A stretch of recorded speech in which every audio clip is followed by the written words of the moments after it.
The consumption rebate you give to tenants is a 100-fold return, making you a landlord. Can you earn 100 billion a day? Your girlfriend dumped you right after she got on land, leaving you alone in a cramped rental room. Just as you were about to explode with anger and frustration, a mechanical voice suddenly echoed in your mind, tenant 100-fold rebate system binding successful. As the future wealthy landlord, any reasonable expenses paid by the host for the tenant will receive a 100-fold rebate. What the heck? You jolted, almost bouncing off the bed. Was it an auditory hallucination? A 100-fold rebate for tenants. Spending $1 for 100 back, this is just like a money printing machine. In this society where money is essential for survival, what does money mean? It means the right to breathe, the right to choose, and it means dignity. And now, today, right now, I am about to have money. The suppressed frustration and anger in your heart were instantly swept away by a wave of ecstasy. A volcanic eruption of excitement surged to the top of your head. However, this excitement didn't last 3 seconds. You felt like a balloon that had been popped, instantly deflating. No, system brother, did you come to the wrong place? Do I look like someone who can be a landlord? I can barely afford my own rent right now. My pockets are emptier than my face. Where am I supposed to find tenants for you? In this city where every inch of land is precious, let alone buying a house, even renting a decent single room costs thousands. The old, shabby place I'm living in is about to expire next month, and I'm almost out of a nest. I can't let the tenants sleep under the overpass and then pay them, can I? It was detected that the host has no property, and the beginner's gift package is automatically issued. The reward is a top luxury apartment in the center of Magic City, named City 1, which includes a full set of top-notch decoration and furniture appliances, with a property value of about 10 billion renminbi. As soon as the words fell, a large red property certificate with a golden cover appeared out of nowhere and gently landed in your hand. Wow! A building worth 10 billion, and it's fully renovated. You feel like you're dreaming, almost fainting from happiness. This system is so considerate. It's like a second set of parents. Wait a minute. You suddenly react, slap your thigh, and say, "Oh, system, why didn't you come 10 minutes earlier?" If the system had appeared earlier, even just 5 minutes earlier, you could have shown off in front of that snobbish woman by Chan. You can't wait to rush downstairs right now and slap this property certificate worth 10 billion directly in her face, to show her what real strength looks like. You take a deep breath, trying to calm the roller coaster-like emotions. The urgent task at hand is to quickly check out what your 100 billion worth Mingqing number 1 really looks like, and it's also time to plan for the future. Since you were young, you've harbored a dream of being a landlord. Of course, not the greasy uncle type who smokes and wears slippers while collecting rent from door to door. What you want to be is a rather special landlord, owning an entire building of your own, filled with all kinds of beautiful ladies, pure and lovely schoolgirls, sexy and hot mature women, gentle and virtuous wives, and even those starlets and models you can only see on TV. Oh, just thinking about it makes me excited. At that time, my daily life would be going to the gym downstairs in the morning to sweat it out with sporty ladies, having lunch at the cafe on the middle floor, chatting about life with artistic ladies, and in the afternoon, going to the sunroom on the top floor to read books with quiet ladies. Such a life would be like living in paradise, right? This wish shouldn't be considered excessive, right? In the past, this could only be a dream. But now, with the system, it seems that anything is possible. The more you think about it, the more beautiful it becomes, and you can't help but smile widely. You quickly get out of bed, throw on some clothes, and hurry to check out your 100 billion empire. You step forward, walking towards the door with a lighter step. You lift your foot, heading towards the golden address on the property certificate. Mingqing number 1, located in the heart of a magical city, by the Whampoa River, is truly a place where every inch is worth its weight in gold. As soon as you step out of the subway station, the humid river breeze hits you. 3 ultra-high-end luxury apartments, each over 50 stories tall. You look up, and your neck almost strains from the angle. It is said that there is a top-notch private butler team here, providing meticulous customized services. You are not very interested in sales offices or property centers. Just thinking about those processes gives you a headache, and you are too lazy to go in circles. You casually saunter up to a guard booth at the entrance and casually nod your chin at the security guard inside, who stands like a little white poplar, here to see the house. The security guard is clearly taken aback, his eyes quickly scanning you from head to toe. T-shirt, jeans, sneakers, your entire outfit probably costs no more than 500 yuan, here to see the house. At Mingqing number 1, the security guard thinks to himself, but doesn't dare to be negligent on his face. He quickly grabs the intercom and lowers his voice. Butler Lin, there is a gentleman at the door who says he wants to see the house. In this day and age, with so much news, low-key big shots are emerging one after another. What if he is really an invisible rich man who likes to wear affordable brands to experience life? You can't afford to offend him. After a while, The crisp sound of high heels tapping on the ground approached from afar, and a figure in a finely tailored gray business suit walked briskly over, her posture graceful and her steps brisk. "Hello, sir, I am the property manager here, and I am here to introduce you." The female voice is clear and pleasant, with just the right touch of professional sweetness, but this voice sounds a bit familiar. You look up, and when your gaze meets that exquisitely made-up face, you are slightly taken aback, as if you have seen her somewhere before. Fragments of memory float through your mind, but you can't quite grasp them.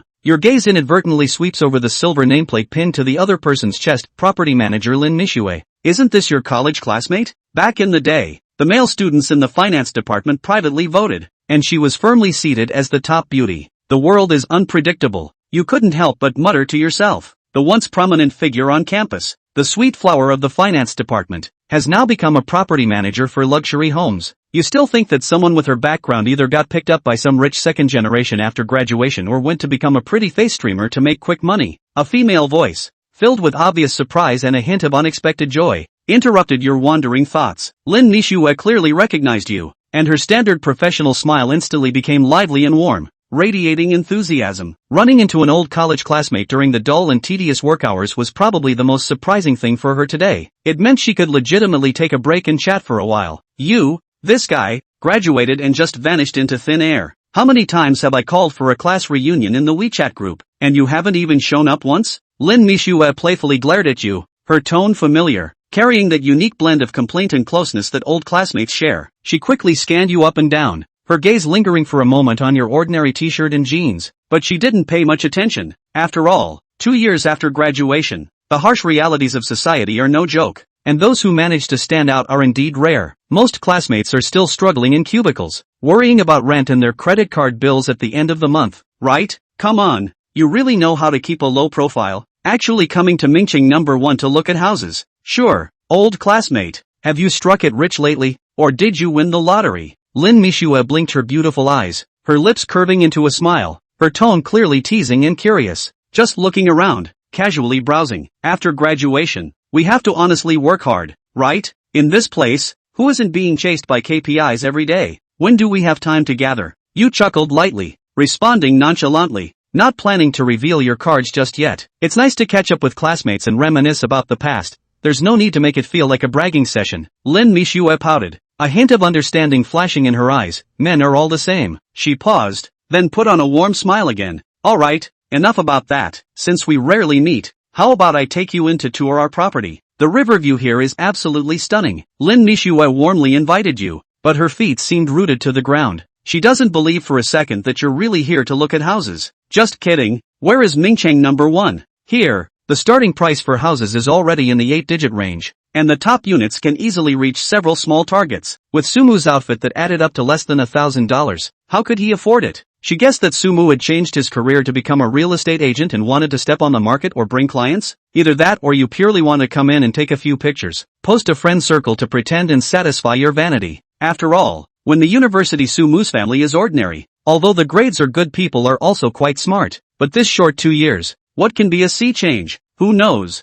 Sumu gently shook his head. Don't bother, I'm not here to see the house. I live here. 1 seat. Sumu also smoothly pulled out a set of keys from his jeans pocket and casually shook them in his hand. The enthusiastic smile on Lin Mixue's face instantly froze. What did you say? You live here? One famous city? If Sumu had just said that he had bought a suite here, Lin Mixue might still have believed it. After all, Sumu was also a school bully back in the day, with a good brain, so maybe he had some kind of luck in the past 2 years, or he had fallen for a rich woman, although it is unlikely, but he said he lives here? And still, what an international joke. One Ming City, that whole building, it was bought by a mysterious tycoon a long time ago. This matter is not a secret within the entire Mingcheng property company, or even in the circle of owners of One Mingcheng, except no one knows exactly who that mystery buyer is. This old classmate, a few years have not seen, other did not learn. Bragging without drafts of the skill is practiced pure awe. He looked like an honest and reliable person in college. How come he's become so pompous now?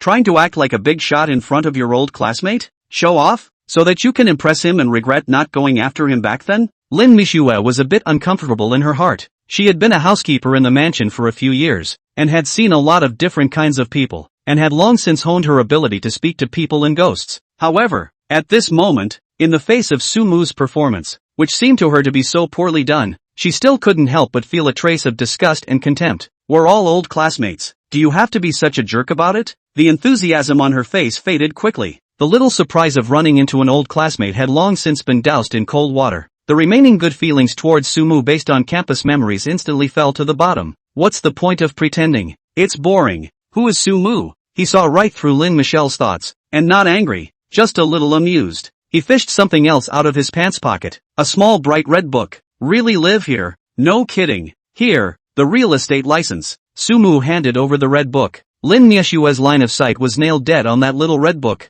The pupils contracted suddenly and dilated violently. This is impossible. Turn it over. White paper, black letters, bright red steel seal. The little line underneath it made her eyes darken even more. One city of tomorrow, one all. It's not a certain unit. It's not a certain floor. It's all. In the column of the owner's name, 2 words were clearly printed. Sumu. Lin Mixue felt her brain buzzing. That's one for Ming City. Hole.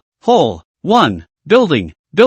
She'd been a housekeeper here for almost 2 years and knew better than anyone what the building meant. A legend throughout the real estate circles of Zhengcheng. A mysterious tycoon, with a wave of his hand, buys it out. When this news first came out, not to mention the property company's internal, even the owners group discussion almost exploded. All sorts of speculations were flying around, from overseas consortiums to hidden families. No one gave a thought to a young man in his 20s. Who would have thought that this only exists in the legend of the god of the building, is actually in front of the eyes of this wearing a casual dress. Looks ordinary college classmates? How much does this cost? She was under the impression that when Sumu was in college, his family was really just an ordinary working class Although he was smart and got good grades, he had nothing to do with the word ho. How many years has it been since you graduated? That's just over 2 years, right? What happened? Is he the sole heir to one of those lowest profile, low to the ground, top-notch invisible rich families? Is it just a personal hobby to pretend to be poor in general, to experience life? No TV show would dare to make it up like that. It's outrageous. Other than this explanation,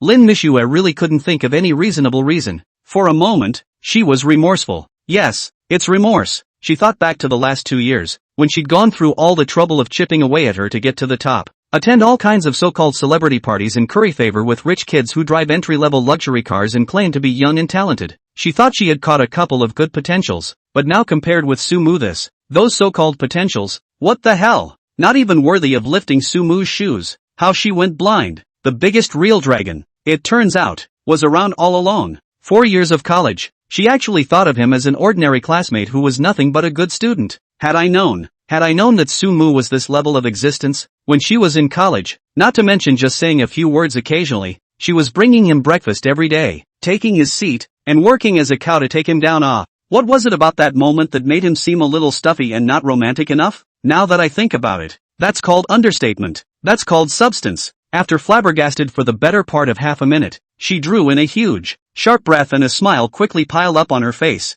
Sumu. No, classmate Su, you really bought all of One Ming City? Sumu didn't answer directly, but only nodded slightly in a non-committal manner. Then, he no longer looked at her, took a step toward Ming City, one of that imposing and extraordinary gait. The pace was unhurried. Hey, Su students, wait for me. Lin Mixue woke up like a dream, couldn't care less about grooming, stepped on those 7 or 8 centimeter high heels and almost jogged after them. The heels of the shoes tapped on the marble floor with a sharp clack, clack, clack. She took a few steps to the front of Sumu, and then stopped violently, turned slightly sideways, twisted her waist, and made a standard and respectful please gesture to Sumu. Su, this way please, I'll show you. You're home. She made a point of adding a slight accent to the word family to make it seem intimate and natural. Lin Mixue immediately switched to work mode and walked ahead to lead the way. Heels tapped against the imported marble floor. Da, da, da, da, and the rhythm became brisk and elegant again. The wraparound design of the professional sheath dress perfectly outlines the curve of her mature and full buttocks. Sumu followed behind unhurriedly, his hands still stuck in his pants pockets. His eyes fell on the familiar and unfamiliar silhouette in front of him, and he couldn't help but feel some emotion in his heart. After a few years of absence, the former campus goddess who was still a bit green and ignorant has indeed matured, like the fullest and most tantalizing peach on the branch. Sweet is really sweet and winks are really winks. Only in this sweetness, there is less of the innocence and unawareness of that year, and too much carefully calculated worldliness and purposefulness. But it was a different kind of flavor, at least, pleasing to the eye. Chapter 003, Personal Goddess Butler. Sumu took a step and began to tour this Empire State Building which belonged to him completely. It felt a little surreal. It's like an ancient emperor inspecting his own royal garden. It's his garden that grows vertically. The first floor lobby is so empty you could have a sporting event. Then he took the elevator up to the second floor. Ooh, 2 homes on 1 floor, 500 square feet. What the hell is this, an apartment? It's more like a stacked villa in the sky. Sumu strolled up 1 layer at a time, silently calculating in his heart.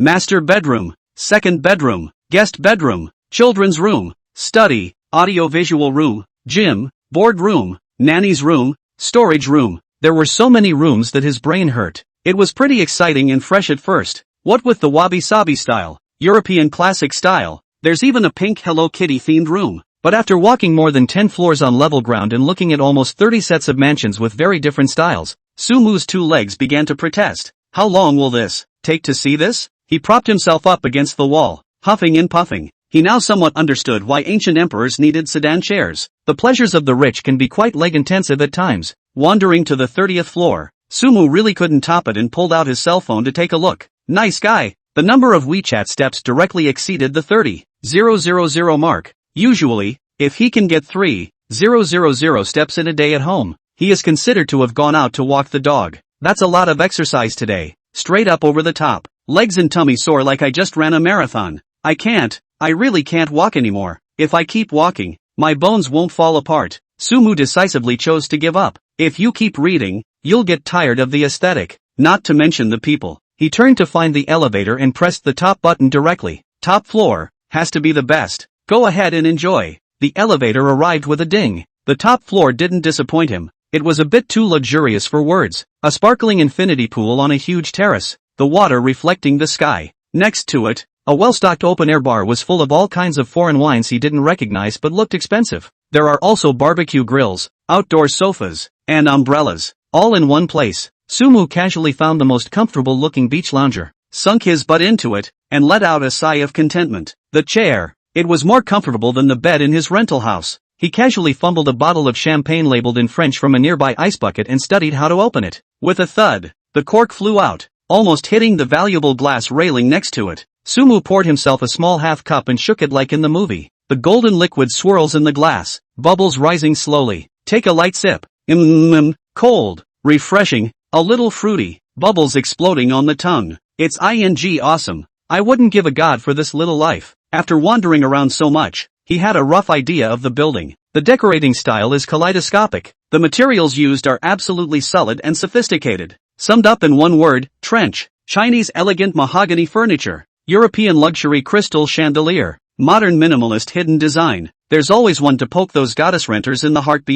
Perfectly suited to all types of goddesses. Sumu was happy in his heart, as if he had already seen a large rebate beckoning to him. He suddenly remembered his tenant rebate system. It's the root of his turnaround, his main cash cow. What kind of tenants have to be found to maximize the rebates? Face, body, fame, or, his gaze, unconsciously, fell on Lin Mixue, who had been quietly accompanying him. Beside him, today's Lin Mixue, in a well-tailored black professional set dress, had outlined her exquisite figure to the fullest. Under the hem of the skirt, a pair of long, straight legs were wrapped in thin, cicada-like black stockings, which glowed with a tantalizing luster in the setting sun. The impeccably professional, sweet smile was still on her face and her voice was soft and melodious. The first tenant, it's decided to be you. Sumu made up his mind in his heart. Lin Mixue, being a housekeeper, it should be quite hard, right? Sumu held his wineglass and asked in a seemingly casual manner. Lin Mixue's body stiffened for a few imperceptible moments. With that, the standard smile on his face that was like a mask faded a bit, revealing some real bitterness.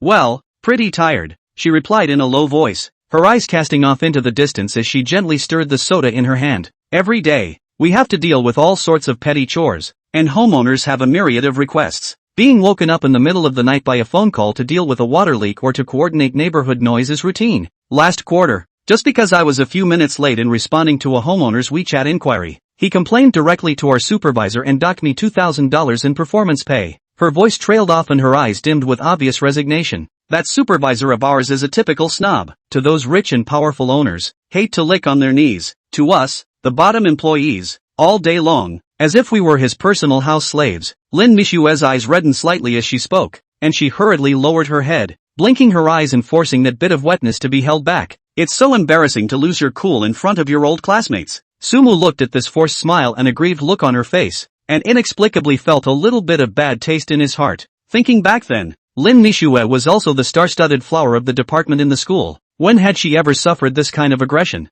Let's put it this way, Lin Mixue. Sumu put down his wine glass, turned around, and looked at her with a serious expression. This building of mine, in the future, will be given to you alone to take care of exclusively. How about it? Lin Mixue looked up sharply, her pretty eyes widening in surprise. Ha, Sumu, you're not kidding me, right? Her voice was a bit fluttery. Sumu laughed and spread his hands. Do you see that I look like I'm joking? This entire building is mine, and it's reasonable and legal for me, as the sole owner, to designate an exclusive housekeeper that I trust, right? He paused. The job description is simple. Just answer directly to me alone. No need to look at those owners and supervisors anymore. Salary, well, I'll give you to open the market price of 3 times 5 insurance and gold top payment, the end of the year and dividends. You see how? A great warmth mixed with unspeakable excitement instantly rushed through Lin Mixue's limbs and bones. Her nose snapped and tears almost fell uncontrollably. She never dreamed that Sumu would suddenly give her such an opportunity.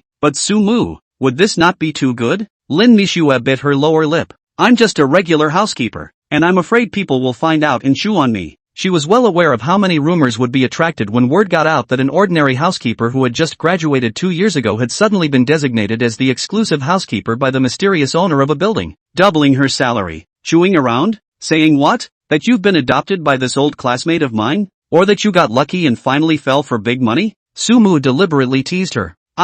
You're annoying. Lin Mixue's cheeks instantly rose 2 shades of red at his blunt words, and she glared at him shyly and angrily, and that momentary flare made Sumu's heart move slightly. Besides, Sumu's body leaned forward slightly, closing the distance between the two of them, to be able to invite the department flower of our school, who took thousands of young boys by storm back then, to be my exclusive housekeeper. If this gets out, I don't know how many boys who had crushes on you back in the day will have to be jealous of me. Satisfy my admiration for the departmental goddess back in the day, can't you? You, don't talk nonsense. Lin Mixue's heartbeat violently missed a beat. This guy, he's still as mouthy as he was in college. She took a deep breath and settled down, as if remembering something important, and hastened to emphasize it.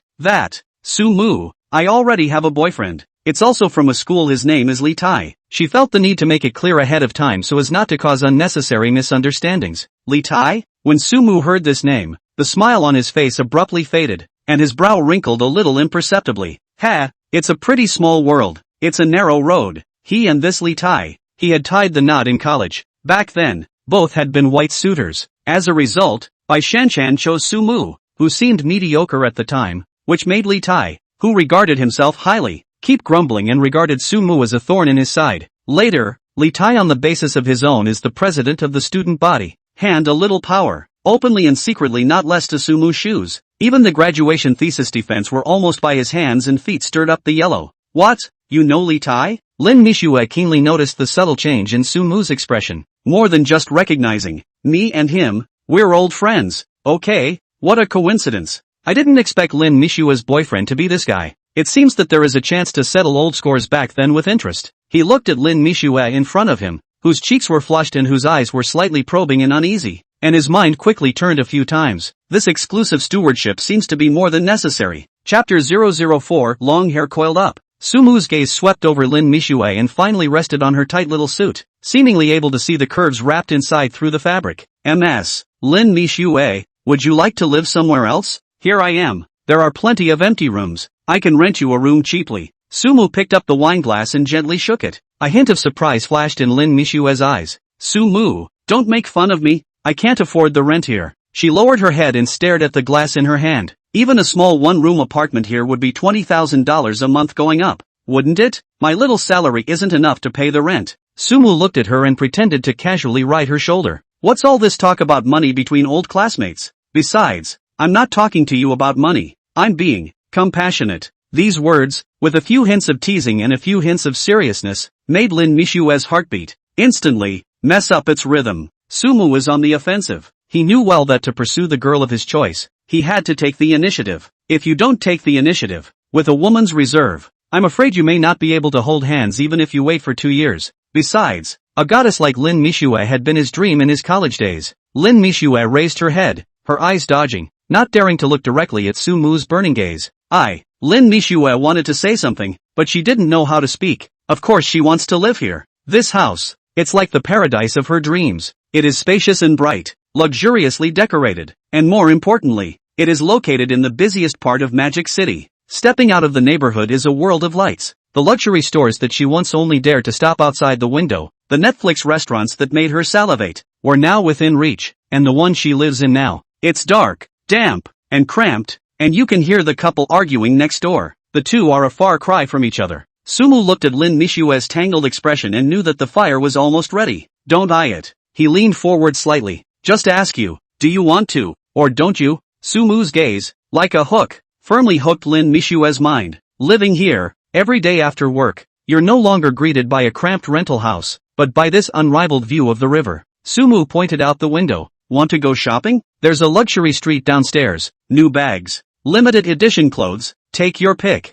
Michelin restaurant downstairs. Netflix bar. Everything. No more squeezing on the damn subway and listening to all that nonsense noise. Sumu's voice was full of compulsion. It made her feel like a traveler stranded in the desert, parched and thirsty, when she suddenly saw an oasis. In that oasis, there were clear springs, sweet fruits, and a man who made her heart sing. Lin Mixue's breathing became a bit rapid. She admitted that she was shaken. Just then, the cell phone ringtone suddenly rang, breaking the charming atmosphere. It's Tai Li's phone. Lin Mixue trembled as if she had been electrocuted, and subconsciously tried to hang up. Sumu, however, was one step ahead of her and pressed her hand, gently shaking her head and signaling her to answer. His lips, raised in an elusive curve, seemed to be looking forward to what was to come. Lin Mixue adjusted her voice and said sweetly, "Hey, honey, why are you calling it this time?" The voice, sweet to the bone, was completely inaudible. "Nothing special, just missing my little baby. What are you doing?"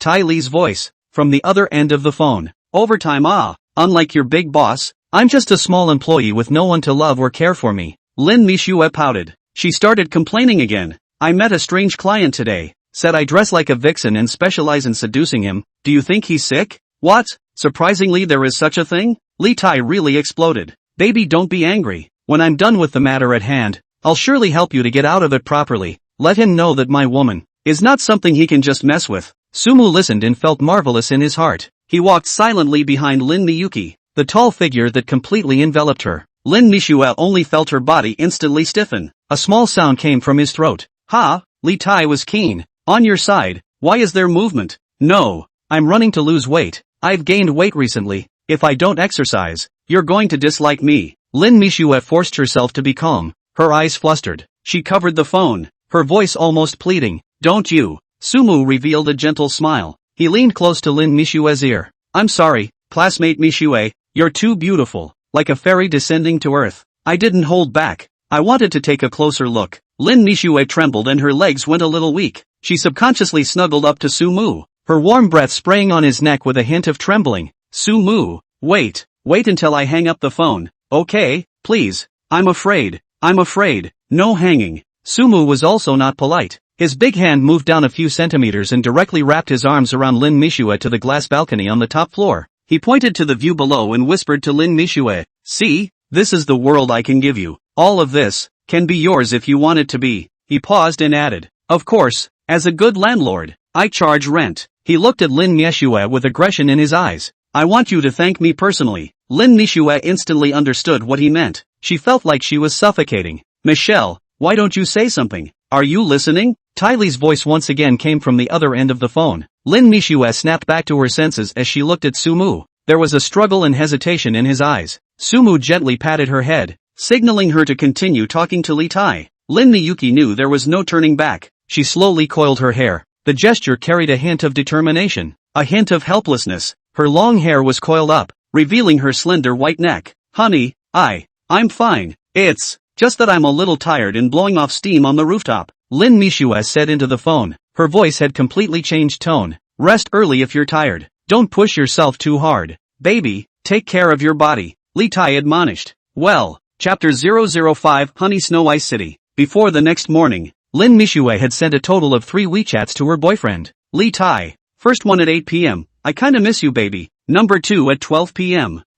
"I miss you so much, baby." Number 3 at 2 o'clock in the middle of the night. "I love you, baby." Super. super love you. When Li Tai received these text messages, he thought that Lin Mixue really loved him so much and was happy in his heart. He thought prettily that he would definitely be able to hold hands on his next date. In order to chase after Lin Mixue, he had gone through a lot of trouble from college to work now. Thinking of this, Li Tai's hands knocking code are as if full of strength. Overtime does not feel tired. The first rays of morning sunlight fell through the huge floor-to-ceiling windows and onto the soft, messy king-sized bed. Well, a soft hum spilled from Lin Mixue's throat and her eyelids fluttered open. The aches and pains coming from her body reminded her relentlessly that what had happened last night was no illusion. It was an experience that both mesmerized and terrified her. The first half is an extreme experience of floating like never before. The second half, however, is like falling into an abyss and sinking into it, both resisting and powerless. Su-mu, he's simply not human, like a machine that never knows what fatigue is. Until now, Lin Mixue's heartbeat still carried the aftermath of last night. She subconsciously reached to her side, but only touched a cold emptiness. The other side of the bed was empty. Su-mu? Lin Mixue tried to call softly, and the only echo in the room was her own. Struggling to sit up, she grabbed a torn and nearly scrapped suit jacket and draped it over her, barely covering her vital areas, and walked barefoot out of bed. There still seems to be some discomfort in the ankle. This master bedroom, exaggeratedly large, is more than 100 square meters, and every detail is luxurious. Silently speaking of the owner's financial strength, she walked out of the bedroom and into the spacious living room. Lin Mixue's cheeks still carried an unfading scarlet color. Her footsteps were a bit weak and unsteady, and her legs were subconsciously folded together. The stockings that originally wrapped the slender legs had long since disappeared, leaving only the white, delicate skin with a faint luster in the morning sun. Her whole body looked shaky. From a distance, Lin Mixue saw Su-mu sitting in front of his desk, concentrating on writing something. Curious, she eased her footsteps and padded over. It was a rental agreement. Party A, Su-mu. Party B, Lin Mixue. Rent, $100 per month. Lin Mixue's eyes rolled and immediately understood Su-mu's intentions. What kind of landlord and tenant game is this? She silently walked behind Su-mu, stretched out her arms around his neck, exhaled like orchids. Her voice charming. Lord Landlord, can people use other ways to offset the rent? Su-mu didn't even lift his head and pushed the agreement towards her. No, rules are rules. Sign it quickly. There's a surprise after signing. Lin Mixue's slender fingers pinched the thin piece of paper. Her mouth muttered in mock dissatisfaction. $100? Su-mu, you're also too stingy. People rent their entire person to you, yeah. Complaining, but the tip of the pen had already flew and signed his name in the position of Party B, Lin Mixue. Almost at the instant she put pen to paper, a long-awaited crisp beep sounded in Su-mu's head. Ding! Detected that the host has acquired the first tenant. The tenant 100-fold rebate system is officially activated. Number of current tenants, 1/10, 000. Current tenant Michelle Lam. Rebate mode, 100 times rebate for all reasonable spending on Lin Mixue. The heart that Su-mu had been hanging on to finally fell back into place. The system, at last, is here. If he doesn't come, he'll really go from rich to negative. This top-notch luxury apartment was a gift from the system and was worth a lot of money, but he only had $10,000 of cash left in his pockets full of money. The next month's property bills alone will start at $500,000, not to mention other miscellaneous maintenance overhead.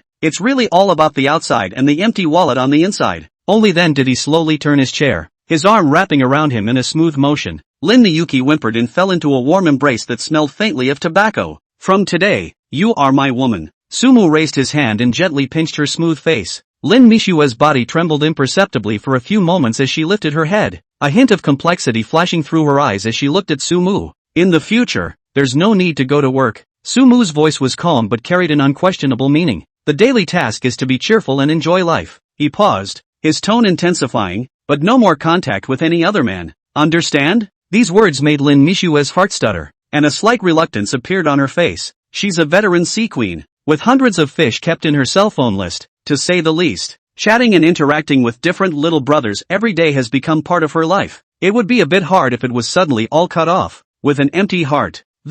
She spoke hesitantly, trying to bargain. Su-mu saw through her small mind at a glance, and without much nonsense, he directly picked up the cell phone, and his slender fingers flew on the screen and operated a few times. Ding! The cell phone in Lin Mixue's pocket emitted a crisp beep. Puzzled, she pulled it out and on the screen was a bank arrival notification, $10,000. For you, the first night bonus. Su-mu's voice was low and magnetic. Almost at the same time, the system's voice once again sounded in Su-mu's mind. Ding! Spending $10,000 for tenant Lin Mixue triggers 100 times rebate. Rebate amount, $1 million. Your Summerlin bank account with tail number XXXX to the tune of $1,000,000,000,000. The corner of Sumu's mouth hooked up unnoticeably. This system, it's strong enough. Without stopping his fingers, he continued to operate on the transfer screen. Lin Mixue hadn't yet recovered from the shock of the $10,000 red envelope when her cell phone vibrated again. Another bank arrival notification. This time, the amount was followed by a string of zeros. 1 million. Ding. Spending $1 million for tenant Lin Mixue triggers a 100-fold rebate. Rebate amount, $100 million. Your Summerlin bank account with tail number XXXX to the tune of $100. 000,000,000. This. Lin Mixue was completely dumbfounded. She subconsciously covered her mouth. Her eyes glazed over, almost unable to believe the numbers on the screen. This is your settlement fee. Sumu's tone was flat, as if he was just transferring an insignificant amount of change every month in the future. Pocket money of 200,000. For good performance, there are additional rewards. He calculated in his heart that the market price of keeping a beauty of Lin Mixue's caliber would probably be only 100,000 a month. However, he is not poor now. Directly give to 200,000. Both show generosity, but not to raise the market too outrageous. What's it called? Strategic premiums, but control the magnitude. Lin Mixue felt like she had been hit by a huge pie. Her little head was giddy and happiness instantly overwhelmed her. $1 million for settling down, and $200,000 in pocket money every month. It was so much more relaxing and pleasant than her hard work as a sea queen, maneuvering around various men to reap benefits. Just now the little bit of reluctance for the broken fish, instantly washed away by this heavenly wealth. She was so excited that she stuttered a bit in her speech, and her hands tightly hugged Sumu's waist. Classmate Sumu. Oh no. Master. Gold Master Father. I will definitely be obedient in the future. Every day, I'll wear sexy little clothes and wait for you to come back. I'll give you kisses and hugs every day. Sumu was amused by this sudden change in her declaration of allegiance. What a realistic little thing. He stretched out his fingers and favorably scraped the tip of Lin Mixue's tiny nose. Little fool, there's no need to be so dramatic, but I'm satisfied that your hesitant look just now disappeared. He lifted his chin and pointed in the direction of the dining room with a hint of playfulness in his eyes. Okay, now, get over to the dining room table and get down. I'll have the honey snow ice sitting now. Lin Mixue froze for a moment, and then reacted to the deep meaning of this honey snow ice city. Her cheeks instantly rose 2 more colorful red clouds. She poutingly reached out and whacked Sumu's chest with a light force. You're so bad. His mouth grumbled, but his body was honest enough to stand up and wiggle his way to the dining room. But, I love it so much. Chapter 006 Shareholders. Inside the one famous city mansion, Lin Mixue had already changed into a JK uniform, tender as if she was an innocent girl coming out of a college campus. The short skirt could barely cover the root of her legs, and the 2 long,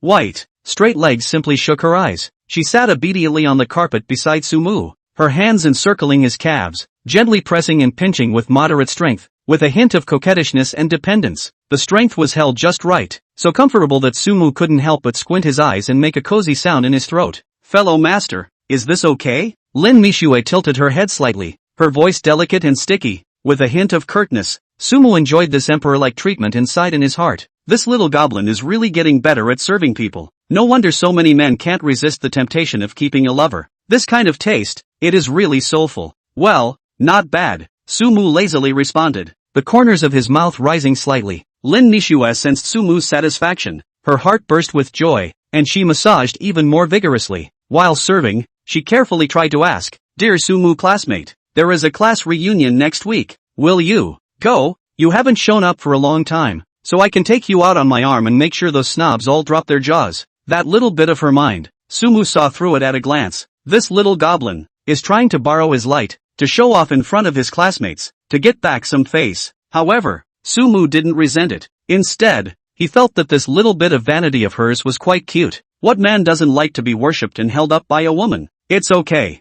Sumu nodded casually. But behave yourself, dress up and don't embarrass me. Don't worry, fellow Sumu. Guarantee to complete the mission. Lin Mixue was so excited that she almost jumped up, and her cheeks flushed slightly. She knew that Sumu would definitely agree. At that time, she must become the brightest queen in the room, so that those who had once looked down on her would go away in envy and jealousy. Right at this moment, Sumu's cell phone suddenly rang, breaking the charming atmosphere in the room. He picked up his cell phone and looked at it. It was an unfamiliar local number. The last few digits of the number, surprisingly, were a series of 8. This kind of number was not something that an ordinary person could have. Hello? Sumu picked up the phone, his tone carrying a hint of doubt. Hello, is this Mr. Su? I'm the president of the Magic City Linha branch of the Summerland Bank, Zhang Yongkong. On the other end of the phone, a middle-aged man's slightly respectful voice came. The bank president? Why would he call himself personally? Sumu was even more puzzled in his mind. Governor Zhang.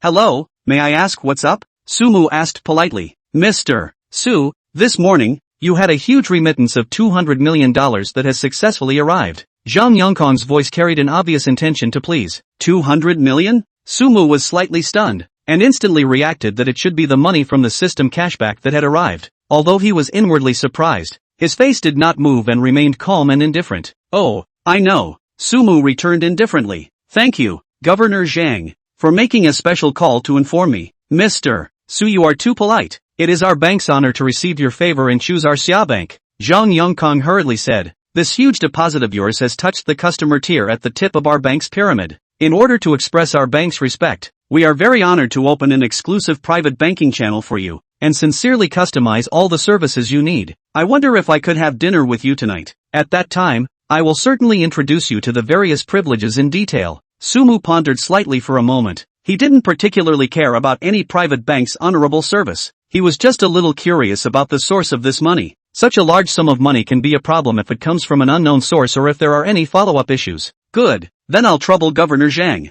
Sumu finally agreed. It never hurts to meet with the bank president to get specifics. $200 million. A cash flow of this magnitude would be held in the highest esteem no matter what bank it was deposited in. For the truly top tycoons, large sums of cash are usually held in company accounts or anonymous black cards. This ordinary bank white card of his own, suddenly flooded with a huge sum of $200 million, will naturally cause the bank to pay great attention. Sumu originally thought that, in such a prosperous place as Mordor, at most, the bank staff would be warmly received. I never thought that I would be surprised that the branch president personally called and invited to dinner so politely. It seems that the world of the rich is really different from that of ordinary people. As night falls and the lights come on, the city is shrouded in a mesmerizing light. Sumu changed into a relatively formal casual outfit and prepared for the appointment. Just after walking out of the magnificent gate of one famous city, an overly eye-catching figure blocked in front of him. The person who came was none other than He Yafei, the outdoor netizen who had recently soared in popularity on the live broadcasting platform and was sitting on millions of followers. Today's He Yafei was clearly well prepared. A long, wavy chestnut-colored hair was lazily draped over her shoulders, and her makeup was delicate and bright. She was wearing a bright pink skin-tight yoga outfit that outlined her shapely, hot body without a hint of fat, especially the peachy ass that was tightly wrapped in yoga pants, round and firm, with amazing curves, exuding a strong hormonal scent. This body, indeed, people cannot move a little eye, and even want to share to study a little. Objectively speaking, compared to the pure and lovely Lin Mixue, this mature and sexy style of He Yafei's has a much stronger visual impact. At the moment, she was holding her cell phone holder high in the air and changing her seductive pose for the camera, sometimes beaming cute, sometimes twisting the waist and chest. Mouth also issued a few deliberately elongated whine. The pop-up screen in the live broadcast room must have been brushed crazy. Sumu stood aside and admired it with interest for a few seconds. This woman, she does know how to use her strengths to attract attention. Where's the live feed? Beautiful? Sumu opened his mouth with a bit of casualness. He Yafei turned her head at the sound. When her eyes touched Sumu, she first saw the background of famous city one behind him, and a trace of imperceptible interest swept through her beautiful eyes. Anyone who can live here is either rich or noble. But in the next second, her eyes fell on what Sumu was wearing. Although the leisure suit was of good quality, it was not some top luxury brand, and on his feet was a pair of ordinary sneakers. Compared with those in her live broadcast room, the list of Big Brother at every turn of the luxury card table seems to be a little less interesting. The little bit of interest that had just risen in the bottom of He Yafei's eyes quickly cooled, even mixed with a hint of assessed contempt. Her smile at the cell phone camera was still sweet, but her body turned away a bit without a trace. No longer looking at Sumu, the tone of the broadcast also became a bit distracted, as if dealing with the audience. Well nah, brothers, let's keep walking forward. Oh, she spoke coquettishly into the screen, then wiggled her hips and stomped her catwalk, heading straight for the intersection. The gesture seemed to be saying that standing together with an ordinary person like Sumu was detrimental to her style as a millionaire internet celebrity. Sumu looked at her distant back, and the corner of his mouth hooked into a playful smile. This woman changes her face pretty fast. He wasn't angry, he just thought it was a little funny. This face he has some impression. List a Big Brother through 3 million just for the red face. A smile news. Some time ago was a big fuss. I didn't realize real people were like this. You can be mesmerized for a few $1,000,000, but you don't give a damn about yourself because of an ordinary outfit? That's really interesting. But then again, the body does top that. In the past, he wouldn't even dare to think about this kind of woman. Now, into the stock? Maybe think about it? Unfortunately, people now obviously do not see himself as a poor boy. Chapter 007 Live broadcasting to catch adultery in the Shura. Sumu smiled to himself and stepped towards his own vehicle that greeted him. He Yafei stood at the intersection, her eyes following Sumu's figure until he walked to his side. She thumped in her heart. This guy, he wouldn't really want to have trouble with himself, would he? What are you following me for? He Yafei's willow eyebrows rose and her tone was unkind. I'm not interested in making friends with a beggar like you. Sumu stopped walking and looked He Yafei up and down, with a few hints of playfulness in his eyes. This woman, she's a bit realistic, but she does have enough capital. The body was hot and concave. Another flavor than Lin Mixue. It's no wonder that it can make the first big brother of the list throw away millions. Just then, a brand new blue Bentley Continental slid silently to a stop on the side of the road. The car door opened, and Lin Mixue, dressed in a refined and capable little housekeeper's suit, stepped down on her high heels. Her appearance instantly made the air around her different. Student Sumu, it's a bit rushed. I used some connections and mentioned a Bentley Continental in stock from a familiar dealership. Over $3 million. You're using it for transportation first? The more top-of-the-line cars still need to be reserved. Lin Mixue bowed slightly. Sumu nodded, his gaze casually skimming over the polished, mirror-like body. It's been hard work. The car is fine. Use it for now. An hour ago, he did casually ask Lin Mixue to get a mobility scooter. It's always inconvenient to go out without a car. However, this level of luxury car is not like buying cabbage in the market and saying you have it. Lin Mixue is quite efficient. He Yafei, who was next to her, was completely petrified at this moment. Over $3 million in cars. Just a walker? Also, okay? Her mind went blank and buzzed. Get out of one famous city and drive a multi-million-dollar luxury car to get around. This man, is he the owner of one famous city? Any house here would cost hundreds of millions of dollars. She dreamed of renting an apartment here, even if it was just for a few days to experience high society. I didn't expect to run headlong into a real bigot today. It was only then that He Yafei reacted violently to who she had just taunted with that contemptuous attitude. A super rich kid who lives in a top rich neighborhood and casually takes out a few million as pocket money to buy a car. Is that how rich people play these days? Wearing dozens of dollars of ground-up clothes and not even a decent piece of jewelry on her. Is that what you're playing for? The sense of contrast of playing a pig in a poke? When she thought of the words she had just said to Sumu and the disdainful look in her eyes, He Yafei's intestines were almost green with remorse. If just a little bit better attitude, even just a polite word. Maybe now you can get in this brand new Bentley and drive around the busiest streets of Magic City. Try harder. In case you can become the hostess of one famous city. No, definitely can't miss this once-in-a-lifetime opportunity. Something must be done to redeem it. That, handsome guy, I'm really sorry for just now. He Yafei's voice instantly turned 180 degrees. The frost on his face instantly melted and was replaced with a watering expression. People have just lost their love today, and they are in a particularly bad mood. That's why they spoke a bit more impulsively just now. Don't take it personally if you're an adult. She blinked her big, carefully painted eyes. Why don't we add a microchat? I'll treat you to dinner some other day and make amends, okay? As He Yafei spoke, she unobtrusively straightened her full breasts and leaned her body forward slightly, deliberately displaying the curves she was so proud of. The tight yoga pants outlined the contours of the round, firm buttocks, which stood out in the sunlight. Any ordinary college student, faced with this sudden beauty plan, would probably have been unable to find his way out. Unfortunately, she had met Sumu. He had just gone through a physical and mental baptism. His heart was like still water. His face still hung with that smiley expression, and his eyes were so clear that they didn't have a ripple. He watched He Yafei's performance with interest. Sumu took a step forward and came close to He Yafei, his warm breath brushing against her ear. In a voice that only the two could hear, he whispered, making amends? Well,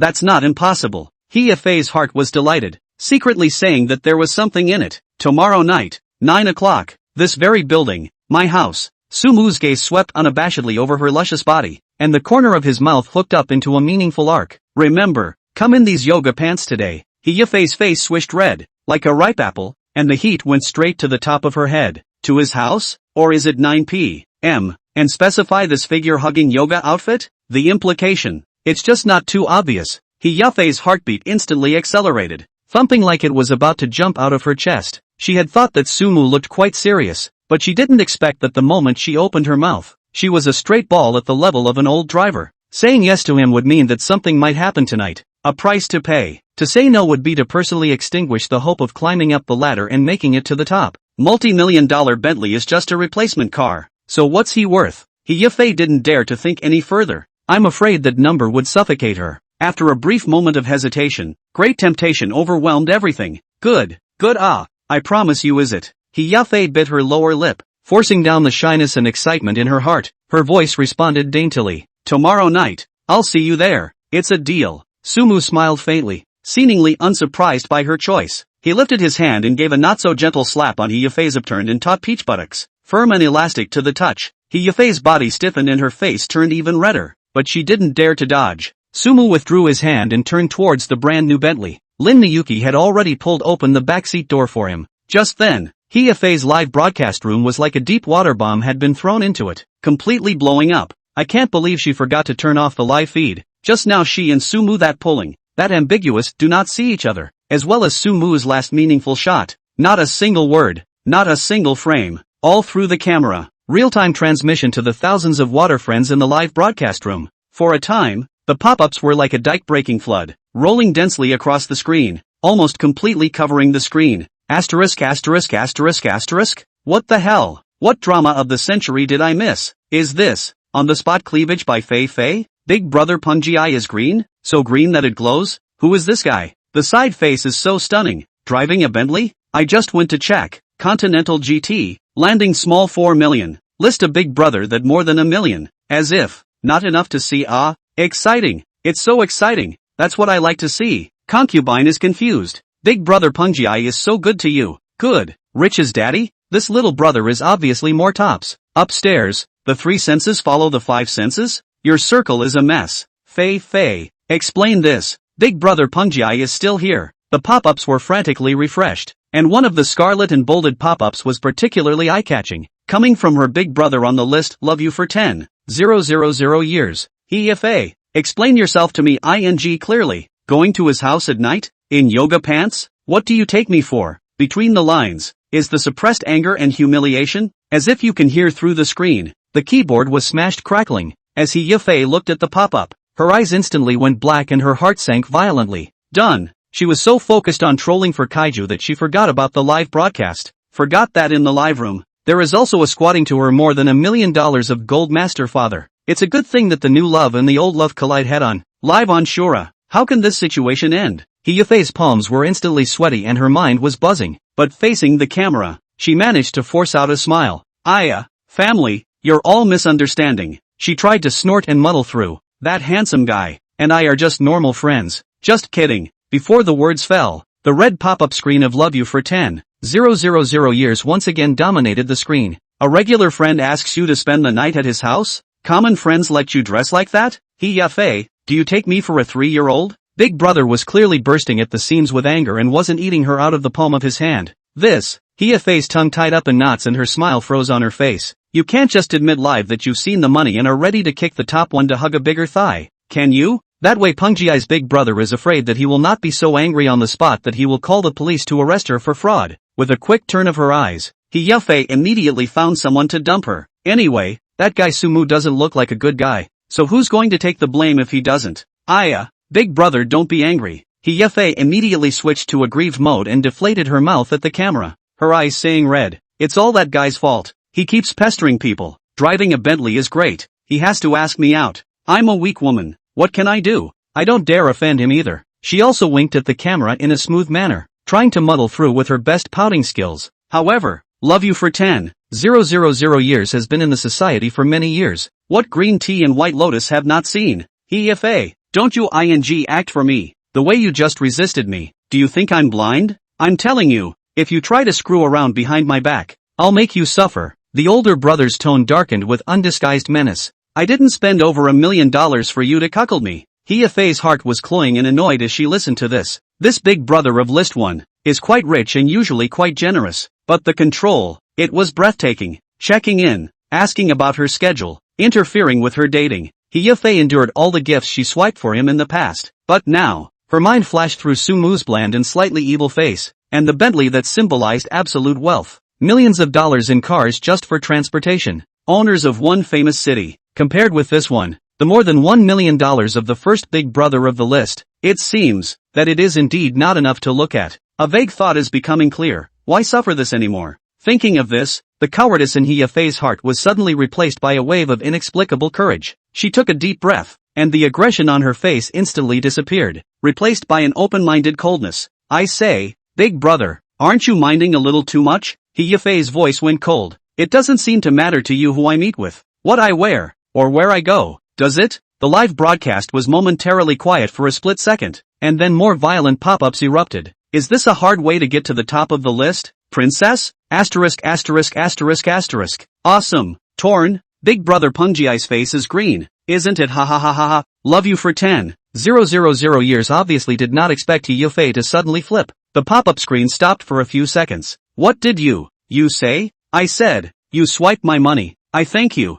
We're purely interested. He Yafei didn't speak fast, but her words were clear. But that doesn't mean you can interfere in my private life, much less tell me what to do. You, big brother Punji was so angry that he couldn't type half a dozen words. He Yafei, you're good. You're good. You wait for me. I'll see who'll hold you without my old man. Just wait. Who's afraid? He Yafei snorted, a trace of contempt flashing in her eyes. With a rich second generation of Su Mu's level, does she still need to look at the face of a big brother of list 1? Big deal. This broadcast is off the air. Thinking of this, He Yafei no longer lazy nonsense. Finger point, directly closed the live broadcast. The world cleared. As for how the live broadcast follows up with a bloody storm on how Big Brother List 1 storms, Su Mu naturally doesn't know and doesn't care. He casually flirted with Princess Hoa on nothing more than a whim. The woman is gold-digging and realistic, but the unabashed ambition and desire is interesting in a different way. Like an overly colorful flower on the side of the road. You can admire it or even pick it and play with it for a few days. But to get really emotional?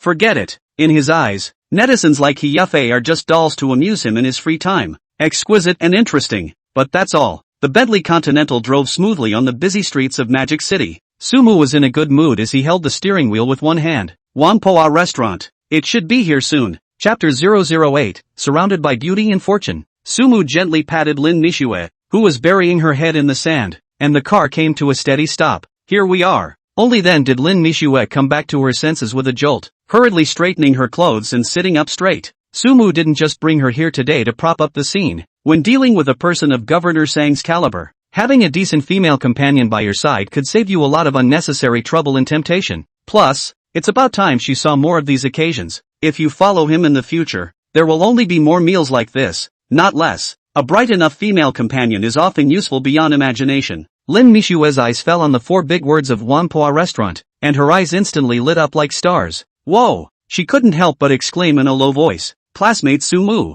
this is the Whampoa restaurant? That top-notch private dining hall that is said to be hard to find? The restaurant's reputation was nothing short of mythical in their small circle of mansion housekeepers. It is said that only 1 table is served a day, and the reservation list can stretch from the beginning to the end of the year. Being able to have a meal here is not only the satisfaction of your appetite, but also a symbol of your status. Su Mu was psychologically prepared that Governor Zhang would choose a high-class restaurant, but he didn't expect the other party to arrange for it to be in the Whampoa restaurant, which is known for its privacy and difficulty in making reservations. It seems that this Governor Zhang did give enough sincerity. Mr. Su Mu, how did you get a reservation? It's too awesome. Lin Mixue tilted her little face, her eyes filled with adoration that almost overflowed. Being watched by this little girl with such a blazing gaze, Su Mu's heart also inevitably gave birth to a few points of complacency. His face, however, did not move, and he smiled lightly. What's this? It's just a small matter. Oh, classmate Su Mu, you're simply my god. Lin Mixue was so excited that she almost hung onto Su Mu with her entire body. Alright, pay attention to the image. Go in first. Su Mu slightly helplessly helped her. The two of them stepped into the restaurant side by side,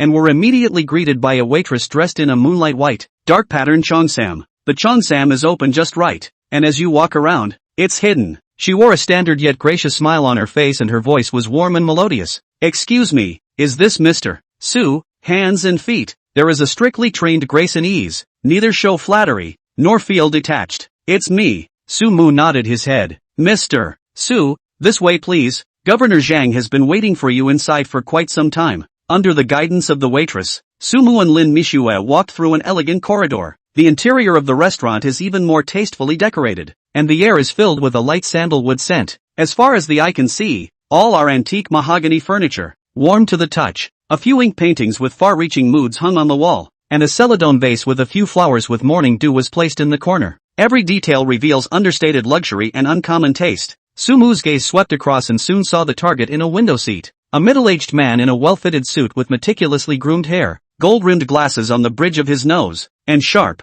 smart-looking eyes. Beside him sat a young woman in a professional summer bank suit, with delicate makeup and a slender figure. Mr. Su, hello there. I'm Zhang Yongkong, the president of the Bank of Xia. When the middle-aged man saw Sumu approaching, he immediately stood up and extended his hand very enthusiastically. Governor Zhang. Hello. Sumu reached out and exchanged a handshake with him with moderate strength. A few brief pleasantries and introductions. Zhang Yongkong expressed his sincere gratitude to Sumu for choosing Xiagua Bank and politely invited him to take a seat. Mr. Su, this is our bank's most outstanding VIP wealth manager, Lu Shu. Zhang Yongkong sidled up to introduce the young woman beside him. Lu Shua. In the future, Mr. Su's financial management business will be fully entrusted to you to be in charge of. Make sure to provide the top-notch service. Understand? Lu Shu then got up and walked to Sumu's side, slightly bowing and saluting, with elegant and standard movements, with a sense of professional detachment. Hello, Mr. Su, I am Lu Shu.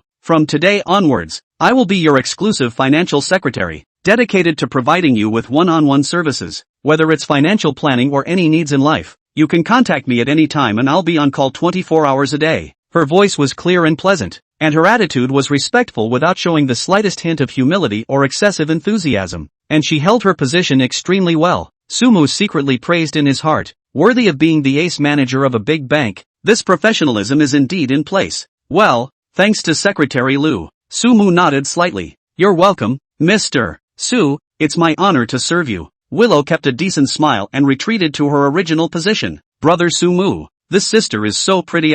Lin Mixue quietly came to Sumu's ear and muttered in a very low voice, with obvious envy in her tone. There was also a hint of imperceptible caution. Is this a threat? The corner of Sumu's mouth rose slightly and didn't answer. However, objectively speaking, this Willow was indeed a rare beauty. A pair of standard willow leaf eyes flow between, both a few points of innocence, but also through a bit of seductive charm. The form-fitting bank uniform wrapped around her luscious, buoyant figure, with a slim waist and amazing curves, demure and charming, pure and sexy, several seemingly contradictory temperament in her body-perfect fusion, forming a unique charm. Sumu secretly nodded his head. This Secretary Lu was indeed not simple. All sit down and talk. Sumu opened his mouth. At Zhang Yongkong's gesture, Lu Shui sat down in the empty seat to Sumu's right, separated from him by a just right distance. On Sumu's left-hand side was Lin Mixue, who was also walking with dependent eyes. To her right, Willow, who exuded sophistication and professionalism. On the one hand,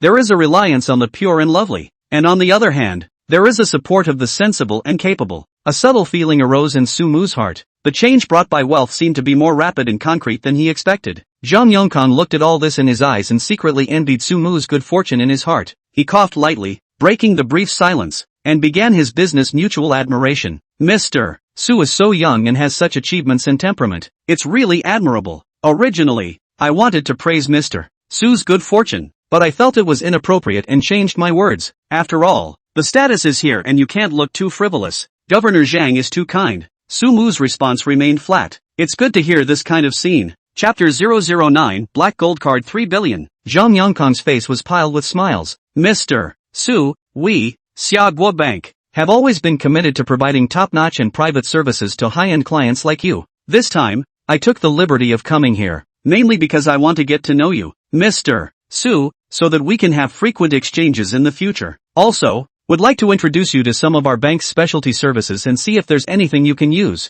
Zhang Yongkong put his posture very low. In the future, Mr. Su again have the demand for funds, whether it is deposited or other business. You can order at any time, and I will personally arrange for you, to ensure the highest efficiency and the best experience. Sumu gently nodded and didn't say much. In the back of his mind, he muttered, now the bank's internal scrolls are up to this? The bank president himself came to the door to pull in deposits. TSK, money makes the devil work, and the ancients are true to their word. The two of them had a chat, and the atmosphere eased up quite a bit. Lu Shu quietly sat on Sumu's side, like a competent secretary, always paying attention to his needs. Seeing Sumu's teacup empty, she immediately picked up the purple clay pot on the table, flicked her wrist, a clear yellow tea soup was injected into the cup. The action was elegant and silent. Next to her, Lin Mixue looked a bit toothy. This woman, she's too good at it. No, she can't have the limelight all to herself. Su-mu, try this dim sum. It looks delicious. Lin Mixue's quick eyes and hands picked up a piece of pastry point made like a lotus flower and carefully put it into the small bone china plate in front of Su-mu. She blinked her big eyes,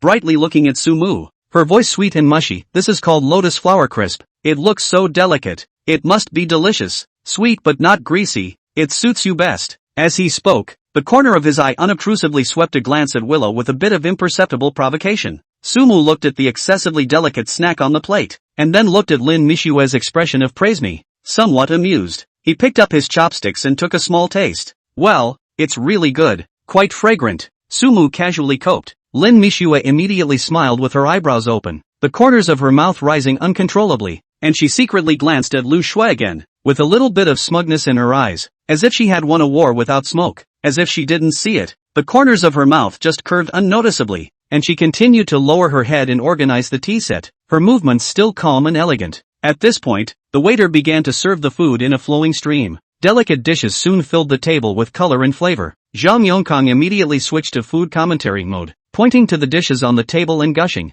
Mr. Su, look at this dragon rising to the 4 seas. It's a first-class eastern star spot, and it's said that whether or not you can catch it all depends on fate, paired with the top ingredients such as guanyan and truffles, personally cooked by our restaurant's chef. It takes 2 days and 2 nights just to hang that broth to have this fresh and mellow flavor, and this phoenix dance in the 9 heavens, chosen by Zhang Yongkang was as articulate as he was knowledgeable, apparently having memorized the menu in advance. Su-mu's face has no expression, but in his heart, he thought, this governor does not go to the comedy is really talented. The mouth, more than the name of the dish, is also slippery. He had little interest in the dishes themselves, but he did think highly of Zhang Yongkang's thoughtfulness. It was a great honor for the governor to put his posture so low. For a while, the table was filled with drinks and the atmosphere was warm. Wine over 3 rounds, food over 5 flavors. Zhang Yongkang think patting almost. It is time to show the real killer. He solemnly removed a velvet box from the briefcase he carried, opened it, and inside lay a plain black card.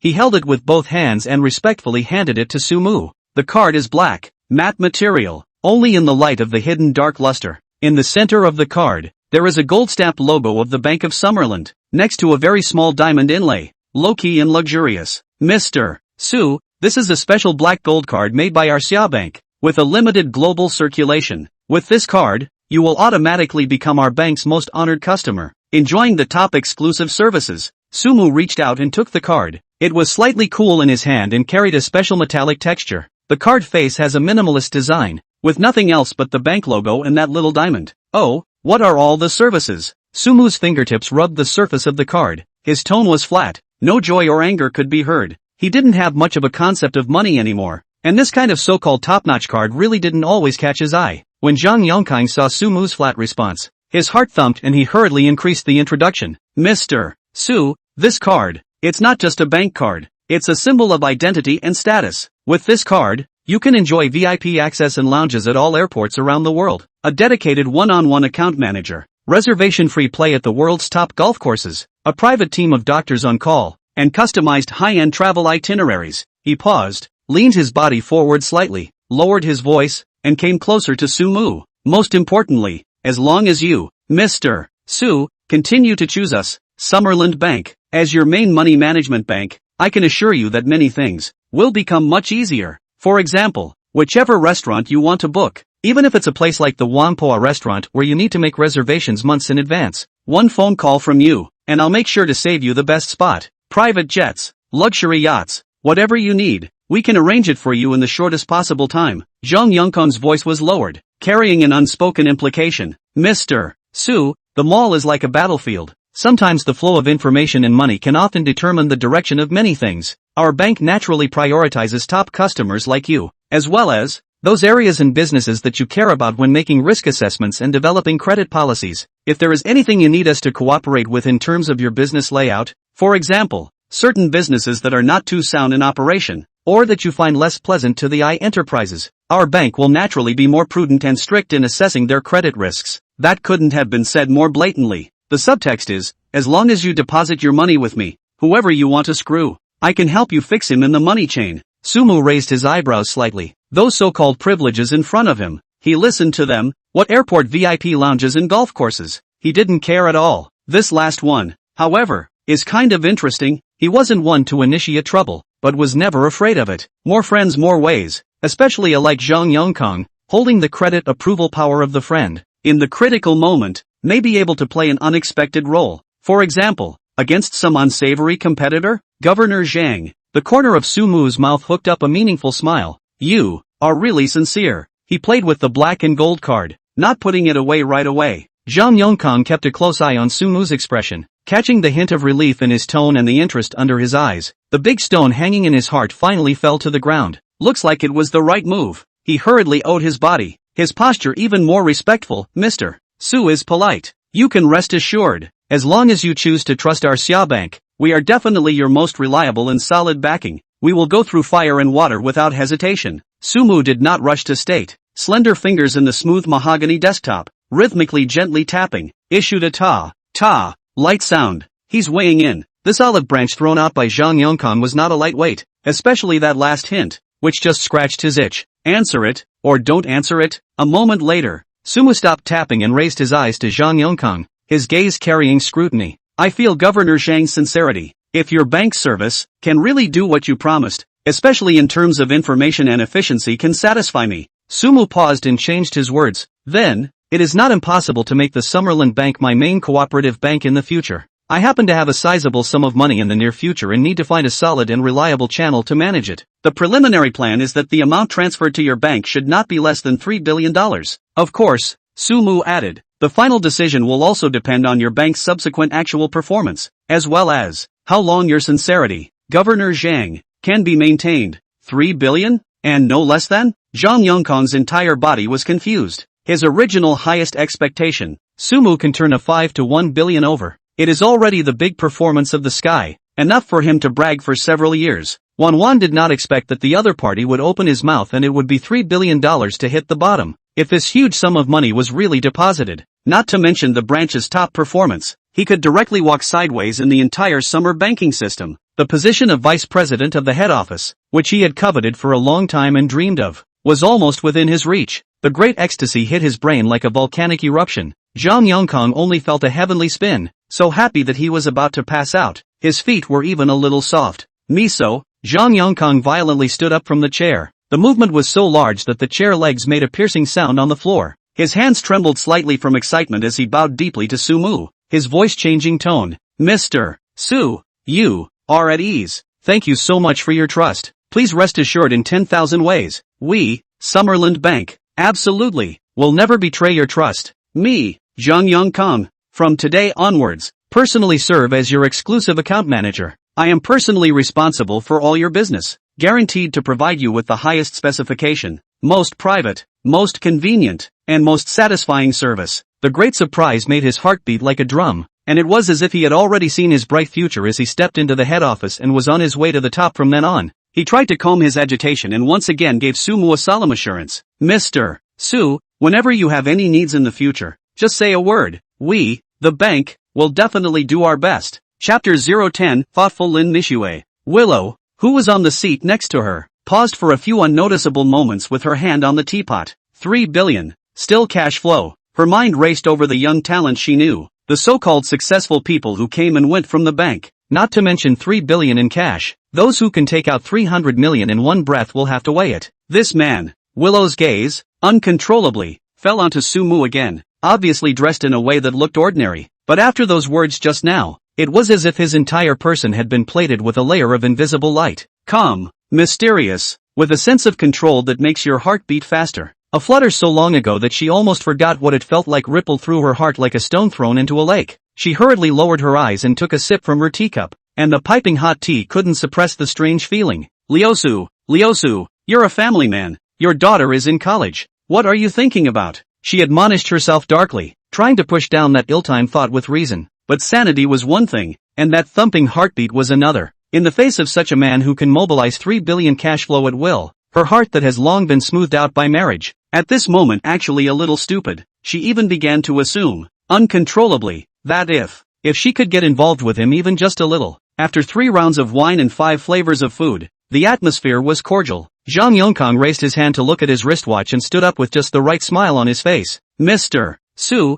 it's really an honor today. It's getting late, so we won't bother you much. Naturally, he looked to Willow and gestured for her to leave with him. The night breeze carried a hint of coolness in front of the brilliant and imposing Whampoa restaurant. Zhang Yongkang held Sumu's hand and shook it enthusiastically. And in his head, he had already begun to calculate how much performance this $3 billion could bring, and what a beautiful addition he could make to his resume. Just then, Willow, who had been quietly following along, suddenly opened her mouth. Governor Zhang, should you return first? I want to see Mr. Su off. The voice wasn't high, but it was extraordinarily clear under the quiet porch. With a hint of nervousness she didn't even notice herself. Zhang Yongkang's hand holding Sumu gave a slight lurch, then loosened it and turned his head to look at Lu Xiu. A flicker of surprise flashed in his eyes, which quickly turned into relief. After many years in the workplace, I still have this eye. He smiled meaningfully and nodded approvingly. Oh, that's good. Mr. Su is our bank's most honored guest. Lu Shua,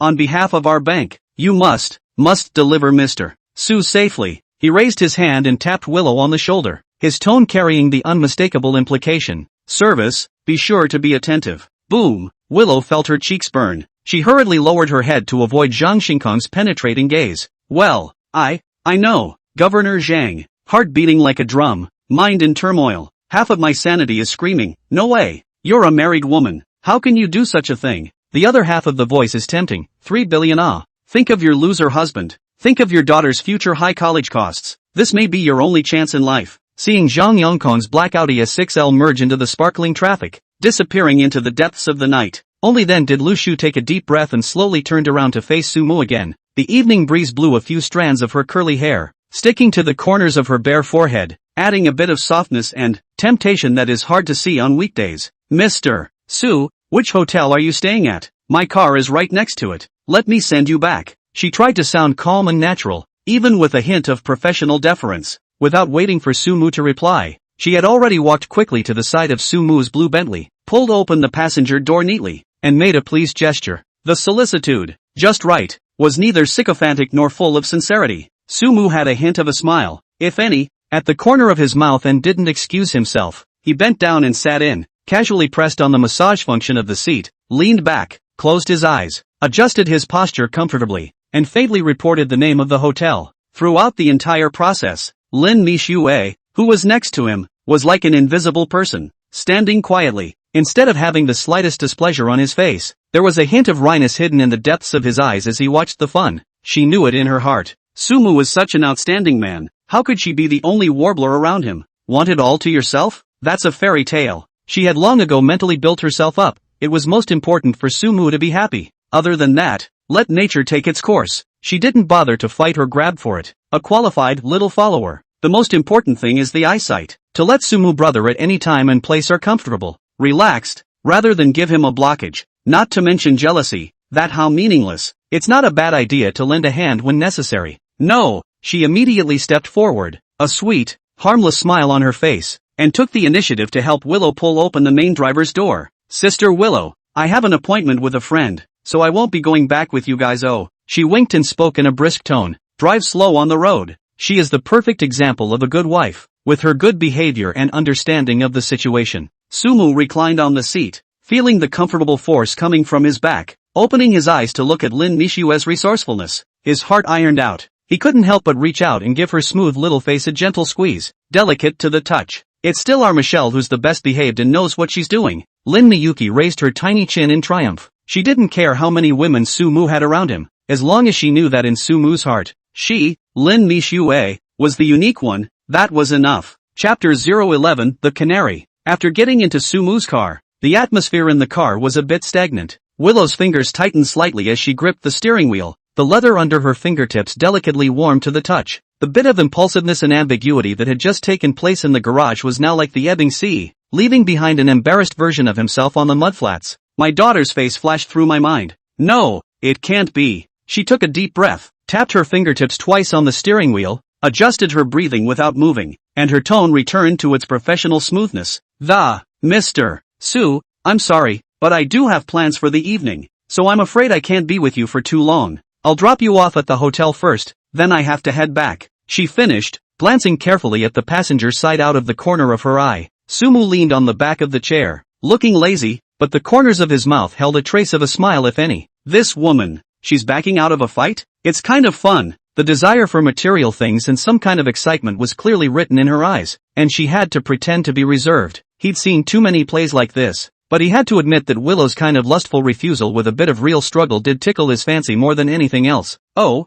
Sumu's voice couldn't hear any emotions, but his gaze carried scrutiny. Miss Lu seems to be very busy. To make Miss Lu push away my invitation, I think it must be a rather important family affair? Willow choked. How do you answer that? That you're afraid your daughter will find out? Or are you afraid you won't be able to hold it? Mr. Su is joking. Lu Shu raised her eyes to meet his line of sight. The corner of her mouth hooked up into a decent light smile, skillfully avoiding the sharpness of the question. I'm just afraid that I'll delay Mr. Su's business, but I don't want to go back to the hotel right now. Change directions and go that way. Sumu raised his hand and pointed at the cluster of buildings streaming out of the car window. KK Mall. Willow was stunned. KK Mall. There is not only a gathering place of luxury goods, but also a symbol of identity and status. Unusual people go in to shop around may feel pressure. She silently turned the wheel and the Bentley merged smoothly into traffic. The car was quiet again, except for the low growl of the engine, like a dormant beast. The underground parking lot of the KK Mall is brightly lit and luminous, with hardly any cars parked below 7 figures. Mr. Su, it's here, Willow reminded softly. Sumu pushed the door and got out of the car, surveying the surroundings. Come on, go up and hang out. He took the lead towards the elevator and Willow hesitated, but followed. Chanel boutique, brightly lit, the air smelled of fine fragrances. Good evening, sir, ma'am. Need to see something? The new seasonal models have arrived. The guide in the sophisticated suit has a standard smile and a sweet voice. Willow's eyes were unconsciously drawn to a tweed jacket hanging on a mannequin, and then glanced at a string of numbers on a compact price tag nearby. $1,888,008. Her heart skipped a beat and she did some quick math. $188,000, which was almost twice the residual value of her mobility scooter or her daughter's expected tuition for the next 2 years. She had served a number of affluent clients, but seeing this indifference to price firsthand still struck her as somehow surreal. Su Mu, however, looked as if he had entered his own checkroom, casually rummaging through it. He did need to replenish some of his lines, just had the money, and his closet was empty. Quickly, he pointed out a couple of shirts and jackets. This one, and that one. The guide's eyes instantly lit up. Yes sir, wait a moment, I'll bring it over and up for you. Send it directly to the dressing room. Sumu walked into the dressing room and casually took a dark blue silk shirt. I'll try it on first. A moment later, the curtain pulled back. It had to be said that Chanel's tailoring was indeed top-notch, setting off Sumu's broad shoulders and narrow waist, and his upright posture, adding a bit of nobility. Not bad, he said, casually surveying them in the mirror. 3 of this style, in all the same colors except this blue. Yes sir. The guide's voice was trembling a little with excitement as she rushed to fetch the clothes. Lu Shu stood aside, looking at the staggering price and Sumu's casual attitude. Her heart slightly rippled, but on her face, she just kept a polite smile. A trace of complexity swept through the depths of her eyes. By so many of the same style? These pieces add up to millions. I'm afraid? She has served many wealthy clients, but this is the first time she has witnessed such a trenchless shopping style. Sumu's afterglow caught a glimpse of Lu Shu's clenched fingers and a flash of volatility in her eyes. Ha, looks like this Chanel packs more of a punch than she lets on. He suddenly turned his head and looked at the guide. Match her with 2 outfits as well. The style here is great, but it may not be quite right for my everyday wear. My thoughts are appreciated. Thank you Mr. Su. Willow's tone was calm, with an undeniable sense of distance. Sumu ignored her excuses and his gaze fell on her, looking up and down as if assessing the size. The eyes paused unmarkedly on her breasts. Size, he said slowly, 36D. Willow's breath hitched a few imperceptible times, feeling her cheeks burn a little as she turned her head slightly sideways to avoid the guide's probing gaze. How can this man, in front of so many people? The eyes of the guides around her seemed to focus, and she hated to disappear. Size S, Sumu added after adding the key information. Go for a lighter style. Good sir, you have a good eye. This lady's temperament suits our style. The guide immediately understood. Her smile grew wider and wider, and she turned around to pick out the clothes, leaving Willow standing alone, her hands and feet not knowing where to put them. What does Sumu mean by this? Are you really going to give her Chanel? What are you waiting for? Sumu's voice came faintly. Go and try.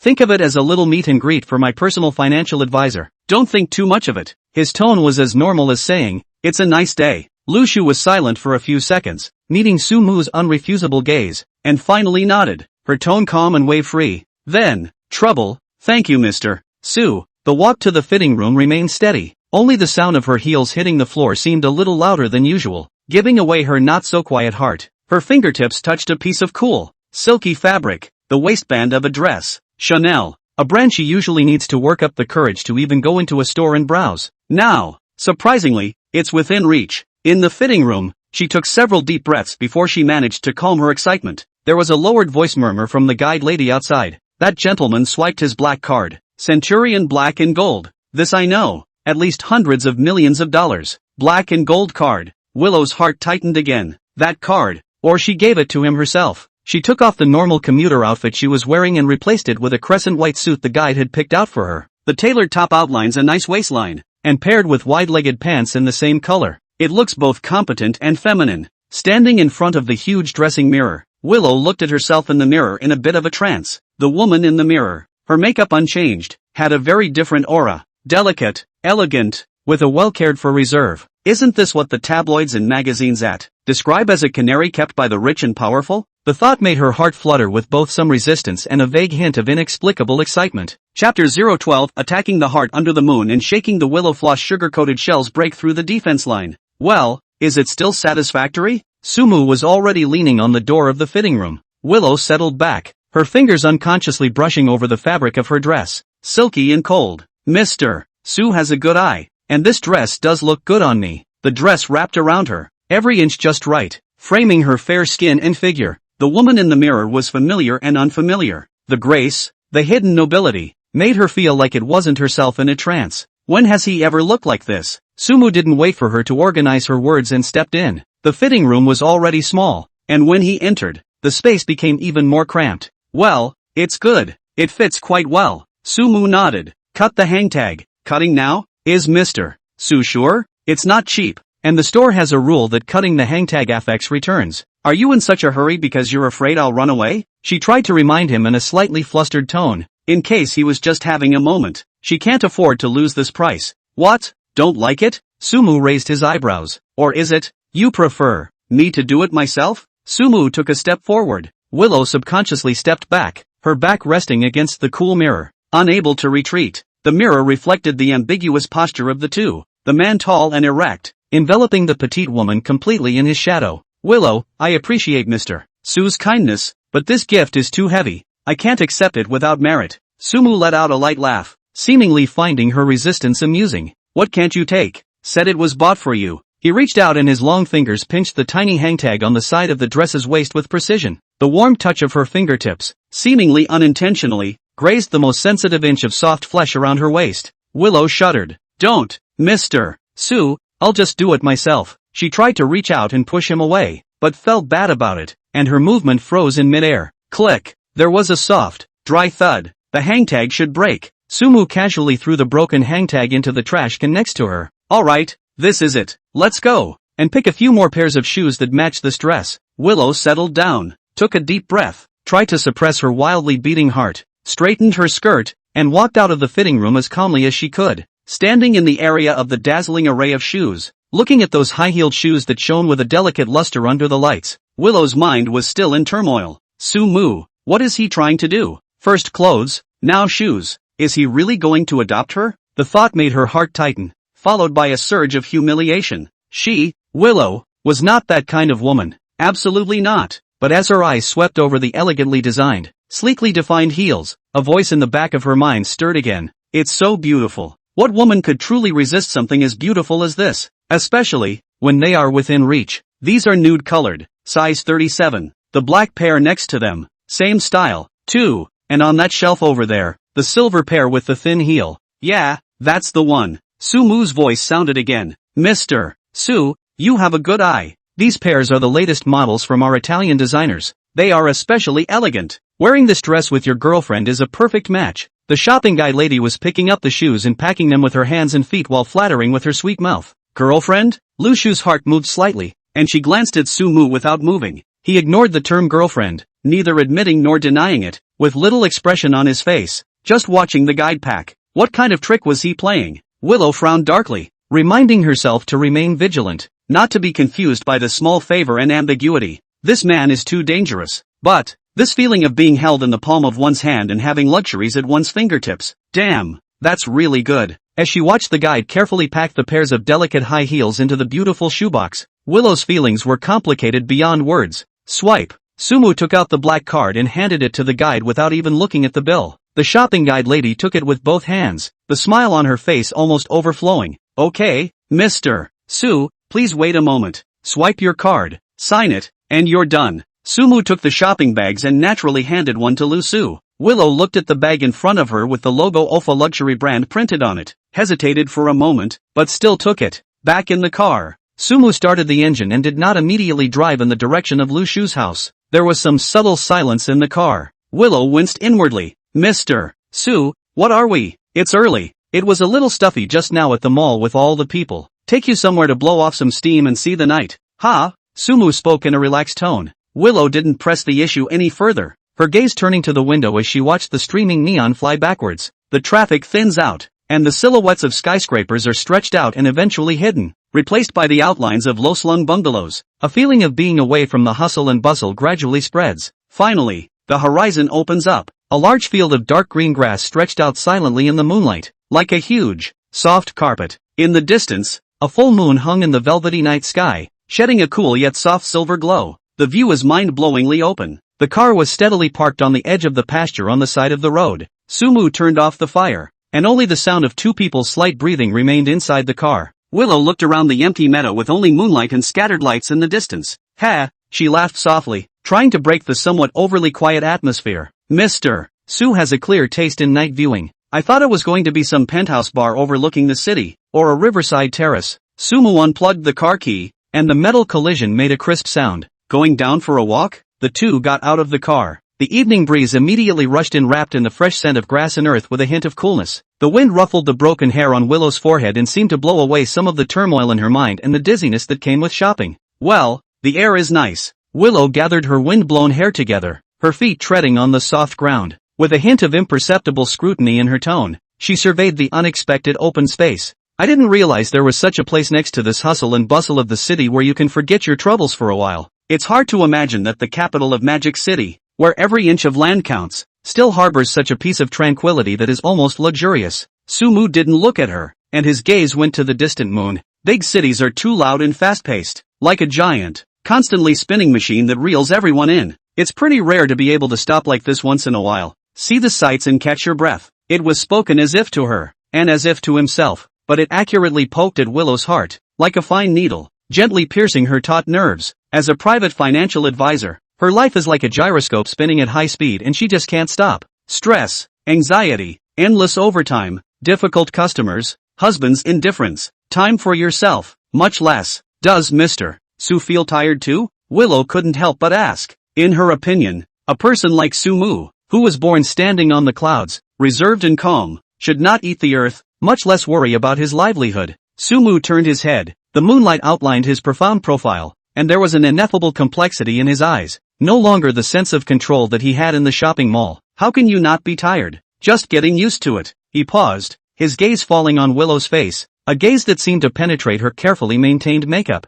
I admire you. Though, admire me? Willow was stunned, then felt a twinge of absurdity. What did she have that he should admire? Just an ordinary woman struggling through the mire of life, trying to stay decent. Yes, Sumu tone a little more serious, no longer the kind of careless tone. You a woman, work so hard, during the day to deal with difficult customers, and at night to go home to run the household. Everyday nerves are taut very tight, right? How could he know? It was as if he could see through the exhaustion and overwhelm beneath her delicate suit. Willow's heart snapped, a sudden sourness surging up the tip of her nose without warning, and her eyes instantly grew a little hot. She forced herself to do so, quickly turning her face away to look at the moon in the distance, her voice as smooth as she could make it, even with a hint of pretend flirtation. Mr. Su is overly concerned. Who in the adult world isn't stumbling along while healing themselves? Got used to living with stress a long time ago. She didn't want to show weakness in front of him. It would be too embarrassing, like having the hard shell peeled back to reveal the soft lining inside.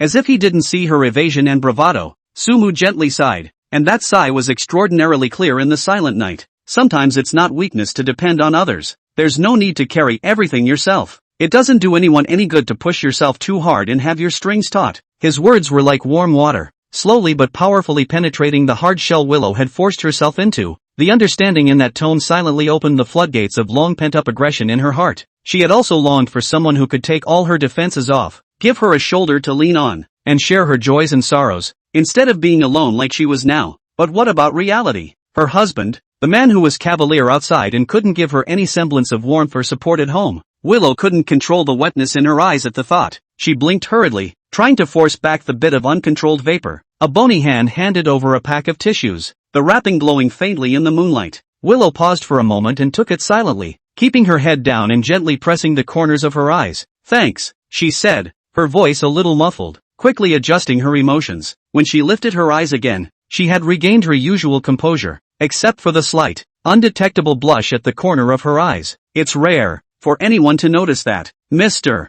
Sue has a keen sense of observation. Sumu looked at her lowered side face. The moonlight gilded a layer of soft light on the tips of her hair, and the silhouette of her new dress was soft and graceful. "Actually, from the first time I saw you, I thought you were different from the others. That seriousness, that tenacity in you, it's special." Willow snapped her head up, the watery light still lingering in her eyes, and looked at him in shock. What does he mean by this? Willow looked up. "Mr. Sue is complimenting me? That's a surprise." Sumu met her gaze. "I said, you're very attractive to me. The contact has made it even more obvious that you're more attractive than I thought you were." "I know, it might be a bit abrupt to say that now. After all, we haven't known each other very long, and the occasion isn't quite right. But, I do have a real crush on you. Couldn't resist trying to get to know you a little better." Lu Shu was not an uninitiated little girl. The meaning of Sumu's words, she could understand. It's just so unreal, like a well-choreographed dream. For a man of his status, what kind of women have he not seen? Why her? She struggled to maintain her outward composure, trying to sound less flustered.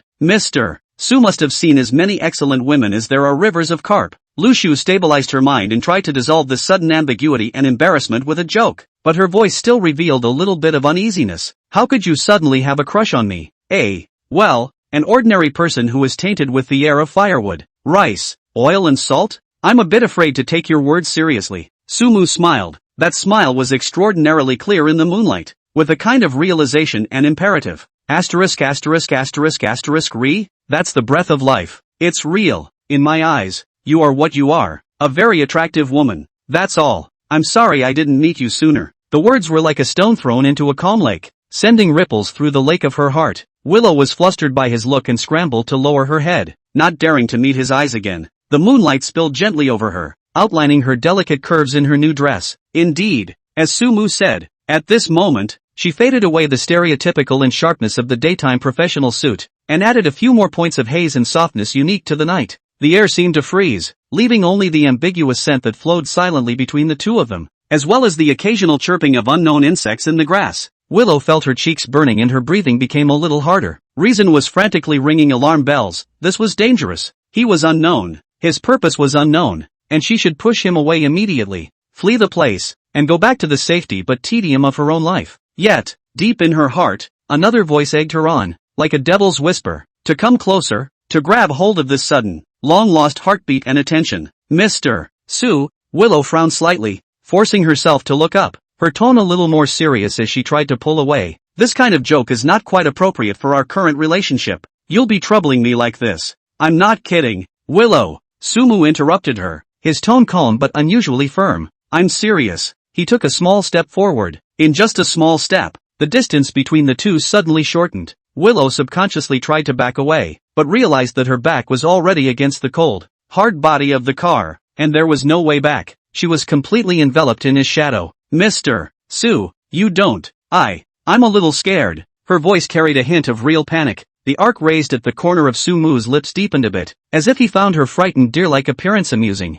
"Don't call Mr. Sue, call me Sumu." Mu. Lu Shu pronounced the name with difficulty. She tilted her head slightly to avoid his overly burning gaze. "Aren't we moving a little too fast? This calling, Willow." His voice was pressed so low that it almost sounded against her ear with warmth. "You really are beautiful." Willow's face went completely red, spreading from her cheeks to her neck, as if she were about to burst into flames. This blunt and aggressive compliment left her at a loss for words. Sumu looked at her shy appearance that was almost dripping with water. A trace of a satisfied smile flashed in the bottom of his eyes, and he decided to add one last fire. "Don't repress yourself. Do you know what your name means?" Willow looked at him blankly, her mind having completely stopped thinking and gone blank. Sumu's fingertips rubbed her cheeks if anything. Willow, poplars and willows, moving with the wind, seemingly gentle. He moved slightly closer, his breath brushing against her ear. Truth is, a little goes a long way, doesn't it? Chapter 013, Baby Daughter Shang Yen Xin. Early in the morning, the sunlight spreads over the bedroom of the penthouse duplex of one famous city. On the beige idyllic large bed, Sumu opened his eyes. A slight soreness still lingered in his lower back, a reminder of last night's intensity. This woman, Willow, is elegant on the outside, but has a different flavor on the inside. He turned his head sideways, the woman beside him sleeping peacefully. The silk pajamas slipped off at some point, revealing beautifully shaped shoulders and neck. A few strands of slightly damp hair were plastered to her cheeks, adding a bit of lazy charm. Well, Willow's long eyelashes fluttered gently as she woke up. 4 eyes. Her cheeks quickly colored a thin layer of red, and she subconsciously went to pull at the slipping quilt to cover her spring light. Morning. Sumu's voice carried the huskiness of morning. A subtle sense of control grew in his heart as he watched her small, slightly flustered movements. Morning. Willow turned her face slightly sideways. Sumu leaned over and planted a light kiss on her bare forehead. Willow's body tensed imperceptibly for a moment and then quickly relaxed. You this place. Lu Shu's eyes calmly swept through the luxurious but not lose the style of the room, and finally fixed on the magnificent river view outside the window. The tone of voice with a few points of immovable scrutiny. Vision can be. Her eyes skimmed over the huge walk-in closet, which was neatly hung with all the top luxury brands she'd only ever seen in fashion magazine hardcopies. Outside the window, the Whampoa River meanders, and the bustling lights on the other side of the river, which have not yet been completely extinguished, are in full view. This lot, this decoration, this vision. Willow's heartbeat can't help but beat a few beats faster. I'm afraid this house needs to be measured in billions. Penthouse duplex with a sky garden and pool. Sumu's tone was flat. Willow's slender eyebrows lifted gently. The only thing that probably bothers people who live in places like this is having too much money and worrying about how to spend it, right? It was a barbed, yet playful statement. Like? Sumu gazed at her. Like? Willow blurted out, then added, the setting. She wasn't a young girl who hadn't seen the world, but the luxury in front of her was still beyond her everyday perception. It's good if you like it. Sumu smiled. His slender fingers hooked up a strand of her scattered hair. His movements intimate. In the future, this can also be your home. Willow's breath hitched and she looked over at him. It's not easy for you to bring up your daughter alone, and the environment over at the old house is average. If you'd like to move in, the rent is $100 a month, meaning something. Willow froze completely. $100? Live here? What's the difference between that and giving it away for nothing? She knew very well that this was not a whim on Sumu's part. This was to bring her completely and totally under his wing. But what about Janssen? My daughter just started college, and although she lives on campus, she always comes back on weekends and vacations. If that girl finds out that her mom is living in a strange man's penthouse mansion, Lu Shu's eyebrows knit slightly. His tone restored the usual calmness, stating the objective conundrum. My daughter Yen Xin is more defensive, especially to the opposite sex that appears around me. This thing needs some time for her to accept. Instead of rejecting it outright, she points out the key obstacle. Sumu was just about to say something soothing. Ring ring ring. A shrill, urgent ringing of a cell phone cut through the early morning quiet. Lu Shu picked up the cell phone on the pillow, saw the screen jumping on the baby daughter Shang Yanxin. Several words. Heart inexplicably tightened. Yun Sim, what's wrong? Yu Wu quickly adjusted her emotions and picked up the phone, her voice sounding no different than usual. Mom, where are you people? Didn't you say you'd drop me off to report to school today? Where's the car? You didn't forget again,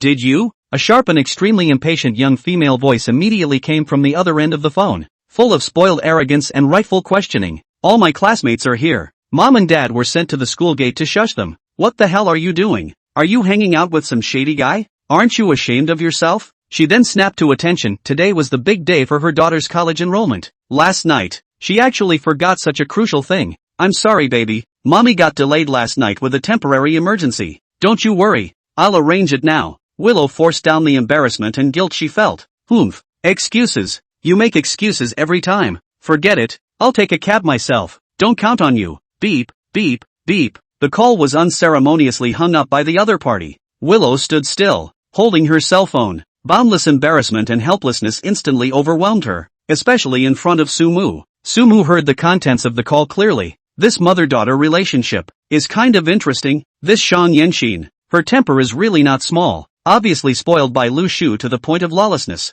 Yun Xin Shi is usually spoiled by me, and is a little short-tempered. Yu Wu put down his cell phone. It's okay, little girls. A little temperament is normal. Sumu's tone was gentle, reached out and wrapped his hand around her slightly trembling shoulders, giving silent comfort. Don't take it to heart. Willow looked up at him with a hint of imperceptible vulnerability in her eyes. She bent down, trying to pick up the nightgown scattered on the carpet, when her legs suddenly went weak. Ouch! She whimpered, her body wobbling and nearly falling to the carpet. Sumu's eyes were quick to stabilize her. What's wrong? Willow frowned thinly, bracing her arms on the edge of the bed with a slight exertion. Over-exercised last night. She raised her eyes and glanced quickly at Sumu, with a hint of anger in her eyes. Sumu couldn't help but let out a low laugh as he looked at her, the shy and annoyed look. It seems that I was too unrestrained last night and tired you out? Willow's cheeks burned at his flirtation and she simply buried her head into his warm chest, refusing to squeak. Sumu stopped teasing her in moderation. He quickly calculated in his heart,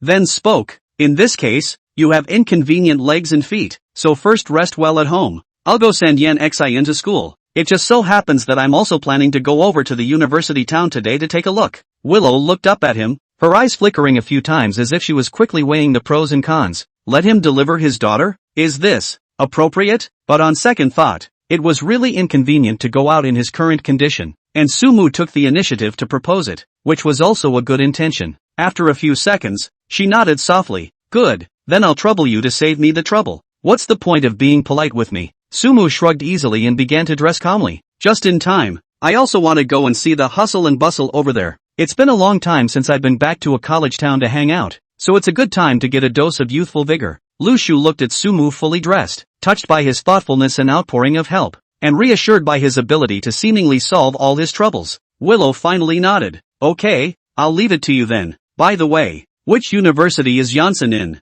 Sumu straightened his shirt cuffs. Magic City University of the Arts, School of Dance. Willow replied. Magic City Art University? Sumu raised his eyebrows. That place was full of beautiful women and a future cradle of stars. Not bad. He walked over to Willow and lowered his head and touched her lips lightly. His breath warm. Wait for me back at home. After saying that, Sumu turned around and left the bedroom with a steady pace. Willow froze in place, her fingertips unconsciously brushing her lips. Chapter 014, Driving a broken Mercedes is great. Sumu took the tawdry blue Bentley and drove it slowly into the dilapidated urban village. The body lines are smooth as a work of art, and the paint shines brightly in the dusty surroundings. It's a thing of two worlds from the low, mottled brick houses and potholed dirt roads that surround it. Driving all the way over, he gained countless stares, envy, jealousy, and sheer curiosity, hitting him and the car like a spotlight. Sumu lowered the window a little, his fingers resting on the steering wheel, lazily scanning out the window. TCH, this is where Willow and her daughter live.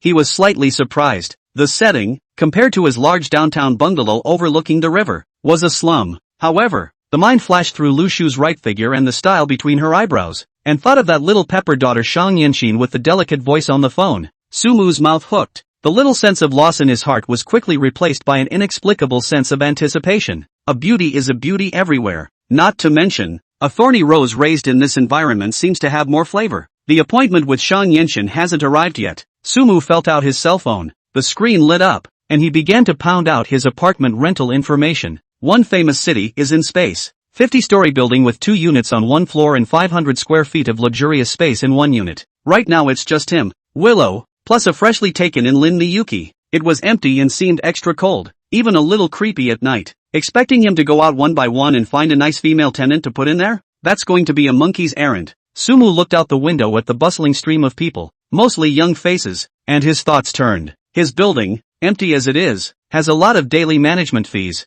How about renting out all the floors below the 20th floor? Just rent to young, pretty, good-looking college girls. Not only can the building add a bit of vitality, gather some yin and yang, oh no, is the youthful atmosphere, but also by the way, well, screening good quality neighbors in advance. It's a good idea to be close to the water. As for 20 floors up, hey, that's for his future private stash. Naturally, the city center of the famous City 1 Riverview Mansion. Single room for rent at a cabbage price. The location is unbeatable, well decorated and turnkey. Now launched the most beautiful tenant selection activities, with my photo to participate in the lottery. The successful signer rent is only 1,000 yuan per month. Girls are preferred, and high color is preferred. Sumu's fingers flipped and quickly edited the copy. After thinking about it, he tapped on the little pink book app and posted the thread. It's the home of the fairies, and the traffic is huge, so there's no worry about not being seen. At that time, swallow thin ring fat. Pure, sexy, lovely, all kinds of beautiful women actively sent to the door for him to choose. Mezzo.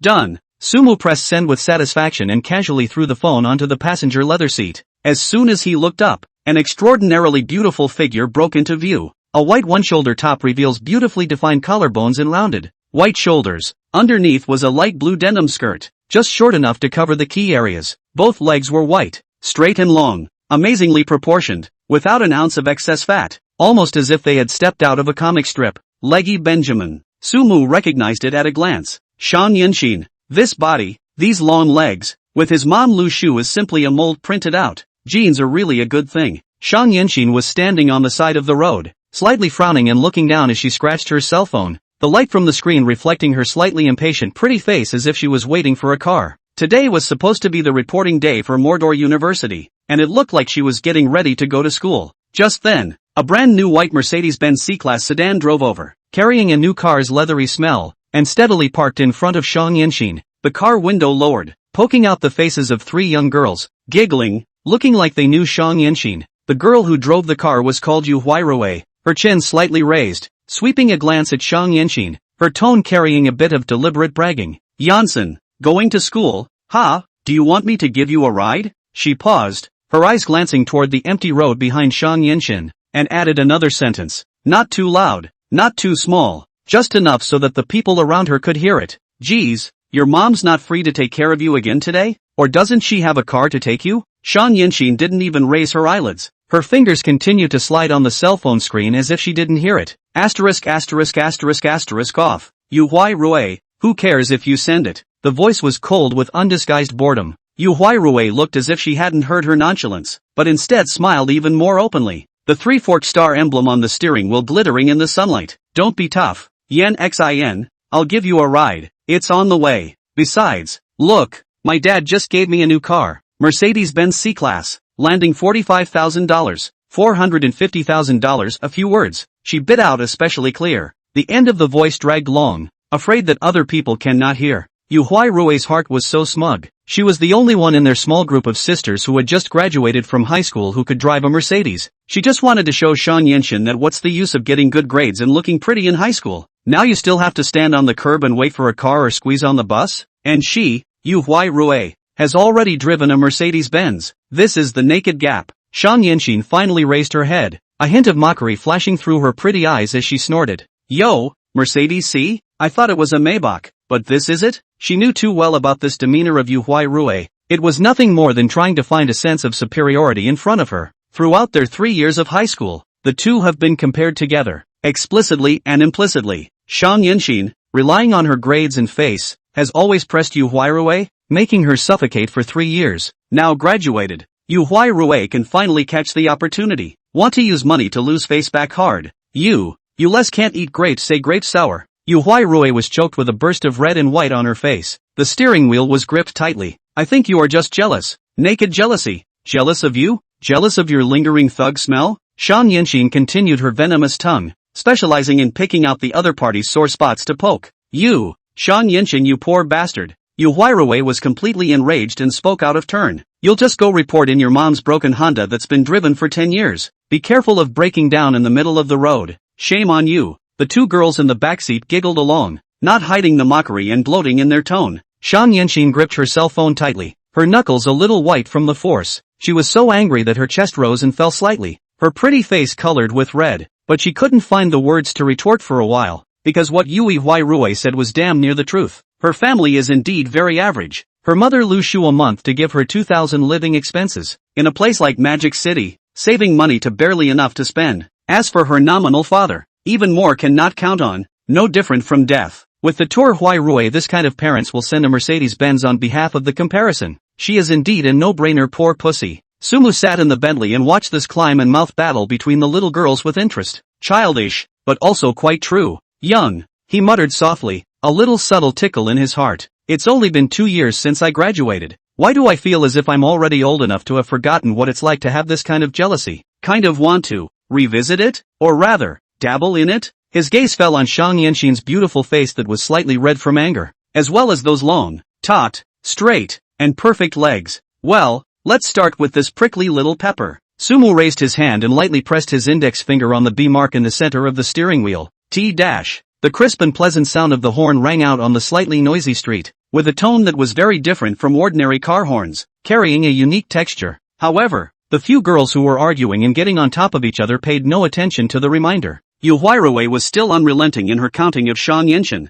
Sumu raised his eyebrows, a little helpless. It seems the movement is still small. He honked the horn again, this time a little longer and a little harder. Tick-tock. The voice was louder, more penetrating, and carried a presence that could not be ignored. As expected, Yu Huirui, who was spitting out harsh words, was interrupted, and she impatiently twisted her head around, wanting to see which one of the ungrateful ones dared to interrupt her from teaching Shan Yenshin a lesson. Shan Yenshin and the two girls watching from the back seat also subconsciously looked over at the sound. Then, at the same time, they saw the behemoth parked a short distance away, blue in color, smoothly styled, and exuding an aura of top-notch luxury. Bentley, and it's also an extremely flirty and eye-catching color, Klein blue. The air seemed to freeze for an instant. Chapter 015, Thank you brother for picking me up. Yu Huirui was cursing vigorously and was suddenly interrupted. She snapped her neck over and fiercely tried to curse, but the next second, when the line of sight touched that car parked not far away, the body with a blue luster of the behemoth,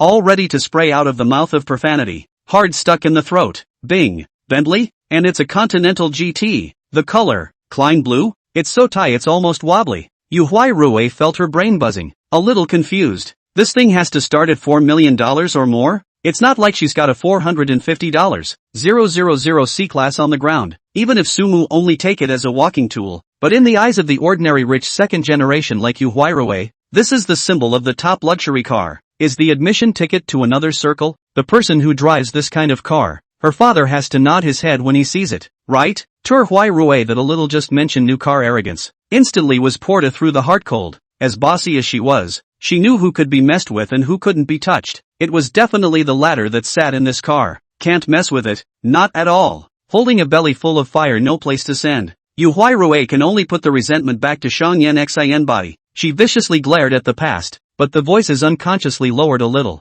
Colorful scolding. What are you looking at, dirtbag? Never seen a luxury car before? She wanted to say something else to save face, such as mocking Shan Yenshin for not being able to sit down even if she saw it or something like that. But before she could organize her words, the window of the blue Bentley slowly lowered, revealing a sideways face that was too handsome for words. Then a low, pleasant voice with a bit of careless laughter rang out. Shan Yenshin, what are you standing here for? Shan Yenshin subconsciously looked up when she heard someone calling her. The sight crashed into a pair of deep, smiling eyes. She was slightly stunned. This man is too good looking. Wait, how does he know me? Yu Huirui and the two little sisters in the back seat were even more directly stupid. Jaws almost dropped to the floor. The big handsome man who drives a Bentley knows Shan Yenshin? That poor slob they see? What the is going on here? Got the wrong script, didn't you? The air around them seemed to freeze, leaving only the sound of several people's ragged breathing. Sumu's gaze turned around on Shan Yenshin's body, sliding from her delicate collarbone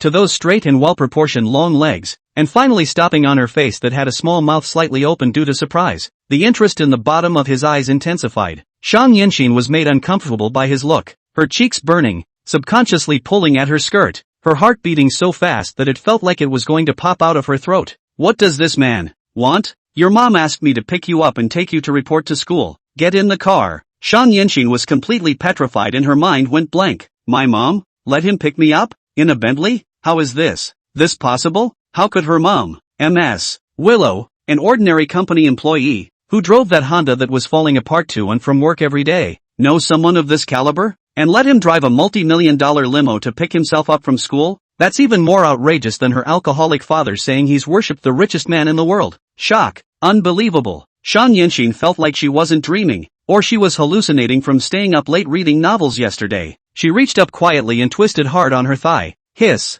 Really hurt. Not a dream. She looked at Sumu dumbfounded, her eyes filled with doubt and shock. Sumu looked at her dumbfounded look and felt funny in his heart. Didn't you dislike him so much just now? Why are you so stupid now? He deliberately raised an eyebrow and added, What?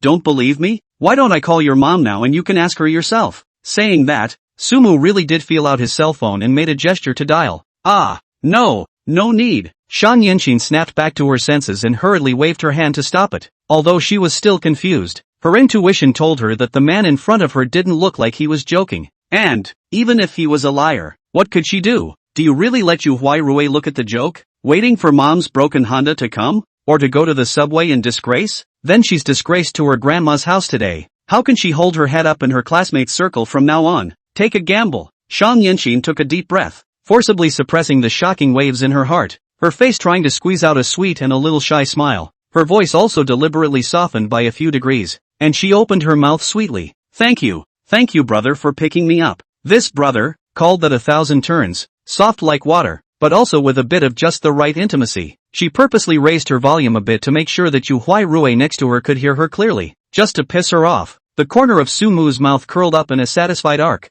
Well, the little girl is quite up to it. He pushed open the car door and got out, went around to the passenger side, gentlemanly pulled open the car door for Shang Yanxin and made a please gesture. The movements are elegant and smooth, and with that face and that car, it's almost as if the idol drama hero has descended. Shang Yanxin's heart beat faster, and her toes crushed uneasily in place. She stole a glance at the pale-faced Yu Huai, and a thrill of revenge rose in her heart. Eventually, she straightened her spine like a proud little swan, lifted the hem of her skirt, and stepped away with her long legs towards the blue Bentley that symbolized luxury and status. Every step was like stepping on a cloud. Bentley, a living, breathing Bentley. She's about to sit in it. Getting into this top-of-the-line luxury car she'd only seen in dreams and magazines, she couldn't help but use her afterglow to glance at Su Mu in the driver's seat again. Perfect side face lines, high nose, reserved and with a little lazy temperament. I don't know how many notches better than those hairless, self-righteous so-called school herbs in school. The point is, he's also so rich, driving a multi-million-dollar car like it's for fun,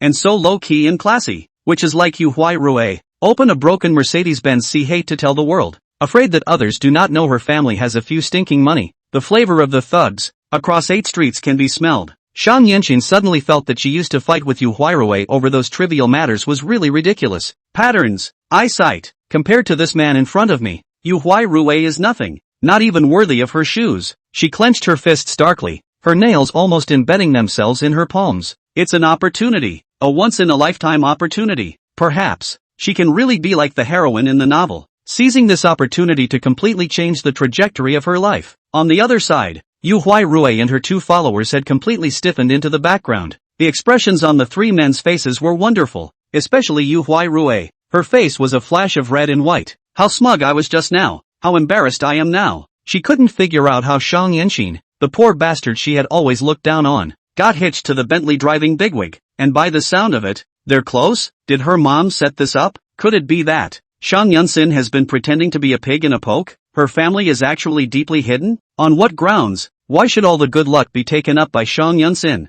The 2 little sisters behind her were also filled with envy and jealousy. One of the girls couldn't help but mutter in a sour voice, "Che, what's the big deal? Maybe she's being adopted by an old man." The other one also hurriedly chimed in, "That's right, look at that vixen look of hers. She's not a decent person at first glance." The voice was small, but in this dead silent atmosphere, it still vaguely reached the ears of Shang Yanxin, who was about to close the car door. Shang Yanxin paused in her movements. Jumping the gun. She didn't bother to pay any more attention to these idiots who only chewed the cud. All she wanted now was to get a good feel for the inside of this top-of-the-line luxury car. The soft and delicate leather seats wrapped her gently, and the car was filled with an aroma if wood mixed with leather, understated and luxurious. The dashboard, the center screen, every detail is refined and expensive. Is this the world of the rich? That's so nice. Su Mu returned to the driver's seat and casually closed the heavy car door, isolating himself from the hustle and bustle and those unfriendly sights outside. He pressed the start button and the V8 engine gave a low, muffled growl, announcing its unearthly nature. Like an elegant blue cheetah, the Bentley Continental GT slid smoothly and quickly out into traffic. Only Yu Huai and her 2 followers were left behind, stupidly poking at the spot. In the sunlight, the Mercedes-Benz C-Class, with its 3-pronged star emblem, looked so dull and even a little ridiculous at the moment. Yu Huai looked at the Bentley's dusty back, so angry that she was trembling, and fiercely smashed her fist on the steering wheel.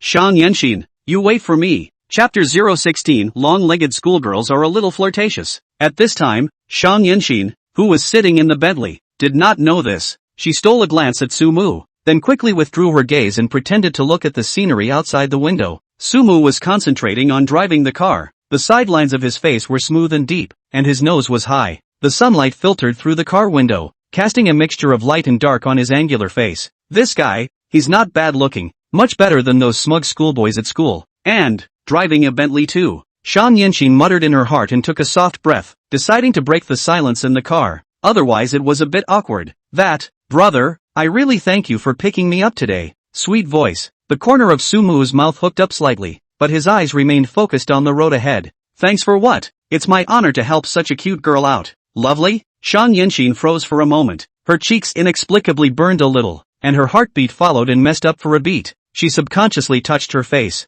I was in a hurry to get out of the house today, so I just put on a little bit of barrier cream, drew on my eyebrows, and didn't even put on any lipstick. You call that cute? You know, in the school library, those boys secretly handed her love letters. She used them as draft paper. The content was so uniform and mushy. The word cute is not even remotely close to the image she has always maintained as a high school bully and iceberg beauty. She couldn't help but follow up with curiosity. What's so cute about me? There was a touch of uncertainty in his tone, and a bit of imperceptible anticipation hidden in it. Sumu didn't answer immediately, but instead slightly sideways. His gaze swept around her body without any trace. The eyes were not considered revealing, but they carried a bit of the scrutiny and temperature of an adult man. Looking at Shang Yinxin a bit uncomfortable, subconsciously closing her knees together and moving her body. Sumu's gaze finally landed on her slender legs. The sunlight filtered through the car window and gilded a soft halo over her pale, delicate skin. Slender, straight and well-proportioned, like a work of art carefully polished by God. He smiled meaningfully and spoke slowly, his voice a little magnetic. Well, legs are cute. Shang Yinxin. She followed his gaze down, herself today in a plain and simple white dress just above her knees. The hem of her skirt swayed gently with the movement she had just moved, revealing a small portion of her beautifully shaped calves, as well as her slender ankles. She realized what he meant at once, and her cheeks were even hotter. This man, how to speak so directly, and a little immodest. However, although she blushed a little in her heart, like she had been poked and prodded, Shang Yinxin did not feel disgusted, but instead was vaguely a little pleased. What girl wouldn't be floored to be complimented by an older brother who drove a multi-million-dollar Bentley, was handsome, and exuded the aura of a successful man? It's much more fulfilling than getting those childish love letters. In order to hide the little bit of fluttering in her heart, and also with a hint of wanting to show her advantages in front of him, Shang Yinxin hesitated for a moment. To be or not to be? In the end, vanity prevailed. She still lifted both of her slender legs up, and her white toes tentatively and gently rested on the black leather dashboard in front of her. The movement was a little deliberate, even quietly adjusting the angle and straightening the backs of his feet to make his legs look longer and more striking in the sunlight. She lifted her chin slightly, with a small hint of bravado, and her tone lightened. That's nothing. I'm a practicing dancer. Long legs are a basic operation. The little smugness in his tone couldn't be hidden. Sumu looked at this slightly childish behavior of hers, and the smile in his eyes intensified. He just nodded softly and didn't say anything more, his gaze lingering on her bare calves for only 2 more seconds. When Shang Yinxin saw his bland response, she slightly lost a little bit of her heart. That's right, for a man like him, there must be no shortage of beautiful women around him. What kind of long legs haven't been seen before? This little trick of his own, I guess he doesn't put it in his eyes at all. She was a little resentful and ready to take her foot back. Who knew that Sumu was forcibly pretending to be calm? He was also screaming in his heart. God, what about testing the cadres? He's here to help Willow pick up her daughter, not to make a forgettable friend, let alone scout for a new target. This elementary school girl in front of me, youthful and energetic, especially the pair of white and straight long legs, just so big and hitching in front of the eyes, shaking people's hearts itchy. Who's gonna be able to handle that? If he couldn't hold himself back, if his eyes were a little more revealing, or if he said something out of place, how would he explain it to Lu Shu later? That, Janssen Sumu cleared his throat. You just said that you studied dance? What's wrong? Shang Yinxin blinked. I've always been quite interested in dance. Can you tell me if learning to dance has any particular effect on the shape of my legs? Sumu felt like a rigorous scholar at the moment. Don't get me wrong, I don't mean anything else. In fact, I'm kind of half an art lover, purely for an academic discussion. It's just to find out. For example, after a girl learns dance, will her leg muscle lines, flexibility, and skin firmness and whatnot, be noticeably different from the average person? You know, art comes from life. I'd like to get a deeper understanding. Shang Yinxin first froze, and then reacted to his academic discussion of the real purpose, could not help but put a laugh out. Crisp laughter echoed in the carriage, like wind chimes tinkling. Nasty you, she pouted, her cheeks flying up in 2 moving blushes. This guy, what kind of academic discussion is he pretending to be? What kind of art lover is he? But, how does he feel kind of cute with this forced excuse? What's going on? She wasn't going to let him get away with this so easily. Research is fine, but no touching. Shan Yinshin purposely made a stern face. When he finished, he deliberately wiggled his feet on the dashboard. Unless, of course, you ask my mom if she agrees first. Don't. Sumu was speechless. What was with this suing the parents joke? This would make Willow know that he wanted a cozy, harmonious sandwich, so I'm afraid he's going to freak out. Janssen, no kidding. This is something that just the two of us should know. Don't tell your mom. It's not a good influence. Sumu waved his hand in a hurry. Shan Yinshin looked at his look of fear of being sued, and her heart burst with joy. With a twinkle in her eye, she calculated. Actually, it's not completely out of the question. She deliberately trailed off. It's the first day of school, and I'll begrudgingly go along with your academic research if you can stay with me all day and help me with everything. She made her offer, her tone tinged with a little smugness. She was now curious about Sumu. This man, who drove a luxury car, was handsome, and helped her dislike the nasty Yu Huai Rue, was simply heavenly. It seemed nice to spend a little more time with him. Sumu hesitated. Stay with her all day? Checking in, registering, getting your stuff, and familiarizing yourself with the campus. Seems like quite a hassle. What? You're not willing? Shan Yinshin saw his hesitation and made a move to take her foot back. No, it's just that I haven't been back to campus for a long time. A little bit of near-home feeling. I can accompany you. Sumu immediately stated his position. He thought to himself, anyway, I was entrusted with the task of delivering the Buddha to the West. Besides, he didn't have anything planned for today. So walking around campus with this pretty and funny little girl was better than going home alone to the computer. Think of it as reliving your youth? That's more like it. Shan Yinshin nodded in satisfaction then, wiggling her toes on the dashboard. But, Sumu felt that he still had to emphasize his stance. Don't misunderstand. I accompanied you purely because your mother asked me to take care of you. I have no other thoughts about you. Shan Yinshin was even more delighted when she looked at his lustful look. This man, his mouth says no, but his body is very honest. Alright, I know, brother Su. She purposely stretched out her trailing voice and said with a smile, hurry up and drive. The report is going to be late.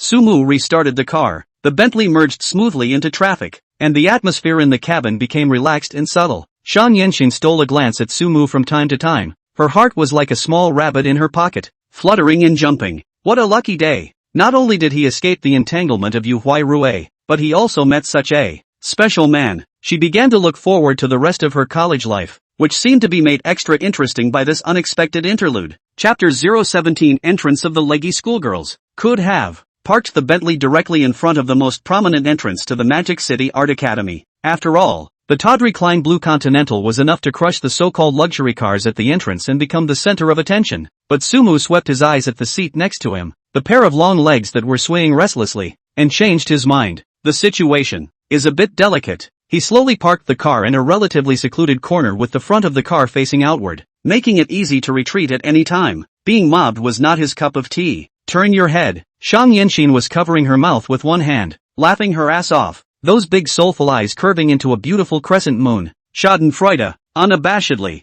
Still laughing? Sumu was a bit helpless, stretching out his index finger and symbolically tapping her bare and full forehead. Troublemaker. There was a soft thud. Not much force, more like flirting. Sumu gave her another not-so-gentle flick on the forehead. No big deal. Shan Yinshin let out an ouch, covered her forehead, and laughed more cheerfully. Who let you? Poof. Who let you not have a little bit of determination? She seemed to feel that this was not enough, and deliberately adjusted her sitting position. The two long legs that were so white that they dazzled the eyes were even more unscrupulously displayed in front of Sumu's eyes. Sumu felt his throat a little dry. This girl, she's doing it on purpose, isn't she? He sighed silently and averted his eyes. Lowering his head, he began to straighten his slightly disheveled collar and cuffs. Just now in the car, in order to keep her honest and not to move, the two of them a little cut. If he hadn't been strong-willed and braked in time, I'm afraid it wouldn't be as simple as sorting out his clothes right now. That girl, looking innocent, is bold as hell. Okay,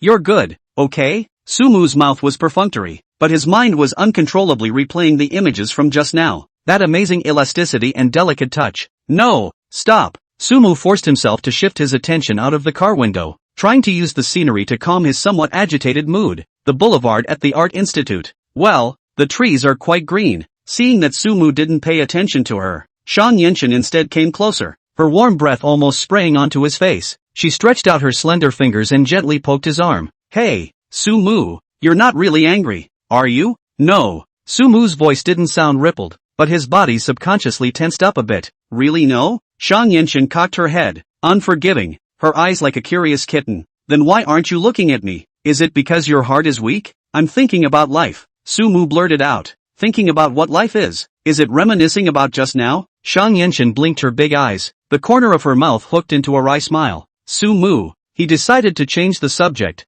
I was wondering if your mom would skin you if she knew you were so lawless when you just started college. Watch out for me to sue. Che, ms. Lushu doesn't care about me. Shang Yinchen bristled, full of concern. Besides, she's definitely more concerned now about when you'll be my stepdad. The corner of Sumu's mouth twitched. This girl's brain is always so clear. He didn't bother to fight her any further, and kept to himself as he continued to straighten his clothes, making sure he didn't look out of place. After all, it was important to have an image when you had to meet the female netizen with millions of followers later, especially at the entrance of this art college where there are so many beautiful women. You can't lose face. It took a bit of work, but finally the clothes were in order and the creases that shouldn't have been there were smoothed out. Sumu restarted the car and drove smoothly towards the school entrance. The Magic City Art Academy, worthy of being the top art hall. The entrance to the school was really busy. The sides of the street were almost filled with cars of all kinds. BMWs and Mercedes are everywhere, and the Audi S6 all looks a bit ordinary. The occasional Porsche Cayenne or Maserati President already draws a lot of attention,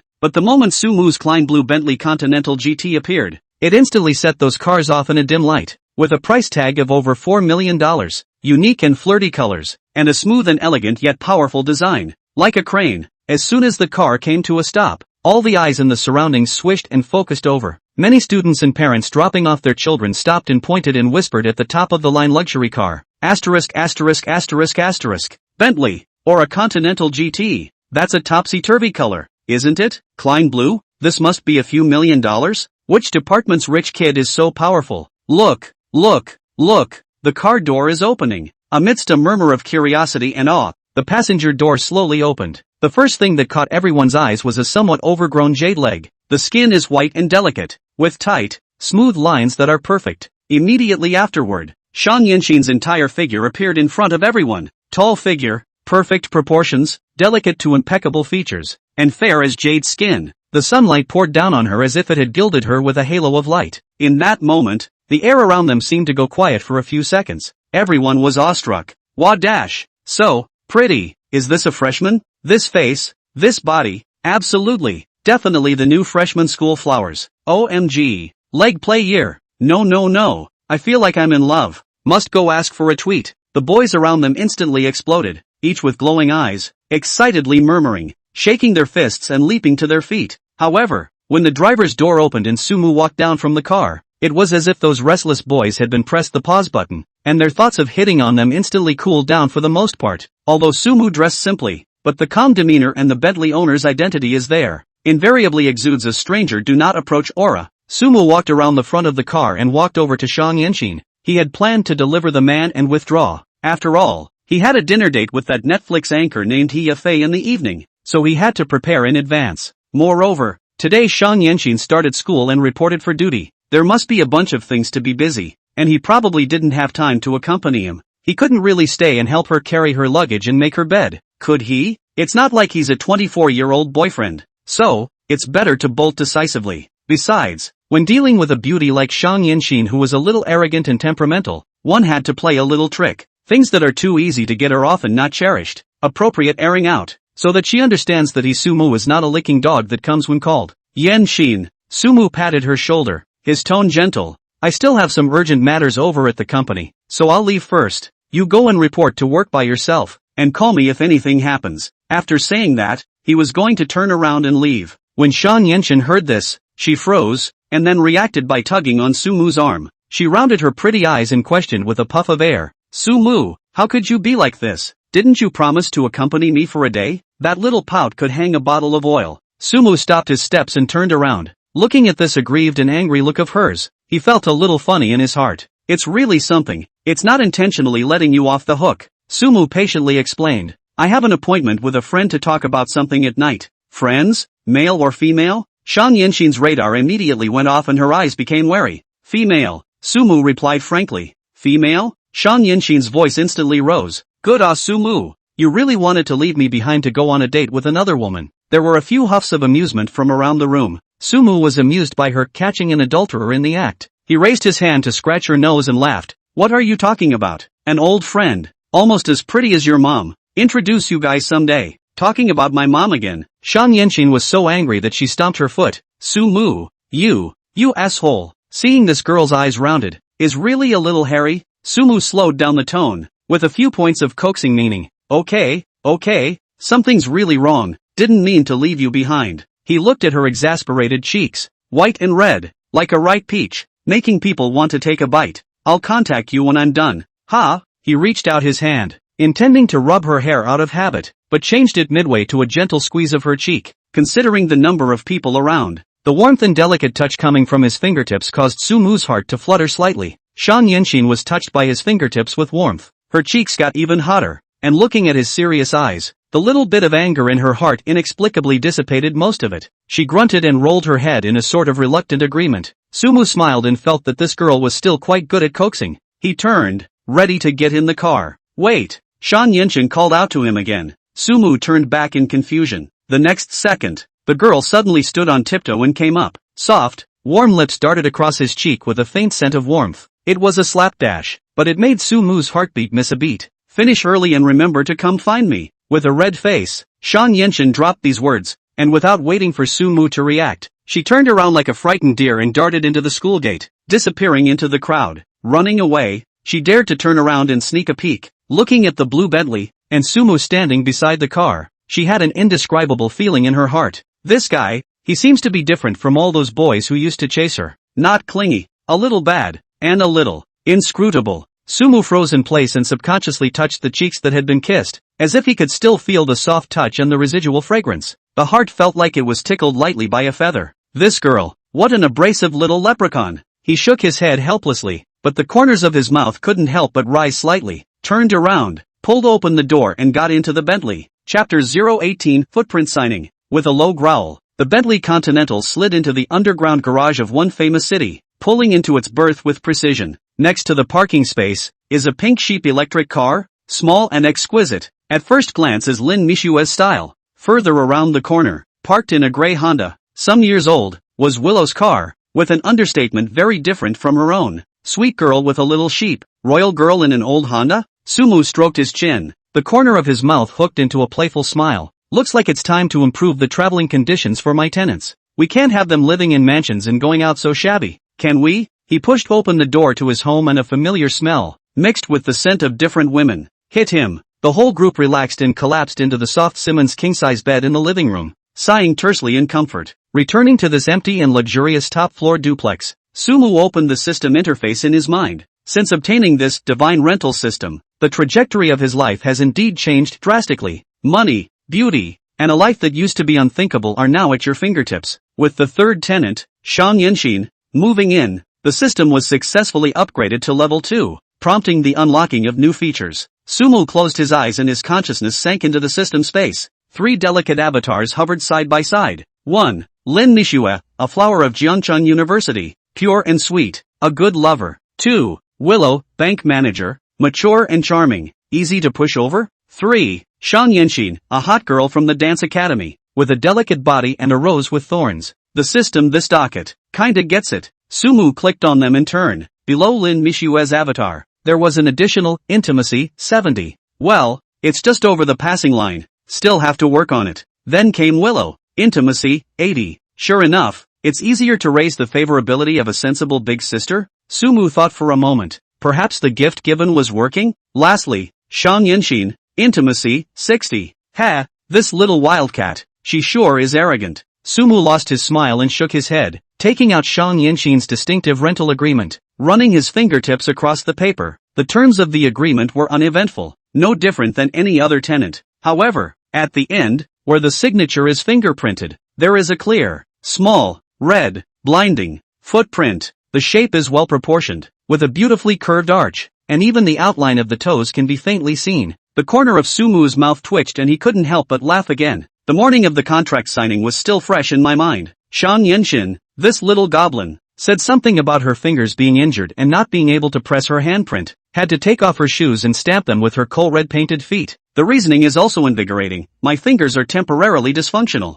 but my toes are fine. At that time, Sumu was driving his car, blocking the intersection and waiting for the red light. Seeing Shang Yanqin's sly and promising eyes in the rearview mirror, he knew that this girl didn't have a good heart. The next second, a small, white, slender foot came through the gap in the passenger backrest, its toes still stained with red printer's clay. Like a couple of freshly picked red cherries, they wiggled and wiggled in the carriage. Nonsense! Shrink back and press your handprint properly, Sumu chided in a low voice. He reached out to push the disruptive foot back, but his palm was suddenly taken over by a warm, delicate touch. It's the center of Shang Yanqin's foot, soft, smooth, with the unique scent of a young girl and a slight sweat. Sumu's heart skipped a beat and his grip on the steering wheel tightened. There's surveillance at the intersection ahead, he warned in a slightly dry voice.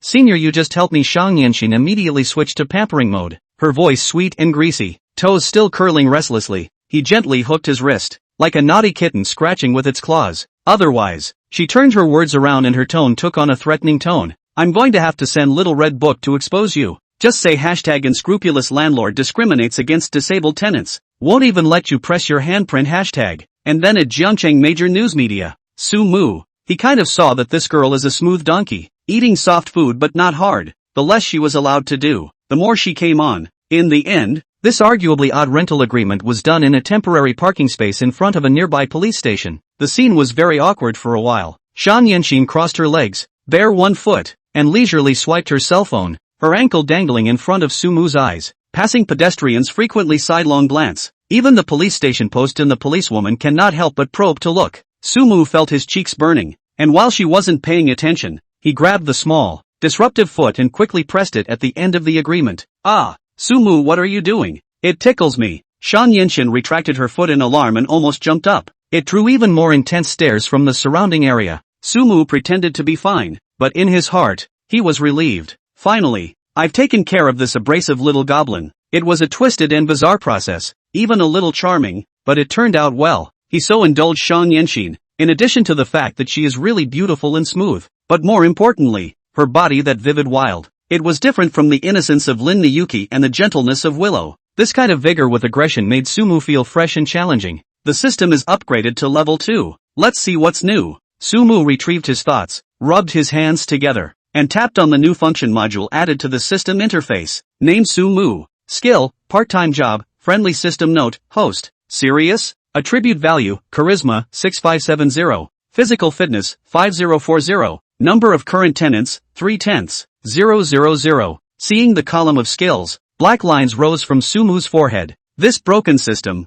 spitting is getting more and more accurate, but the charisma value went up by 5 points. So it seems that people rely on their clothes and horses, and driving a luxury car can really improve their temperament. As for this physical fitness value, dropped 10 points? The corner of Sumu's mouth was drawn. Remembering the last few days, it seems that it is indeed a little bit of waste acid. It seems that the gentle land is a hero's grave. The ancients are not deceived. He rushed to look at the 2 new features that had been added. Tenant gift rebate. Hosts who buy gifts for tenants or spend money. The system will return a certain percentage of physical or cash rewards based on the value or amount. Note, the percentage of rebate is related to the tenant's intimacy, gift fit and other factors. Tenant points. Lucky draw. When a tenant generates positive emotions such as pleasure and happiness during the rental period, the system will randomly generate tenant points. For every 10 points of tenant points accumulated, the host can have a lucky draw. Prizes include cash, skills, attribute points, special props, and more. Gift rebates? And a physical rebate? Sumu's eyes lit up. Doesn't that encourage him to buy for the tenants? Spending money and getting a kickback?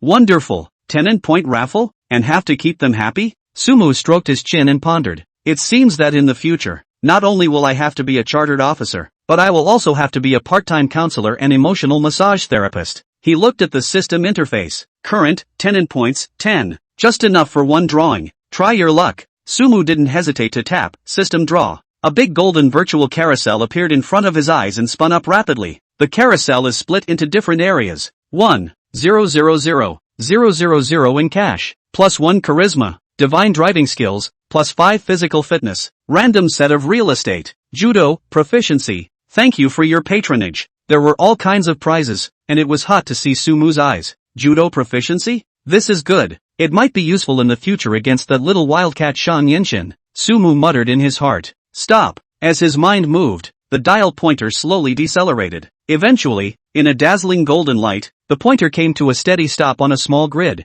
Congratulations to the host for obtaining Physical Potion *1. Physical Potion, a one-time consumable that permanently boosts the user's physical fitness value by 20 points after taking it. No side effects. Sumu's eyes instantly widened as he looked at the item introduction. Physical fitness value plus 20? It's like getting a pillow when you're sleepy. I was just spouting off about the decline in fitness, and here comes a strong addition. System, you really are my sweet little baby. Sumu was in a good mood and didn't mince words in his praise. With this thing, not to mention the sore back, in the future, even if there are a few more Shangyanshin such as Little Demon, he can easily deal with. He immediately chose Extract. With a flash of light, a delicate glass tube containing a light blue liquid appeared in his hand. The tube was cold, and the liquid inside was as if it contained starlight, emitting a mysterious shimmer. Without hesitation, Sumu unscrewed the lid and tilted his head back to drink. The potion tastes slightly sweet with a hint of coolness. In the next second, an indescribably warm current violently exploded from the dantian,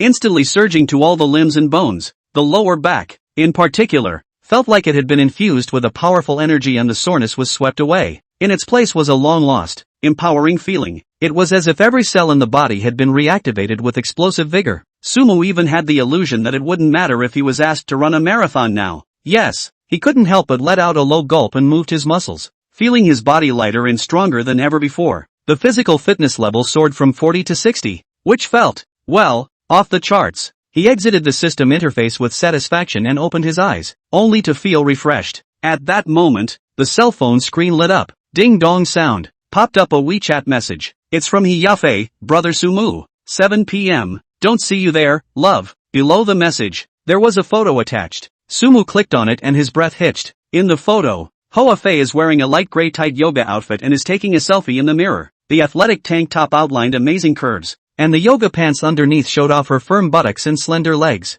The contrast between that slim waist and full curvature is visually striking. Sweat slightly drenched her temples and neck, adding a touch of post-exercise sexiness. Sumu felt that his throat was a little dry, and his newly recovered physical energy value seemed to be stirring again. Who can stand up to this? It's like a naked test. He hurriedly took a deep breath to suppress the restlessness in his heart, and his fingers flew to reply. Don't worry, I'll be on time. Putting down his cell phone, Sumu leaned back in his chair with a playful smile on his face. Life, it seems, is getting more and more interesting. He began to think about that tenant gift rebate function of the system. Buy a gift for a tenant and get cash or kind back? Isn't this a disguised way of encouraging him to please the female tenants? System, you've gone wide. But what's the best gift? Lin Mixue. That girl seems to be particularly fond of the color pink, and the room is all pink and tender. By the way, her WeChat avatar seems to be a cartoon sheep? Sumu had a flash of light in his head, and the corner of his mouth hooked up with a bad smile. There it is, guaranteed to surprise her. As for the willow, gentle like water classical beauty. What to send her both style and does not seem frivolous. That's something to think about. And Shang Yunsen, that little wildcat, gave her a gift? Sumu's mind floated back to her restless feet and the threat of exposing you. Give her an anklet? Never mind. This is the hardest one to get. Let's put it down first. The first order of business was to go to Princess Hoa's appointment first. After all, this is an unsolicited invitation from an internet celebrity with millions of followers. And, look at that photo just now. Sumu stroked his chin, and his eyes became a bit heated. The effect of this physical potion seems to need an opportunity to test in practice. Chapter 019 Rank 1 arrives. Buy one get one free? Sumu hummed an unknown tune and descended the stairs with light footsteps. The mood is pretty good. The system just delivers warmth and a beautiful woman to spend the evening with. Having just slipped up to the door of his flat, he swept out of habit. The easy comfort on his face froze momentarily. Holy! Sumu rubbed his eyes vigorously. What's going on underneath this building? A Ferrari so red that it could flash people's eyes was extremely domineering as it crossed the road. There was a woman leaning against the car door with a hot body. It was none other than He Yafei, who had just been chatting with him on WeChat. Today's He Yafei had obviously dressed up with care. Black yoga pants wrapped around the full and firm buttocks, extending downward to a pair of straight and well-proportioned long legs, on which it was difficult to move away when the eyes fell. This body is a human being. That, however, is not the most nosebleed-inducing. What was even more exciting was that across from He Yafei, there was clearly another woman standing. The aura is strong and equally sexy and hot, but the style is the opposite of Princess Ho. If Princess He Yafei was innocent with a seductive touch, this woman was pouncing wildness and aggressiveness. A small, eye-catching, tight red leather jacket with an extremely low zipper opening, vaguely revealing the delicate black lace inside. The fullness of her breasts almost burst through her restraints, and it was a sight to behold. A thought inexplicably popped into Sumu's mind. So lucky today? Buy one get one free? He actually felt a bit of inexplicable restlessness in his heart. The effects of the physical potion just came up, and this peach of a man just exploded, and two of them at once, both of such top quality? Who can stand up to this? He cleared his throat, straightened his collar, and was about to step forward and say hello to two great beauties with very different styles, inadvertently exuding a bit of ing charm in the process. But before his feet lifted, he caught a sharp whiff of something wrong. The atmosphere at the scene was a little too tense. Although the two beauties each had their own beauty and were pleasing to the eye, the air between them seemed to have condensed into ice, permeated with a smell of gunpowder that was too thick to be melted. Especially that red dress leather skirt woman, eyes with quenched poison knife-like, dead gouge out He Yafei, that posture, as if the next second is going to be born to pounce on the hand to tear each other. He Yafei, don't play the white rabbit for me here. Catch a wild man and try to run away? I'm telling you, not a chance. I dropped millions on you so that you could have fun for me, not so that you could go cheap on those smelly men out there. Today, you must come with me. Her chest rose and fell violently with excitement, and the tight little leather jacket looked like it was sweating for it. He Yafei was forced to look at her by her aggressive aura, helplessness and difficulty written all over her face, even with a hint of imperceptible pleading. Sister Yuchi, don't be like this. Count on me to beg you. Let me go. I appreciate that you swiped so many gifts for me before. Really, over $1 million is not a small amount. But, my orientation has always been normal. I really don't like women. And, I actually have a date today. As she spoke, the corner of her eye darted towards Sumu's side, her eyes carrying an obvious signal for help. Sumu stood in place, his brain down for half a second. Sister Yuchi? Big brother on the list? A couple $1 million? Stay with her? The keyword spun and jumped wildly in his head, finally combining into a guess that nearly dislocated his jaw. This red dress beauty is a woman? She's the #1 big brother of Princess Ho's live show? The money-spinning god of the world? So this plays Lilies in Bloom? Feeling that this list of big sister no He Yafei today to date with his own vinegar overthrow, specially driving a Ferrari over to block the door to intercept? This information is not too powerful. Sumu felt as if he had accidentally intruded on the set of some strange urban emotional ethical drama. Ahem. He coughed softly, deciding to take the initiative to break the weird stalemate. If he looked any further, he was afraid he wouldn't be able to hold back his laughter. That, two beauties. Don't be so angry. What can't you say properly? He had just the right amount of warm smile on his face, trying to play peacemaker for a bit. After all, who would have trouble with a beautiful woman, or two great beauties with very different styles? When Zhang Yuqi heard the voice, she then violently turned her head, her gaze like a scanner, with undisguised contempt and disdain,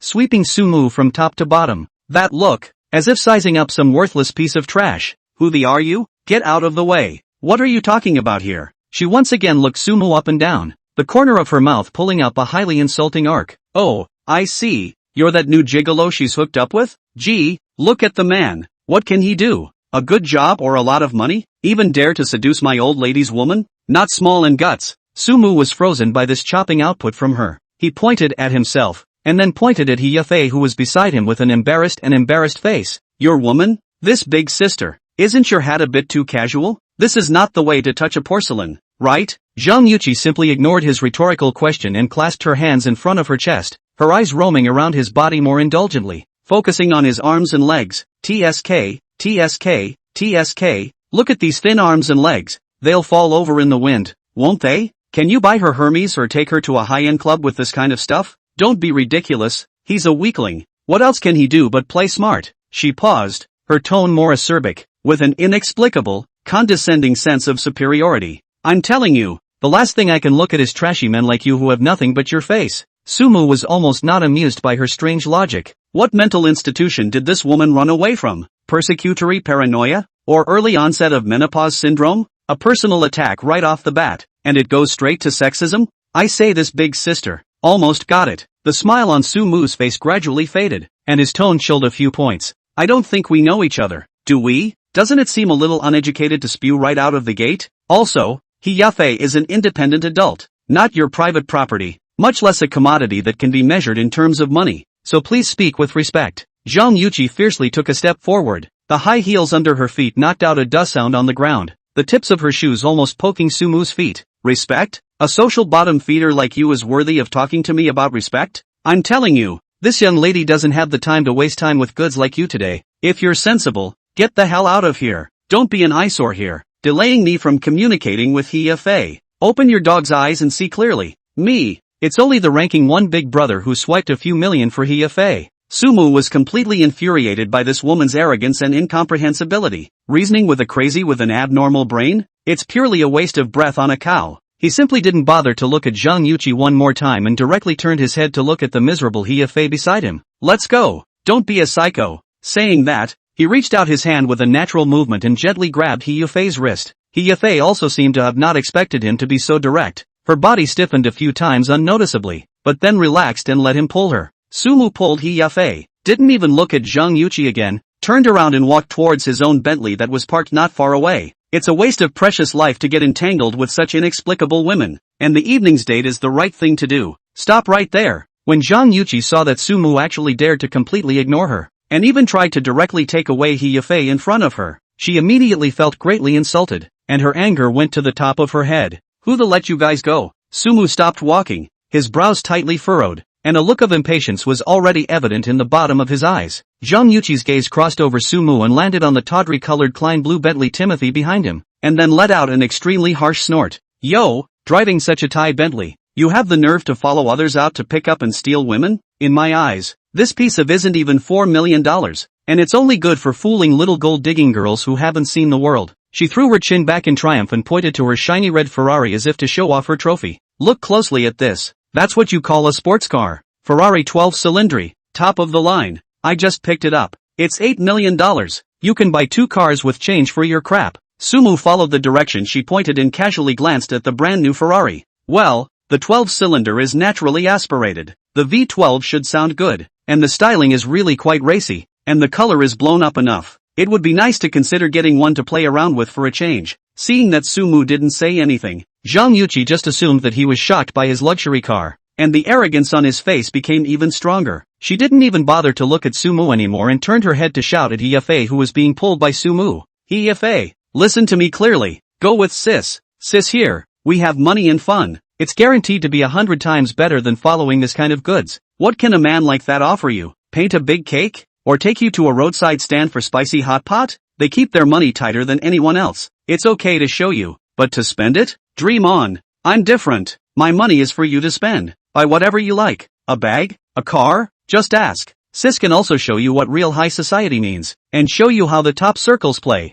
Instead of hanging around with this poor, disgraceful guy who thinks he's something because he drives a crappy Bentley. He Yafei stood there, her heart thumping, her palms a little sweaty. Zhang Yuqi's words made her a bit distracted. Yuqi's sister is really generous. Live Room casually brushes a few million gifts. That flirty red Ferrari was indeed too much more racy than Sumu's somewhat ordinary-looking Bentley. If you follow Sister Yuqi, at least you don't have to worry about your material life, and you can have whatever you want. As for the rest, He Yafei quietly bit her lower lip as some thoughts flashed through her mind. It's just a matter of smiling, saying nice things, coping occasionally, grinding down the plates and all that. Seems not unacceptable. It's better than following this Sumu, right? This man, out of nowhere, unidentified, drives a Bentley. But this Bentley, how to look at how to feel almost interesting. And Yuqi's sister's Ferrari then, the momentum on the loss of a large section. How perceptive Sumu was. He immediately detected He Yafei's subtle faltering. He was a little upset, but more than that, he found it funny. This woman,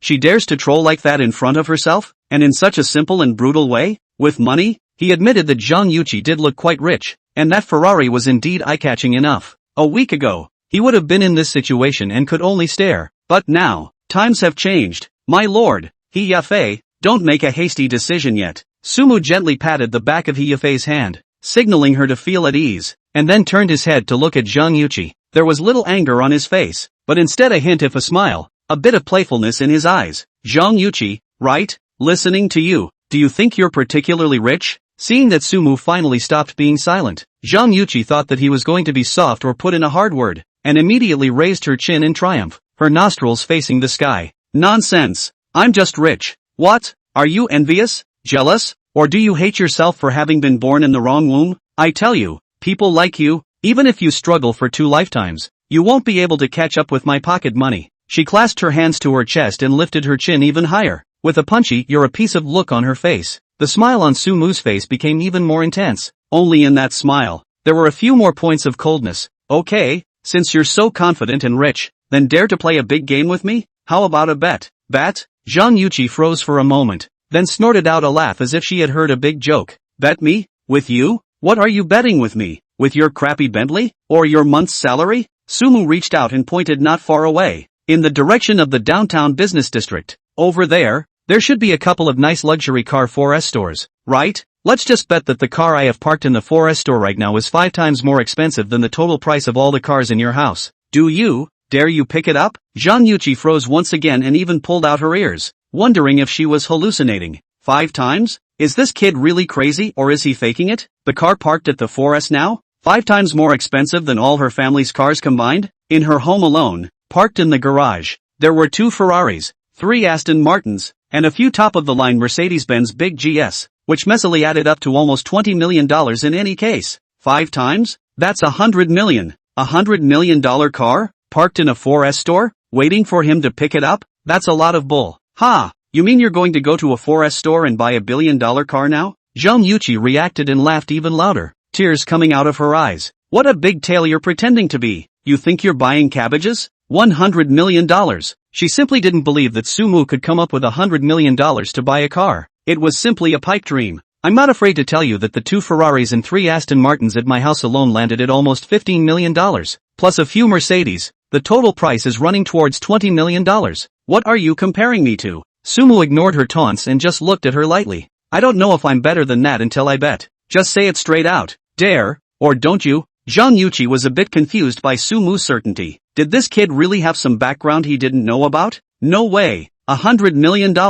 Even in Magic City, a place full of rich people, those who can casually pull out $100 million liquidity to smash on the car are still a phoenix among phoenixes. Among those top rich second-generation people she knew, those who could do so could be counted on one palm, and she basically knew them all. And there was absolutely no such person as Sumu. This kid, 100% bluffing, trying to scare himself off. Right, that must be it. Thinking of this, a hint of greed and excitement flashed in Zhang Yuqi's eyes. It's like a pie in the sky, a fat sheep delivered to your door. No slaughter for nothing. Bet. What's there to be afraid of? Zhang Yuqi clenched her teeth and said firmly, fearing that Sumu would back out. Say, what's the bet? How big do you want to bet? Well, the stakes are. Sumu deliberately lengthened his tone, and his gaze first swept over Zhang Yuqi's tawdry red Ferrari, then glanced meaningfully at He Yafei next to him. It's simple. If I lose, you get this Bentley of mine, plus $10 million in cash. But if I win, he paused, the corners of his mouth curving up in a nasty curve.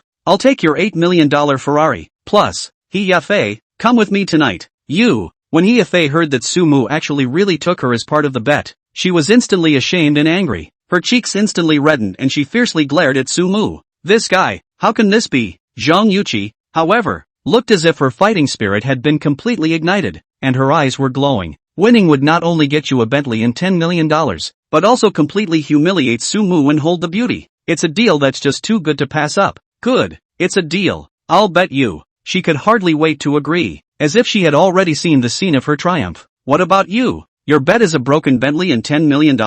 Not enough. Zhang Yuqi felt that this was not equal. She wanted to raise the stakes and make Sumu lose even more. Sumu shrugged his shoulders with an expression of indifference. Okay, what did you say to add? Zhang Yuqi stared viciously at Sumu, a highly insulting thought flashing through her mind. Add one more. Whoever loses, puts on a collar and kneels down to learn 3 barks. Woof, woof, woof, that kind. Yes, Sumu agreed exceptionally dryly this time, and there was even a smile on his face. This made the little doubt in Zhang Yuqi's heart completely dissipate. This kid is really toughing it out. Probably scared silly. Get in the car. Zhang Yuqi pulled open the door of her Ferrari and ordered Sumu and He Yafei in a commanding manner. Today I'll let you 2 bumpkins open your eyes and sit in what's called a real sports car. Sumu was not polite and pulled He Yafei, who was still a bit confused and irritated. He Yafei subconsciously tried to break free, but was pulled by Sumu unquestioningly and directly opened the passenger door. The passenger side of the cramped sports car obviously can't accommodate 2 people. Sumu simply sat directly in,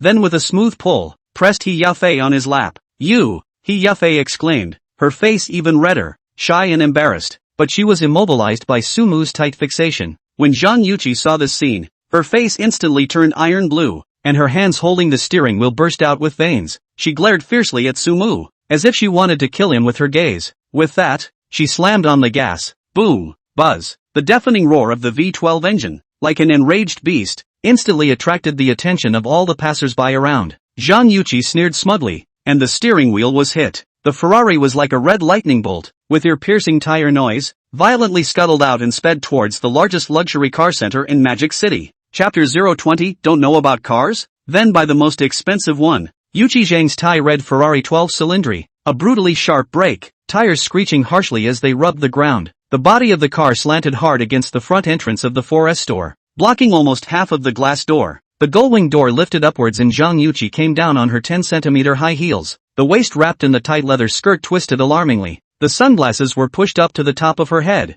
revealing a face that said, "I'm number one." The security guard at the door's eyes went straight. The knot in his throat rolled, and he gulped. "Boy, what's with this sister? Driving a multi-million-dollar beast?" The store's sales manager, Manager Huang, is fretting over his reports. Out of the corner of his eye, he swept the solid red color of the doorway and his heart skipped a beat. "Isn't this Miss Zhang? Why has the goddess of fortune grandma suddenly arrived?" The folds on his face instantly piled up into a blooming old chrysanthemum, dropping his statement and running all the way to welcome him out. "Bend so far over that you're almost parallel to the ground. Egu. Miss Zhang, what brings you here? You're a rare guest. Please come inside. It's sunny outside." Manager Huang's heart is as clear as a mirror. This master is the store's VIP fighter. Buying a car is as easy as buying groceries. Millions and millions of dollars without blinking an eye. The only thing that made him wonder was how such a top-notch rich white beauty had no interest in men. "It's a waste of this body and face." "Alright Manager Huang, cut the crap." Zhang Yuqi waved her hand impatiently,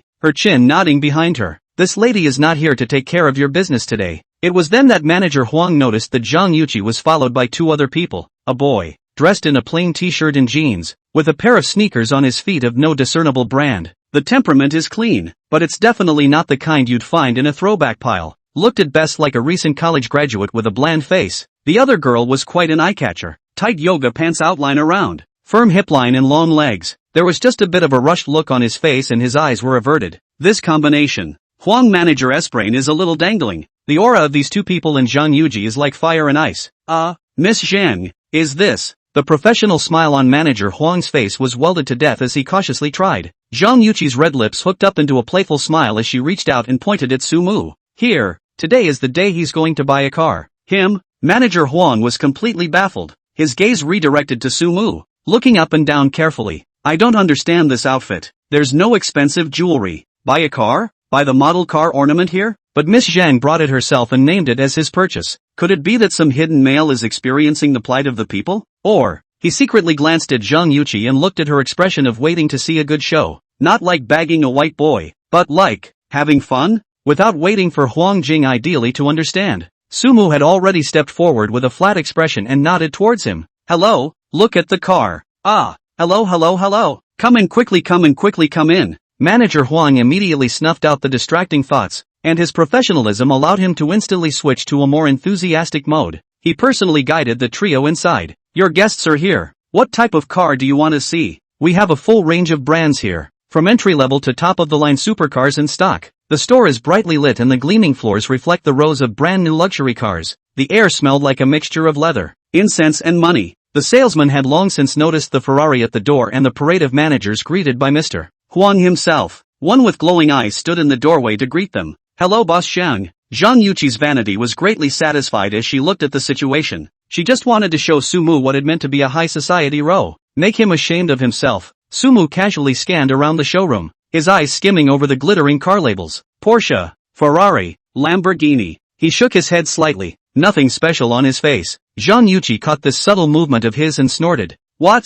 Sumu, scared silly by this battle? Your legs are too weak to walk? Or do you think the cars here are too low-end for your eyes?" Manager Huang thumped in his heart and hurriedly rounded up, personally pouring 3 cups of warm water and handing it over. "Ms. Zhang is joking. This gentleman, drink water and moisten your throat. I don't know what specific requirements you have for your car, like brand preference? Or what's the approximate budget for?" He carefully added the word budget, his eyes playing over Sumu's ordinary sneakers. Zhang Yuqi hugged her arms on the side and waited calmly to see how Sumu would take it. She had deliberately brought Sumu to this kind of place today, just to make him embarrassed in public. Let's see how he can still pretend to be deep and big-tailed in front of her and He Yafei. He Yafei was so nervous that her palms were covered in sweat, and she quietly pulled on Sumu's coat. The voice was as low as a mosquito's cry. "Sumu, why don't we just leave? The car here is too expensive. She knew that Sumu had gotten into a fight with Zhang Yuqi in order to stand up for her. But any car here is a few million to start with. Even tens of millions? This joke cannot afford. Sumu picked up the cup of water and slowly took a sip. The warm liquid slid down his throat and he set the glass down, the bottom of the glass making a crisp sound as it made contact with the tabletop. Only then did he raise his eyes to look at Manager Huang, his tone calm as if he was discussing today's weather. I don't know much about cars. I'm kind of an amateur. Zhang Yuqi burst out laughing unabashedly. I knew it. You don't know anything about cars and still dare to come here and pretend to be a big shot? Sumu, you really opened my eyes. You can't even pretend. You're good. She wiggled her way over to a bright yellow Porsche 911 and ran her fingers over the smooth paint. What? Afraid to say the wrong thing? Or can't you even recognize all these decals? Manager Huang, don't be fooled by him. This kind of person. I don't think he can even afford to pay for a new tire for this car. And buy a car? What a daydream. He Yafei's face instantly turned red, and she lowered her head in shame, itching to find a crack in the ground. The few sales around them also exchanged meaningful glances, with sneers if anything at the corners of their mouths. As if he hadn't heard Zhang Yuqi's vitriol, Sumu just patted the back of He Yafei's hand soothingly. Fine beads of sweat oozed from Manager Huang's forehead, and the smile on his face was about to hang on. Oh, mister, really can joke. Buying a car. Do not understand, it does not matter. The key is to see the right eye. The most important thing is the right look. As he said that, he stiffly guided Sumu towards the center of the exhibition hall. You can start by looking at these. The Porsche 911 Turbo S, and this Maserati MC20. All are classics with both performance and value. Very popular with young people and excellent performance. He skillfully avoided the price, wanting to see Sumu's reaction before deciding on his next step.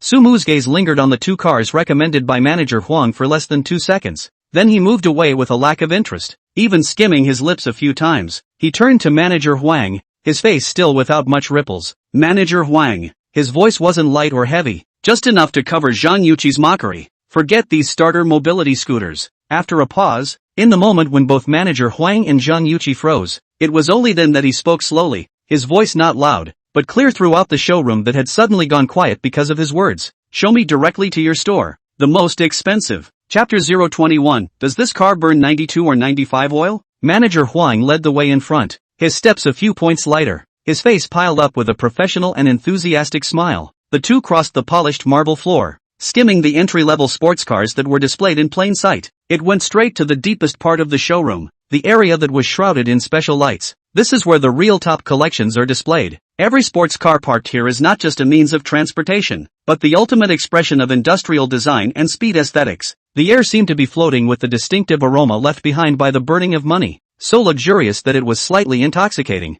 The sales consultant in charge of this area was clearly a cut above the ones outside, both in terms of dress and temperament. They had long since noticed Manager Huang himself accompanying a casually dressed young man in. Eyes met with a few moments of curiosity and inquiry. After all, those who could make Manager Huang receive them personally with such solemnity were by no means idle. Zhang Yuqi stepped on 10 centimeters of high heels. Div followed closely, hands clasped in front of the chest, clearly want to watch the show. She would like to see what kind of medicine this Sumu is selling in his gourd and how long he can pretend. Sumu stuck his hands in his pockets and surveyed the surroundings as if he were walking idly. I skimmed over a valuable sports car like he was strolling through his own garage, casual and relaxed. Eventually, his eyes settled on a reddish-bodied, aggressively styled sports car. That streamlined body, with its exaggerated aerodynamic package, seems like a flaming beast ready to go. Even when standing still, it exudes a wild charm that makes the heart beat faster. Sumu raised his finger and pointed at the car, and asked Manager Huang sideways,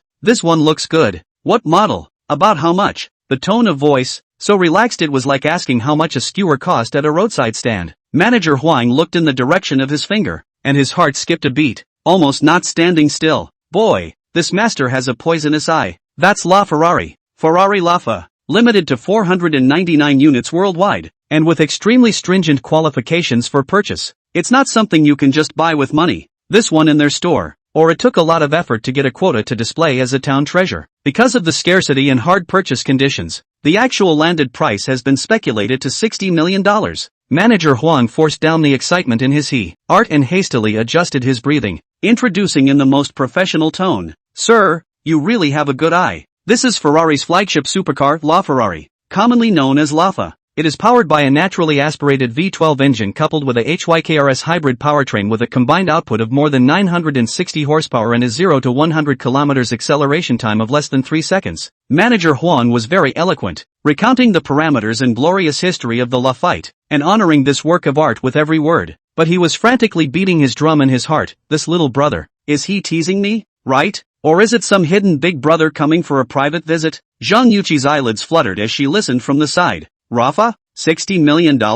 At that price, it was more than a notch more expensive than her 12-cylindry. If Sumu really bought this car, no, it can't be. Absolutely not. She didn't believe for 100% that Sumu could come up with so much money. On what grounds? The people watching around them gradually gathered around and whispered, "Did I hear you right? He's going to ask Rafa? Doesn't look like he's dressed like that either. Plain. I guess I'm here to open my eyes to who can afford this stuff." "Shu, keep your voice down. Can't you see that Manager Huang is personally accompanying you?" Sumu listened to Manager Huang's introduction, occasionally nodding his head, and asked a few more questions that made the professionals want to cover their faces. "Is this car strong enough for 98 gas? What time and seconds was the 0-100 acceleration? I wasn't paying attention. How much does it cost to service this thing? Is it a pain in the ass to get an oil change or something?" This can't all be blamed on Sumu. After all, the time to get rich is too short, and many of the common sense and habits of the rich have not yet been fully developed. But he has a good heart, asks questions when he doesn't understand, and has a thick skin, not the least bit afraid of being laughed at.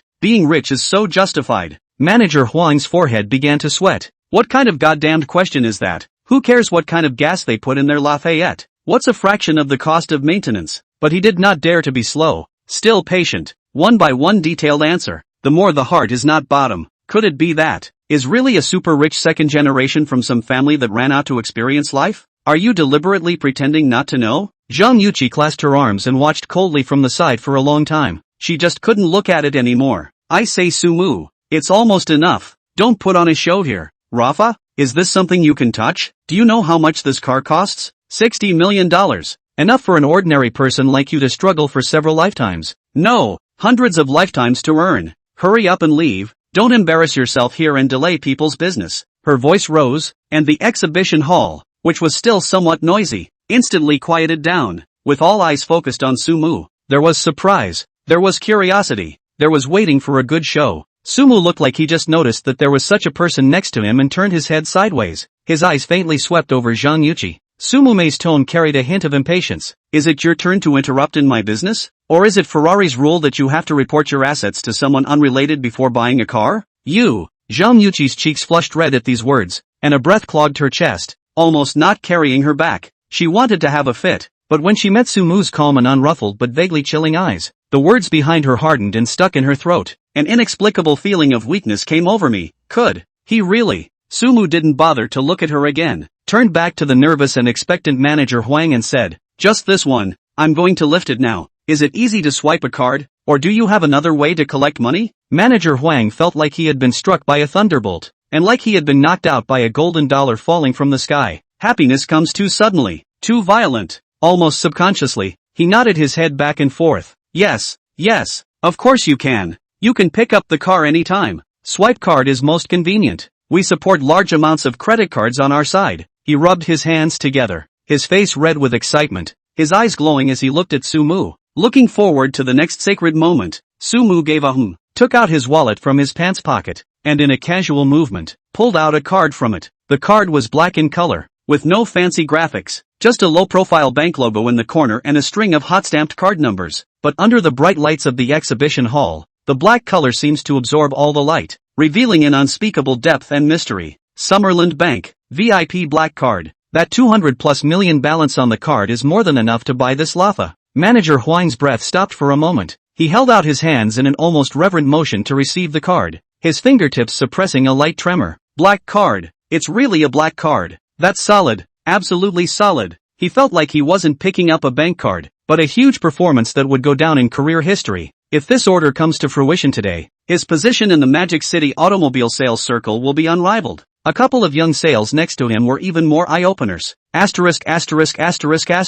With that card, it's a sure thing. What a bigot. Buying Rafa is like buying cabbage. And with a black card, what's this dude's background? Zhang Yuqi was embarrassed now. She stared at the black card dead in the face, her heart 10, 000 times not believing it, 10,000 times not willing to accept it. That's not possible. How could Sumu have such a card? The threshold for applying for a card of this caliber is at least hundreds of millions of dollars in liquid assets. He Yafei stood at Sumu's side. Her palms were covered in sweat, and she clutched the corner of his coat tightly. She felt her cheeks burning and her breath caught a little. Even the yoga pants I was wearing felt a little sticky, soaked with nervous sweat. She knew that Sumu was rich, but she never thought it would be this rich. It's a $60 million car. Buy it when you say so, without blinking an eye. This is better than those who brush tens of thousands, hundreds of thousands of the so-called list one big brother in her live room. I don't know how many dimensions. She stole a glance at Sumu's side face, with clear angles and focused eyes. At this moment, in addition to shock,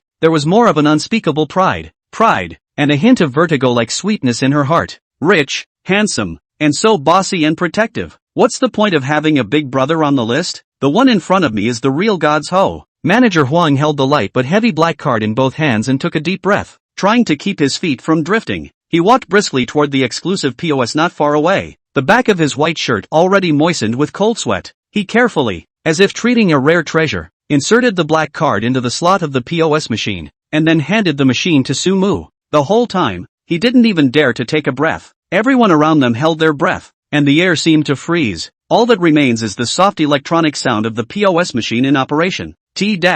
Payment successful. A crisp beep sounded, loud in the silence of the showroom. Chapter 022, Putting on the Collar. The POS machine spit out a long bill, and Manager Huang's face instantly blossomed into a chrysanthemum-like smile. He handed the bill and black card to Sumu with both hands, bending his waist to 90 degrees. Mr. Su, you are so generous. Thank you for supporting our store. The sales and customers around them, their jaws dropped to the floor. Zhang Yuqi's face was like ashes. Feeling that she was afraid that she was going to be tuned into messing around today, Sumu took the slip, didn't even scan it, and casually stuffed it to He Yafei next to him. I'll take the car and get all the paperwork done as soon as possible. He pointed to the Aston Martin off to the side, which felt pretty cheap. He added, oh yeah, and get me 5 more Aston Martin Vanquish GTs. It's all going to be $8 million tops. The colors, they all have to be different, for the women in my family to drive. Sumu's tone was so relaxed that it was like he was ordering food. He Yafei covered her mouth and almost exclaimed in shock,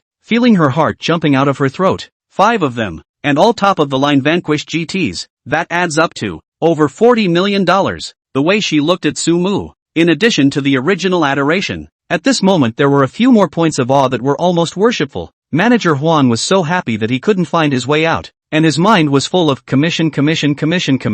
He nodded repeatedly. No problem, absolutely no problem. Mr. Su, you have a great eye. I'll arrange it right away. Promise to do it as fast as possible. He snapped around and yelled at the sales team behind him, who had frozen in place. What are you all standing around for? Why don't you go prepare the contract for Mr. Su? The services are keeping up. The entire 4S store instantly turned into a high-speed machine, with everyone circling around Sumu alone. During the busy intervals, Manager Huang personally accompanied and carefully guided Sumu to wander around the showroom. He felt in his heart that this order had topped out today, and Mr. Su should not buy any more, purely as a favor to the host, and to show off the other treasures of the store. Mr. Su, look at this Koenigsegg Jesko. We just got it in the store a little while ago, powered by a twin-turbocharged 5.0-liter V8 engine that gets up to 1,600 horsepower on E85 fuel, accelerates to 100 kilometers in as little as 2.5 seconds and can hit a top speed of 483 kilometers per hour. An absolute performance monster, priced at $30 million.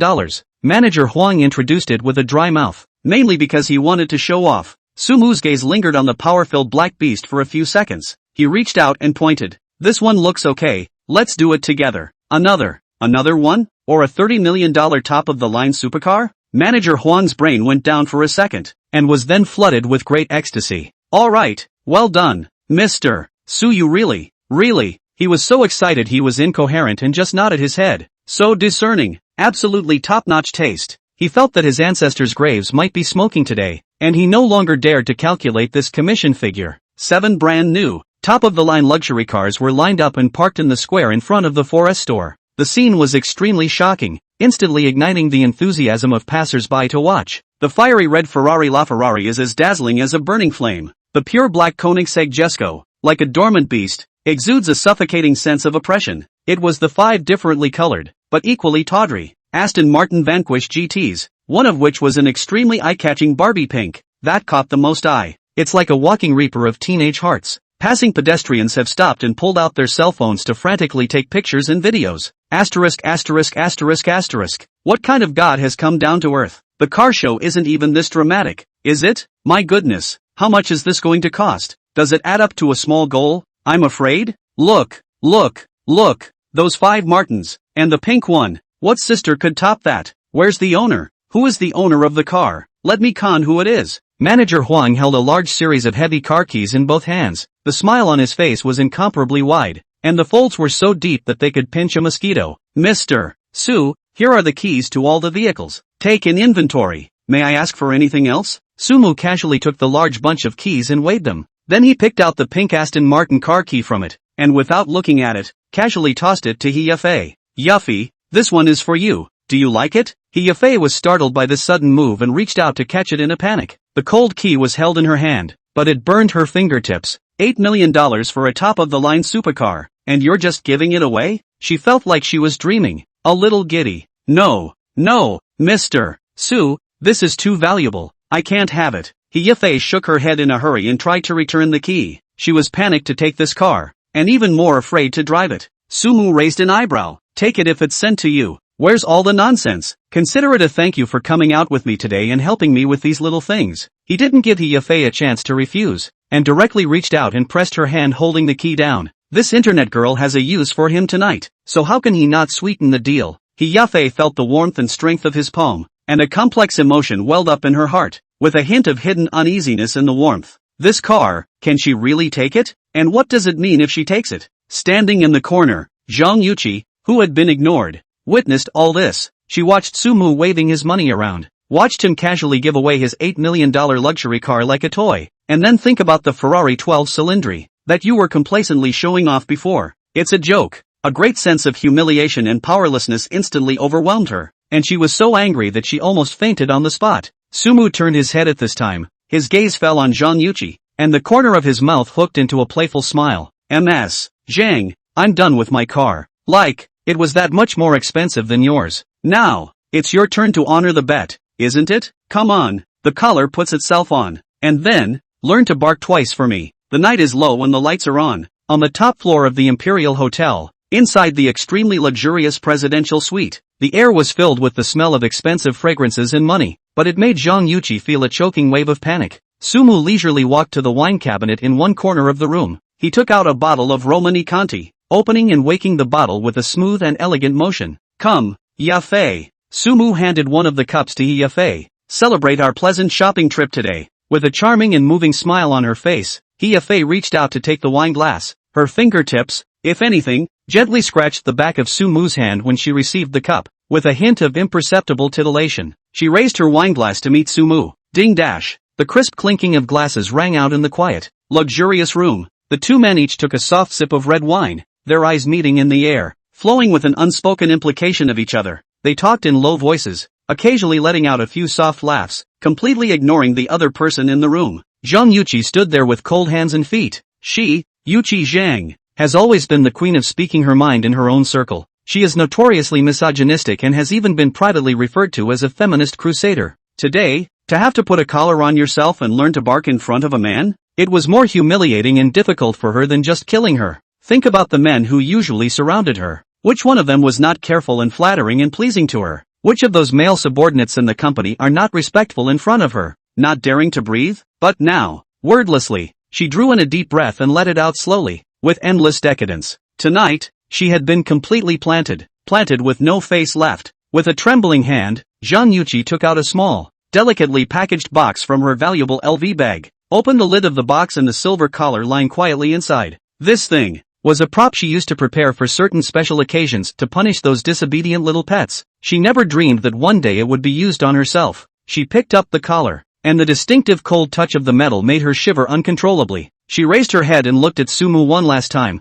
wanting to beg for mercy. Sumu was holding a glass of wine, leaning back on the sofa in a good mood. He admired with interest the mess and struggle she was in at the moment. Begging for mercy? You want to beg for mercy now? It's too late. Sumu has never been some kind of righteous man who pities the beautiful, much less one of those licking dogs who can't walk when they see a beautiful woman. He was partial to seeing these usually high and proud women crumble a little in front of him, revealing expressions of despair and submission. What's more, the other party was still a lesbian queen like Zhang Yuqi, who was hostile to him and might even loathe all men. Zhang Yuqi closed her eyes in despair. She raised her trembling hands and slowly slipped the cold metal collar around her pale, slender neck. There was a soft click and the collar snapped on. The cold metal tightened around Zhang Yuqi's neck. She slowly opened her eyes. The silver collar on her snow-white neck surprisingly. Kind of nice? Sumu put down his wineglass and walked over to Zhang Yuqi, carefully surveying the collar around her neck. Not bad. It suits you. MS. Zhang Yuqi really keeps her word. Chapter 023. Is this right? Answer me. Sumu was about to open his mouth to continue mocking when he suddenly felt a coldness in his neck. Looking down, his pupils quake. Zhang Yuqi smiled, and put the other end of the collar around his neck as well. Click. With a crunch, the latches should close, like the judgment of fate, cold and merciless. Sumu was completely confused. What the hell is this? Siamese? Buy one, get one free? Is that what's popular in your lesbian circles now? When Zhang Yuqi saw that he was dumbfounded, she let out a loud laugh even more triumphantly, her flowery branches trembling. The thrilling curve of her chest rose and fell violently with her laughter, shaking her eyes. Let you have to make your sister wear a collar. I'll wear it. Who's afraid? But sister didn't say anything about wearing it without giving you one too. Sumu subconsciously yanked hard on the metal ring around his neck. Ripple. The cold touch reminded him that this was no joke. This thing, is it welded to the neck? Asterisk asterisk asterisk asterisk. Zhang Yuqi, are you for real? Sumu was a bit flustered.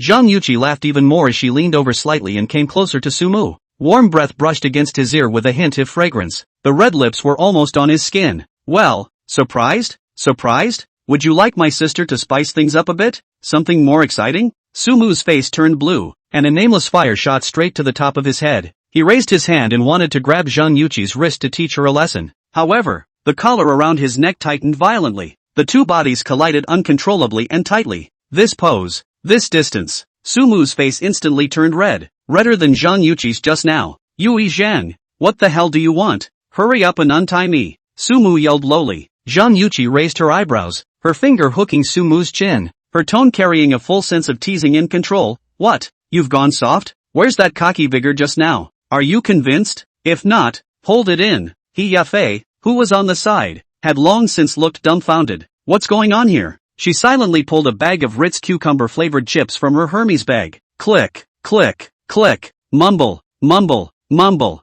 Well, today's squash, extra crispy. Zhang Yuqi seemed to be addicted to the game, watching Sumu's deflated appearance, and suddenly made a very fair suggestion. Want to unravel? Beg me. Scream good sister. I was wrong and I might even be merciful enough to consider it. How could Sumu agree? A few minutes ago, he was the one who held the initiative. Now that the tide has turned, he has to bow down and call his sister? A soldier can be killed, not dishonored. I'm your father. Sumu gritted his teeth. No? Zhang Yuqi shrugged indifferently. Then forget it. Anyway, my sister has thick skin. It doesn't matter if she wears this and goes out for a stroll with you. When Sumu heard this, his anger subsided a bit instead, and his eyes brightened. Going out with this on? It seems like, is pretty exciting. His eyes shifted, and he suddenly pulled up Zhang Yuqi, who was still connected, and made a move to walk out. Go! Let's go skate around the bund now. It was Zhang Yuqi's turn to panic. She's just talking about it. She's really going out with this thing on? She's got a face to live up to.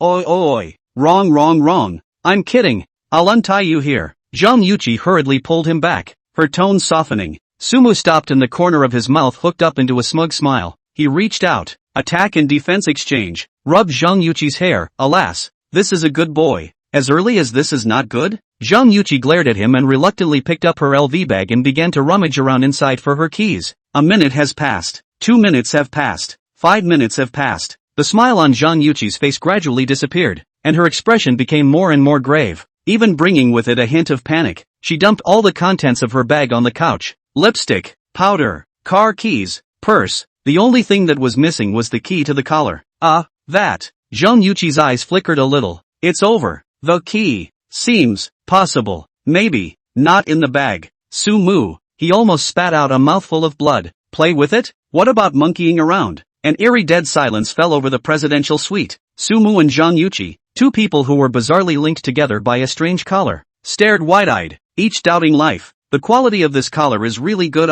Just now Sumu tried to wrestle a few times. Hard not to move. He Yafei sat in the gap in the couch between the two and silently stuffed another chip. Click! The crisp sound was extra loud in the silent room. She felt like she was watching a comedy of the absurd. Forget it, can't get it open. Sumu was the first to give up the struggle and sat paralyzed on the sofa. Let's find a locksmith tomorrow. He rubbed his brow, feeling physically and mentally exhausted. While we're at it, he suddenly looked up at the other two. How about watching a movie together? The offer was abrupt in the extreme. He Yafei froze, forgetting to bring the chips in her hand to her mouth. Watching a movie? Now, wearing this? She subconsciously looked at Zhang Yuqi beside her. Zhang Yuqi was also looking at her with somewhat complicated eyes. After a few seconds of silence, Zhang Yuqi's face, which was originally a bit pale due to not being able to find the key, actually flushed a faint blush. Yeah, she spoke softly, her voice regaining its calm. Watching a movie, it's nice. Sumu's eyebrows flicked up a few times unnoticeably. He walked over to the AV equipment in the corner of the room and skillfully operated it. Soon the huge projection screen lit up with a selection of the latest Hollywood action blockbuster.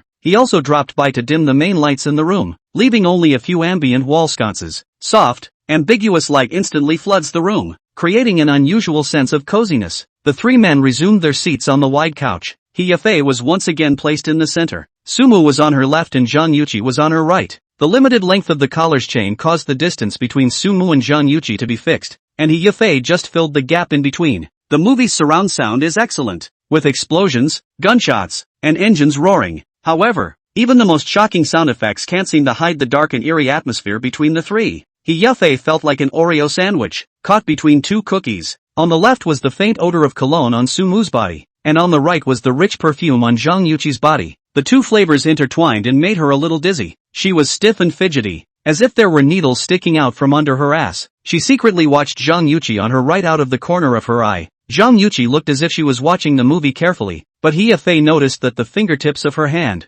which was resting on her knee, were trembling slightly. The plot of the movie moves to a climax with a chase scene. Just then, Zhang Yuqi moved. She silently moved her body, little by little, closer to He Yafei, until their arms were almost tightly pressed together and they could clearly feel each other's body heat. He Yafei's heart thumped with some doubt. She was just about to turn her head and whisper a question about what was wrong. Zhang Yuqi, however, suddenly brought her head close to her ear. Warm, moist breath sprayed over her ears, bringing an indescribable tingling sensation that made her ears instantly red. Yafei, how meaningless it is to just watch a movie. Sumu baked the atmosphere all the way here. How about the three of us find some real fun together? He Yafei's eyes snapped open and her pupils plummeted. She could hardly believe what her ears were hearing. Three of them? Play something exciting? Happy? What did you say? He Yafei's voice took on a trace of trembling uncontrollably, and her brain instantly went down in blank. Three together? She repeated subconsciously, afraid that she had misunderstood something.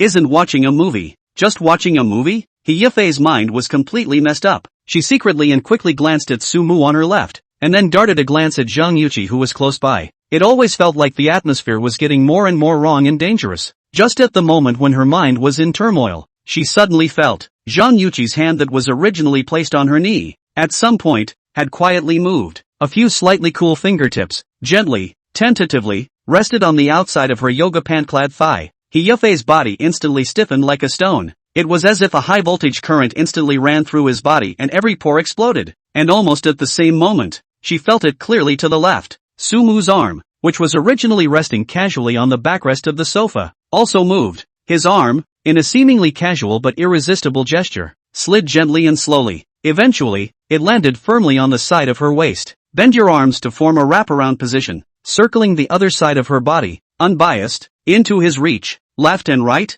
What the is this? He Yafei's cheeks flushed red. The redness spread from her forehead to the base of her ears, then to her neck, and even her collarbone was flushed with a tantalizing pink color. The heart was beating fast like a drum, thumping against the eardrums as if it was going to jump out of his chest the next second. She finally, completely, fully reacted. Zhang Yuqi just said three people together to play something exciting. What the hell does that mean? Damn it! You two immortals are fighting. Why are you dragging me, a mortal, to suffer? Does that make sense? Is that right? Answer me. Chapter 024. We've been in the same class together. We've carried guns together. Early in the morning, sunlight filtered through the floor-to-ceiling windows of the presidential suite. The necklace, which had been tossed around all night and not moving, had come loose on its own. It's outrageous. Zhang Yuqi rubbed her sleepy eyes and subconsciously touched her neck. Empty? She jerked her head down and her neck was empty. leaving only a faint red mark. It's open. The necklace is open, she cried out in surprise. Sumu and He Yafei were also woken up.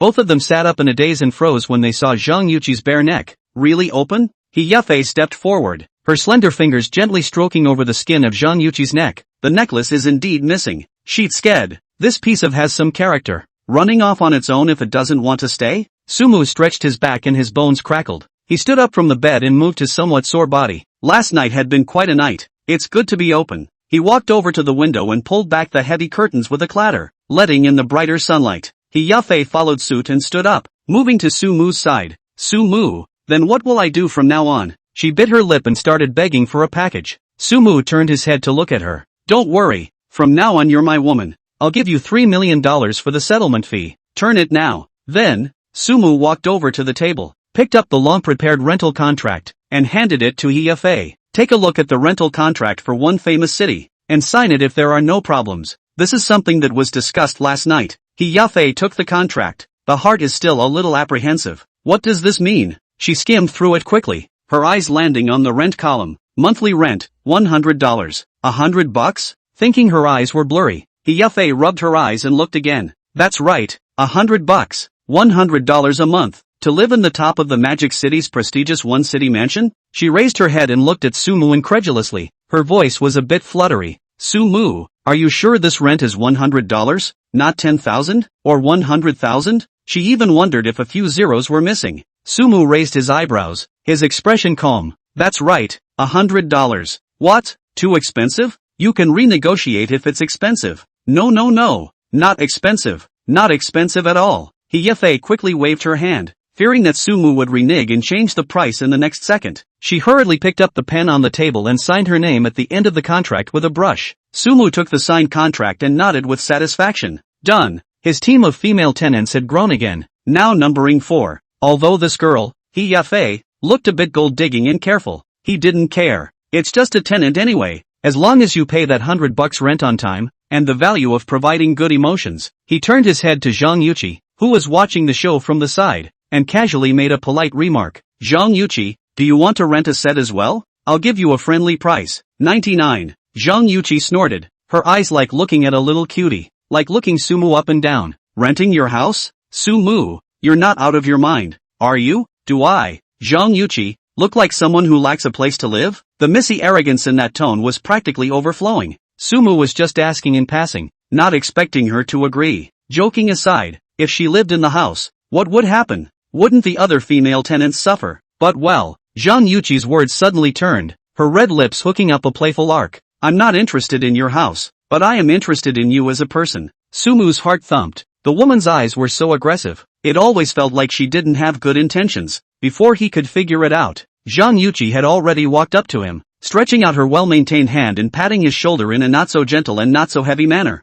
Little brother, I see that you're quite agreeable. How about this? How about a big gift from my sister? Sumu took half a step back, keeping a safe distance. What big gift? For the record, I don't want anything too expensive, mainly for fear of fraud. Zhang Yuqi smiled mysteriously with flavor. She took out a document from the Hermes bag she was carrying and handed it to Sumu. Check this out. Sis promises you'll like it. Sumu suspiciously took the document and opened it. With just a glance at the title, he froze. Agreement for the transfer of shares in Huggy Beauty? This is. Sumu looked up at Zhang Yuqi, his face full of doubts. Yuqi Beauty, 10%. Zhang Yuqi raised her eyebrows proudly. At the current market value, it's probably worth $10 million.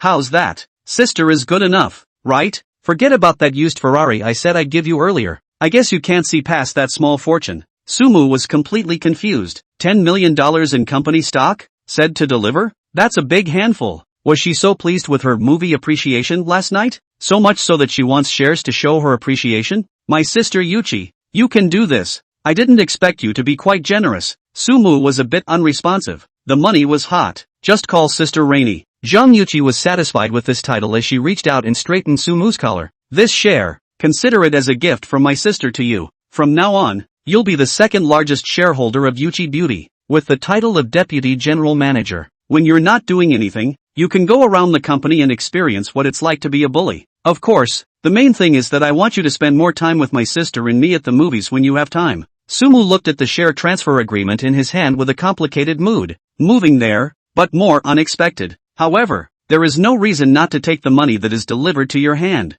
Without further pretense, he simply took it. Then thank you, Yuchi-san. There are 3 great ironies in man: having been in the same class together, having carried a gun together, and having been in the same. Well, what was that last night? Sumu felt that this relationship between him and Zhang Yuchi now was absolutely iron. He suddenly suggested, Zhang Yuchi, we're so compatible and our strengths and weaknesses complement each other. Why don't we become sworn brothers? I'll be your best male friend from now on. Put. Zhang Yuchi directly laughed and sprayed, her flowery branches trembling, her chest waves surging, looking at Sumu's eyes dizzy. Male best friend? Sumu, you're so funny. She wiped the tears from her laughter. That's not a good word. However, since we're brothers now, then if sister has something good, she definitely has to share it with you. Oh, what good stuff. Sumu instantly became interested. Zhang Yuchi pulled out another document from her bag. Sumu took a look. Partnership agreement. Starburst Media Limited. Starburst Media? Sumu recited the name. That's right, let's partner up and start a media company. Zhang Yuchi explained, her eyes shining brightly. The main business is to dig up and cultivate pretty girls, do live broadcasts and bandwagons. Get it? Sumu understood in a second. Know it too well. This woman, she's ambitious. On the surface, it's to open a company to make money, but secretly, I'm afraid it's not to open a harem and collect all kinds of pretty girls, right? And you're dragging him in? Sister Yuchi, you opened this company. It couldn't be for you to form a harem for yourself, right? Sumu asked tentatively, his expression subtle. What are you thinking about? Zhang Yuchi gave him a blank look without any good humor. Of course it's to make money. Do you think sister is like you? Full of chicks, isn't it? Sumu muttered in a small voice. It was accurately captured by Zhang Yuchi, who glared at him again. Of course, not all. The corner of her mouth quirked. But well, when the company opens up, there will definitely be no shortage of beautiful young girls of all types. When the time comes, I'll save you a couple of particularly watery ones. How about that? Is that enough for a brother? Sumu's heart was hot. He had to admit that he really didn't have much resistance to beautiful women, especially young and pretty young girls. Really? A promise is a promise? Sumu's eyes began to glow. Of course it's true. Zhang Yuchi patted her chest in assurance. When has sister ever lied to you? Good. I'll vote for this company. Sumu immediately clapped his hands. It's just money, isn't it? I have plenty of it now. Cool. Zhang Yuchi looked at him approvingly. Worthy of being the brother I have my eye on. How much do you plan to invest this time? Let's throw in $50 million for fun first. Sumu was cloudy. $50 million? Zhang Yuchi was really a bit surprised this time. Sumu, you're really bloodthirsty in order to pick up girls. Cough. It's mainly because I'm optimistic about the company's development prospects. Sumu babbled in a serious manner. Okay, sincere enough. Zhang Yuchi waved her hand. Since you pay the big head, then you are the first major shareholder, accounting for 51% of the shares. I am 49%. You have the final say in the company. In this way, in a haphazard manner,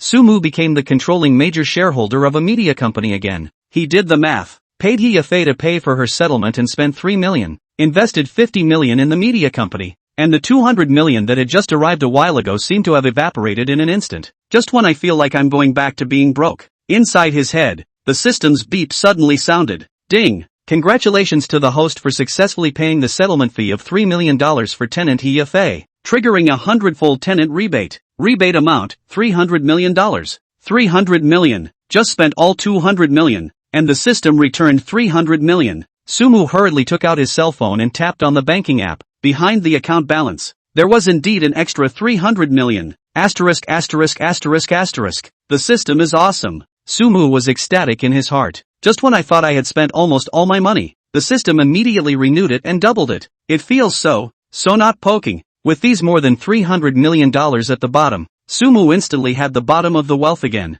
At this time, He Yafei had already quickly packed her luggage. A not-so-big suitcase was all she had. She was ready to follow Sumu and move into the coveted One Famous City apartment. She would be moving into the 20th floor, sharing the oversized flat with Mizuki Lin and Willow. One city is so exaggerated. The smallest are nearly 500 square meters. Not to mention living 3 people, then 10 are more than enough. He Yafei pushed her suitcase and stood at the entrance of the suite, her eyes shining brightly as she looked at Sumu with anticipation. Chapter 025, Shared Living. He Yafei's slender finger pressed the button for the 20th floor. The elevator doors slowly closed, shutting out the hustle and bustle of the outside world. She inhaled softly, her mind inexplicably in turmoil. New environment, new roommates, everything is unknown. Famous City 1. How many girls in Jiangqing cut their heads to squeeze in the place? It does count as good luck to be able to live in it, but sharing a room. He Yafei shook her head, trying to empty it of those unrealistic thoughts. Ding dash. The elevator is here. The metal door slides open to the sides. Before she could get a good look at the hallway, a silver and red figure swooped in with the wind.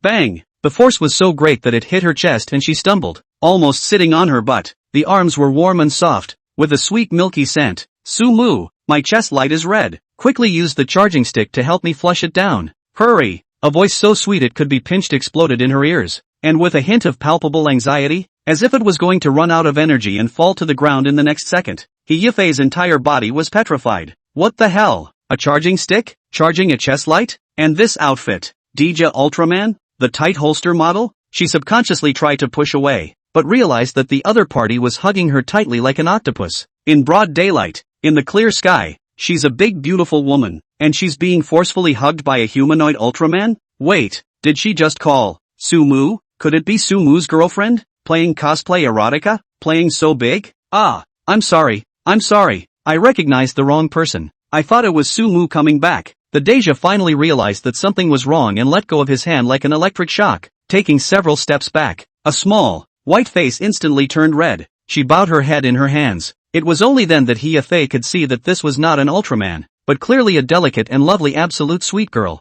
This face value, in Jiangcheng University is also the school flower level, right? He Yafei sked in her heart. She was also considered a beauty anchor woman, but in front of this purely natural sweet girl, it seemed like she couldn't really take advantage of anything. Sumu, this guy, golden house to hide a woman, hiding or this kind of superb. I'm sorry, Remy Snow, she's more of an Ultraman fan, especially Deja. A slightly lazy male voice came from behind him, breaking the awkwardness. Sumu walked over at some point, leaning against the doorframe with a smirk at the corner of his mouth. His hand rested seemingly casually on the side of the waist of He Yafei's taut yoga pants and patted it gently. But well, I personally favor the victory team members over Deja, especially with that uniform. Sumu's voice carried a bit of playfulness, but his eyes flicked meaningfully inside the room. Before the words fell, a tall figure wearing a blue and white victory uniform walked out of the room with a standard modeling step. It's Willow. She seemed to have an imperceptible blush on her face, and her eyes flickered slightly, obviously not quite used to the slightly shameful outfit, but the tight uniform,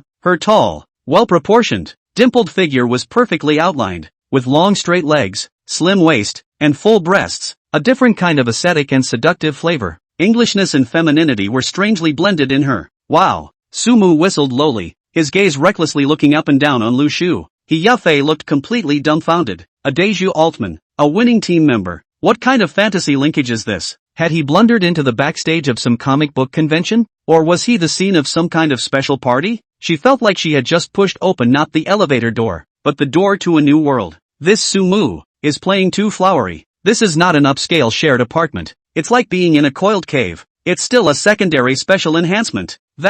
You guys, I'm He Yafei, the new tenant. He Yafei took a deep breath and tried to look calm and collected. Hello. I'm Lin Mixue. You can call me Miyuki. Deja immediately resurrected in place, raised a bright eye-shattering smile, revealing two cute dimples. Sweetness instantly pulled full. Willow, the victory team member was succinct, his voice cool, with a bit of natural distance. The corner of He Yafei's mouth twitched imperceptibly. This one is really into the drama. Self-introduction all bring their own high-cooling style. Is this how you usually play? He Yafei really couldn't hold back her curiosity and asked tentatively. No, today is special. Lin Mixue spat out her tongue and playfully blinked her right eye, like a cat that had succeeded in stealing fish. It's our 1-month anniversary of moving in, and we said we'd celebrate. Memorial Day? You're sharing a room and you're having an anniversary? And it's a month after you move in? Are young people so ritualistic these days? Sumu he likes this tone? He Yafei looked at Sumu who had a frank face. Right, Sumu he loves it. I bought so many weird little clothes for this. Lin Mixue immediately snatched the answer. The veins at the corner of Sumu's forehead jumped, and he glared at Lin Mixue without any good reason. This girl, she's getting less and less big. Can't you save me the mysterious face of a bully in front of my new roommate? Put, is that right? He Yafei didn't hold back and laughed outright. It's a bit of an interesting contrast. Next to her, Lu Shu also couldn't help pursing her lips and laughing lightly. Her cool face instantly had a trace of soft warmth, looking at Sumu's eyes with a few moments of helplessness, a few moments of indulgence, and a trace of imperceptible coddling. Sumu walked over to Lu Shu's side and extremely naturally reached out to help her straighten her slightly crooked collar. The movements were familiar and intimate, as if they had been done 1,000 times before. Still our Mrs. Willow is the best behaved. Unlike some leather monkey, his voice lowered with a hint of tenderness that only those close to him understood. Willow's cheeks reddened a little more and she tilted her head slightly, but didn't avoid his touch. As He Yafei watched the intimate interaction between them like no one else, her heart was inexplicably a bit sour.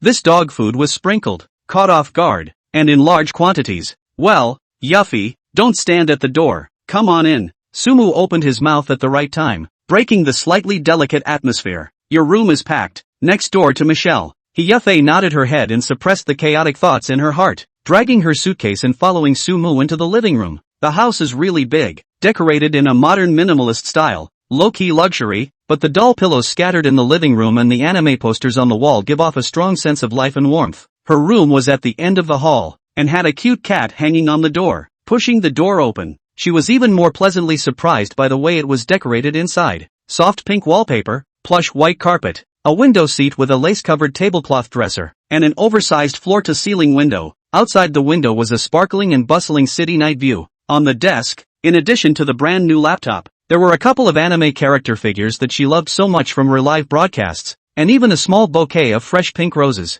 The style was laid out exactly to her liking. Well, still satisfied? Sumu leaned on the doorframe, hands in his pockets, and asked her with a smile and a knowing look in his eyes. Very satisfied. Thank you, Sumu. Princess Hoa was genuinely thankful. The room was so much better than she had imagined. It was like a princess room customized for her. This attentiveness moved her a bit and made her more curious. You're welcome. From now on, we're all family, so it's only right to take care of each other. By the way, no formal introductions yet. Sumu looked like he just remembered. This is He Yafei, our new partner, who used to be a little-known outdoor beauty anchor. He introduced himself to Lin Mixue and Willow first. This is Lin Mixue, Jiangcheng University school flower. 2 years after graduation relied on me, is now my full-time housekeeper. Beautiful people and sweet voice, just a little addicted to Ultraman, need electroshock treatment. Lin Mixue pouted in dissatisfaction and waved her small fist at Sumu. This is Willow, my personal financial advisor and legal counselor.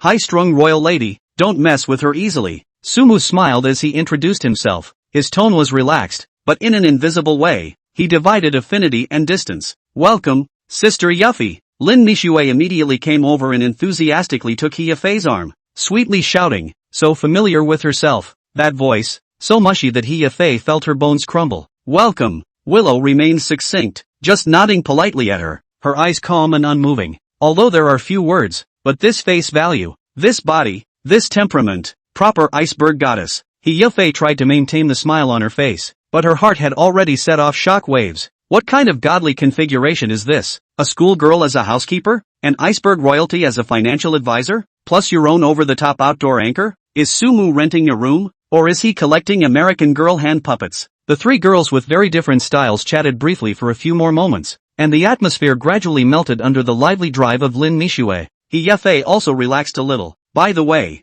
got a little something for you guys. Sumu suddenly smiled mysteriously and took out an exquisite gift box from behind him. Gifts? Lin Mixue's and Willow's eyes both lit up and, I wonder what kind of surprise Sumu will deliver. Chapter 026, Letting You Bully the Little Monsters. Sumu led them to the underground garage. The air in the lighted garage carried a hint of coolness. Two brand new pink sports cars, side by side, hibernate quietly, like two pink cheetahs poised to strike. The body lines are incredibly smooth, with a tantalizing, dreamy sheen in the cool white light. Aston Martin Valhalla. Pink. Two cars. Lin Mixue sucked in a mouthful of cool air. Her eyes glazed over, and subconsciously covered her mouth, almost screaming out. This gift is too small, isn't it? Willow also froze. She thought she had seen some scenes, but the scene in front of her still made her heart skip half a beat. $8 million apiece for a top-of-the-line supercar. And you're giving away two without blinking an eye? And you chose such a flirty pink color on purpose? Her mind instantly flashed through her treasured bags and jewelry, and she suddenly felt a little inadequate. Sumu leaned against the door of one of the cars, his fingers nodding on the smooth body,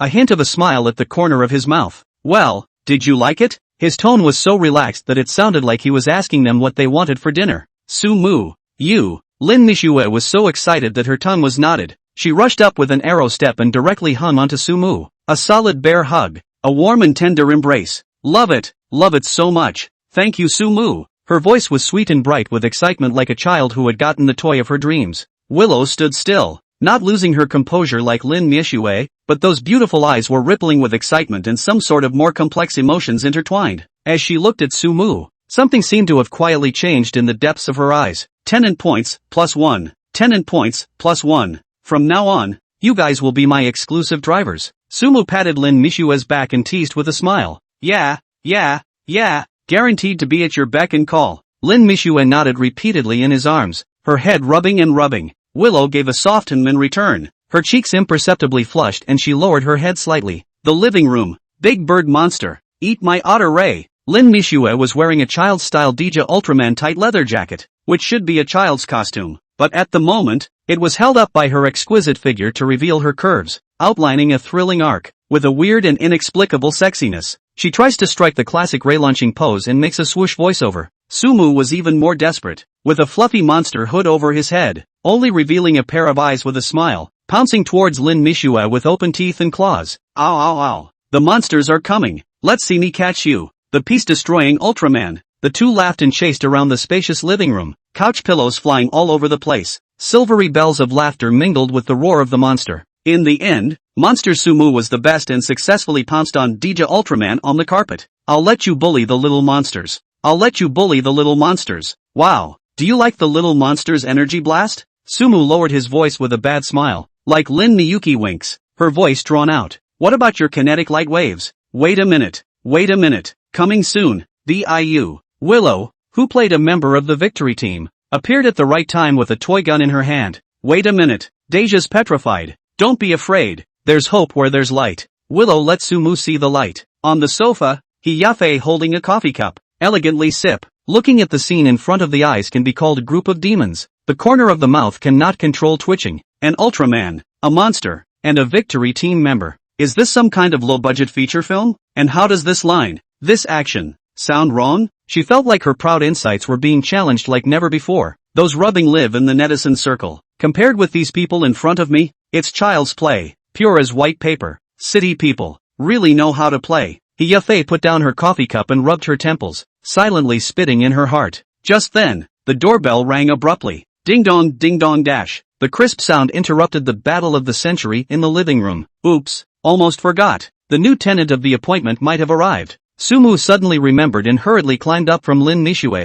pulling her by the hand. You too, hurry back inside and change. What a look. Lin Mixue spat out her tongue, her cheeks flushed, and pulled Lu Shui, who was also a little embarrassed, and ran back to her room in a huff. Sumu removed the monster headgear with his hands and feet, and then organized his somewhat messy clothes and walked to the door. He cleared his throat, trying to look normal and reliable. The door to the room opened. Outside the door stood a mature woman with an elegant demeanor. In her late 30s, she was extremely well maintained, with fair and tight skin, and her face wore delicate and decent makeup. A tailored beige professional suit, outlining the unique voluptuous curves of a mature woman. She stood there with an aura of gentleness and competence all her own. Sumu's eyes instantly lit up. This face, this temperament, this dress, career, young woman, royalty model. It simply stepped precisely on his aesthetic point. Giveaway question. This is. Hello, is this Mr. Su? The woman spoke first, her voice soft and pleasant, with just the right amount of distance. I am.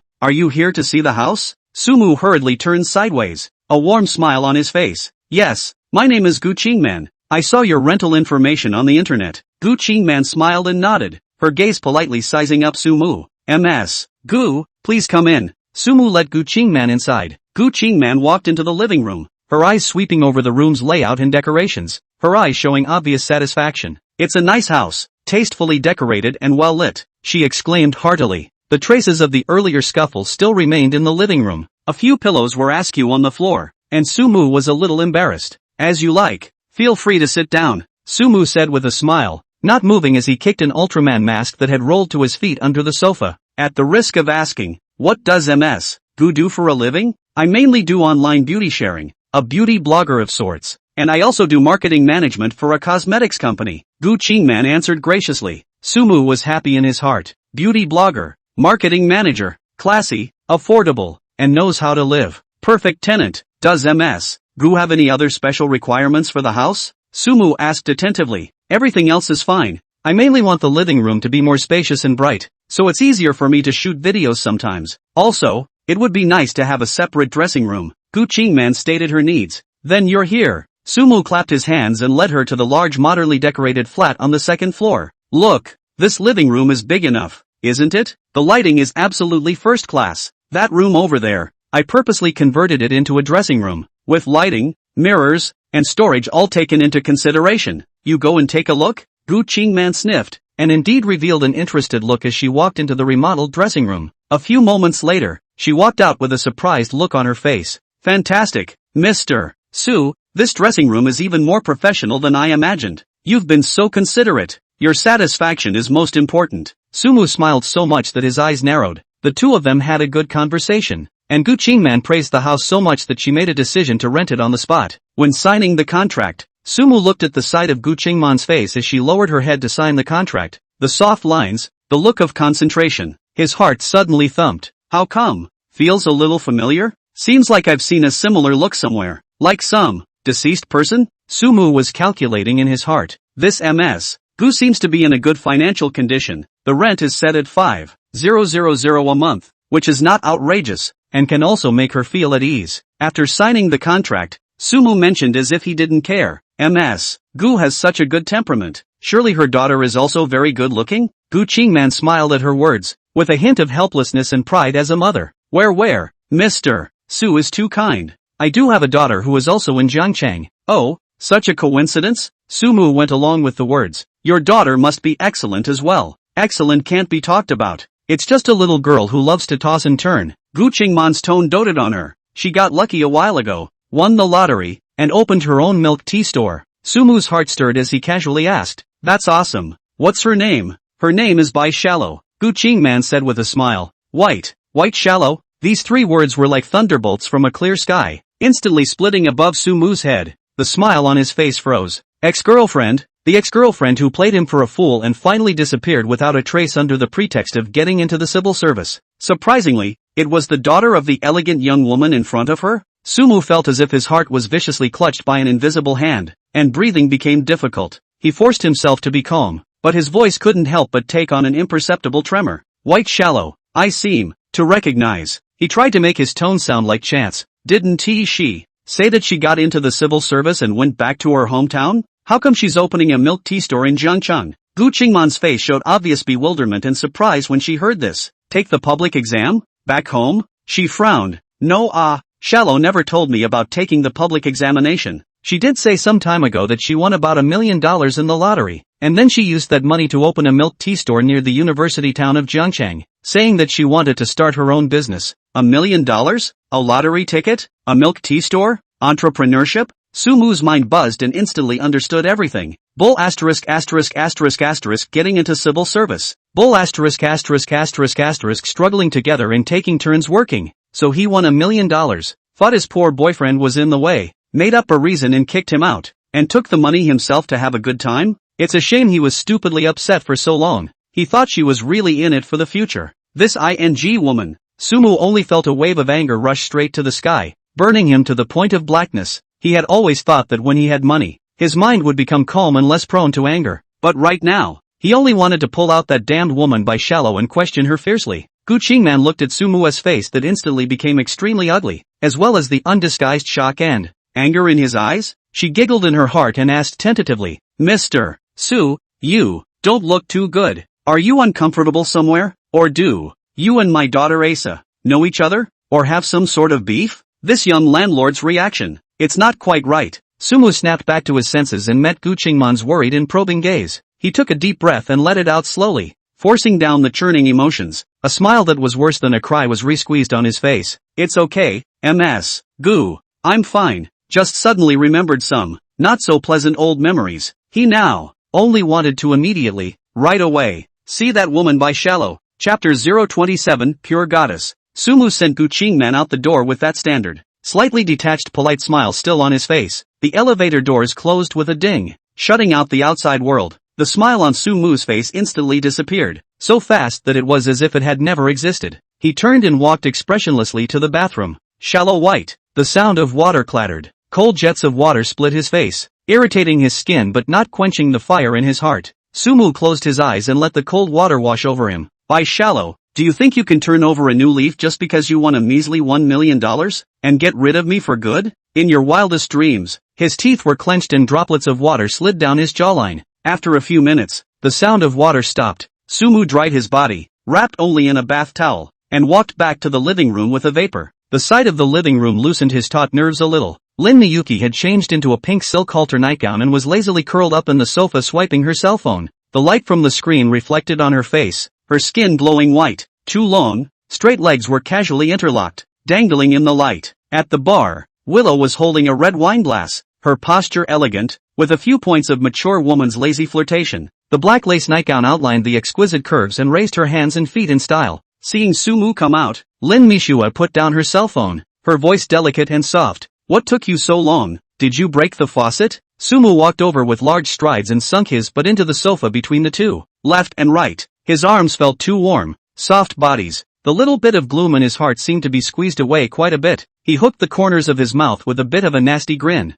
Babes, your husband, me, seems to have been tricked by a not-so-smart, bad woman. Need a little tiny bit of help. Willow immediately became interested and raised her slender eyebrows. Oh, bad woman? Which one is the ungrateful one? Lin Mixue snorted out a laugh, her chest heaving slightly. No way? Young master, so you also have today? Did I hear you right? Who dares to lie to you so boldly? Sumu raised his hand and gave Lin Mixue a chestnut on her forehead, not too lightly but not too heavily. Then, in a few words, he quickly talked about how he met Gu Qingman today and learned that his ex-girlfriend Bai Shanshan had won the lottery, opened a milk tea store, and intentionally hid it from him. Lin Mixue's eyes glistened as she listened, while Willow took a slow sip of her red wine. Putting down her glass, Willow spoke in a calm tone. So, what do you want to do? Sumu's eyes went cold with a hint of viciousness. I'm going to make that smarmy woman, Bai Shallow, pay the price. Didn't she win $1 million and open a milk tea store? What's with the innocent goddess persona? I'm going to show her what it means to be a basket case. I'm going to make her spit it out with interest and kneel before me and cry. After hearing this, Lin Mixue was so excited that she almost jumped up from the sofa, the hem of her pink nightgown swaying along with her. Yeah, this one I like. I'm sick of those pretentious white lotuses. One thing on the surface and one thing behind the scenes. Just look at it. Brother Sumu, what do you say? I fully support it. Sumu slanted a glance at her, thinking, in terms of white lotus flowers, you're afraid that you're at the level of an ancestor. Willow, on the other hand, was significantly more composed. Her long fingers unconsciously rubbed the walls of the goblet, musing, that store in Bai Shallow, I know, opened in the university town, business is really good. I even saw a long line when I passed by before. She caught fire, and in addition to that innocent goddess going back to school to start her own business gimmick, the location in the college town was picked tricky. But well, Willow turned the tables. Her milk tea tastes just like that, nothing special. It's also dead expensive, and it's held up purely by its persona and marketing. So, Sumu raised an eyebrow, knowing that Willow definitely had a backhanded plan. The corner of Willow's mouth hooked up into a knowing smile, with a few moments of transporting confidence. So, to screw her, you have to go for her strengths and take her out of the equation. Price, product, and persona, a three-pronged approach to keep her on her toes. Sumu's eyes grew brighter as he listened, leaning his body forward to pursue the question. Specifically, it's you women who are good at all this bending and twisting. Willow's red lips flicked out, and she said without hesitation, who is the price butcher of the milk tea world? It's Honey Snow Iced Orange. Just open one next to it and it's guaranteed to steal more than half of her traffic. She looked over at Lin Mixue with a smile in her eyes. Miyuki, who will give you up for this task? You go and open a Honey Snow Ice Orange with a big sign, tough prices, and a main focus on a thin margin. Lin Mixue immediately lifted her chest, her chin raised high, her face full of eagerness. No problem, it's wrapped up in me. All products must be half cheaper than her. No, 2/3. I'll see if those poor students still go to her place to be a fool. Willow smiled flirtatiously. As for me, she paused, I'm planning to open a high-style coffee shop on the other side of her milk tea store. The ingredients should be top-notch, the environment should be elegant, and the service should be attentive. I'm going to show those boys who are after her what a true goddess is. What is a truly tasteful choice? Let the cheap innocent persona of hers fall apart. Sumu laughed out loud when he heard this, and his arm pushed harder, wrapping the two of them more tightly. Great. You two. One of you is in charge of robbing her of her money with low prices, and one of you is in charge of robbing her of her people with style. A double-sided attack. I'd like to see how long she, Bai Shallow, can last. The three of them smiled at each other in silent agreement. Sumu picked up the bottle of wine on the table and filled all three people's cups. Here, to our plan. Cheers, cheers. The sound of crisp glass clinking resonated through the living room. The three of them drained their glasses. A siege plan against Bai Shallow was officially launched. The next day, Lin Mixue and Willow showed amazing mobility. The two men used their respective contacts and resources, almost regardless of the cost, with the swiftness of a thunderbolt. On both sides of Bai Shallow's Shallow Time milk tea store, the two neighboring stores. It's so fast that the agents are staggered. Lin Honey Snow Ice Orange Lightspeed began to decorate. The style is completely copied. Big red signboard, brightly colored tables and chairs, highlighting a youth, vitality, and cheap. The opening event was even simpler and rougher. Buy one get one free on the entire store, and cones for $1 a piece. Willow, on the other hand, invited a famous designer to create a high-end coffee shop called Fury White. The facade features an understated black rock plate with a brass-textured logo for a touch of mystery and luxury. The interior is extremely elaborate, with imported coffee beans, hand-brewed, comfortable leather sofas, ambient lighting and music, and unknown but expensive-looking paintings hanging on the walls. The target is aimed at college students and neighborhood white-collar workers who have a little bit of money to spare and are looking for a little bit of a bargain. At this time, Bai Xiaoxian knew nothing about the coming raging storm. Ever since she won that $1 million, it's like her life has turned on. $500,000 into the university town. Opened this decorated more luxurious than many of the Netflix store milk tea store Shallow Time. She does have a bit of smarts and knows how to use her appearance to her advantage. The fabrication of an inspirational story of a family in decline. Pure schoolgirl to ease the burden on the family. Determined to go back to school to start their own business. In conjunction with the Waterboys' frenzied posting on campus forums and social media, the pure goddess persona instantly stood,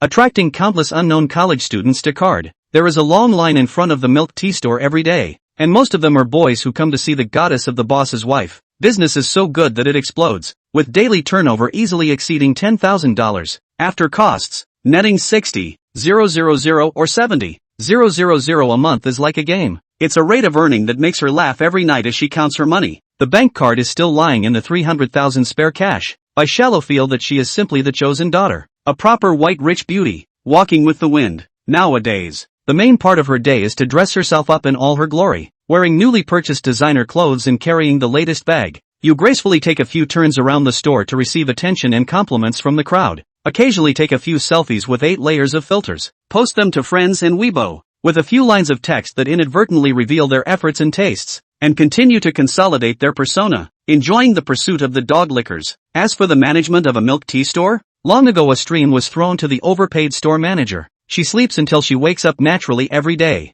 then goes to the spa, gets her nails done, and goes shopping. In the afternoon, I slowly wandered into the store to inspect it and hear the manager's report on how much money he had made today. The days are so nourishing, it's like a god's life. As for ex-boyfriend Sumu, the poor guy who's nothing but good-looking, she would have kicked her ass to the Pacific Ocean 800 years ago. When she thought about how she had pretended to be gentle and considerate for so long in order to cheat money from Sumu, she felt disgusted. Luckily, now that she's rich, she doesn't have to look at anyone anymore. Bai Shallow sat in the window seat of the milk tea store, looking at the crowd lined up outside. The corner of her mouth was a smug smile that she couldn't hide. She even began to wonder if, when she made a little more money, she should take down the 2 poor-looking stores next to her and expand her operations as well. Chapter 028, So rolled? The 2 new stores are being renovated incredibly fast. It can simply be described as changing day by day. The engineering team clunked and synchronized as if they were on fire. In just a few days, rough to fine, and ridiculously efficient. The merchants and students coming and going in the neighborhood of the university town were stunned by the spectacle. The whispers were endless. What the hell? 2 stores popped up overnight, and both precisely opened in the left and right guardian positions of the white shallow milk tea shop? One is Honey Snow Ice Orange. Ooh, that red sign is striking enough to be a price butcher. What's the other pitch black? A coffee shop? The sign is all stamped in gold. The decor is out of place in our simple college town, and it looks expensive. The decorating materials. TSK, I'm afraid I'm not burning money as paper. Do you guys think this is for Goddess Shallow? It's obvious, okay? The low price on the left steals the market. The high end on the right intercepts the customer flow. This is to squeeze Asahi's store to death. Shallow's milk tea store has been on fire lately. Long lines every day. Can these 2 work? It's hard to say. That price of Honey Snow Ice Orange is too tempting for students. That coffee shop doesn't look like a good guy either. So maybe it can really take away some of the customers. There's a good show. All sorts of talk and speculation quickly festered in the university town. and the air was filled with the smell of gossip and people watching, and Bai Shallow, who was in the center of the storm, was floating at the moment. She is still immersed in the pure goddess persona she has created, enjoying the vanity of being sought after. Top caviar mask is cold and silky on the face. Soothing music flows in your ears. The personal esthetician's touch is gentle and professional. Life, it should be so cozy. Jingle bells dash. The shrill ringing of a cell phone broke the silence. It's Ray, the clerk. White frowned unhappily and slowly picked up. Sister Shallow. It's not good. Something big has happened. On the other end of the phone, Xiaoli's voice was tinged with sobs, so shrill that it felt like it was going to pierce her eardrums. Bai Shallow held the phone away from her and pulled out her ears. What's all the yelling about? The sky is falling? I'm paying thousands of dollars apiece for this mask, so don't scare me into getting wrinkles. It's worse than the sky falling. Ray was about to collapse. Next to our store, left and right, 2 new stores have opened. One is Honey Snow Ice Orange, that dirt cheap chain. The other one is even more outrageous. It's a coffee shop. It's dark, but it's so classy. It's nothing like ours. Shallow sister. They decorated Godspeed. That posture is definitely rushing towards us. What to do? What the are you talking about? Shira bounced up from the beauty bed with a miso. The caviar mask on his face snapped with a precise click, and was glued to the face of the stupefied beautician next to him. Esthetician. Bai Shallow couldn't care less about the thousands of dollars worth of masks or apologizing. Her voice splitting and distorting from shock and anger. A new store is opening next to my store? And 2 ING ones? Did you see it clearly? Is it blurry-eyed? It's true. Sister Asuna. The signboards are all up. Xiaoli was in tears. Bai Shallow's brain was buzzing like it had been hit by a heavy hammer. She hung up the phone in a huff, unable to change out of her pajamas, and shuffled out the door in her fuzzy slippers. The cosmetologist is topped off with a face of sticky caviar and a mess in the wind. Bai Shallow pressed the gas all the way to the floor and rushed to the front of her milk tea store. Saw it from a long way off. My own fresh and cute milk tea store, like a sufferer, was caught dead in the middle of 2 stores with very different styles. To the left, the iconic big red sign for Honey Snow Ice Oranges is tacky and eye-catching, like a giant band-aid. To the right, the coffee shop, all dark, the sign is frosted black background with a few slim hot gold letters. Through a stranger do not approach the cold and high-class scents. One to the left and one to the right, like 2 door gods, lining her store. A bit pitiful. Bai Shallow stood on the opposite side of the road. Her hands and feet were cold, and a chill went straight from the soles of her feet to the sky. Ah, these goddamned.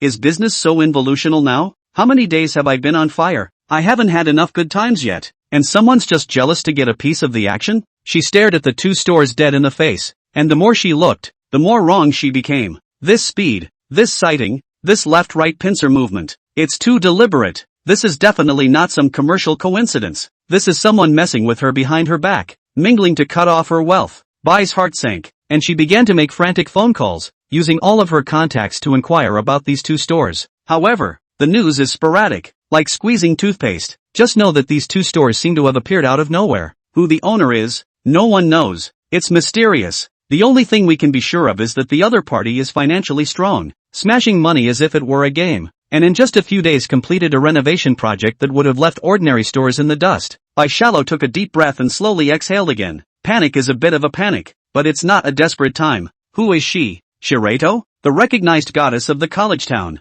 Her bucket list number, which specializes in attracting local college students, is her ace in the hole. Hundreds of thousands of followers yet. Posting little videos of age and innocence every day can attract countless lickers and followers. As long as she squeezes a few tears into the camera and sells a story about being bullied by vicious competition. Heck, her fans will be heartbroken. One mouthful of spittle from each of them will be able to drown these 2 new stores that don't know any better when the time comes. The corner of Bai Shallow's mouth hooked up into a cold smile, and her eyes became sharp again. You want to take me down? It's not that easy. Chapter 029, White Lotus Cries. On the first day of business, it looked like 2 bombs had been dropped on the college town, and the water splashed all over the place. Sumu's Honey Snow Ice Orange and the high-end coffee shop called Fury White have really blown up. In front of Honey Snow Ice Orange, the sign with white letters on a red background is eye-catching, but it can't stop the magical promotions playing on a loop over the high-decibel loudspeakers. Honey Snow Ice Orange Sweet, grand opening bonus, buy 1, get 3 free, half price for the second glass, no extra charge for the extra ingredient. A few dollars a glass for lemonade and cones is a boon for students with limited pocket money. The procession flung itself out of the store doorway a long way off,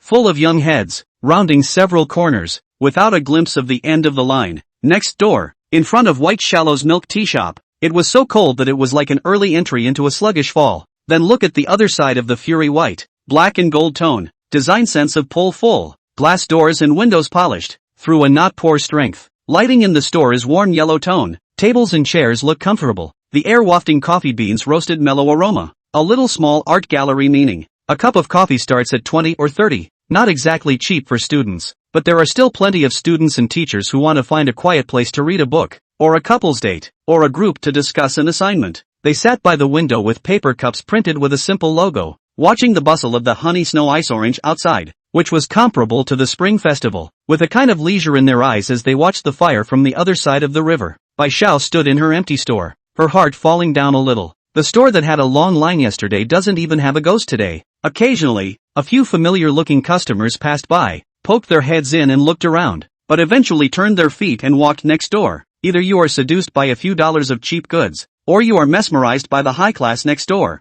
Sister Shallow, look outside. It's almost deserted. One of them is doing a price jump, one of them is pretending to be high class, and we're caught in the middle. So today's water flow is less than yesterday's by a large margin. If this continues, we won't be able to pay the rent next month. The little sister of the store clerk next to her was so anxious that her eyes turned red. Shira sucked in her breath. Panic doesn't work. Her mind raced. And yes, she still had her fighting voice account. It was a position that she had put a lot of effort into running and saving up tens of thousands of followers. She immediately pulled out her cell phone and skillfully turned on the beauty filter, looking for an angle that showed a smaller face. Turning to the camera, she bit her lower lip gently, her eyes glistening with a layer of water at a rate visible to the naked eye. With just the right amount of quivering and choking in his voice, he began to record. Family, I really don't know what to do. My little store, which has been operating in this college town with all my heart for almost a month, just wants to make a cup of good milk tea for everyone in peace and earn some hard-earned money. But today, just on either side of my store, two new stores suddenly opened at the same time. She paused at the right moment and sniffled,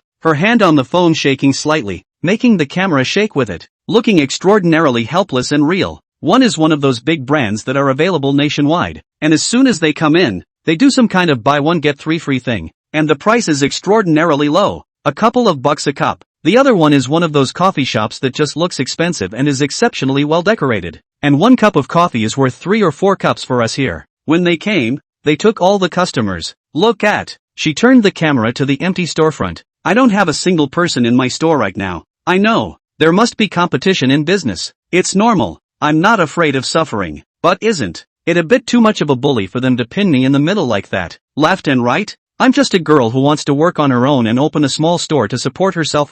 Woo. At the end of the video, she lifted her eyes, which were hung with crystalline teardrops, and tried to squeeze out a fragile and stubborn smile for the camera. It's okay, family, even if it's hard, I'll keep going. Thank you all for always supporting me. I won't be defeated. Video release. The results were immediate and better than she had expected. By Shanshan, that pure inspirational strong entrepreneurial goddess persona, in the simple-minded college students group, is simply a big killer. The video comments section was instantly flooded with floods of sympathy and cheap anger. Shallow, don't cry. We will always support you. We'll go to your store and place an order right now. Asterisk asterisk asterisk asterisk. This is too blatant, isn't it? Can you do whatever you want just because you have money? It's too much. Attacking from both sides. This is forcing people to die, not giving people a way out. Boycott the two next door. What a honey snow ice orange. What a Thai coffee shop. Get out of the college town. It is. Support the original little store and oppose this vicious competition. We'll go buy Asahi's milk tea tomorrow.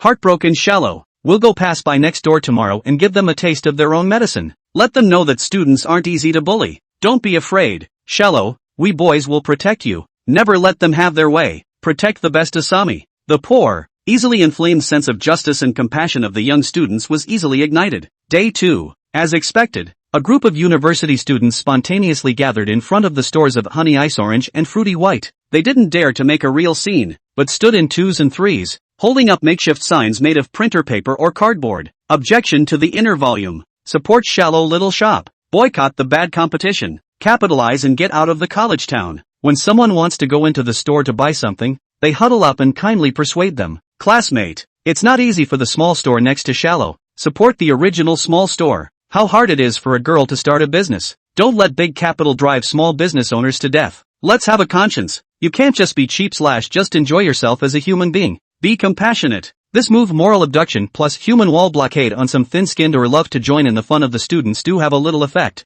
The The queue in front of that honey snow ice orange has obviously decreased, but there are still many people who are not satisfied with this, thinking that it is purely blind, should be bought, a few dollars of happiness who do not love it. Although the target customers are different and the consumer group is more sensible, the presence of a group of people holding up signs and chanting slogans at the entrance really affects the experience and perception. Some people who originally wanted to go in to enjoy the quiet environment and read a book to pretend, saw the battle, frowned, got annoyed, and turned around to leave. On the second day of opening, business at the two new stores fell off a cliff. Hiding behind the curtains of her own store, Baishala looked out at the scene of the two stores outside the cold down, as well as her own fans who were being used as a gun and still do not know that they are filled with righteous indignation. The corners of her mouth could not be restrained from rising. A bunch of idiots who come running to me as free labor after a few random instigations. She sneered in her heart. Fight me? Tender. She grabbed her cell phone and stole a few more pictures of the boycott outside. I'm going to post another message in the evening. Thank you for your family's support, but I hope you can consume rationally and not influence others. To further consolidate my kind and innocent persona, she picked up a cup of freshly made signature milk tea and took a cozy sip, as if she had already seen the scene of those two stores closing their doors and rolling away in ashes. Chapter 030, Sweet Schoolgirl to the Rescue. However, this complacency did not last long. On the third day, the wind changed without warning. The figure behind the bar at the Honey Ice Orange has changed. No longer the two ordinary clerks in uniform with slightly rusty movements from yesterday. In her place, there was a girl who made all the boys who passed by couldn't help but slow down their steps, turn around frequently and even pretend to tie their shoes to take a second look. The girl was wearing the simplest white round-neck t-shirt and the somewhat rustic red apron of Honey Snow Ice Orange, but she wore it with the feeling of a big customized brand. Long, dark hair tied back in a playful high ponytail swayed gently as she turned and handed drinks, sweeping over her pale neck. She had a sweet smile on her face the whole time. Her skin was so white it looked like it was glowing in the light of the store, and her eyes were curved like little crescent moons. When she smiled, there were two shallow pear swirls at the corners of her mouth, as if the noisy air around her had turned into sweet pink bubbles. Class, your chilled lemonade is ready. Watch out for the ice. This handsome man, do you want to try our new shake milkshake? Today the second cup is half price. Her voice was also like double sugar, sweet but not greasy, crisp and pleasant, with a unique affinity. Someone in the crowd suddenly let out a shocked cry of disbelief. Asterisk. Isn't that Lin Mixue? Which Lin Michelle? The person next to him looked confused. Who else could it be? Our school's finance department flower who graduated the year before last. The legendary Divine Face sister. She looks 100 times better in person than in her graduation wall photo. Oh my god, it's really her. Why is she selling milk tea here? I heard that this Honey Ice Orange is owned by her family? Really? The schoolgirl herself came down as a sales clerk? What kind of divine operation is this? The news spread through the college town like wings. At the speed of light, Lin Mixue, once the legendary school flower of Jianda University, with its invincible sweet smile and pure and harmless image, is the white moonlight in the hearts of countless boys who can only be seen from afar, and after graduation is nowhere to be seen. I did not expect to come back to the public's view in this way. The few boys who had stood in the doorway yesterday to resist were now looking at me and you, the signs in their hands having been quietly lowered at some point. A boy rubbed the back of his head, but he couldn't control his eyes from glancing towards Lin Mixue. Ahem, that, brothers, I think it, against the spirit of the inner volume can be commendable. But the other schoolgirls personally come to work. We are blocking the door like this. Is not a little bit not too good? Right. Another immediately agreed. His feet have unconsciously moved half a step in the direction of the Honey Snow Ice Orange team. People also make money based on their ability, and it's not her fault that she's good looking. Why don't we go over and buy a cup to support it first? Think of it as supporting alumni entrepreneurship? Well, that makes sense. Buy a cup and taste it. See if it's better than the one at Asahi's. Slogans? Boycott? A sense of justice? In the face of an absolute onslaught of face value, these things seem to suddenly become less important. The boy's simple compassion was quickly replaced by a more primitive love of beauty. The boycott squad, which had been working together just a moment ago, disintegrated for the most part in the blink of an eye. A lot of people threw away the cards in their hands and crowded into that Honey Ice Orange line. All of them stretched their necks with expectant and shy smiles on their faces, just to have a close look at the schoolgirl and hear her say, "Handsome boy, your milk tea is ready." The lines were even longer and more exaggerated than on the first day of business. The smile on Bai Xiao's face froze completely. She stared in disbelief at the uncharacteristically hot scene next door. The cup of milk tea in her hand pinched and creaking so hard that the plastic walls were beginning to warp. Lin Mixue? How did she get here? This woman. How have a grudge against her? Bai Xiao was so angry that she almost spilled her milk tea. This bunch of stinky boys who saw color and forgot about righteousness. Just now they said they would protect her. Now that they see a beautiful woman, their souls are gone. On the other side of the street, the Fourier Blanc coffee shop. By the window, a young man in a white Chanel shirt sat peacefully. It was the owner of this store, Su Mu. He sent out half the female tenants to get back at his ex-girlfriend, Shireto. Luckily, they also looked like they were happy to do so. Special Lin Honey Snow heard that there is revenge on the ex-girlfriend. Such a good thing is more personally. In the Honey Snow Ice Orange Hammer Lemon Hand are Fast Hammer Smoke, but still happy. Outside the window, the entrance to Honey Snow Ice Orange was crowded. The noise faintly audible through the thick glass, sandwiched in the middle of the shallow small store. At the moment cold and quiet, the door is empty. Sumu guessed that the boss's wife must not look too good. He took a sip of his hand-brewed coffee, his eyes sweeping lightly over the window. A couple of boys dropped their boycott signs and turned around and squeezed into the long line at the milk tea store next door with the same stupid grin on their faces. Really? Was Lin Mixue's charm that great? Why didn't he feel it? Probably getting a little tired of snuggling and sleeping every day. Sumu was like an out-of-the-way chess player, enjoying the futile struggles of those pieces on the chessboard with interest. He was in a mood at the moment, with a bit of theater-watching pleasure. A soft footstep came from far away. Willow came carrying a delicate white porcelain tray with a cup of freshly brewed coffee, the pulls in a beautiful leaf pattern. She didn't wear her usual dry suit today and changed into a dark green Morina-style long dress, long hair loosely pulled up, a few strands of broken hair falling down next to the cheeks, lining the skin like snow, adding a few points of gentle and mature charm. This is her deliberate creation, in line with the tone of this store's cool literary style. Su Mu, come back and try this newly arrived Yunnan coffee bean, Sun treated. I think the flavor is more special, perhaps more suitable for our next season's staple. Willow gently placed the coffee in front of Su Mu. Su Mu's gaze retracted from the window and landed on Lu Shu's well-dressed figure. The eyes paused for a moment at her pale, slender neck, which was empty. He put down his coffee cup as if remembering something. A small, delicate box was removed from his pocket, pushing the box in front of Willow. Inside was a pigeon blood ruby necklace. The main stone was the size of a thumb, the finest of rubies. This quality and size of pigeon blood red, once found in the main palace mines, often set off a storm of bloodshed, and the auction can fetch tens of millions or even hundreds of millions of sky-high prices. These days busy opening, my family misses. Lu this period of time hard work, a little intention. Accept it. Chapter 031 Pigeon's Blood Red Gifts to a Beautiful Lady. Sumu's tone was flat, as if he was just casually giving away a worthless trinket. Willow was slightly stunned and opened the box with confusion. A pigeon blood ruby necklace lies still. Su Mu, this is too expensive. I'm just helping you to take care of this store and doing my bit. I can't afford such a big gift. Willow's heart skipped a beat and she subconsciously tried to close the box. It wasn't that she didn't know what she was looking for. The quality of this ruby was far beyond anything she had ever seen in her life. Put it on and see. It goes with your outfit today. Su Mu's tone was undeniable. He didn't inflate the price of the lot. Willow Wu, a woman who was meek and understanding, had the highest level of goodwill towards him, and gave him the most anti-tenant points, deserved this gift. Willow bit her lower lip, her heart in heavenly battle, and in the end, she was unable to resist the temptation of the good-looking gemstone. She carefully removed the necklace and turned slightly sideways. Sumu got up and naturally took the necklace and helped her put it on. Thumb-sized pigeon blood rubies dangled down the front of her dark green dress shirt. The deep red and the calm green reflect each other, instantly lighting up her entire demeanor. It adds a touch of ineffable nobility and mystery to the Willow. Willow walked over to the nearby floor-to-ceiling mirror. The figure in the mirror, lit by a deep red color, was a bit of a stranger to herself. It's beautiful. Thank you, Su Mu. She turned around, fingers unconsciously caressing the warm jewel in front of her chest, between her eyes. It was hard to hide her shyness and delight. Sumu looked at the mirror and the person in the mirror and nodded with satisfaction. The system's beep sounded in his head at the right time. Tenant points, +1.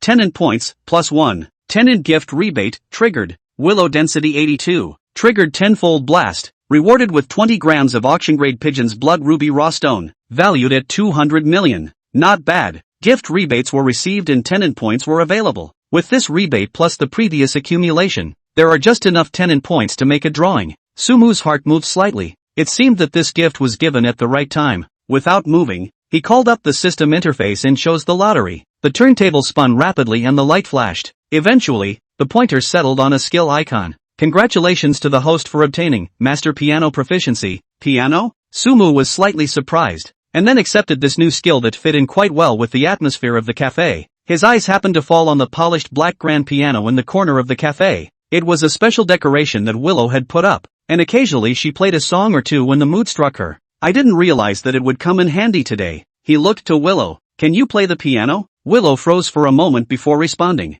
A little knowledge. Not proficient. Just entertaining myself in my spare time. She answered a bit modestly, but she had been taking piano lessons since she was a child. Otherwise she wouldn't have bought a piano to put here. I know a little bit too. Sumu stood up and walked slowly towards that piano. Want to listen? A glint of obvious surprise and curiosity flashed in Willow's eyes. And you play the piano? That's pretty rare. In her impression, Sumu didn't seem to be too involved with this kind of literary and romantic stuff. Why don't we bet on it? Sumu's slender fingers gently brushed the cold keys, sending out a few crisp and pleasant notes. If I play it in a way that makes you think it's not bad, at the level of a master in your mind. His eyes fell on Willow. Then later, go to the little room inside. You have to listen to me. Willow's cheeks swished as two red clouds flew up. Of course she knew where the small room Sumu was talking about was. There was a special one-way glass in there that allowed her to see the cafe outside while the outside couldn't see inside. She bit her lip, her heart both a little embarrassed and aroused with intense curiosity. As a piano enthusiast herself, she knows how much the word master means.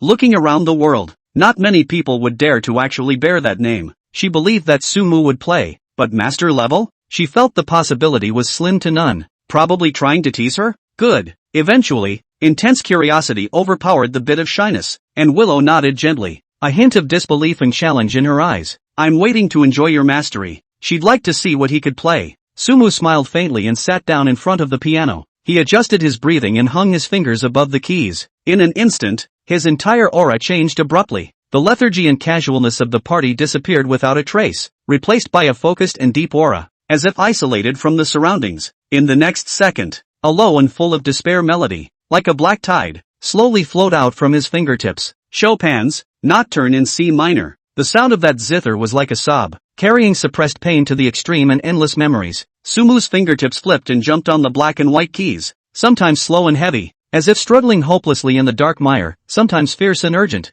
as if the unwilling accusation before the end of life. He incorporated the last vestiges of hatred remaining in his heart for the woman called by shallow, as well as the piercing pain of being betrayed, without moving, into this sad melody. A few years of college relationships that I thought would be for life ended up going their separate ways that easily. To say it doesn't hurt is a lie. That wound scabbed over and hid in the deepest recesses of the heart. The moment was mercilessly torn apart by the sound of this piano. His defenses against women may stem from this very thing. Willow stood aside, her whole being feeling like she was being sucked into the sound of the piano. It was as if she had glimpsed through that note the hidden scars of his soul. An unspeakable pang of sourness and pity welled up in his heart. The eyes were wet without realizing it. This man, it turns out, has such a side. Willow's intimacy +3, current intimacy 85, the song is over, and the aftermath is not yet over. The whole cafe was quiet to the sound of a pin. Sumu lifted his hand and raised his eyebrows when he saw that Lu Shu was in tears. His tone was a little teasing. Why are you still crying? So unheard of? Willow hurriedly wiped the tears from her eyes, her nasal voice still a little heavy. She gestured around in a nonchalant manner. Look around at the others yourself. Only then did Sumu look around. Nice guy. The guests in the cafe had one expression after another. A couple of young student lookalikes, their eyes glazed over as if their souls had been drained. A middle-aged man who looked like a college professor had his eyebrows screwed up in a pimple, his face full of concentration. At the table by the window, a young couple had been sweet, but now the man was staring at the ceiling. The woman was stirring her coffee, and the atmosphere had dropped to freezing point. Worst of all were a couple of students carrying piano cases, obviously from the conservatory next door. The expressions on their faces were a mixture of shock, confusion, and a bit of skepticism. Also, who wants to have their mind blown by a desperate tune in a cafe on a sunny afternoon? The air was dull as if it was going to rain. Many people stopped talking and forgot to even drink their coffee. Sumu touched his nose, conscious that just now his emotions were a bit on top, and really didn't pay much attention to the feelings of the crowd. He coughed lightly, clearing his throat in a disguised manner. Fingers brushed the keys again. Chapter 032 Skill Amazes 4. Willing to gamble and enter the small room. This time, the picture changed. Stirring, passionate, and with a wildly exotic flavor. The melody rushed out like a volcanic eruption. Liszt's adaptation of Balakarev. Islami. Dazzlingly complex techniques. Spirited rhythms that border on showboating. In an instant, the gloomy despair of a moment ago was dispelled. The stagnant air flowed again, becoming hot and alive. Customers who were just now saying who am I and where am I are now staring blankly. Jaws dropped. The atmosphere was pulled straight from the morgue to the concert venue. ********. The Islami. This playing is too fierce. A music academy student lost his voice and whimpered, nearly knocking over his coffee cup. My God, this hand speed, this intensity, this is definitely professional playing level. Who is he? Another companion excitedly grabbed his arm. That Chopin song almost sent me away earlier, and now this one has brought me back in place. This mood shift, divine. Someone whispered. When did this cafe have such a great god in residence? The tune ends and the last note falls. A brief silence was followed by explosive applause. Before the applause had completely subsided, the elegant middle-aged man wearing gold-rimmed glasses could not wait to get through the crowd and walk quickly to the piano. He had an incredulous excitement on his face, his eyes behind the lenses staring at Sumu. Sir. Hello sir. I'm a professor in the piano department at the Conservatory of Music next door. Li Wei. He spoke quickly, as if he was afraid that Sumu would leave right away. Forgive me for asking, but may I ask which piano master you studied with? Li Weigong's gaze swept over Sumu's hand and back to his face,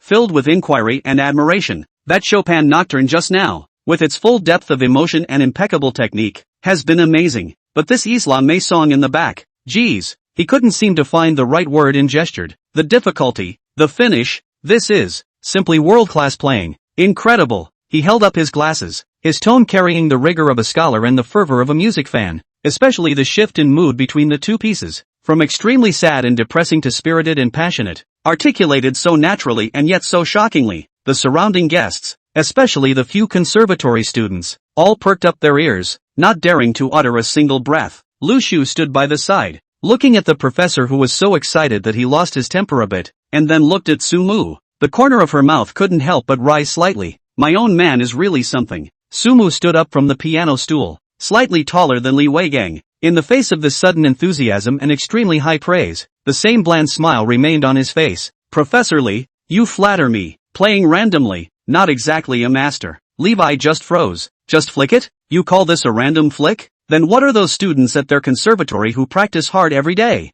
Sumu slightly inclined her head. Sort of a family craft, plus a little personal interest, practiced blindly. Family heirloom? Levi just got even more excited, his eyes glowing. Do you come from some hidden musical family? This glib answer, paired with the divine playing just now, instead added a bit more mystery. A soft intake of breath sounded around them. Several of the conservatory students looked at each other in disbelief. There was a sense of frustration and a bit of excitement at being casually crushed by the big guy. Lu Shu looked at Sumu's cloudy appearance, and was angry and amused. This guy, without even realizing it, always manages to turn other people's all into the backdrop he so rightfully deserves. Willow's intimacy +5. Current intimacy 91. Prof. Li Weigang still wanted to ask further questions, but Sumu bid him farewell. Sumu no longer paid any attention to the bystanders and walked straight to Lu Shu. He naturally took her hand. Willow's eyes were looking at him at the moment, bright with undisguised admiration and a few moments of giddy ecstasy. The impact of those two tunes just now was too much. Sumu leaned over and whispered in her ear, "Is my playing, in Mrs.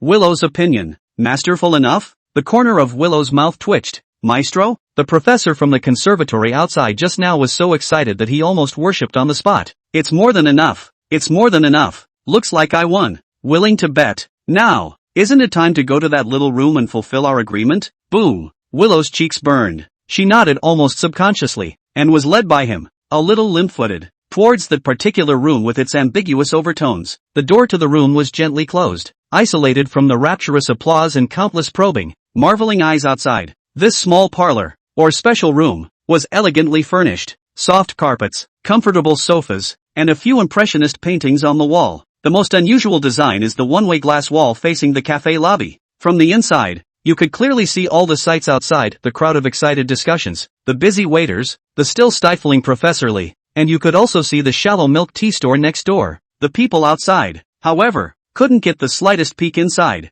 and could only see a smooth mirror surface. This design definitely adds a bit of stealth and excitement to this small space, and just the moment the door to the room closed, a beautiful figure appeared outside the heavy glass door of the cafe. Shan Yenxin and her roommate had just skipped over from the dance academy next door, ready to hit this newly minted Netflix store. This street has been bustling lately with a lot of new stylish stores, and their target is the most upscale and grandiose looking cafe. Fury White. Quick, quick, the light is good here. Take some shots for me. Shan Yenxin took a glance at the glass window decorated with vintage patterns at the doorway, where the angle of light was perfect. She skillfully found the best place to stand and began to strike the pose she had practiced countless times. She had a loose-fitting practice wear jacket casually thrown on over it, open to reveal a tight halter top underneath. A pair of long, thin, straight legs, white and a little shaky in the afternoon sun. She's recognized as the leg man of the dance academy. She turned slightly to the side, lifting a hand to caress the crushed hair around her ear, her eyes looking down at the slant with a bit of careless laziness.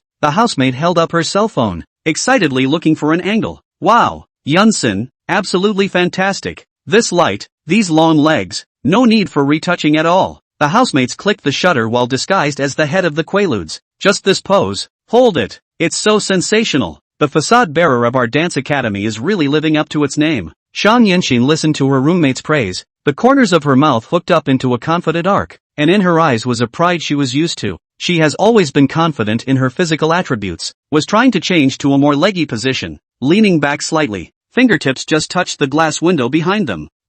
There seemed to be an extremely slight vibration coming from the cold glass, very briefly, if at all, like someone inside accidentally touched it. She subconsciously stopped moving, frowned slightly, and sidled her head closer to the glass window, eyes close to see. The window was polished like a mirror, clearly reflecting her pretty face and the view of the street behind her. It's empty inside, you can't see anything, there is only a smooth reflective mirror surface. Is it an illusion? Or maybe it's a resonance caused by cars driving by on the street outside? What's wrong, Yunsun? Her roommate asked curiously as she put down her phone. It's fine. Shan Yinxin withdrew her gaze and suppressed the strange feeling in her heart. Probably a little misty-eyed just now. She readjusted her posture and smiled sweetly for the camera. Go ahead and shoot it. Change the angle. The housemates immediately got back into shooting. Okay.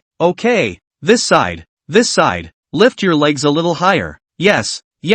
Shan Yinxin focused on the camera and quickly put that little hiccup just now behind her. Just a mental mutter. The glass in this store. It's really clean. Strange. Chapter 033, Standardized Mansumu. After taking the picture, Shan Yinxin put away her cell phone in satisfaction. She took the arm of her roommate, Qin Shiyu, and together they pushed open the heavy glass door of Fury White. Jingle bells. The wind chimes on the lintel swayed in response, emitting a pleasant string of soft tones. A wave of warmth washed over me, interspersed with the aroma of rich, mellow coffee and the characteristic sweetness of baked treats. In an instant, it was as if the hustle and bustle and dry heat outside the door had been cut off to another world. Wow! Qin Shiyu couldn't help but lower her voice in amazement. The style in here is too good, right? Inside the cafe, it's a very different design from the modern, clean facade outside. Warm vintage style as far as the eye can see. Dark brown wooden tables and chairs with a subdued texture are arranged in threes, leaving just the right distance and sense of privacy between each other.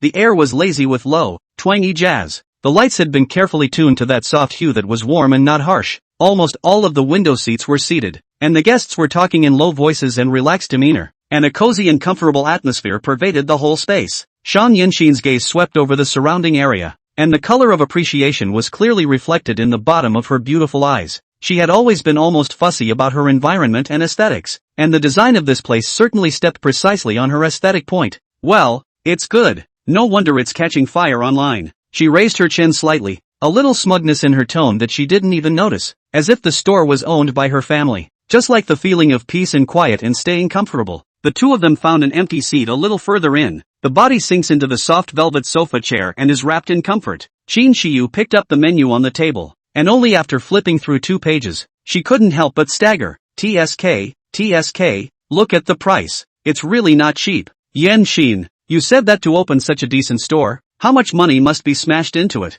What? Student Qin is moved and wants to start his own coffee shop? Shan Yinxin let out a light laugh and took the menu, her eyes skimming over the pictures of the beautifully printed desserts. I don't have that kind of skill, nor do I have that kind of capital. Qin Shiyu hurriedly waved her hand with an expression of I'm just casually asking. I am just curious. Look at this lot, the prime location, and then look at this decoration, this atmosphere. Without a few $1,000,000, I am afraid that it cannot come down, right? Several $1,000,000? Shan Yinxin's slender white fingers gently clicked on the picture of a cake called Red Velvet Dream. Her eyes fluttered a little, pondering. Decoration and design is the big headache. But think about this kind of popular commercial street store. I'm afraid the monthly rent alone will start at 5 figures or even higher. She let out a soft breath, an unconscious hint of longing in her tone. Seriously, I'd love to have a little store like this of my own in the future. It doesn't have to be very big, it's just going to be quiet. When I don't have class in the afternoons, I just nestle in here. read and listen to music. Or, it's nice to do nothing and simply laze around and let go.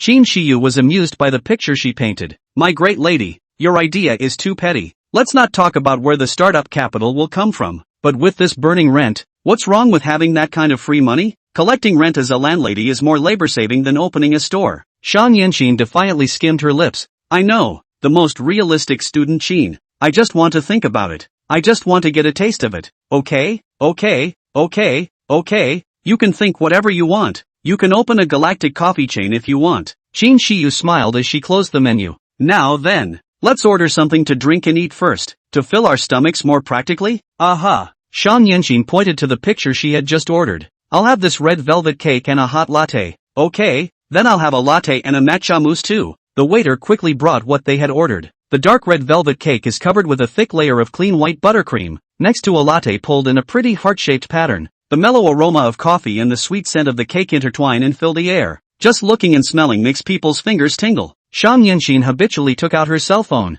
adjusted the angle, and took several clicks of the exquisite afternoon tea in front of her. She carefully chose a photo that had the best light and composition, and that best captured the atmosphere of the quiet of the years. After thinking about it, he clicked on the familiar gray avatar and sent the picture. Having afternoon tea outside. This store is not bad. The message was sent successfully. Then, like a stone sinking into the sea, there was silence and no response from the dialogue box. Shan Yanxin stared at her cell phone screen. Wait a few seconds. Waited another couple dozen seconds. The gray avatar, which remained stubbornly gray, didn't light up, much less beep with any new messages. A nameless fire, rubbing, without warning, from the bottom of the heart up. Sumu, this asshole. Ever since that day when he inexplicably dragged himself to sign some damn rental agreement, he's been as if he's evaporated. The first 2 days there were 2 messages back, albeit perfunctory. Then it simply just read and didn't return. Now it's even better. Just play dead. What do you mean? Throw it away when you're done with it? What do you take her for? A tool who comes when she's called? Or free labor? The more I thought about it, the angrier I got. The more my chest clogged up. She picked up the tiny silver dessert spoon and poked and stirred it, one at a time, unconsciously, into the colorful red velvet cake in front of her.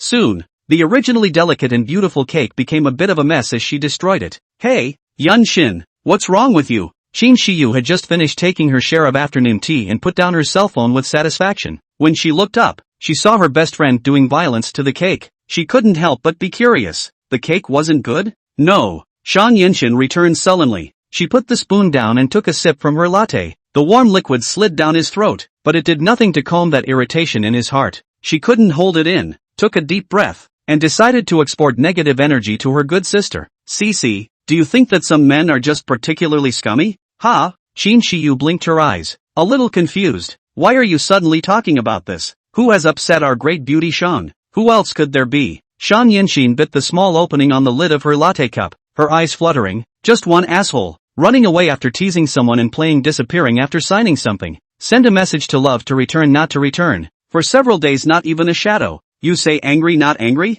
Qin Shiyu's eyes instantly rounded, the fire of gossip blazing. Her body involuntarily moved forward. No, Yun Sim, there's still a man who dares to not return your messages? Our dance department, the music department next door, and the foreign language department. How many handsome guys want to talk to you and ask for WeChat, and you don't even glance at them? What warrior is so desperate to play the lust and disappearance routine on you? That's why I said he's an asshole. Shan Yanxin became even more furious, feeling that her charm and self-esteem had been provoked and insulted like never before. When I see him next time, I have to make him look good. Let him know that my lady is not so easy to get rid of. She waved her tiny fists to cheer herself up, but her face was full of depression. As soon as she spoke, not far to the side, a hidden door that appeared to blend in with the wall like it was part of the decor was gently pushed open from the inside. Chapter 034, You Want to Be My Stepfather? A young figure with an upright posture was the first to step out. With a few moments of lazy and casual smile on his face, his eyes casually swept towards the hall, and without any bias,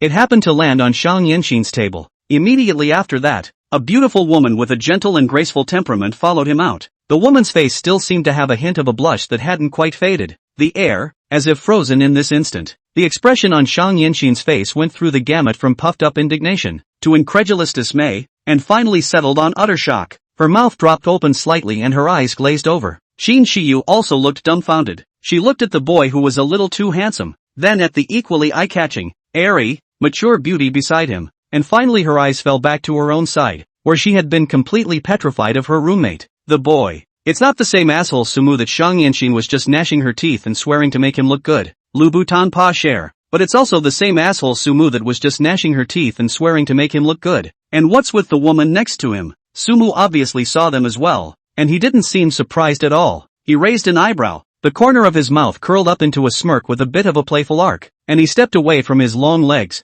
walking straight towards them. The tone was relaxed as if it was just a chance encounter. Yo, isn't this Shan Yanxin's classmate? No class today? Why are you hanging out here? Shan Yanxin subconsciously retorted. It's the weekend. The weekend. Okay. As soon as the words left her mouth, she snapped to attention that the point wasn't even that. She stood up with a loud thud, and her movement was so violent that the legs of the chair rubbed against the floor with an ear-splitting squeak. She reached out and pointed at Sumu, then incredulously twisted her head and looked at the woman beside him who was incomparably familiar to her and who was causing her brain to completely go down at the moment. No, Sumu, how did you get here? And, Mom, why are you here too? Willow didn't expect to be here, to bump into her daughter in this way, and for a moment she didn't know how to open her mouth to explain. The soothing jazz was still flowing in the cafe. Sumu looked at Shang Yanxin's expression of living hell and finally couldn't help but laugh out softly. The laugh broke the momentary stagnation in the cafe. He reached out and gently pressed Shang Yanxin's stiff shoulders. What's the excitement? Aren't you tired of standing? Sumu's voice carried an easy and natural familiarity. I've known your mom for a long time. What's so strange about that? He paused, as if suddenly remembering something, and added, oh yeah, you forgot? Wasn't it your mom who asked me to pick you up the day you reported to college? Shang Yanxin froze. It seems like, is something like that? At that time, she wondered how Sumu would know that she was going to report, but it turned out to be arranged by her mother? But that's not the point at all. That was the day. It's the weekend. You don't come to me on the weekends. What are you doing coming to my mom? She blurted out in a brainstorm. Sumu, you don't think you want to be my stepfather, right? Put. Qin Shiyu, who had been holding her breath for half a day next to her, didn't hold back and almost sprayed out the latte she had just drunk. Stepdad? Yunsim's brain circuits are too clear. She hurriedly covered her mouth, but her shoulders couldn't help shaking. Willow's cheeks instantly colored scarlet, shy and embarrassed. She glared angrily at her daughter. Eyes darted to Sumu with a few moments of helplessness and embarrassment. This dead girl. What nonsense in front of others. Sumu was also amused by the sudden stepfather title. He shook his head helplessly. Student Shang Yanxin, isn't your imagination a little too rich? He looked at Shang Yanxin's wide eyes that were glaring and filled with grievances and accusations, and the smile in his eyes deepened. Finally, he stopped selling and slowly threw out the real answer. I'm partners with your mom. Partners? Shang Yanxin and Qin Shiyu spoke in unison, both of their faces filled with large question marks. Aha! Sumu nodded his head and pointed to the elegant surroundings. This cafe, I own it with your mom. She owns half of this place. So, he trailed off, his gaze turning to Willow with a teasing smirk. Technically, Auntie Willow is now the owner of this store. The air was quiet again. A pin drop. Shang Yanxin was completely dumbfounded. His mouth was open enough to fit an egg, and his eyes were even rounder than they had been a moment ago. She was just envious and jealous that the owner of this cafe had class and style. The result turned out to be that the boss's wife was her mom? It was so much information that her brain's CPU burned a bit.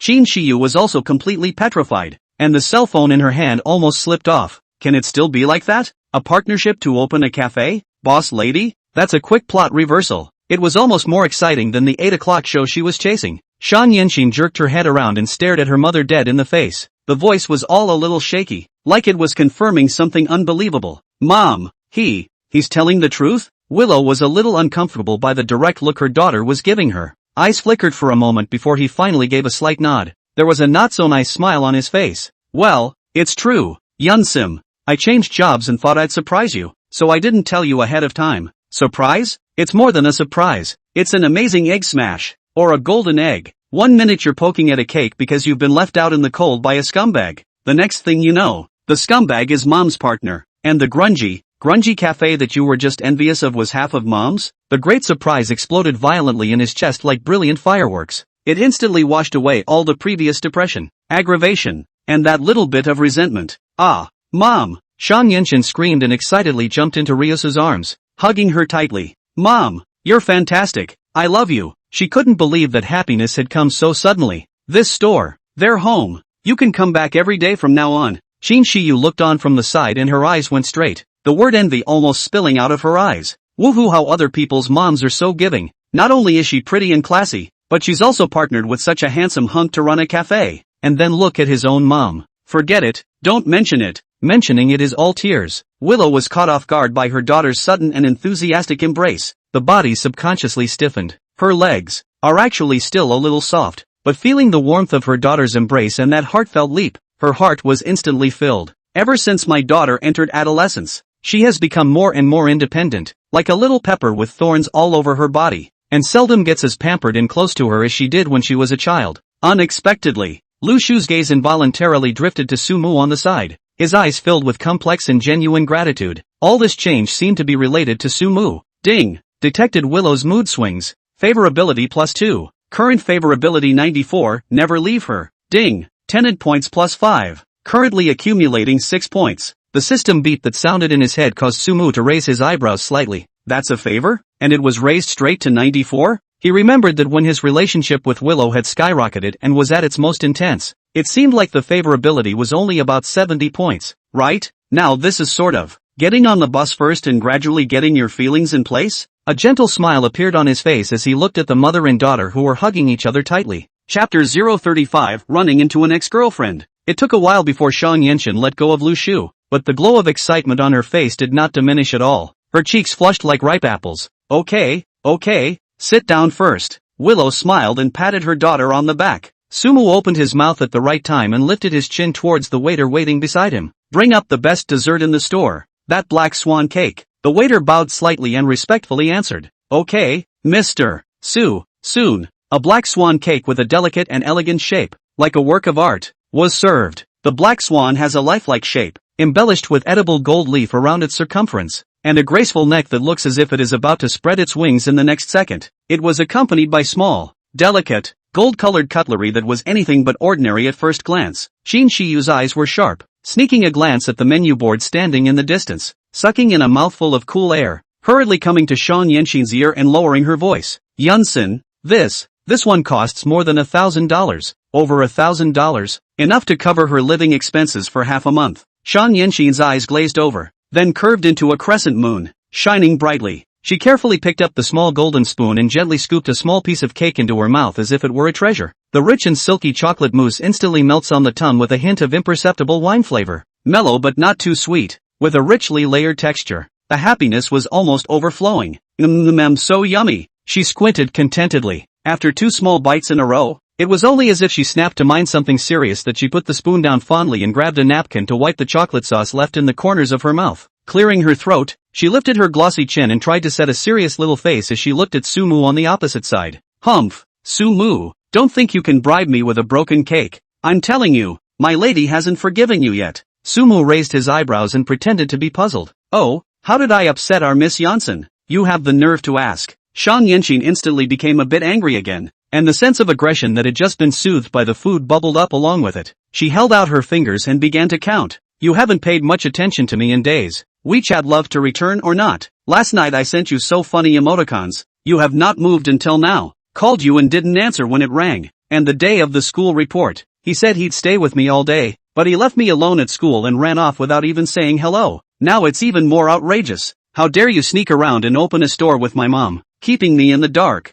The more she spoke, the more aggrieved she felt. Her voice unconsciously took on a slight nasal tone, and her eyes reddened a little. Do you think I'm particularly easy to get rid of? Particularly easy to bully? Growing up so big, this is the first time to be so neglected by the boys. So pigeonholed. The other party, or her heart. A little concerned about Sumu, Willow was secretly surprised and amused as she listened to this barrage of accusations from her daughter. This daughter of my own family? When did she get so sticky with Sumu? And this tone? How to listen to all with a little bit of little girl family pouting and complaining, which has half of the fire of the teacher. She didn't move under the table, stretched out her fingers, and pinched Sumu's thigh in a not-so-gentle manner. Pass the eyes, look what you've done. If you make yourself cry, you make yourself cry. Sumu felt a familiar slight pain on his thighs, and without looking, he knew it was Mrs. Lu's kind reminder. He laughed helplessly in his heart, but did not show the slightest bit on his face, turning to look gently at the puffing Shang Yenshin, taking the initiative to raise his hands and make a gesture of surrender. Okay, my fault, it's all my fault. Missy, calm down, okay? He looked at Shang Yenshin's adorable appearance with puffed-up cheeks and a little bit of aggression. His heart moved slightly and softened his tone. How about this? Then, to make it up to you, this afternoon, wherever you want to go and whatever you want to buy, I'll accompany you. Full service, how about it? Shang Yenshin's eyes instantly lit up. You've been with her all afternoon? This compensation sounds, well, quite tempting. The aggression and resentment in her heart was deflated in a flash. Although the anger hadn't completely subsided, the corners of his mouth couldn't help but sneak upward. She hurriedly pursed her lips, trying to maintain the last vestige of reserve, and grunted hard. That's more like it. Then we'll see how you do this afternoon. Qin Shiyu watched this silently from the side, quietly covering her eyes and spitting madly in her heart. It's over. It's over. It's completely down. More than 1,000 black swan cake, plus a sentence all afternoon with you. Just a moment ago was so aggrieved that tears are about to fall. The little princess coaxed a smile. Sumu's segment of coaxing girls is simply textbook level. I just don't know this guy. Sumu, how sincere is he to Yunsim? Willow still had to sit in on the cafe. After all, it had just opened and there was still a lot going on, so she was distracted. The afternoon's fun time naturally fell solely on Sumu's head. He led the already full-blooded, excited Shang Yenshin, as well as next to the silent as a light bulb, trying to reduce the presence of Qin Shiyu, ready to start the so-called compensation trip. Before Sumu pulled open the door of the coffee shop, his gaze inadvertently glanced at Qin Shiyu. This girl is really quite lovely. Quiet nature, a pair of large eyes watery, like a deer. The small tear mole under the corner of the eye added a few points of choo-choo moving flavor. The speaking voice is also soft and nice, unlike Shang Yenshin, who is either eloquent or petulant. Listening to Shang Yenshin say that she is from the music department, no wonder her temperament is so gentle. Shang Yenshin's eye for making friends is good and complimentary. I'll get the car. You guys wait here for a minute, Sumu said and pushed open the exquisite glass door with a brass handle of Fu Rui Bai. The afternoon sun was just right, and the breeze carried the faint scent of the flower beds along the street. However, just after taking a step, Sumu's footsteps stopped, and his brows knitted a little imperceptibly. Not far from the doorway stood a figure in the shadows, slightly haggard and with somewhat disheveled hair. It was none other than his ex-girlfriend, Bai Shallow. At this moment, Bai Xiaoxian was completely devoid of the well-groomed delicacy she had in the past. There was a noticeable greenish-black color under his eyes, as if he had stayed up several all-nighters in a row, and there was a hint of lingering irritation and anxiety in his eyes. From time to time, her gaze drifted, with a little bit of resentment, to the next door of the Honey Snow Ice Orange, whose business was too hot to be true. The long lines and the hustle and bustle of the people over there are a solid contrast to the cold and quiet of your own store with only 3 or 2 customers. Damn you, Mizuki Lin, Bai Shallow cursed fiercely in her heart. Buy 1, get 3 free? A $4 glass of lemonade that's actually buy 1 get 3 free? It's a mad dog fight that hurts the enemy 1,000 times and damages itself 12 times.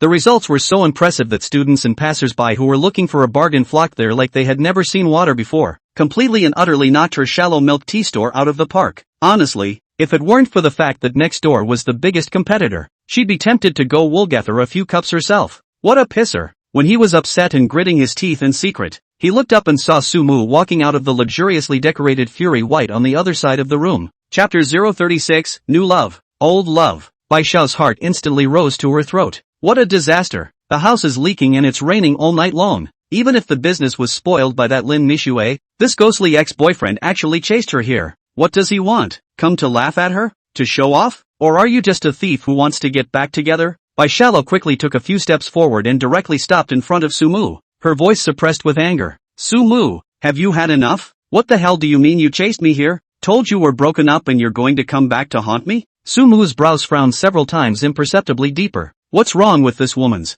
brain? Paranoid? He doesn't even bother to talk to her anymore, and she still feels incredibly good about herself thinking she's after her? That she cares about her? Bai Shallow. Sumu's voice was flat and waveless, unable to hear any joy or anger, even with a bit of imperceptible detachment. Are you sick? Who do you think you are? Worthy of letting me chase you? He hadn't really expected to bump into Bai Xiaoxing here, but it doesn't matter. His pathetic old feelings for Bai Shallow had long been washed away by time and the various people he had met since then. Now that he's surrounded by swallows and girls, his time is precious. How can he waste it on a woman like her? If he hadn't been thinking of finding a suitable opportunity to properly pay back for what she had done in the beginning when she was a gold digger, he would have been afraid to dirty his eyes by even looking at her more. Bai Shallow was choked by Sumu's indifferent, even with a bit of obvious impatience. This guy, how dare he talk to himself like that? In the past, Sumu was so obedient to her that he didn't dare to breathe a breath, and he never dared to go west when she said east. Even when he first brought up the breakup, although he was sad, he only dared to redden his eyes and didn't even dare to say a hard word to stay. How long has it been since I've seen him? Why does he seem so different? Was it a desire to get her attention? Trying to get her attention with that attitude? Bai Xiao's face became more and more ugly. Sumu, don't you dare pretend to me. Don't think I don't know what you're trying to do. Didn't you go through all the trouble of finding me here to beg me to get back together with you? She said these words almost through clenched teeth, a smug certainty in her voice. I'm telling you, Sumu, we've long since ceased to be people of the same world. Between us, there is absolutely no possibility. You die of this heart. As Sumu listened to this impassioned speech, the corners of his mouth involuntarily twitched. He was just about to speak when the coffee shop door behind him was pushed open again. Sumu, why aren't you leaving yet? A clear female voice sounded, and two beautiful figures appeared in the doorway. Shan Yenshin walked to Sumu's side, seeing that the atmosphere was not right. Her eyes rolled, and with a few hints of demonstration, she reached out and took Sumu's arm, and her body moved slightly closer to him. She curiously surveyed the blushing Bai Xiao in front of her, cocked her head, and looked at Sumu. Who is this sister? Qin Shiyu, who was a step behind, also walked out. As soon as she looked at this scene of swords and crossbows, especially that face of Bai Xiao, she immediately moved back half a step without moving, eyes on the ground, nose on the ground, trying to lower his presence, ready to eat his melon on the spot. This sudden turn of events interrupted the bellyful of taunts and rejections that Bai Xiao had prepared. All the words stuck in his throat, not going up and down. The expression on her face froze completely. Her gaze pinned straight on the hand where Shan Yenshin was holding Sumu's arm. The sight was uncontrollable again, scanning up and down the girl who had appeared out of nowhere. Young, beautifully wobbly and energetic. The skin was fair and delicate, as if it could be pinched out of water, and it exuded a youthfulness that had not been polished by the world. The intimate and natural gesture is a clear indication of the extraordinary relationship between her and Sumu. Bai Xiao's mind buzzed and instantly went blank. What is this? This? When did Sumu make such a little girlfriend who looks like she is still in college? And looking at the girl's watery appearance,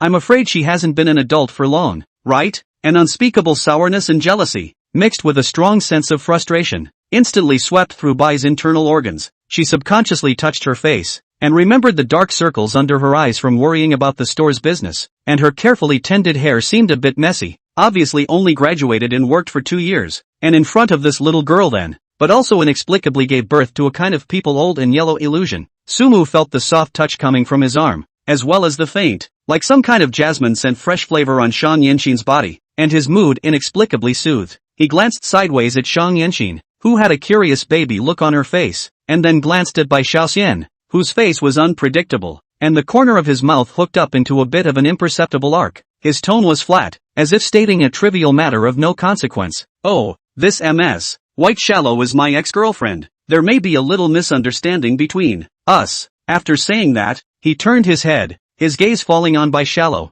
those eyes calm and waveless, even with a bit of detachment from looking at strangers. Shiraz, I'll say it again. I'm just accompanying Yunsim out today. The date just happened to be set here. Please, don't flatter yourself. About dating? Bai Xiao's eyes snapped round. She looked at the image of Sumu and Shan Yenshin standing side by side. The boy is handsome and upright. The girl is delicate and lovely. And the picture is so harmonious that it is blinding. Is there anything more stifling in the world? After a breakup, you expect the other person to be disheveled and depressed and in pain. It turns out that not only are they doing well, but they've also found a new love interest who's younger, prettier, and seems to be in a better position than you are. At lightning speed, the breath, clogged in his chest, was about to explode. Intense jealousy and resentment burned away her sanity. Chapter 037 Auntie. It's easy to get old when you're angry all the time. Bai Xiao stared at Sumu dead on, her voice becoming mean. Ha, I didn't expect it, Sumu. You've grown so much now that you've learned to eat young grass?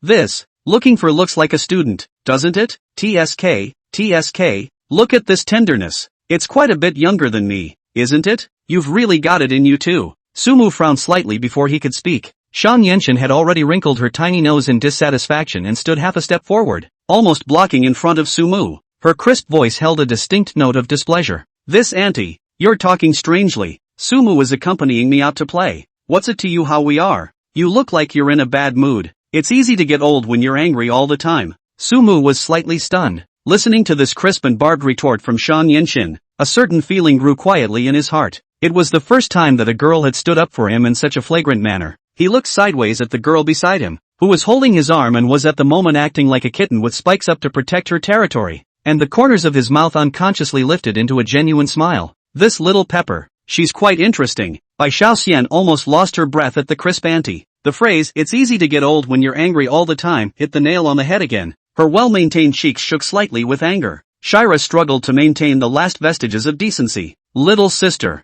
you're young, so keep your eyes peeled. Don't be fooled by some people's rhetoric. Some people, on the surface look human-like, but in fact is a useless poor. It's just a way to fool unsocialized college students like you. Do you really think you found a treasure?" These words not only belittled Sumu, but also incidentally mocked Shang Yanxin as a stupid white sweet who had never seen the world. Sumu's eyes sank and he was just about to snap. Beside him, Shang Yanxin gently pinched his arm and gave him a calm-down look, only to see that not only was there no anger on Shang Yanxin's face, but her smile deepened. Those big clear eyes curved into a beautiful crescent moon, but the tone of his voice carried a hint of cunning and unquestionable possessiveness. "Auntie, that's a funny thing to say. Such a good boy. Since you didn't cherish it at first, it's too late to regret it now. I think it's better if you don't get in the way here. Sumu, when I still have a date." She paused, cocked her head, and in an innocent tone of voice, slowly added the final slice. "As for whether he's poor, well, I kind of like it anyway. If you don't like it, then it's mine.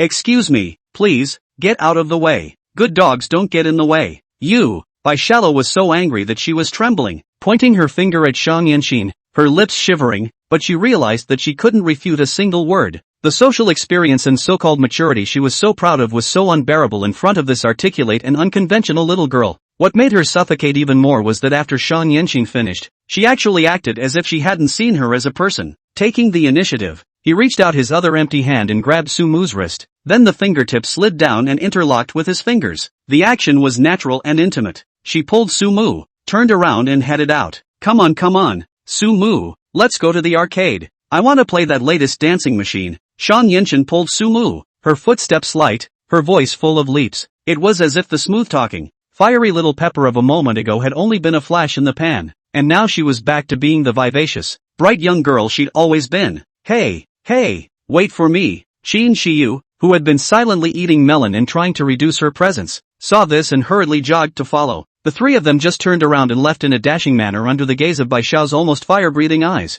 The backs were all relaxed and happy, leaving Bai Xiao alone and frozen in place. "This little girl, auntie, easy to age, poor I like it too, good dogs don't get in the way." Each sentence stabbed her in the heart. Liver, spleen, lungs and kidneys, that yin and yang tone could suffocate a person. Dead white lotus. What was most unacceptable to her was Sumu's attitude. I can't believe he indulged that little girl the entire time. Even, she seems to have seen the flickering smile at the corner of Sumu's mouth. Is that pleasure? He was pleasured by his humiliation? Bai Shallow felt like she was going to be pissed off. She subconsciously swept back to her milk tea store, and at that exact moment, a timid-looking young girl, Xiao Mei, dressed in the milk tea store's overalls, was cautiously peeking her head out of the store. She was still holding a rag in her hand, and her voice was as thin as a mosquito. There seems to be something wrong with that ice machine. It's not producing ice. Is it possible that the used one you bought last time you said you were saving money is broken again? Bai Shallow was worried that she had no place to vent her stomach of evil fire.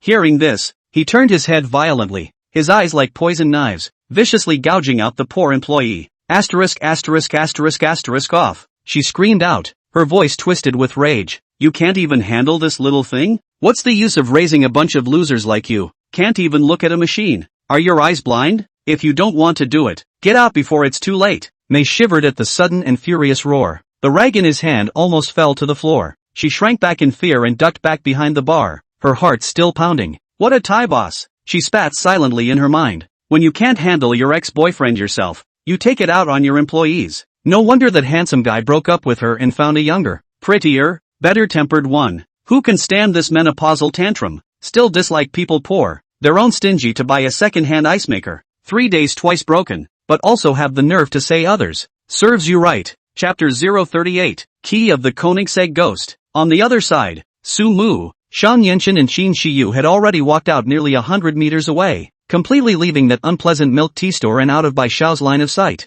The air around them seemed to be a lot fresher. Shang Yanxin's cheeks burned slightly, as if she had only reacted to what she had just done as an afterthought. 10 fingers together. Somewhat uncomfortably, she quietly loosened her tight grip on Su Mu's hand. The warmth of his palms still lingered in his fingertips. She cleared her throat and lifted her tiny chin in an effort to look as if she had nothing to do with it, even a little haughty. The eyes, however, did not dare to look directly at Sumu. Hey, Sumu, don't misunderstand. That was an emergency situation. In order to help you out. Yes, just to help you out. Who made you so useless that you don't know how to talk back when you're gagged by your ex-girlfriend? I don't know you well. That pretense of composure, paired with the quietly reddened ears, was particularly cute. Sumu's mood inexplicably improved as he looked at her, this look of being tongue-in-cheek and trying to clear the air. The bit of unhappiness that had been stirred up by Shallow earlier had long since dissipated. He couldn't resist trying to tease her. Well, it's really not familiar. He nodded fervently, his expression serious.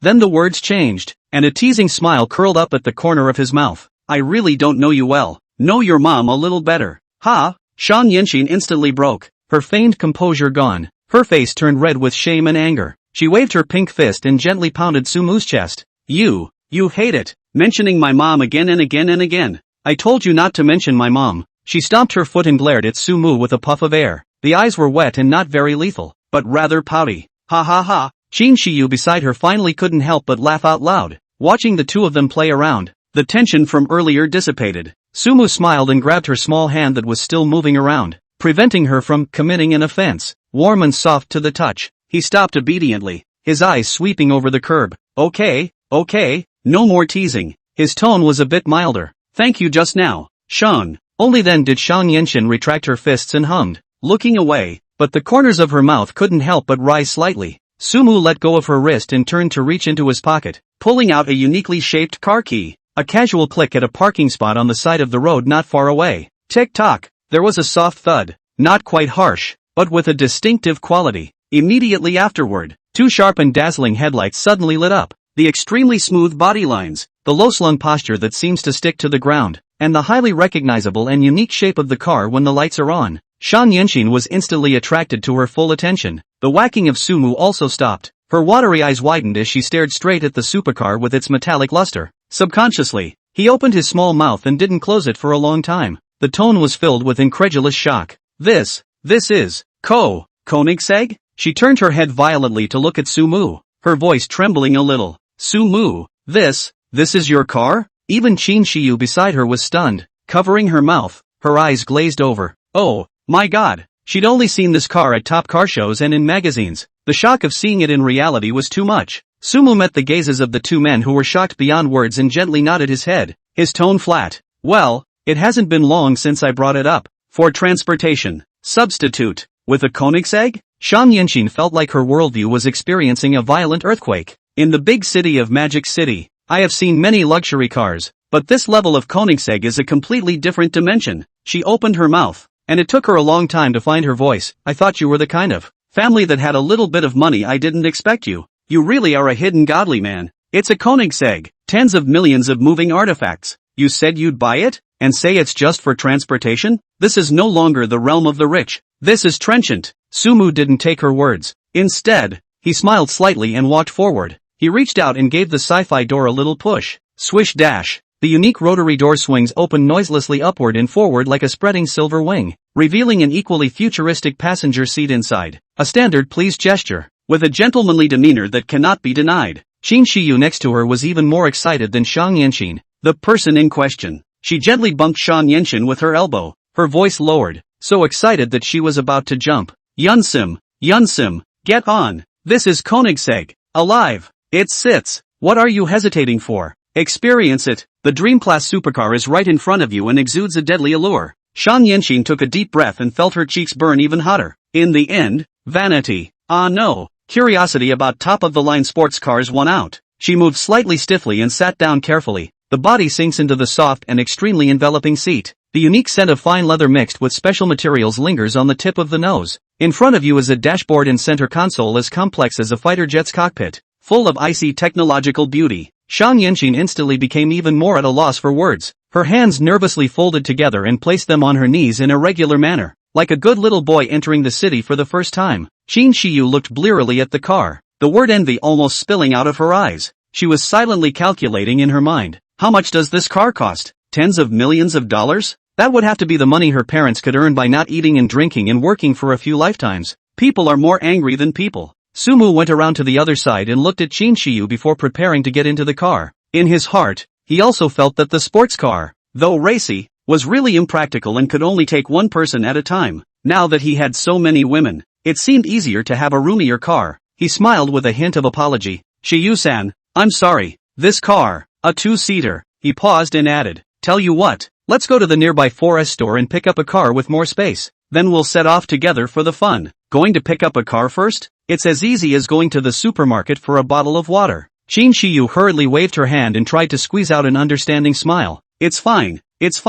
You guys are busy first. I understand. Really? But that look is a mix of I want to ride in a sports car too and do I have to go buy a new car right now? A mix of I want to ride in a sports car too and I'm going to buy a new car now? She also sneaked into the car of Shang Yinxin, with mouth noiselessly said seize the opportunity, and compared to a cheering gesture, Sumu sat in the driver's seat, pushed that ritualistic start button, boom, buzz. The engine was awakened with a low, powerful growl, as if it were a beast poised to strike. Shang Yinxin couldn't help but let out a small gasp. Wow, this sound is so great. The sound of the engine made her forget her nerves for a moment, leaving her with pure excitement and a desire for speed. Half an hour later, the Rolls-Royce's 4S store, when Sumu casually pointed to a brand new Mirage as if he was picking out a car in his own garage, and then took out his card to easily pay the full amount of nearly $10 million. Shang Yinxin and Lin Mixue, who had just slightly recovered from Koenigsegg's shock, once again fell into a state of stagnation. $10 million.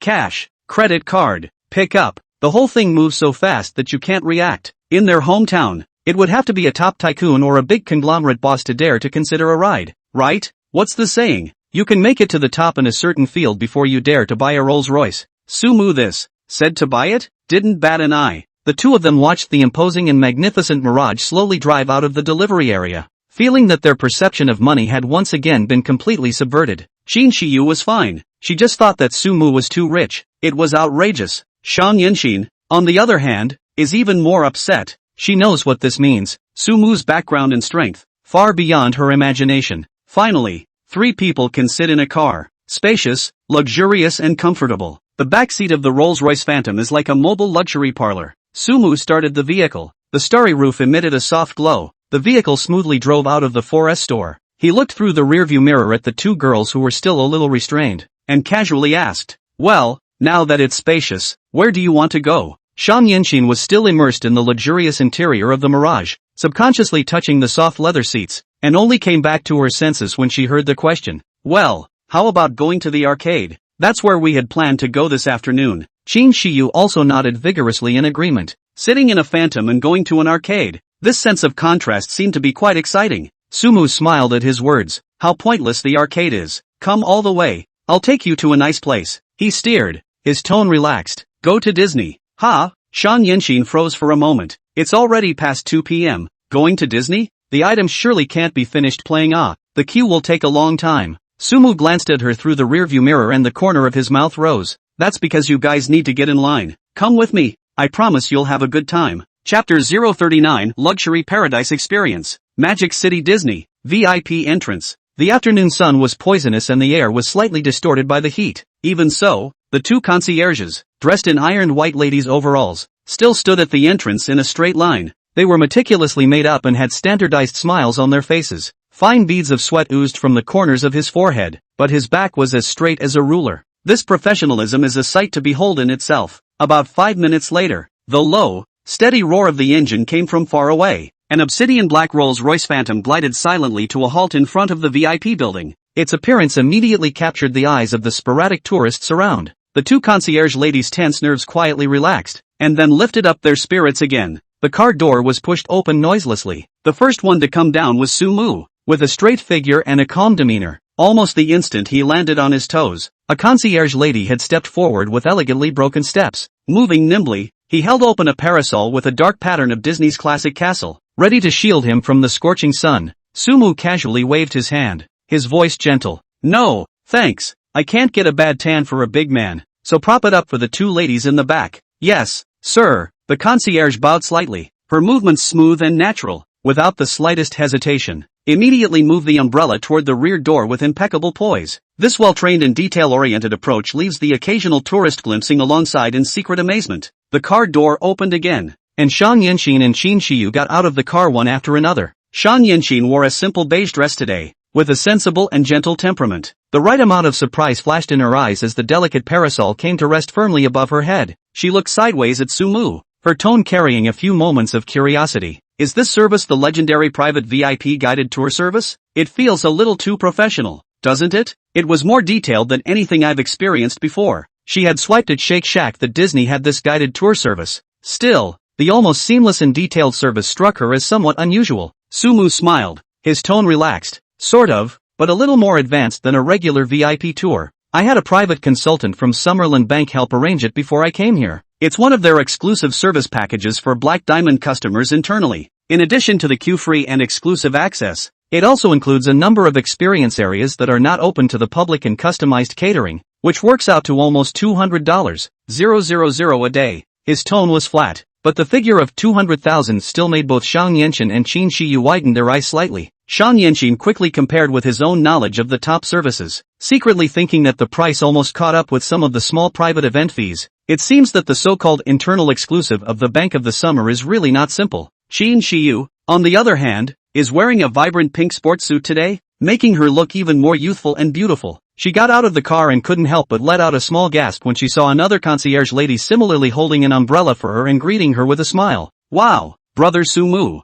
Hanging out with you feels like I'd become a princess in a fairy tale. Her eyes lit up. This feeling of being surrounded by thoughtful service was new and welcome to her. Sumu looked at the surprise and satisfaction that couldn't be hidden on the two ladies' faces, and his heart was quite flattered. Money spent can buy such an experience and the good mood of the people around him. In his opinion, the $200,000 spent is not a waste. The results were really immediate and better than expected. Well, don't stand here as a barbecue. Let's go inside. Sumu nodded to the two concierge ladies, signaling that he could go. Mr. Su, Miss Shang, Miss Qin, please follow us. One of the concierge ladies led the way, while the other thoughtfully lagged a slight half-step behind. Make sure that the parasol can always block the poisonous sunlight for Shang Yinxin and Qin Shiyu. Their pace was light as they guided the trio toward an exclusive passageway that was separate from the regular visitor entrance and barely populated. The entrance to the passageway is not gilded, but decorated in matte metal and dark solid wood, with soft light and a silent flow of air-conditioned cool air. Several limited edition paintings of early Disney manuscripts hang on the walls, completely isolating the outside world from the hustle and bustle of the heat. Qin Shiyu couldn't help but get close to Sumu and lowered her voice to ask excitedly, Brother Sumu, do we not have to queue for all the items? I want to play that Tron Extreme Light Wheel, and flying over the horizon. I hear the lines are 2 or 3 hours long. Sumu smiled and nodded, his tone certain. Of course, you can have all the fun you want today, and you're guaranteed to get weak in the knees. Line up? What the hell is that? It doesn't exist here today. His tone carried an easy sense of control, as if the whole of Disneyland was open exclusively for the three of them. Shang Yinxin looked at Sumu's confident and calm appearance, and then looked around the almost clear like the VIP channel. Thinking about the Rolls-Royce and the impeccable service just now, the impression of Sumu deepened in his heart. This is a man who always seems to show his strength and energy without even realizing it, and it's handled so naturally, without any of the deliberate flair that some people have when they want to write "I have money" on their face. This cloudiness is more side-splitting and comforting than outright braggadocio. Two concierge ladies guided them to an elegantly furnished lounge for a short stay. The air conditioning was on full blast, instantly dispelling the heat outside, and the air was lightly scented. The table was already stocked with chilled welcome drinks and delicately shaped snacks. Mr. Su, your exclusive docent will be here shortly. Together, we will accompany you and the two ladies throughout your stay in the park, plan the optimal route for you, and take care of all your needs. The concierge lady who led the way reported softly, then quietly stepped aside, as if invisible. Sumu casually picked up a cup of lemonade and took a sip, turning his head to smile at the two ladies. Well, that's not a bad precursor to $100,000, is it? More than okay, it's just okay. Qin Shiyu did not hide her happiness. Picking up a tiny Mickey-shaped cookie, her eyes curved into a crescent moon. Felt like money well spent. Every bit of it is worth the price of admission. Brother Sumu, you're so good at arranging this. Shang Yinxin also smiled and nodded, picking up a cup of beautifully colored juice. Truly a great experience, well organized and puts one in a good mood. Just then, the door to the lounge was gently pushed open. Chapter 040, Reunion. A female guide, also wearing a professional uniform but with a more competent and sharp demeanor, walked in. There was a welcoming but unobtrusive smile on his face. Mr. Su, Miss Shang, Miss Qin, good day. I'm Amy, the exclusive docent in charge of your trip today. I'm glad to be of service to you all, and I've plotted a preliminary route based on the preferences Ms. Chin mentioned earlier, which we can adjust at any time. She was holding a tablet with a map of the park and a route plan displayed on the screen, and had obviously come prepared. Our marvelous journey now officially begins. Sumu stood up. That would be a pleasure. Amy, there's a bit too many items they both want to do, so you'll have to plan it out so they don't have any regrets. Please don't worry, Mr. Su, I promise to let the two ladies enjoy themselves to the fullest, Amy replied confidently. With an impeccable smile and great professionalism, Sumu and the others followed Amy out of the lounge and officially stepped into the hinterland of the paradise. From afar, the huge fairy tale castle glows in the brilliant sunlight and is too dreamy to be real. Chin Shiyu beside her was already chattering and discussing with Amy which item to rush to first. Sumu casually swept a glance and nodded. Well, the castle does look quite nice, more spectacular than in the pictures. He was a little out of it at the moment,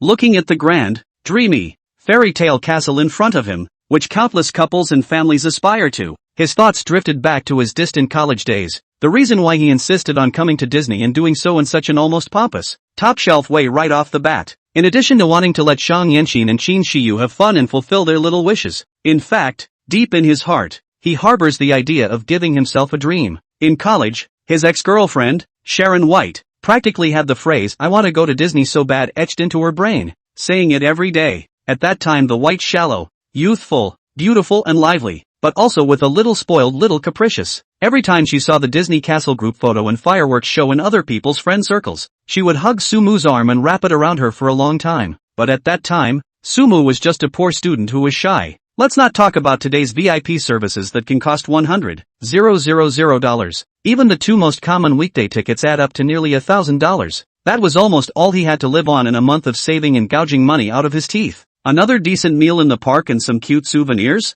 Don't even think about it. Every time Bai Shanshan brought it up with gusto, he could only be vague and find all sorts of lame excuses to pass it off. Instead, he held an unspeakable feeling of powerlessness and shame in his heart. Later graduated and worked the hand a little bit more generous, but only a little. He finally gritted his teeth, made up his mind, and brought the then White to Shanghai Disney once. However, the dream trip that he had high hopes for became the catalyst for the accelerated end of their relationship. To this day, when he thought about it, Sumu's heart was still a bit hidden. He still could only afford to buy the most basic general admission tickets at the time. The results were predictable. In Shanghai in June, the hot sun hangs overhead and the air is sweltering like a giant steamer. For a popular ride, like the much hyped Over the Horizon, the two men squirmed slowly in a line that barely saw the end of the line and snaked around like sardine cans, wrapped up in the flow of people. After standing in line for over 2 hours, my legs were numb. Bai Shallow's carefully applied makeup was soon washed away by the sweat and turned into a patchy color. Her pretty dress, which she had picked out especially for the date,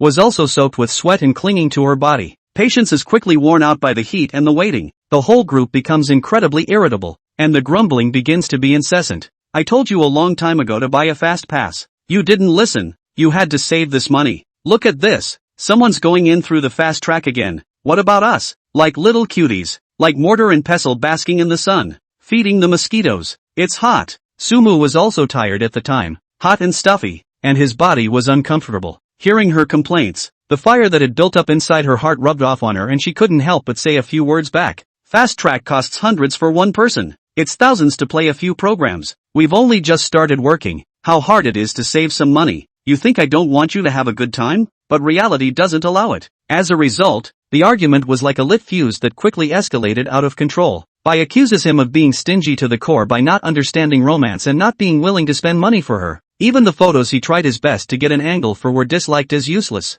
Said the photos he took were ugly and rustic. His face was deformed, and there was no way he could show them off to his friends. That day was expected to be filled with sweet and dreamy dates. In the end, they ended up in a lousy disagreement amidst endless bickering, mutual accusations, and a bellyful of pent-up frustration. Since then, Sumu had developed a psychological shadow and stayed away from places like amusement parks. Think it's not even having fun for yourself. It's purely spending money to make you feel bad, especially one of those places where you need to burn a lot of money to get a good experience. Told you to buy the fast track and you didn't. Look, there's someone cutting in front of us again. I'm pissed off. A somewhat sharp female voice, with a strong sense of dissatisfaction and fire, violently pulled Sumu back from his not-so-pleasant memories. The source of the sound was not far away in a long line of ordinary tourists queuing for passage. It was crowded and densely packed. Sumu subconsciously followed the sound, only to see a young couple in a heated argument in the overcrowded crowd. The people in line around them couldn't help but cast curious or impatient glances at them, but no one said anything,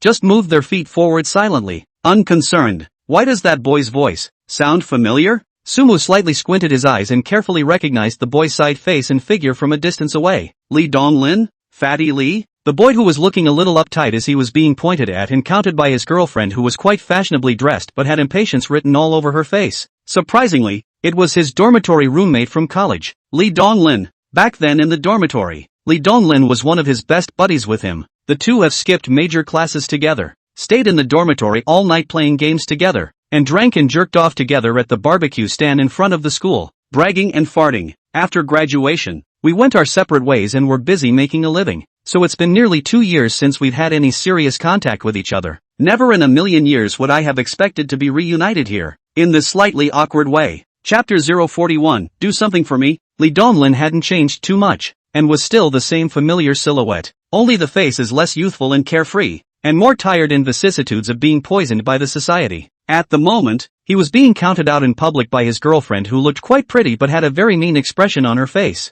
He Yafei, can you keep your voice down? People around are watching. Didn't I explain to you? We just bought a house, emptied our savings, and the mortgage alone is weighing me down every month. A quick ticket for one item here costs 118. That's 306 for 2 people. For 5 or 6 programs, it's $2,000. We have a wedding to do later. What kind of wedding doesn't cost money? Are we going to have a good time or not? Lee Donglin lowered his voice and tried to appease his girlfriend, his tone filled with helplessness, embarrassment, and a hint of imperceptible pleading. Sumu's footsteps paused. His heart was mixed, like an overturned spice bottle. He didn't immediately go up to say hello. This kind of quarrel scene, he, an outsider, especially an outsider who opened the VIP channel, surrounded by beautiful women, and looked like a springtime outsider, rashly came up to recognize his relatives. That's not catching up. That's rubbing salt into an old classmate's wounds, and it will only make Lee Donglin even more embarrassed and unable to get off the stage. However, instead of calming down because of Lee Donglin's concession,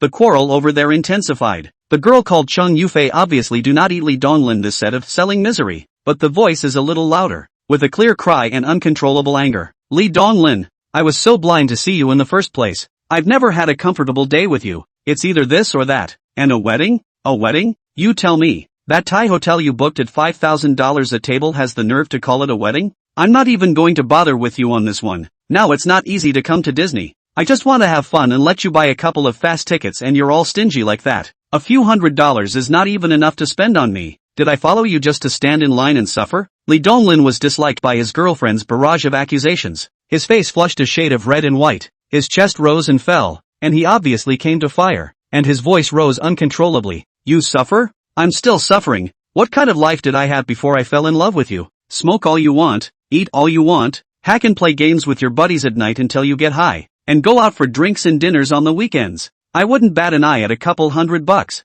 Now what? Cigarettes don't dare to smoke good ones. Games don't dare to charge money. Even my gang of brothers don't dare to contact. Why? Isn't it because you're afraid to spend money? I'm doing this for this family. For our future. How easy is it for me? LOL. He Yafei let out a short cold laugh. Her fire was fiercer and her words were more hurtful. You don't give me the chance to sell your misery here for sympathy. In the end, it's you who are incapable. It's been 2 years since I graduated and my salary is only $10,000 a month. What's that enough for? Can you live on $10,000 in a place like Shanghai? It's simply the bottom of the barrel. Being with you is really bad luck for me. Which one of the guys who chased me was better than you? Listening to the content of this almost word-for-word, incomparably familiar argument, it was simply a rehashed reenactment of his own argument with Bai Xiao under the blazing sun back then. Sumu's heart was filled with emotion, as if he had seen himself in the past. He subconsciously touched his cell phone in his pocket, which contained a balance reminder text message that had just come in from his bank. The long list of zeros at the end was enough to buy him anything he wanted in this paradise, including time, comfort, and even a certain degree of dignity. He glanced at Qin Shiyu beside him, who was curiously surveying her surroundings, oblivious to the distant quarrel. Another glance at Shang Yanxin, who was quietly admiring the distant castle spires with an elegant and skillful temperament. Then look at Amy, the professional guide who calmly leads the way in front, and the concierge behind her who is always ready to provide service. Finally, the gaze once again fell back to the red-faced and embarrassed old classmate Lee Donglin and his angry girlfriend in the crowded crowd in the distance. A sense of unspeakable absurdity and a hint of imperceptible celebration quietly intertwined. Money, indeed. is not everything, but without money, it's a no-brainer. At least, in an elaborate, money-measured pleasure place like Disneyland, money buys good cheer, dignity, the privilege of not standing in line, and the smiling faces of those around you. It is also effective in avoiding a lot of bad arguments and embarrassment. Mr. Su, Amy seemed to notice Sumu's brief loss of concentration and pause, and turned back, inquiring softly, with the same impeccable professional smile still on her face. Up ahead is the entrance to the Tron Extreme Light Wheel. Look. Sumu quickly retracted his gaze, his face regaining that cloudy calmness. He nodded at Amy. Amy, do something for me. Chapter 042 Dad Can't Bear It. On the other side, Li Donglin and Chang Yufei's quarrel had reached its peak. Break up. Break it up right now. I can't stand you for one ing day. Chang Yufei's eyes were red and her voice was hoarse as she turned around and tried to squeeze out of the crowd to leave. Li Donglin's face was blue. His lips were trembling. He wanted to pull but felt powerless, and his chest was clogged. The gazes around him, if any, made his face even more bashful. Just then, two staff members in brightly colored Disney overalls with standard smiles on their faces squeezed in. They walked straight to the two men who were still facing each other. One of the girls, whose nameplate reads Shioli, is holding a huge bouquet of red roses in her arms. The other girl was holding a Stitch doll that was almost half a man tall, with a rather broad bow tied around its neck. It was a battle that froze the people watching around them for a moment. Chang Yufei's foot that had just stepped out also stopped, looking at them suspiciously. Ray walked up to Li Donglin with just the right amount of sweetness in her smile. Excuse me, is this Mr. Li Donglin? Li Donglin subconsciously nodded his head, his mind still blank, not understanding what was going on at all. Hello Mr. Li, the wonderful Dreams for a Day private VIP premium guided tour service you booked for MS Chang Yufei earlier is now ready. This is your special surprise gift for MS Chang, Shaoli said, handing the large bouquet of roses, which could almost block the upper half of her body, to Li Donglin. Another staff member also simultaneously took that huge Stitch doll and stuffed it into Chang Yufei's arms. Chang Yufei clutched the doll in confusion, looking down and then up at the bouquet of roses that was wider than her person, and the anger and tear tracks on her face were instantly covered by a kind of great consternation. Li Donglin was completely dumbfounded. Private VIP? A day of strange dreams? Me? Reservations? He can't even afford a couple $100 for a fast pass. Where's his wallet for this? He opened his mouth, his throat dry, unable to spit out a word. Mr. Li, seeing that he didn't respond, Li reminded him again softly. At that moment, the staff member holding the Stitch doll next to him handed over another envelope that looked just as fancy. Mr. Li, here's another letter for you. Li Donglin took it like a puppet. The envelope was bare and nothing was written on it. He opened the envelope with slightly trembling fingers. Inside was a piece of letterhead with Mickey's head on it, and on it were a few lines of handwriting that he knew all too well, flecked with a cynical flourish. Donglin, seeing your boy mixed up in such a miserable situation, Dad just can't bear to see it. Arranged a full set of VIP services for the two of you. Roses, big dolls, private guides at your disposal, fast passes at your disposal, and swipe more than once if you don't like any of the items you see. The money Dad has already paid. Just tell your younger sibling that you secretly prepared the surprise, and play nice in front of her to get some back. No need to thank Daddy. It's all about Daddy's deep, mountainous love for his good oldest child, your father, Su Mu. Li Donglin squeezed his fingers on the letter paper with such force that his knuckles turned white. An indescribable and complex emotion violently rushed to the head, the nose instantly sour, the eyes cannot control the heat. He jerked his head up, his eyes eagerly scanning and searching the crowd. In the distance, in that direction of the VIP channel entrance, an upright and damn familiar back figure was about to turn the corner and disappear. The man looked like he had eyes behind him, didn't turn around, just lazily raised his arm and waved it towards him, extremely casually. Li Donglin's throat choked and he wanted to shout, but he couldn't make a sound. Moving, shame, embarrassment, and that long-lost brotherhood turned over in his heart. This dog. Li Donglin sniffled and cursed in his heart, but the corners of his mouth curled up slightly uncontrollably. Good old son. What a filial son. Donglin? Chang Yufei hugged Stitch. His face had long since lost the anger he felt just now, and looked at him with surprise and a little grudge. This is really the surprise you prepared for me, ah? She heard the words private VIP service clearly just now, and her eyes instantly lit up. When did you order it? I didn't know anything about it. I've been kept in the dark. She pointed curiously at the letter in Li Donglin's hand again. What did you just mutter about good dare? What do you mean? Li Donglin looked at his girlfriend's face relighted with a bit of adoration,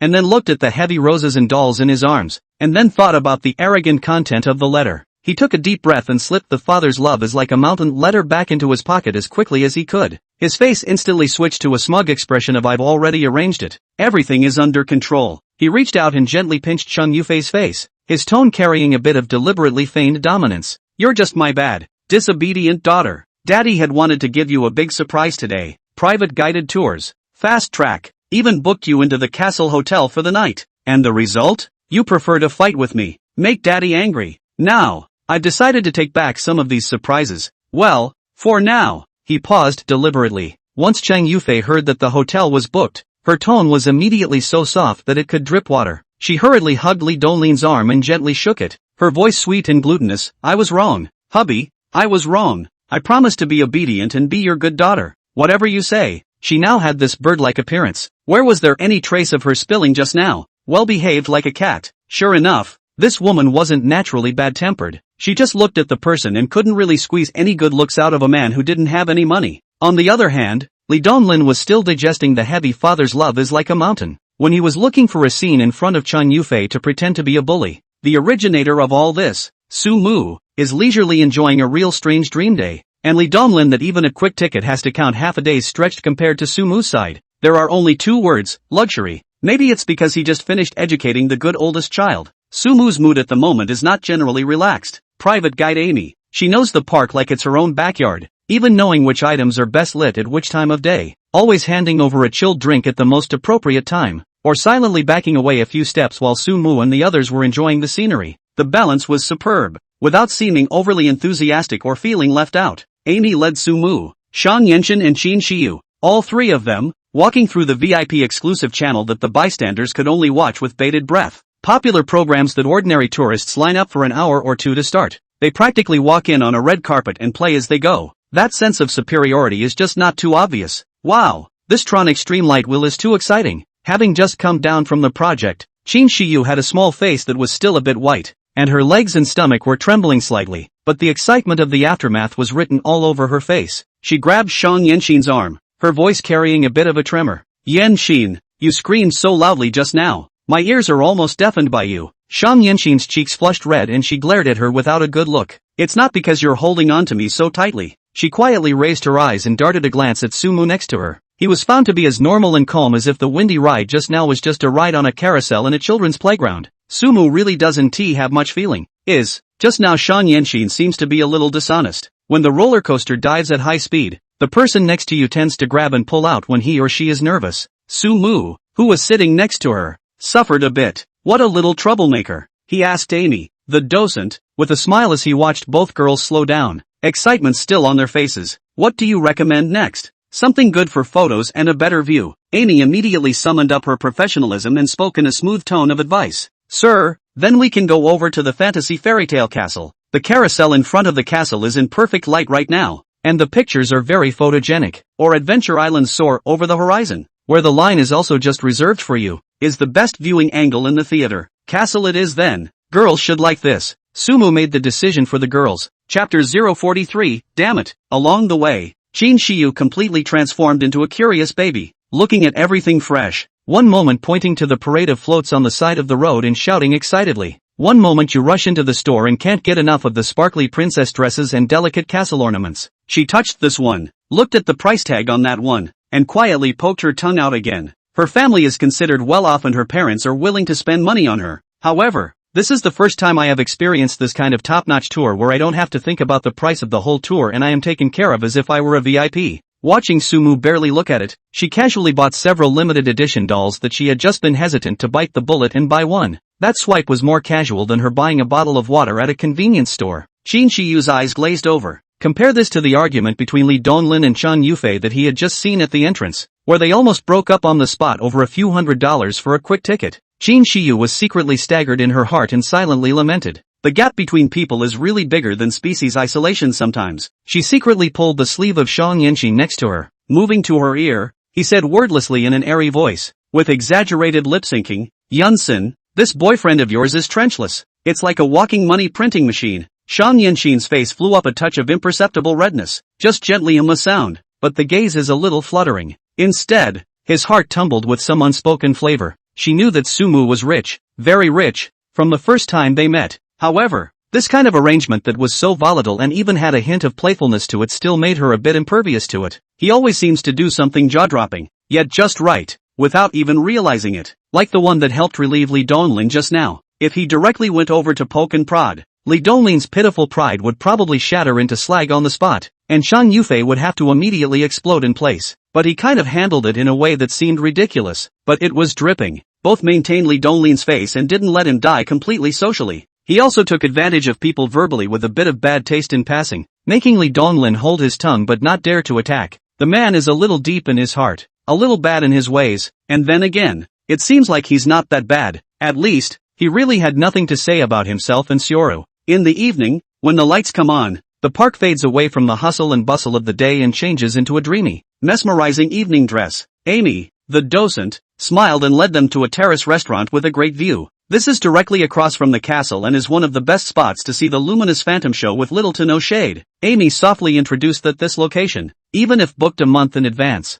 might not be available, and was usually only open to top members or special guests. The exquisite dinner was served quietly by the waiter with just the right amount of warmth. The lilting background music if anything does not intrude on the conversation. The fantasy fairy tale castle in the distance under the changing lights is as beautiful as the illustrations in the fairy tale book into reality. A restrained, low cry of surprise resounded around the room as the first brilliant fireworks burst through the night sky, lighting up the entire sky with a dull, jarring thud. Huge beams of light project classic animated scenes on the castle as Mickey waves his magic wand and Queen Elsa sings Let It Go. A scene that evokes countless memories, accompanied by a stirring and majestic symphony. A single firework paints a magnificent and ephemeral picture in the deep night sky. The interplay of light and shadow is like a dream. Shin Shiyu was so excited that she kept taking pictures and videos with her cell phone in one hand, while the other hand tightly grasped Sean Yenshin's arm, and her mouth was broken. It's beautiful. It's so beautiful. This is definitely the best fireworks I've ever seen. No way. I'm going to send it to my friends in 9 frames.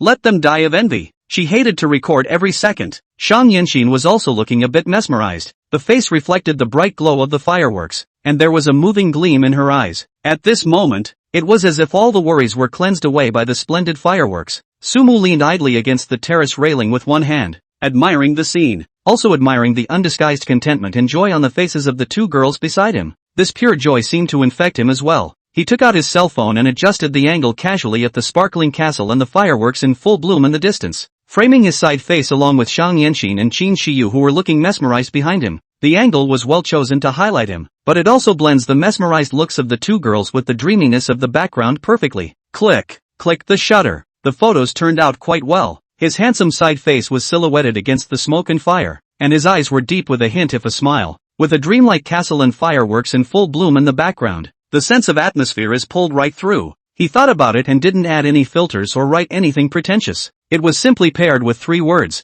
not bad, and then positioned in the Magic City Disneyland, and casually sent a circle of friends. To him, it was just a casual record of a slice of life, perhaps, with a hint of showing it to someone. Not long after Sumu's friend circle was sent out, it was swiped by someone who was annoyingly pacing in his own milk tea store. Bai Shallow clicked on that photo almost instantly, her fingertips a little white from the force. It wasn't enough to bring that name Shang Yenshin to flaunt her in front of her at noon. I can't believe I took her to Disney at night to watch the fireworks, or at a place like this. Bai Shallow enlarged the photo, and then enlarged it again, her eyes dead set on the background of the photo. That terrace, that angle, that view, definitely the VI terrace at the Chateau restaurant. She knew that location. She had discussed it with her friends before. It was ridiculously expensive. Even when she won the lottery, she didn't dare to think of booking a seat there. Sumu the bastard. How dare he? How could he do this to her? Damn it! Bai Shallow was so angry that her eyes were gushing, her chest heaving violently like a broken bellows. She raised her hand and hammered it hard toward the ice machine next to her that she had just had her master fix and was barely functioning.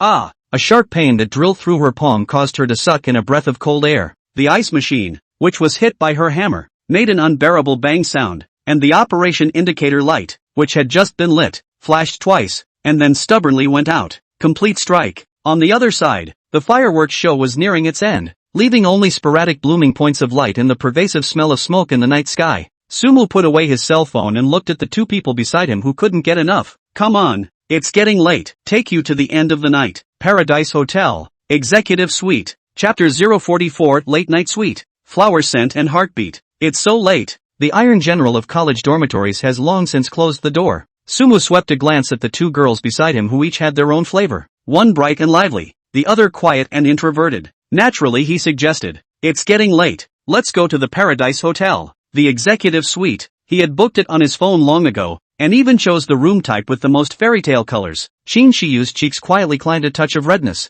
Her voice was as thin as a gnat a little. It was the first time in her long life that she hadn't gone back to her dormitory at night and slept on the squeaky iron bed. "When I went to college, it seemed like I really opened the door to a new world and did things I never even dared to think about before. Luckily, it's good that Yunsen is with her." She stole a glance at her best friend beside her and settled down a little. The hotel lobby was gilded, and butlers in decent uniforms greeted them with quick, respectful gestures. "Mr. Su, the Fantasia suite you reserved has been prepared as you ordered." The butler leaned in slightly, his voice lowered, "Including that one surprise you specifically explained." Sumu raised his hand and gently interrupted him. "Got it. Don't say it yet." The corners of his mouth curled into a smile. "Otherwise, a surprise wouldn't be a surprise." Shang Yinxin immediately pestered like a curious kitten. She gently shook Sumu's arm, her voice sweet and soft with a petulant ending. "What surprise, brother Sumu? Tell me, tell me." Sumu just laughed, letting her shake it as much as she wanted, just not letting go. "What's the rush? We'll find out soon enough." The trio stepped into the elevator and the gleaming metal doors slowly closed, shutting out the hustle and bustle outside. The moment the door closed completely, Shang Yinxin suddenly let out a soft cry. She moved with agility and stomped backward, and her whole body lightly jumped onto Sumu's back like a wombat. "Speak up and tell me. If you don't tell me today, you're not leaving." A pair of long legs wearing delicate black silk and clean little white shoes tightly encircled Sumu's waist. The rubbing of the fabric against the skin brings a hint of an alien touch. Sumu's body shape did not move at all, and he steadily held the pendant on his back. He even turned it upside down with ease, eliciting a cry from Shang Yinxin. He smiled helplessly. "This girl, her guts are getting bigger and bigger. She is simply lawless." However, it felt pretty good on my back and wasn't heavy. Shin Shiyu stood quietly by the side, watching their intimate interactions as if no one else was there. The interior walls of the elevator reflected their silhouettes, as well as her own slightly rushed appearance. A hint of envy and despondency that even she hadn't noticed flew across her eyes. She also wants to have someone who can let her be so reckless and pampered, and can catch all her caprices so steadily. She silently lowered her head, her eyes falling on the toes of her somewhat whitewashed sneakers. Ding dash. The elevator reaches the top floor. Exclusive floor, so quiet you can only hear your own heartbeat. Sumu still carried Shang Yinxin, who refused to come down, and walked to the door of Suite 888 at the end of the corridor. Swipe. There was a soft click and the heavy door of the room opened. The moment the doorway opened, a fragrance of flowers, so rich that it was almost extravagant, hit the face and instantly swept through everyone's senses. The first thing that strikes the eye is the profusion of flowers. Not a few bunches, not dozens of bunches, but what seemed like an endless supply of flowers. The living room, the walkway, the coffee table, the window sill, every corner as far as the eye can see, has been carefully arranged into a sea of flowers. Dainty, cascading red roses are the absolute star of the show, passionate and spirited. The petals even lavishly covered the ground, forming a thick, soft carpet that seemed to sink in when you stepped on it. It is dotted with elegant and noble white tulips, light purple hyacinths, and some rare flowers that cannot be named. The color scheme is harmonious yet extremely luxurious, and in the warm, soft light, each flower seems to glow with an intoxicating fragrance. Shang Yinxin, who was hanging on Sumu's back, was completely dumbfounded. She slowly loosened the legs that encircled Sumu's waist and gently slid down. The small mouth was slightly open, eyes rounded, half unable to utter a word. How much is this going to cost? 10,000? Or more? She swallowed with some difficulty, her voice shaking with disbelief. Sumu, this is. Sumu walked in and inserted his room card into the pickup port. More lights came on in the room, making the sea of flowers even more dreamlike and unearthly. He turned around and looked at Shang Yinxin's surprised and shocked silly look. His mood was extraordinarily soothing. He reached out and gestured to the fragrant room. His tone relaxed. Got a floral designer to make a random arrangement. Thank you for today, helping me dislike that by shallow woman at noon. Good performance. He paused with a bit of teasing. This 4,000 plus room rate still feels a bit unworthy of you, Missy. So, for another $200,000, got this. He looked at Shang Yinxin's eyes and asked seriously, do you like it? Love it. I love it so much. Shang Yinxin's eyes lit up like quenched starlight, almost screaming as she pounced up and tightly hugged Sumu's arm. After the huge surprise, she couldn't help but beep again, with a bit of a distressed tone. But, that's too extravagant, isn't it? $200,000. We're checking out tomorrow. So many flowers for one night? That's too much of a loser. Sumu stretched out his fingers and gently pinched her smooth and delicate cheeks, his tone carrying indulgence in favor. Silly girl, as long as you like it, not to mention $200,000, even $2 million is worth it. Money, you can't take it with you. You can't take it with you. It's your own when you spend it. Shan Yenshin's heart felt like it was filled with warm honey, warm and sweet, spreading all the way to her limbs and bones. No boy, had ever gone this far for her. It's cheesy to send flowers, but when cheesy flowers are piled up into a scene as stunning as the one in front of you, the touch and impact is unparalleled. What girl can resist this ultimate romance? Qin Shiyu stood quietly near the door, soft rose petals at her feet. She pursed her lips, and her gaze lingered on the sea of flowers. Flowers. They're so pretty. She has loved flowers since she was a little girl, except that her family was ordinary, and at most her mom would buy a small bouquet of carnations for her birthday. The beauty in front of her heart is tantalizing, but this ultimate romance and grand surprise is not for her. She could look, smell the intoxicating scent of the flowers, and even step on the petals, but she was out of place like an outsider who had blundered into someone else's dream. Envy, and a hint of unspeakable sourness, crept in. It was the first time that she had a little bit of mixed emotions about her best friend beside her who was always dazzling and always the center of attention. Obviously, isn't so bad himself. It's just a matter of getting used to keeping a low profile and hiding your light. She subconsciously looked down, glancing at the slightly baggy pink tracksuit suit she was wearing. The dress was tightly covered, hiding the curves of her beautiful body, but she herself knows best. In terms of some of the capital that makes the boys unable to move their eyes, she can be much stronger than Shang Yanshin. At least, twice as big. Growing up, she was often teased by boys about her big buns because she was so well developed, and it always bothered her. But in this moment, she was suddenly a little glad she had hidden it well. Humph, is not just longer legs, can be pampered. I also have my advantages. Sumu didn't notice the subtle waves within Qin Shiyu's heart. He was too busy dealing with the excited little goblin in front of him. Shang Yenshin stood on her tiptoes, tilting that beautifully overdone face, her red lips slightly pouting,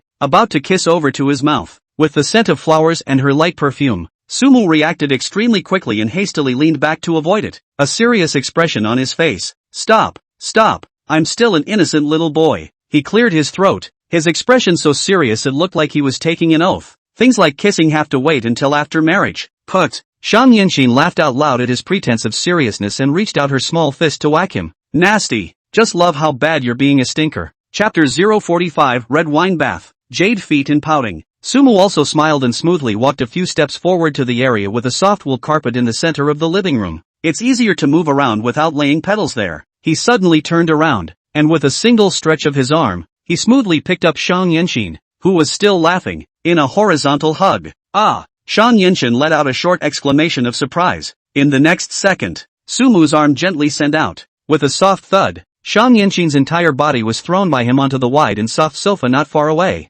sinking deeply into it. Immediately, she was a drama queen, her long hair falling down to cover half of her face, and a pitiful whimper escaping from between her hair strands. Aya! Sumu, what are you doing? The voice was soft and glutinous, with a hint of resignation. Sumu walked over in amusement and looked down at her. What is it again? My great lady? Shang Yenshin revealed a pair of big, watery, foggy eyes from between her messy hair and deflated her mouth pitifully. Leg seems twisted. Ankle hurts, she said, slowly stretching out a slender leg in thin black stockings, her white ankle swaying gently in the light. The hem of her skirt was a little short because of her posture, and she made a point of reaching out and tugging her little hand down to try and cover the critical area. This small gesture of desire added a little more to the unspeakable allure. She blinked her eyes, her voice with a request. You help me rub it. Where can Sumu not see this little trick of hers, but just want to find a reason to get close? With a slight heat in his heart, he decided to go along with her performance. He obediently half-crouched down, an exaggerated look of heartache and remorse immediately appearing on his face. Oops, how could you be so careless? It's all my fault. Did you fall on my baby Yunsim? I'm so sorry. He blamed himself in an exaggerated tone. Come, don't move. Brother will rub you now. He reached out and gently took hold of the small, beautifully shaped foot, wrapped in very thin black silk. The touch was delicate, silky, and carried warm body heat through the thin stockings. Shang Yenshin's toes subconsciously curled up a bit. Her face quickly flew up with two touching blushes, and her eyes somewhat dodged, not daring to look directly at him. Sumu symbolically pressed twice and felt as if it was almost interesting. His eyes swept to the bottle of valuable Romane Conti in the ice bucket not far away. The corners of his mouth curled into a bad smile. He stood up and picked up the unopened bottle of top-quality red wine, said to be worth $100,000. Miss, this jade foot is precious. How can we just rub it? What if it's really twisted and there's subtle damage inside? You have to use the best stuff to disinfect it and invigorate the blood to remove the stasis. He made a show of unscrewing the cork. Shang Yinxin was stunned at first, and then realized his intentions. Shy and amused, she stretched her leg and kicked him lightly, her voice pouting. You're so bad. After a pause, she added in a whisper, with an imperceptible hint of anticipation. But, I love it so much. Qin Shiyu, who was standing not far away, silently watched the flirting and living scene in front of her. Her cheeks burned a little and her heartbeat inexplicably sped up. She felt the air become a little thinner and ambiguous. If she stayed any longer, she was afraid she wouldn't be able to resist doing something strange. She took a deep breath and tried to sound calm. I'm going to take a shower. After saying that, without waiting for the two to respond, she walked quickly in the direction of the bedroom. Opening the closet, there were several hotel-ready bathrobes and pajamas hanging inside. Her eyes skimmed over the conservative styles and finally landed on a champagne-colored silk robe. V-neck design with silky texture for understated sexiness. She removed her robe, her fingers feeling the cool, slippery touch. In his mind, a vague thought grew clearer, striking a chord. Tonight, no more being a backdrop. Sumu was really not polite. Looking for a crystal-clear large glass fruit bowl, the bottle of valuable Romane Conti gulp poured most of it in. The burgundy liquid swirled in the basin, giving off a fragrant aroma. He picked up the small scissors next to him and carefully cut the thin layer of black silk around Shang Yinxin's ankles. The stocking split open, revealing the pale, delicate skin underneath. Come on, Missy, put your feet in. Sumu pointed to the basin of red wine. With this? Shang Yinxin was a bit surprised, but still complied, and slowly dipped the injured ankle into the warm, cool liquor, activating blood circulation and removing blood stasis. And by the way, disinfecting this little foot of yours, Sumu said in a serious manner. There was something oddly beautiful about the contrasting colors of the pink toes, the white insteps, dipped in the crimson liquor. The red wine didn't go past her ankles, swaying gently and rippling. Sumu squatted down and held up her feet with interest to scrutinize them. Pale and small, with beautiful feet, just some imperceptible thin calluses and tiny scratches on the toes and sides, probably marks left by years of practicing dance. TSK, such a beautiful foot, why don't you know to love it a little? Sumu frowned slightly, with a bit of a scolding tone. Shang Yinxin moved her toes, making a few watermarks in the liquor, a little embarrassed and with a little pride. Oops, that's what we dance students do. It's hours and hours of basic training every day. Leg presses, stretches, jumps. It's not normal not to wear out some calluses, she muttered. Hard work in her tone, but more than anything, she was used to it. It's too hard. Sumu's fingertips gently slid over the slightly reddened area at her ankle with a very light force. How about not practicing? Anyway, the coffee shop I opened with your mom is on the right track. Wouldn't it be better for you to go over there and help out, take care of the books, or learn how to make coffee, than to suffer here every day? When Shang Yinxin sniffed, her little feet suddenly exerted force, lifting up a handful of red wine and splashing Sumu's hand. I don't want it, she grunted, with a little temper. Dance has been my favorite thing since I was a kid. My biggest dream is to one day stand on the stage of a national dance competition and get a top 3 finish. When it comes to dreams, her eyes light up with longing. But soon, the glow dimmed a few more points. It's a shame that I didn't realize until I went to college that so many of those really great dancers were personal disciples who grew up studying with master dancers. It's too hard for a halfway decent person like me to get ahead without the guidance of a famous teacher. She sounded a little lost. Sumu picked up the clean towel next to her and gently held her ankles,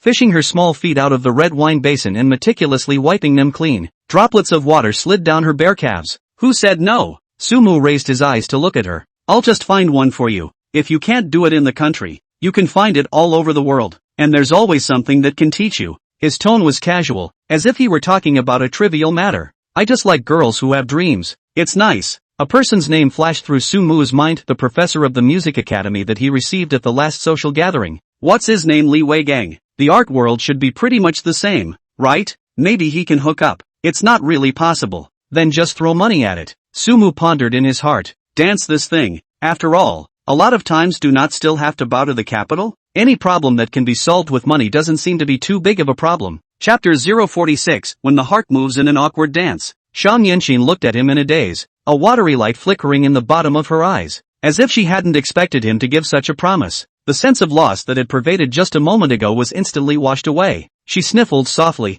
her voice a little nasally with a fresh cry. Sumu. Sumu responded, waiting for her to follow. I don't think you have ever properly seen me dance? have you? Shang Yinxin's eyes suddenly became serious with a sense of anticipation. I'll dance for you alone, okay? Without waiting for Sumu to reply, she gently drew back her ankle and broke away from his hands. The small, freshly wine-soaked foot stepped on the soft, thick carpet, leaving a shallow, wine-stained wet mark. Barefoot and lithe, she walked to the wide floor-to-ceiling windows. Outside the window was the magical city-flowing night scene. 10,000 lights, bright as a river of stars. The simple white skirt on her body outlined delicate curves, and her jade-like delicate little feet gently stood on tiptoe, forming a moving silhouette against the background of the night pavilion with its own aura. Sumu just wanted to wave his hand and say that he was really incapable of appreciating those elegant arts. What modern dance, ballet, in his opinion is similar to a lullaby. Watching it makes him easily sleepy. Shang Yinxin, however, looked as if she had read his mind and snorted out a laugh. Don't worry, I'm not going to dance to those masculine ones.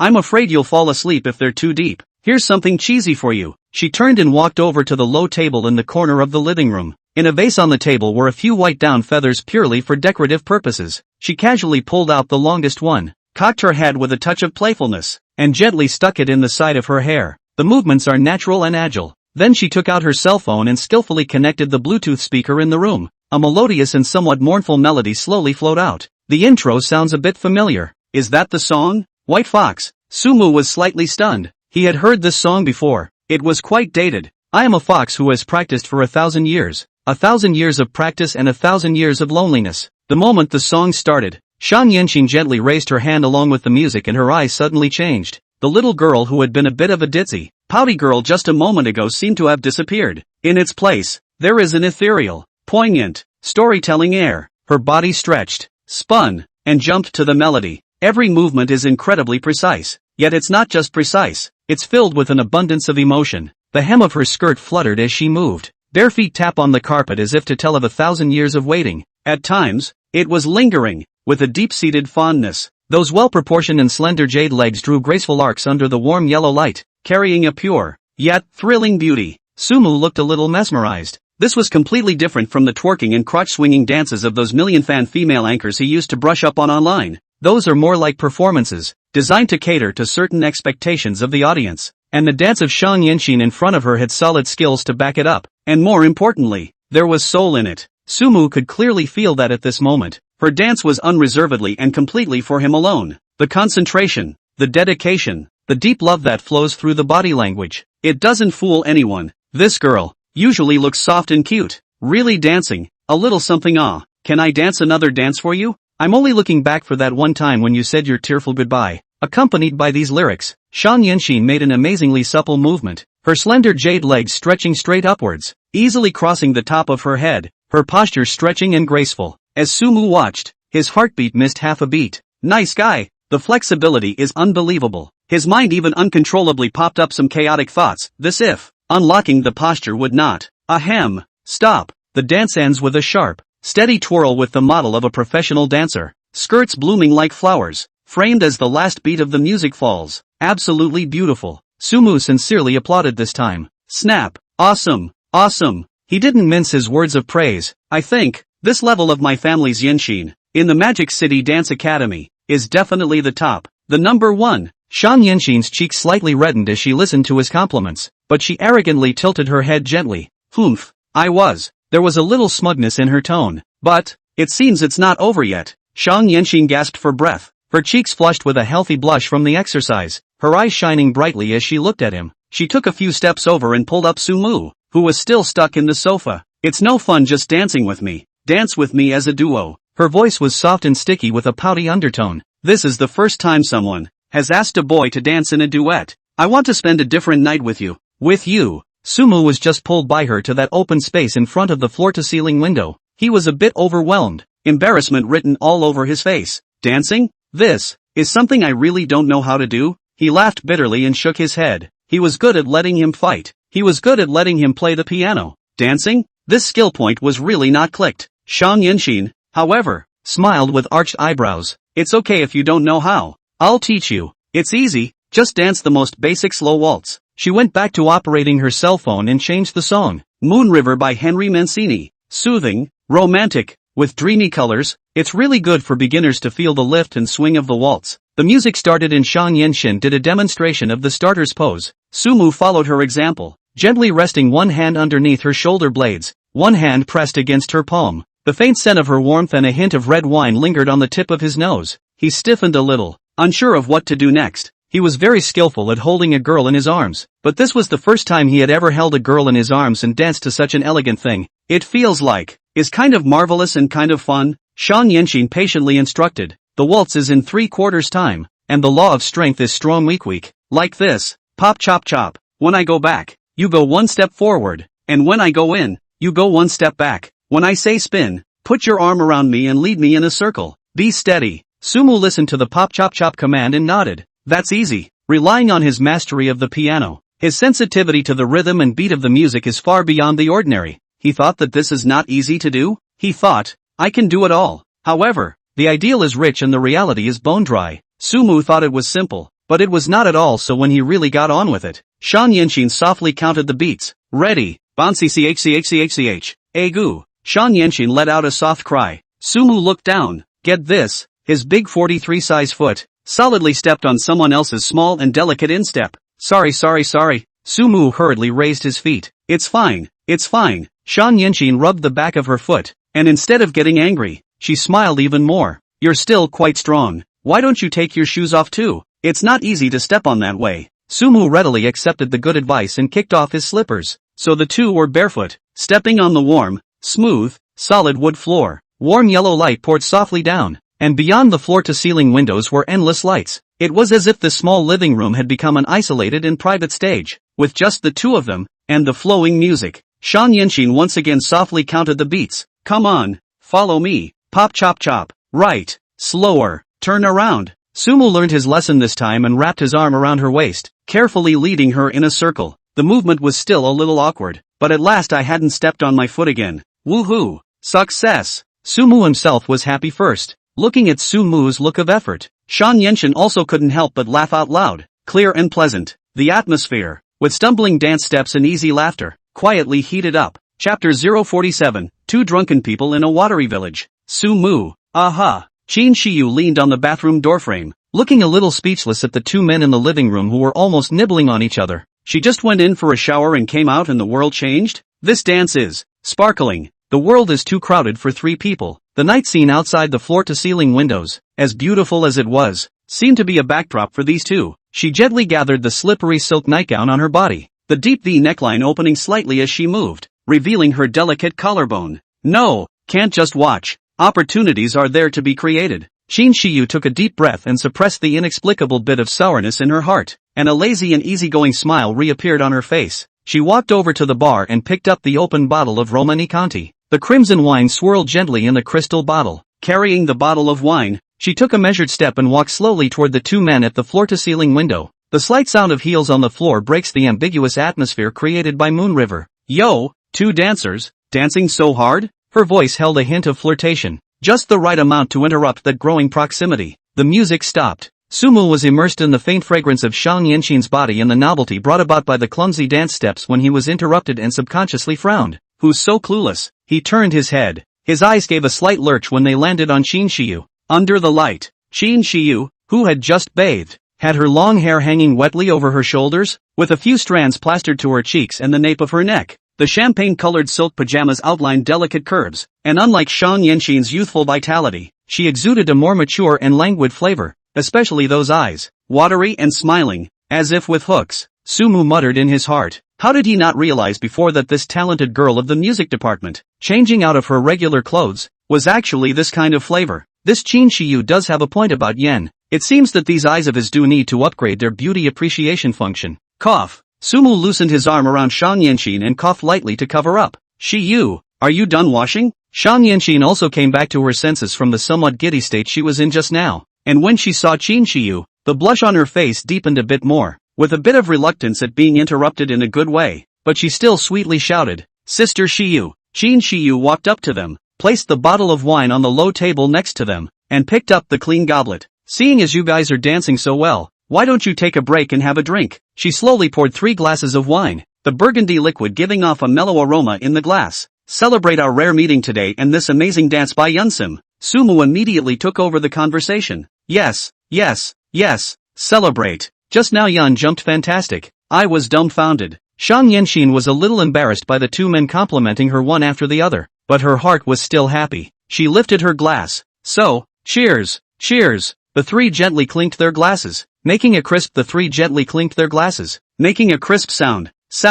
A $100, 000 Romani Conti that lives up to its name. In the mouth it is mellow, with light fruity notes and no hint of astringency. Sumu felt that this wine was really good, and it was a completely different world from those cheap red wines he usually drank. Shang Yinxin's eyes shone brightly, and she also felt that the wine tasted great, and like a drink, she gulped down a whole cup in one gulp. Well, in the next second, a blush rose to her small face, and her breath was exhaled with a hint of sweet wine. Qin Shiyu looked at her, the corners of her mouth rising slightly with a hint of an imperceptible smile. She turned her head and asked Sumu, "How is it? Yinxin's dancing skills are good, right? She's the chief among the freshmen in our dance academy." When Shang Yinxin heard Qin Shiyu praising her, she was originally a little bit proud of herself, but being said in front of Sumu, she was a little embarrassed instead. She poutingly pushed Qin Shiyu. "Sister Shiyu, what are you talking about? It's not as exaggerated as you make it out to be. You're the best in our music department, okay? You're the best in our music department, okay? You're beautiful and sweet, and when you open your mouth to sing, your soul is going to be hooked away by you." "Oh," Sumu sniffed and his interest intensified. "Yeah, haven't heard Qin Shiyu sing yet, a dancer and a singer. These two BFFs are a perfect match." He immediately got excited and egged on. "Qin Shiyu, today's atmosphere is so nice and there's fine wine. Why don't you sing a song? To tell you the truth, I love girls who can sing." As soon as the words left his mouth, a pain shot through his waist. Shang Yinxin pinched him hard on his waist and glared at him with a puff of air. "Humph, you didn't even say you liked dancing." Sumu cried and laughed, grabbing Shang Yinxin's fidgety little hand. "Helpless, do you still not know whether I like you or not? That's a lot of jealousy." Qin Shiyu watched the two interact and poured more wine for herself and them. "You want to hear me sing? There's a fee for that." She raised her glass, her eyes flowing. "A glass of wine and a song. I can sing all night as long as you two are good drinkers." Sumu and Shang Yinxin glanced at each other and were both a bit moved. What you can't get is always the best. What's more, Qin Shiyu's singing voice makes you look forward to it when you think about it. Sumu proudly waved his hand. "Qin Shiyu, you underestimate me. This wine, I can blow the bottle. Shang Yinxin, you fill it up too. Let's not get drunk today." Saying that, he poured another full cup for Shang Yinxin, obviously with a bit of bad intentions of pitting his teammates. "Cheers." The three of them raised their glasses again and the wine went down their throats. After a few glasses of wine, Sumu also felt slightly smoked. Shang Yinxin was even worse. Her small face was flushed like a ripe apple, her eyes became mesmerized, and her entire body flopped softly on the sofa. Qin Shiyu put down her wineglass and swept her gaze over the two of them, with a hint of a smile, if any, at the corner of her mouth. "Well, that's enough drinking for today." She patted her side gently and pointed to her thighs again, her voice dropping softer. "Come over here, both of you, and lay your heads in my lap, and I'll sing you a song." Well, Sumu froze for a moment, looked at Qin Shiyu, and then looked at Shang Yinxin, who was already a bit confused, and hesitated slightly. "This is Shang Yinxin's best friend. Isn't this a little too intimate?" Qin Shiyu seemed to have seen his concerns and let out a light laugh. "Don't think too much, just think of it as your sister coaxing you to sleep." She winked, with a hint of seductive. "I know what you boys like to listen to. How about I sing a song called Dreamland?" Sumu's heart skipped a beat. Dreamland, this song, with Qin Shiyu's gentle and calm temperament at the moment. Who can stand up to this? Almost instantly, Sumu's little remaining hesitation was washed away. Qin Shiyu gently ruffled the hair around her ears, sat down on the sofa, and patted her legs. "Come on." Sumu took a deep breath, got up, walked to Qin Shiyu's side, and carefully laid down, his head resting on her soft thighs. It was warm to the touch, with the characteristic smoothness of a silk nightgown. Shang Yinxin also moved over in a daze, following Sumu's example and resting her head on Qin Shiyu's other leg. Qin Shiyu looked down and the smile at the corner of her mouth deepened. She gently adjusted her position to make both of them more comfortable. Then, slowly, he opened his mouth, his voice instantly becoming different from the crisp vivacity of the young girl before. It became low, soft, with a hint of the characteristic flavor of a mature woman. "Faint lovesickness is written all over my face. A heavy parting, carried on the shoulders." The song rang out, like a sob, with the tenderness and melancholy unique to the water towns of Jiangnan. Sumu only felt as if his ears were doing top ASMR, crispy and comfortable. The air was filled with the faint scent of red wine, and Qin Shiyu's body exuded, if anything, an ethereal fragrance. A woman's sweet scent, a sensual song. a gentle embrace. Sumu felt as if he was wrapped in a great warmth. Tolerant, that was a reassuring feeling full of maternal radiance. Any man, in this kind of tenderness, would remove all his defenses and be quiet. All the irritation, all the stress, it all goes away. Only the heart remained, beating slowly, one at a time. This feeling is fantastic. Even a wife who has been married for many years may not be able to give a man this feeling of complete relaxation and no stress. In the modern world, what girl would let her boyfriend rest on her lap and sing tenderly to sleep?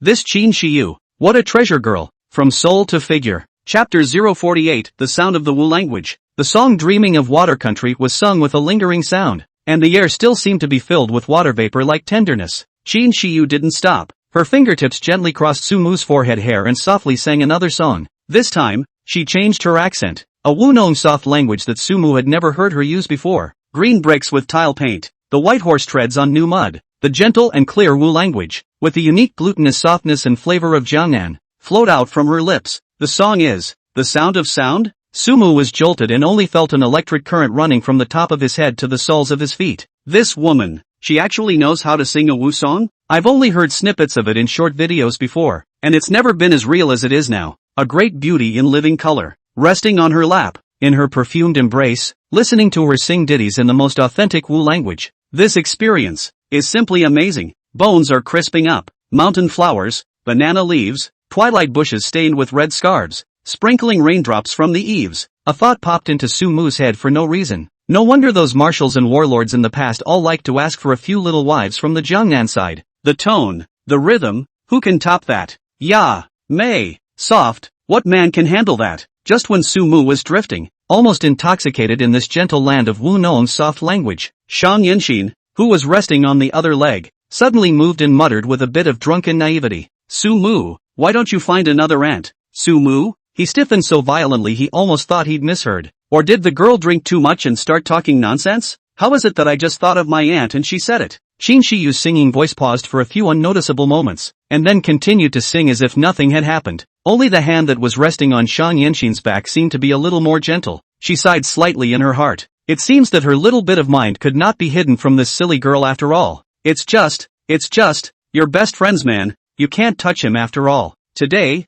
this is out of line. It's time to stop. Qin Shiyu just ready to find an excuse to end this slightly ambiguous concert. Shang Yinxin, however, opened her mouth again, her voice tinged with drunken honesty and a hint of imperceptible aggravation. Sumu, I mean it. I know you've been pretty good to me, and you're the first boy who's ever made my, heart flutter. But I'm a dance student, you know, and I'll be very, very busy in the future. Competitions, training, I may not really have much time for you. You're so attractive. Surely you won't be short of girls around you. She paused, as if she had made up her mind of some sort. So it's enough for me to be your little girlfriend. Sumu completely froze. Is there such a thing as a good thing? He subconsciously opened the tenant panel that only he could see. Shang Yinxin, density, 60-90. Never leave each other. It was really unexpected that Shang Yan's favorability towards herself had increased so much. That intimacy spiked right up to 90, which is basically a lock that won't go down again easily. It's true that uninitiated young girls are the best to coax, as long as there was a man who could fit her fantasies.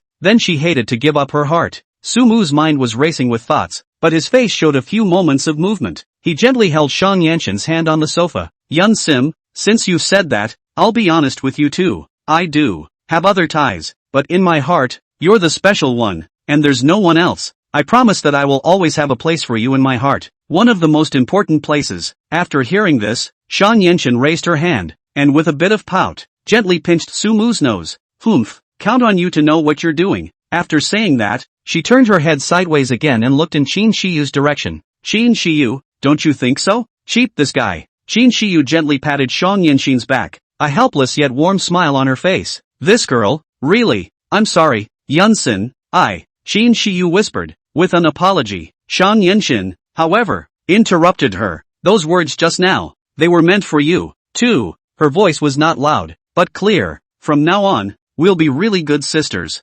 Okay, enough of that. I want to hear the song. Shang Yinxin's tone lightened up again as if she had shaken off some burden. I want to hear 3 worships of red dust in coolness. Qin Shiyu was slightly stunned. The song, she knows, is about the helplessness and struggle against fate of ancient women under the bondage of ritual. This girl, is she trying to make a song out of it? Also good. Qin Shiyu adjusted her breathing and spoke again. This time the song was less lingering and more bleak. She sits in a red tent with a heavily made-up face. The oboe sings with a bright moonlight. This woman, with tearful eyes, worships the high church. The song echoed in the slightly dimly lit living room. Sumu listened to the song, but the heart is indisputably thumping wildly. This today. Could the legendary 1-2 punch be coming true? At that moment, there was a soft snap. It was Shan Yenshin who at some point stretched out her long straight legs and kicked the switch on the wall. The entire room, in an instant, was plunged into absolute darkness where one could not reach out and see. Sumu only felt a blackness in front of his eyes, and the aroma at the tip of his nose seemed to have become even more intense. In the darkness, he felt the weight on both sides disappear. A rustling sound came from what appeared to be two people standing up.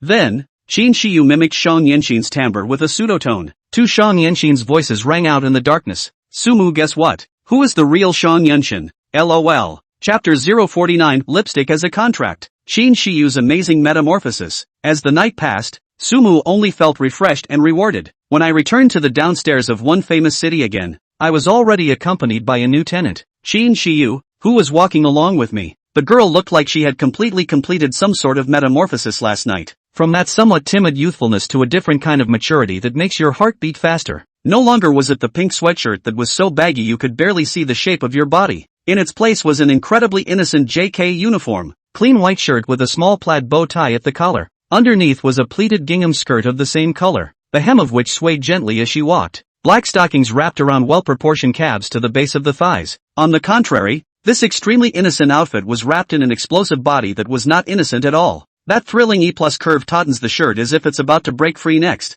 Sumu had deeply learned last night what it meant to have the extreme contrast under the face of an angel. The subsequent signing of the rental agreement was also extraordinarily ceremonial. No pens were used. Shin Shiyu directly grabbed the agreement and fished out a brightly colored lipstick from the small bag she carried, carefully applying it evenly. Then, she slightly puckered those dainty red lips and made a clear, full lip print on the signature. At that time, Sumu felt that this sister's segment was not low. On the surface, she looks quiet and shy, like an unsophisticated neighborhood sister. It took a little probing to realize that the inside was simply a seductive little goblin. Sumu couldn't help but raise the corners of his mouth slightly when he thought back now. Last night's Guess Who in the Dark was fantastic. When darkness magnifies all the senses and breaths intertwine, discernment itself becomes the most pointless of games. Who's who? Perhaps even they themselves ended up blurring the lines and just sinking in instinctively. Not to be elaborated. Is beautifully reminiscent of last night's Charming? Sumu's eyes fell on the not far away that extraordinarily conspicuous blue Bentley Continental.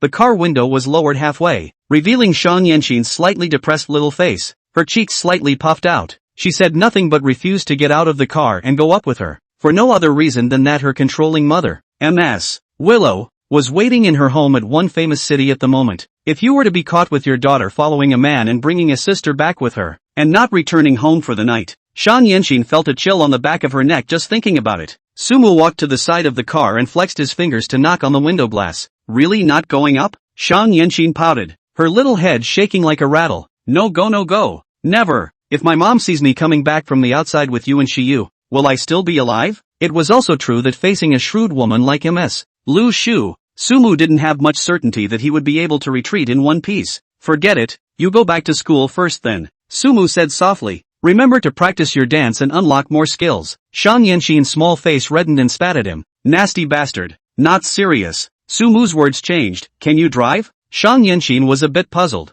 What's wrong? Just got my driver's license not long ago. Without saying much, Sumu directly handed over the heavy blue Bentley Continental's car keys. Then, a black bank card was pulled out of his pocket. This $4 million Bentley is yours to drive for a while. There's $3 million on this card. Pocket money. Take it and spend it. Be good to yourself. Talk to me after you've spent it. For Shang Yenshin, his little girlfriend, Sumu had always been generous. Didn't treat her like a common lover, but truly favored her. After all, this girl has practiced a lot of dance poses. Her character is lively and jumpy. She is young and beautiful, and the key is that she is single-minded towards herself, and her good sense has soared to 90. She and Shin Shiyu are qualified to live in the top floor of the famous city one woman. Of course, also includes that good sense up to 95 mother-in-law Lu Shu. Shang Yenshin was completely confused. First he looked at the car keys in his hand and froze. Then he looked at the bank card. 3 million. Pocket change? In her rich and white dance academy in Jiangchang, this pocket money was also definitely the top of the top.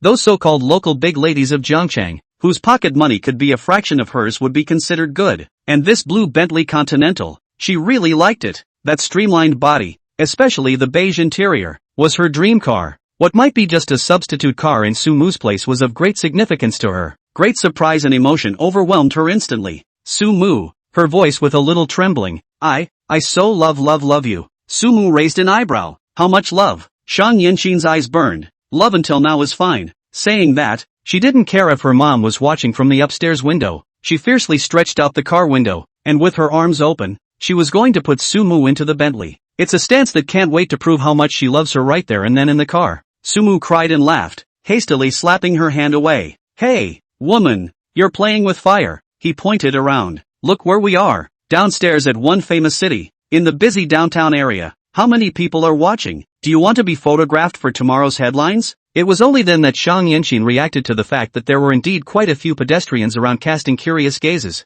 She made a big red face and covered her cheeks sheepishly. She had indeed been too impulsive. However, she was still undeterred and approached Sumu's ear, exhaling and whispering, some other time, I'll sneak up here to see you. Anywhere. Sumu reached out with satisfaction and gently pinched her tender little face. Count on you to know what's good for you. Brother didn't hurt you for nothing. Well, I'm going up. Only then did Shang Yinxin nod reluctantly, and somewhat uneasily urged, you remember to settle Qin Shiyu down, and don't get all mushy up there with her all day. Ha! There was a hint of imperceptible acidity and strong possessiveness in his tone. Sumu lost his smile. This little jealous girl just keeps getting cuter and cuter. He turned around and passed a glance to Qin Shiyu, who had been standing quietly beside him. Qin Shiyu understood. A light blush surfaced on her fair cheeks, slightly lowering her head, her fingers somewhat uneasily twisting the corner of her skirt. After last night's madness, at this moment, she had regained a few of her usual shyness and quietness. Just that JK uniform of pure desire style,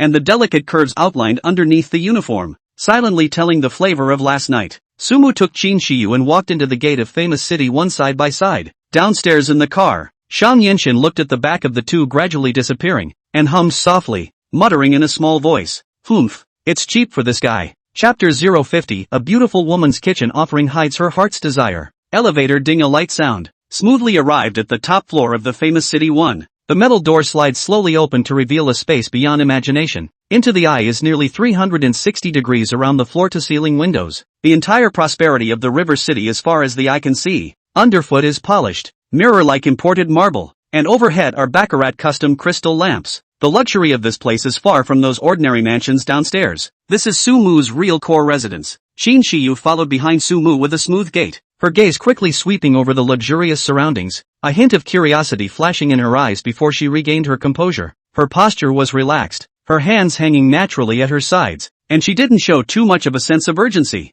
Sumu, however, looked like he had returned to his own backyard garden, casually taking off his jacket and throwing it on the leather sofa at the entrance hall. There are plenty of rooms, so pick one at random and stay there. From now on, this will be your place. 2. Qin Shiyu gave a soft hum. She walked to the door of a 100-square-foot guest bedroom, pushed it open, and began to unpack the small amount of luggage she had brought with her. Sumu stood in the living room, his eyes sweeping over the system panel. Tenant point, 08. Yesterday, that girl Shang Yinxin was really powerful, contributing 8 points overnight. It's down to the last 2 points until the next draw. Sumu's line of sight fell on that back figure in the guest bedroom. Qin Shiyu was bending over, putting a few pieces of clothing into the closet. The lines of her long legs were hidden under the pleated skirt. Shy, quiet, with the characteristic youthfulness of a student, with a touch of flair on the side. The contrast is truly fascinating. The corner of Sumu's mouth hooked into a smile. The last 2 points seemed to fall on the new tenant. He paced to the door of the guest bedroom and pushed right in without knocking.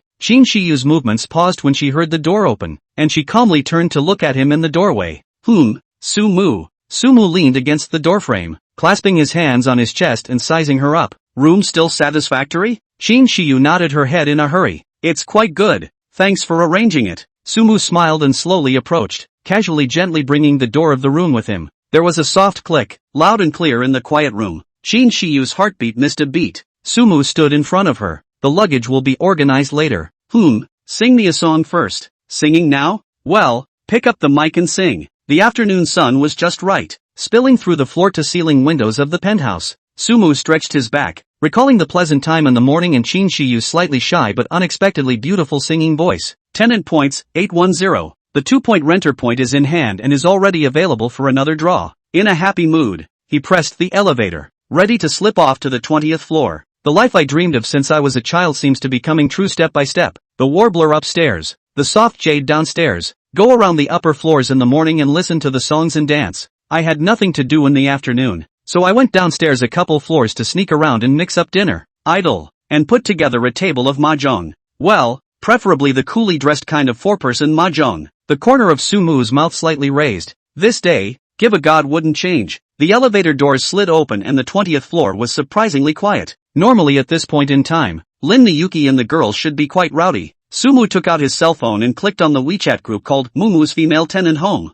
Sumu, at all members, where is everyone? Why is there no one on the 20th floor? A few seconds later, the message began to pop up. Forest honey snow, frowny face image, a pile of hammered lemons, do not disturb. This girl is having a friendly exchange with a lemon. She's really into lemons. She's addicted to hammering. Doesn't it hurt? Will-O-Wisp, in fury white, watching the store. Well, Willow is as reassuringly sensible and diligent as ever. He Yafei, Mr. Su. I'm helping you with the registration of Starlight Media. I just finished the handover procedures from Mr. Zhang's side, and I came over to the Industry and Commerce Bureau to keep an eye on the progress and ensure efficiency. Sumu raised his eyebrows. Yo, He Yafei, this career mind can be Sumu he this handshake went thoroughly. Gave 51% of the shares really did not go once. Instead, He Yafei, the millionaire anchor, is quite hooked. It's not a bad feeling to have someone working for you, either. Wouldn't it be more exciting if He Yafei became a female president in the future? Sumu put away his cell phone and was wondering where he should dabble for dinner.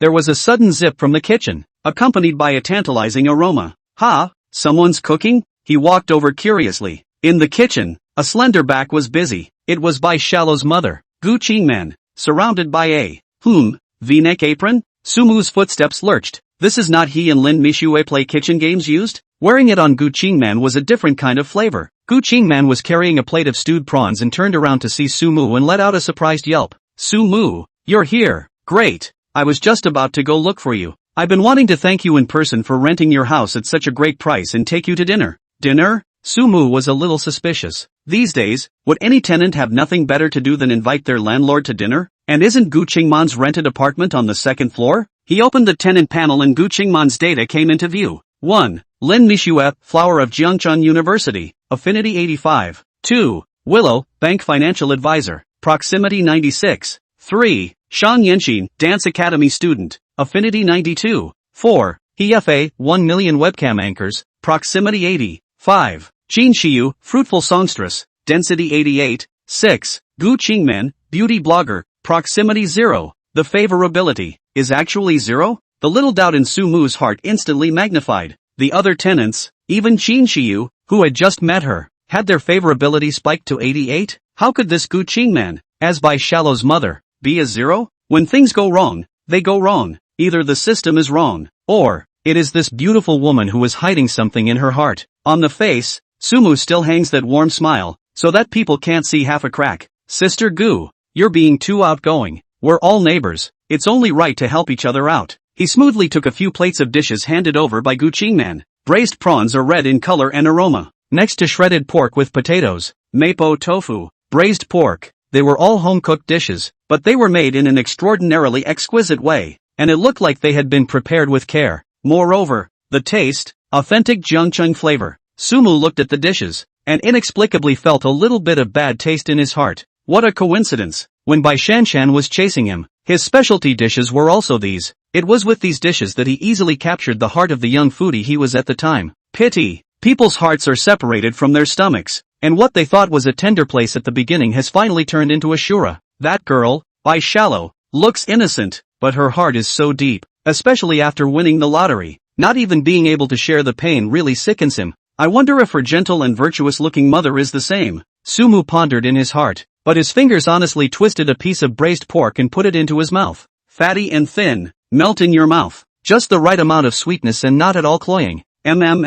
Yummy. It seemed even better than what Bai Shao did back then. He raised his eyes to the kitchen, where Gu Qingman was serving soup with her head down. That V-neck apron outlines the curves. In the light, the contours of her side face were soft, the bridge of her nose was straight, and although the corners of her eyes had subtle signs of age, they added to her mature style. Between her hands and her feet, she does have the gentle temperament of a good wife and mother. A somewhat nasty thought suddenly popped up in Sumu's mind. By shallow, since we have already broken up, it shouldn't matter if I get in touch with your mom, right? Chapter 051, a beautiful woman owes millions in debt. Right, thinking of this, the little bit of twisted energy in Sumu's heart that started because of By Shallow suddenly dissipated. It's even a bit of a revelation, since all of them have completely broken up with that girl By Shallow, and have become mutually irrelevant past tense. Then with her mom, cough, with Gu Qingman this charming beautiful woman more contact, seems to be no moral obstacles well. Besides, he was now the landlord, and it made sense to care about the new tenant and send some warmth. Looking at this Gu Qingman in front of him,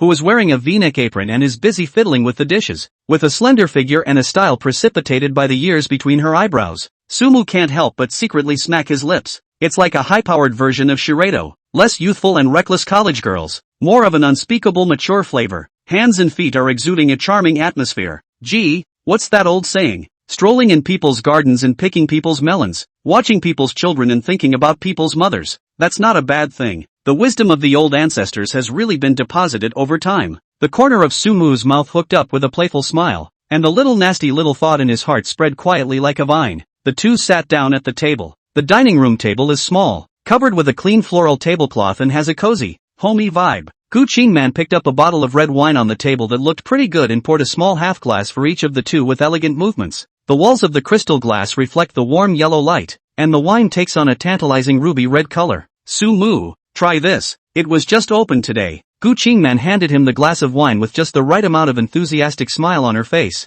Sumu took the wine cup and gently shook it, and the fragrance of the wine then filled the air. Sister Gu, you're too polite, making me a little embarrassed. He took a sip of the red wine. It was smooth and fruity, really good. Putting down the wine glass, Sumu's gaze fell on Gu Qingman's face, and his eyes looked extraordinarily sincere. Seriously, Sister Gu, I don't know why, but I feel particularly connected to you, with an inexplicable affinity. Why don't I call you Ant-Man from now on? The moment these words came out, Gu Qingman's hand holding her wine glass paused for a few imperceptible moments. There was a flash of surprise in her eyes, but it was quickly masked by a gentle smile. Putting down her wine glass, she said in a soft tone, "Of course you can, if you don't mind. Just call me Auntie-man. It sounds friendly." Sumu secretly laughed in his heart. This Auntie-man is not just for the sake of being friendly. With a bit of tentativeness and a bit of something else, he picked up his chopsticks and took the initiative to give Gu Qingman a piece of braised pork and put it in her bowl. "Auntie-man, this braised pork is really well made. It melts in your mouth and is fatty but not greasy. Let me guess. You must have invited me to dinner today for more than just thanking me for renting the house, right? Just say what's up. Between us, no need to beat around the bush." Gu Qingman also didn't expect Sumu to be so direct, instantly nailing her. She smiled slightly embarrassed and put down her chopsticks, looking a little more serious. "Hey, nothing gets past you. It's like this. Auntie has a daughter named Bai Shao. She called me recently to tell me that the milk tea store she owns is having a bit of a business problem and wants me to help her out. As you know, Auntie, I know nothing about business, but I don't want to see my daughter in a hurry. It just so happens that Lin Mixue said that you're a big boss and that the company is running exceptionally well. So I wanted to ask you to come and help me out. And, I see you. It seems like you know Asahi too? So it's this matter." Sumu's heart was clear. He was more than acquainted with Bai Shallow. Even Sumu, who had a birthmark in the shape of a hakimi on her butt, knew about it. Sumu smiled, his tone relaxed. "Do know her? She's a friend of mine from college. As for what you said about business, I understand some of that. Her milk tea store, is it being competed maliciously with low price strategy?" Gu Qingman nodded her head repeatedly, with an unconcealed worry on her face. "Yeah, that milk tea store next door. All of a sudden they had some kind of half price for a second cup event, and it took all the customers away at once. Business at Asami's store is in the toilet, losing money every day. It's sad." Sumu put down his chopsticks and leaned his body backward on the back of the chair with an air of confidence. "That's good. Since it's a price war, it's a capital fight. Whoever has the bigger pocketbook will have the last laugh and boil their opponents alive. Tell you what, Auntie-man, I'll lend you $1 million first, no interest. You take this money to support Bai Shallow. Let her also organize a campaign, a little more vigorous, directly buy one get four free, and fight hard with the other side. I just don't believe that they can keep burning money like that." The little calculations in Sumu's heart flew. He wasn't being kind and learning from Lei Feng. He was purely trying to help Bai Shaoxian. This is the first to put bait, fishing Gu Qingman this big fish, when Gu Qingman owes him a favor, or even money. Wouldn't it be easier for him to take this beautiful woman who still has a lot of charm? When the time comes, Is it still up to him to decide whether to go in or out and how he wants to develop? When Gu Qingman heard that Sumu wanted to borrow $1 million with his mouth open and didn't want interest, she was so surprised that her eyes widened a few points. You know, these days, it's a struggle to borrow tens of thousands of dollars between relatives and friends, let alone a huge sum of $1 million. Or interest-free. This Sumu was so generous. Is it really some powerful suitor of his daughter? She looked at Sumu, and with a few moments of hesitation, carefully asked, Sumu, this isn't good, is it? I've never been in business and I don't know anything about this. Is this price war really going to work? It's not like you'll end up losing all your money and not even get your capital back, is it? Looks like this Auntie May is still a little unsure. Sumu smiled faintly, his tone carrying an unquestionable confidence. Auntie man, just relax 100 times. I've run a company for so many years. What storms have I not seen before? I know more about business than you do. Price wars are fought with a breath of fresh air, and whoever can't hold out first loses. Your daughter has invested so much up front, in renovations, equipment, and labor. She can't just watch it go down the drain, can she? Auntie man, you don't want your daughter's milk tea store to close down, do you? Gu Qingman listened to Sumu's well-organized analysis and lowered her head to contemplate for a moment, feeling that what he said was indeed reasonable. She sighed softly,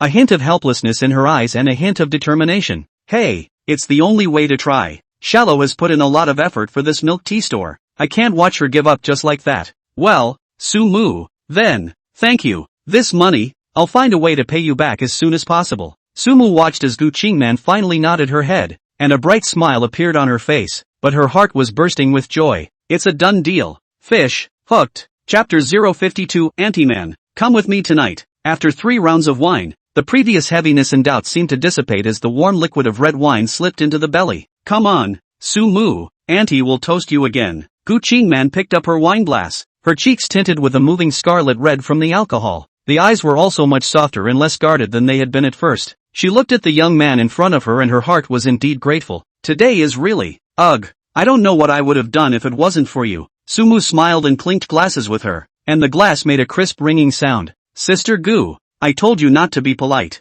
Today is mostly a celebration of your new home and housewarming, so you have to drink well. The crisp clink of glass echoed through the not-so-spacious living room with a few rare moments of relief. With 2 glasses of red wine in her belly, Gu Qingman obviously relaxed. There is much less of the formality and politeness that comes with facing strangers, especially your daughter's old classmates. Feeling a little hot, she smoothly tucked her long hair, which had fallen over her shoulders, to one side. It was casually pulled up in a loose bun with a plain-looking black hairband. This unintentional action, paired with her slightly drunk and relaxed demeanor at the moment, actually revealed a gentle charm unique to mature women, smokin' hot, yet extraordinarily appealing. Sumu's gaze lingered on her bare neck for a moment, and his heart moved slightly. Without moving, he opened the system interface that only he could see. Gu Qingman's favorability, 040. Not bad. With the immediate need solved and the alcohol catalyzing the situation, defenses had come off quite a bit. 40 points of goodwill is a good start. Speaking of which, Sumu spoke as if chatting casually. Sister Gu,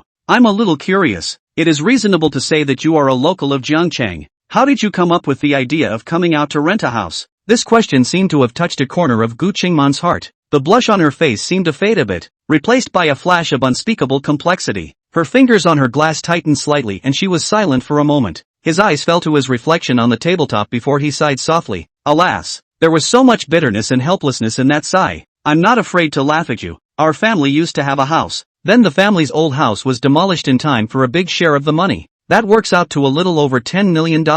At that time, I thought, finally get through with this money for a larger new house, so that Shallow live more comfortable. The day can also be more hopeful. At that, she paused for a moment, a hint of pain sweeping across her eyes. But that ex-husband of mine, she mentioned the man with a tone of obvious disgust and exhaustion, and even a bit of gnashing of teeth. He's been set up to do a trick. Those people are specializing in targeting people like us, who just got the demolition money, and luring him to gamble with flowery words. It's unconscionable. Her voice began to tremble slightly, as if she was returning to those dark days. He probably just wanted to have fun at first, or thought he'd win a little money and come back to show off. It turned out to be deeper and deeper, completely uptight and ghostly. It didn't take long, just a little while to lose all those tens of millions. Not a penny left. Do you know what that feels like? Yesterday I was longing for a new house, and today I'm telling you that the money is gone. Not a penny. Like a nightmare. The atmosphere in the living room instantly became a bit stagnant. Sumu quietly listened without interrupting her.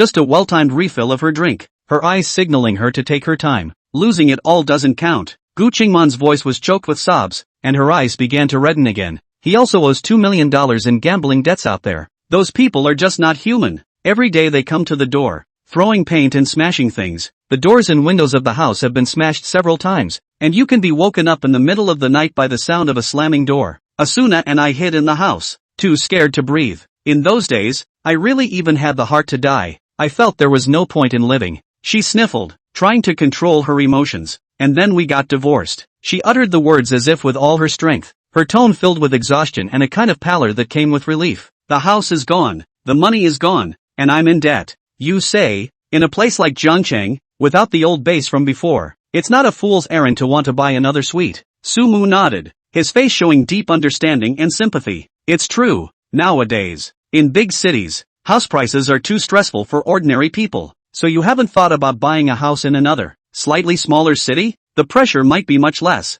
Sumu asked tentatively. Gu Qingman smiled bitterly and shook her head. It's not that simple. Relatives, friends, people I've known since I was a kid, all of them are in Zhangcheng. I was born and raised here, lived here for decades. All my roots are here. It's like a tree that can't live if you move it. You said to uproot me to start over in a completely new place. I'm afraid I won't be able to hold out, and I'm also afraid that Shella will be wronged. She didn't say any more, but the longing to leave her homeland and the uncertainty about the future were all too evident. She picked up her glass and drank the rest of the red wine. Sometimes it's kind of hard to think about it. I always feel that I was born and raised in this city, and in the end, the city I grew up in seems to have a little bit of room for me instead. Feeling like an outsider, floating, without roots. It was said with a sourness that carried a deep sense of powerlessness. Sumu looked at her slightly forlorn-side face, as well as the wetness in the corners of her eyes that hadn't been completely hidden, and his heart was also filled with emotion. This woman, who has endured so much that she should never have had to endure. He didn't say anything like everything is going to be okay, or anything like that. It just slowed down and said in a calm and sincere tone, Sister Gu, you're already amazing. After all that you've been through, you're still holding up and taking such good care of Asami, and now worrying about her. Really, really hard. Anyone else, in a situation like this, would probably have collapsed and fallen apart. He paused for a moment, his gaze falling mildly on her face. Those bumps in the road in the past weren't your fault. You've done well enough. You're stronger than a lot of people when it comes to being able to hold this family together through thick and thin. You're a great mom. It wasn't a heavy word, but it relaxed her taut heartstrings slightly. As for the house, it's just a place to live. There's no need to take it too seriously. Where you are, that's Asahi's home. Home is a warm harbor, not cold steel and concrete. Gu Qingman's nose soured, and the tears that had just stopped almost came up again. But this time, instead of bitterness, there was the warmth of being understood. She barely managed to squeeze out a smile. Thank you, Sumu. It's much more comfortable to hear you say that. Sumu looked at her reddened eyes and slightly trembling shoulders and didn't say more. He stood up and walked over to Gu Qingman. Then, Sumu reached out his hand and gently swept it over her shoulder, letting her soft body naturally lean in. The movement was gentle, with a soothing undertone. Gu Qingman's body stiffened slightly as she subconsciously tried to break free, but the warmth and strength coming from his shoulders carried a strange sense of peace. She hesitated for a moment, but eventually relaxed. Her emotions were tumbling over her at the moment, and her defenses were down to a minimum. It was taken as a consolation from the latter out of kindness and sympathy, and not much thought was given to it. Feeling the warmth coming from his shoulder and the warm fragrance if any, Sumu's heart had a plan. Looking at the beautiful woman in front of her, who still could not hide her charm in the midst of her disillusionment and sadness, a clear plan took shape in his mind. It's not enough to have money to take a woman like that. Money, he's not lacking right now. The point is, to break the stagnant water of her life, give her excitement and experience like never before. Let her feel the color of life and her heart beating faster again. What that loser ex-husband couldn't give, he'll give. And finally, a change of scenery that allows her to completely relax.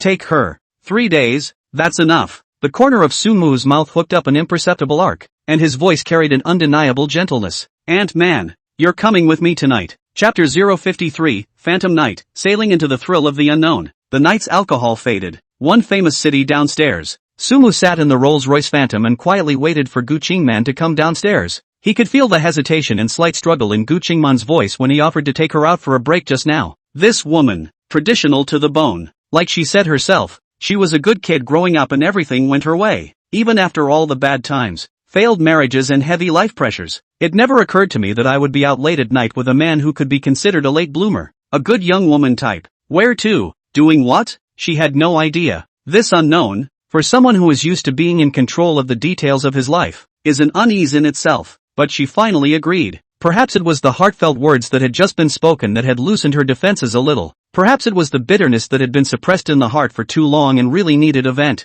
Or maybe it was Sumu's sentence, "The place where you are is the home of shallow," that really poked the softest part of her heart. At that moment, the cell phone screen lit up, and the WeChat alert sounded in the quiet carriage. It's that amazingly efficient branch chief of the Summerlin Bank, Vincent Chang. Sumu tapped on the message. Mr. Su, the things you explained to check have already had an inkling. The group that came after MS Goose Trouble a few years ago has basically established their range of activities and information on their leader. Here's one of the addresses where they landed. If you please, a real-time location share is attached below, with the red dot clearly visible on the map. Sumu raised an eyebrow. Immediately afterward, a second message popped up. Also, I've been approached sideways and communicated about what you ordered. That gang, their leader is nicknamed Big A, and they usually just do some debt collection and loan sharking. When I heard that I could do things for Mr. Su, the other party acted very positively, and was even a bit flattered, saying that he would be happy to serve, and that everything would be at your disposal. Sumu looked at the screen, and the corner of his mouth unconsciously curved up in an arc. He replied with 3 simple words, "Good job." Almost in seconds, Zhang Yongkong's message came back with full respect. It's my honor to share Mr. Su's worries. If you have any subsequent orders, feel free to inform me. I'll make sure it's done. Sumu lost his smile and shook his head. This Governor Zhang, since the new recruitment of 2 tenant rebates, the deposit balance of his Summerlin Bank exceeded 1 billion after the attitude is simply more attentive than serving his own father. However, this rocketing efficiency is a real relief. He told Zhang Yongkong to look into the gang of loan sharks who had come to his door a few years ago to corner Gu Qingman. I thought it would take a while anyhow. After all, it was a few years old. I didn't realize that in less than half an hour, not only had the person been found, but even the script had been communicated in advance. Sumu was certainly not idle enough to seek revenge. With his current status and eyesight, moving against a bunch of punks from the bottom of the social ladder, it's so drop-dead and unskilled that it's embarrassing to spread the word. What he wants is a show, a play specifically for Gu Qingman, allowing her to face the shadows of her past head-on and even crush that fear herself. He was going to take Gu Qingman with him, nominally to retrieve the scene and to export his anger. In fact, it was to show her an elaborate execution of justice directed by him. As for the punks, 1,000 for a slap, 2,000 for a kick, clearly marked and fair. I think that Big A is busy gathering his gang of crooks, urgently rehearsing how to take a beating in order to look realistic without internal injuries and, by the way, make a quick buck that he has never seen in his life. Sumu could almost imagine the comical scene of the gang shaking their fists, both nervous and excited, practicing their punching positions into the air. Problems that can be solved with money are never problems, especially when the money could be used to give Gu Qingman a sound emotional release. It was money well spent. Just then, the door to the flat was gently pushed open and a buxom figure appeared in the downstairs light. Gu Qingman went downstairs. It was obvious she had agonized over what to wear before she left the house. In the end, she chose an outfit that was the most secure and in keeping with her usual style. A clean, crisp white shirt, meticulously ironed and neatly buttoned at the collar. Underneath is a knee-length black bustier with clean lines. On her feet was a pair of black leather shoes with a semi-high heel and a clean polish. She even wore the thin gold-rimmed glasses on her face, making her look more like a sensible white-collar worker who had just finished working overtime than a woman out for a late-night stroll. This outfit, with the gentle and conservative look of a housewife, looks a bit out of place in the upcoming nightclub activities. Sumu pushed open the car door and got out, a gentle smile on his face as he greeted him. "Ant-Man, ready?" When Gu Qingman saw him, she seemed to be a little more rushed, subconsciously holding the frames of her glasses, and gently nodded, her voice a little low. "Well, kept you waiting." Her gaze unconsciously swept over the Rolls-Royce Phantom, which still glowed with an ethereal light in the night, and an imperceptible flicker of surprise, as well as a natural sense of distance, darted across her eyes. The car, too luxurious, too distant, not part of her world. It's okay, it always takes time for a lady to prepare. Sumu pulled open the passenger door for her in a gentlemanly manner and made a pleased gesture. "Come on up and show you something different." Gu Qingman hesitated for a moment, but still bent down and sat in.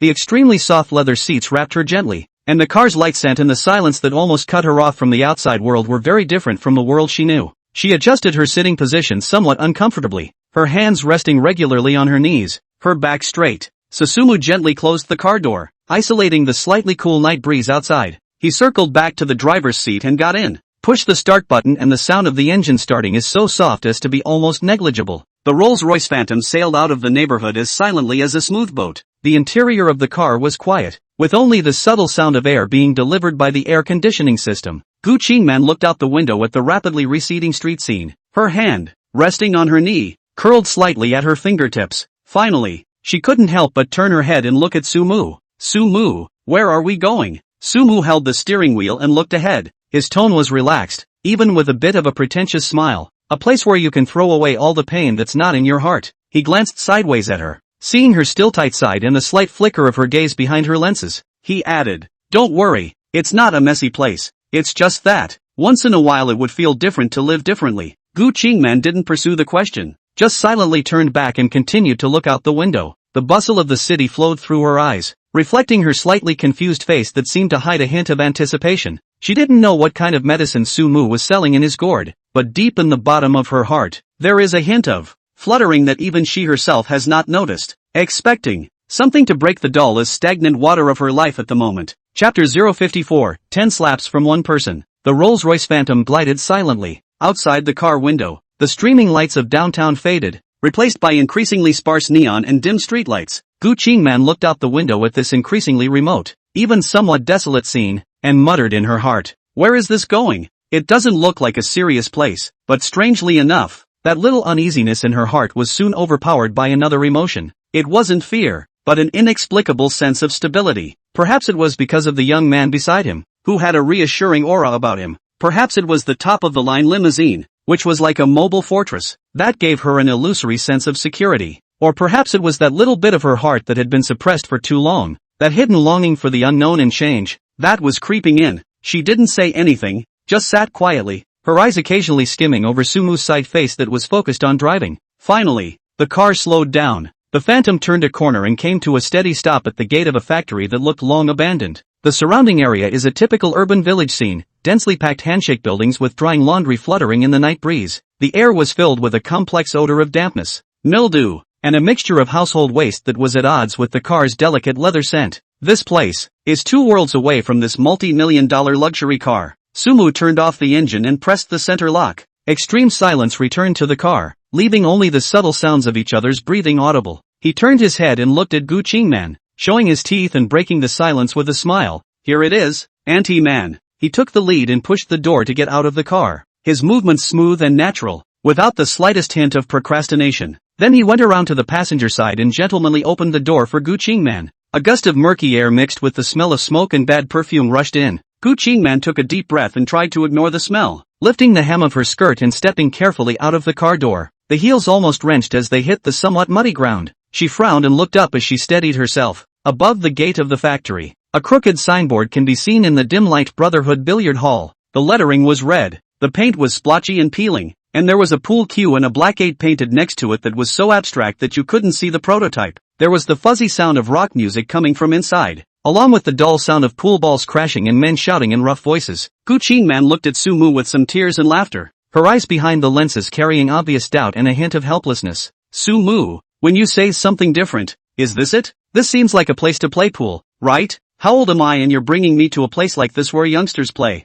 Sumu looked at the subtle bit of disappointment on her face, but didn't take her words. He held out his hand toward her. Gu Qingman was uncertain and hesitated for a moment, but still put her hand up. "Ant-man, I didn't bring you here to play pool. Wasn't there a gang of collectors that went to your house a couple years ago and made a scene?" Sumu's gaze fell on the broken signboard in front of him. Smashing things, throwing paint, blocking locks? Gu Qingman's footsteps jerked to a halt. The whole thing froze in place. The color of blood on his face, in a matter of seconds, instantly faded to nothing. Those hideous, twisted faces, those unpleasant slurs, smashed furniture, blinding red paint on the walls, and the probing eyes of neighbors who either sympathize, despise, or gloat. It was one of the most gray, humiliating, and unpleasant periods of her life. Carved in stone, how could she forget? Sumu stopped and turned his head, his gaze stoically looking at her pale face. "Today, I brought you here to smash them, let you watch and double what they owed you in the first place." "With interest." "What?"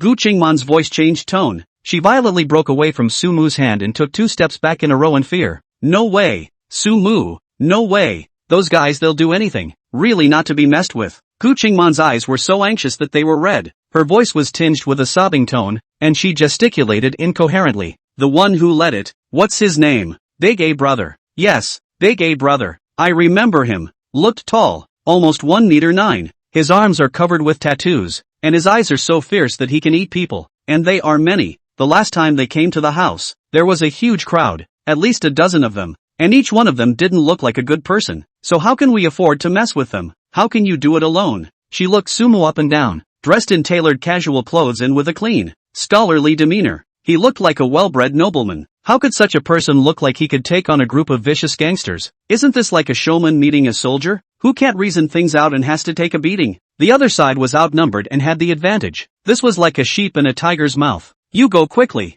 Sumu, listen to me. Let's go. Leave now. Gu Qingman was so anxious that she took a step forward again, reaching out to pull Sumu to leave this place of wrongdoing in a hurry. She would rather hold that bad breath for the rest of her life, but she never wanted to see Sumu suffer any harm for standing up for her. This kid, his heart is good, but he's too impulsive. Sumu looked at her anxious and worried appearance, almost on the verge of crying, and somewhere in his heart, he slightly softened. He didn't move, just reached out his hand and gently pressed down on Gu Qingman's hand that was trying to pull him. "Ant-Man, don't be afraid. With me." 3 simple words. It made Gu Qingman's panicked heartbeat, miraculously, calm down slightly. She stared blankly at the young man in front of her. "You trust me, huh?" Sumu didn't explain more, just once again, and more firmly, took Gu Qingman's slightly trembling hand. This time, not allowing her to refuse, he pulled her on toward the dimly lit, music-laden entrance to the pool hall. Exciting? Excitement is just right. It is true that a person in an extremely stressful or dangerous situation may develop love-like illusions. This phenomenon is known as the drawbridge effect. Gu Qingman's legs clenched, somewhat soft, but for some reason, her steps, instead of resisting any longer, just let him pull her, step by step, towards the door that seemed to lead to another world. Meanwhile, in a private room in the deepest part of the billiard hall, Smokey, an extremely large, bald, burly man was sinking deep into the greasy, shiny, poor-quality leather couch. He was bare-chested, revealing gnarled muscles and a hideous tattoo that covered most of his spine. A half-burned cigar was clutched in his hand, his brow knit into a chuan, his face so grim that it could almost drip. This person is the almost 1.9 meters, full-body tattoos Big A brother in Gu Qingman's words. At the moment, Big A's mood was a bit stifled. Just half an hour ago, Zhang Yongkang Zhang, the president of the local Summerland Bank, personally gave him a call. On the phone, Governor Zhang didn't treat him politely, and in an almost commanding tone, he gave him a task that made him almost crush his phone on the spot. "Wait, a young man named Sumu will bring a woman over. They're a bunch of big brothers who need to be all in and put on a big show." Playing what? Acted by the young man called Sumu single-handedly smashed the scene, and then their group of usually proud collectors was beaten by others to cry parents, piss, and a scene of defeat. Governor Zhang also emphasized that attention should be paid to the details of the performance, to appropriately increase the thrilling elements, and make sure that the heroine, who followed Sumu, felt enough excitement and sense of security that she had never felt before. Unprecedented sense of security. To put it bluntly, he was asking his Big A brother and this group of brothers under his hand to stand in line, pucker their asses, and let that kid named Sumu step on their faces to pick up girls. Go and heroically save the girl. Brother Big A's lungs were about to explode when he heard it at that time, and the cigar in his hand was almost not crushed into powder by his raw finger power. He, Big A, was still Big B back in the day, and was a big name in this neighborhood. He's run game halls and underground casinos, and has dozens of brothers under his command. Who wouldn't respectfully shout brother when they see him?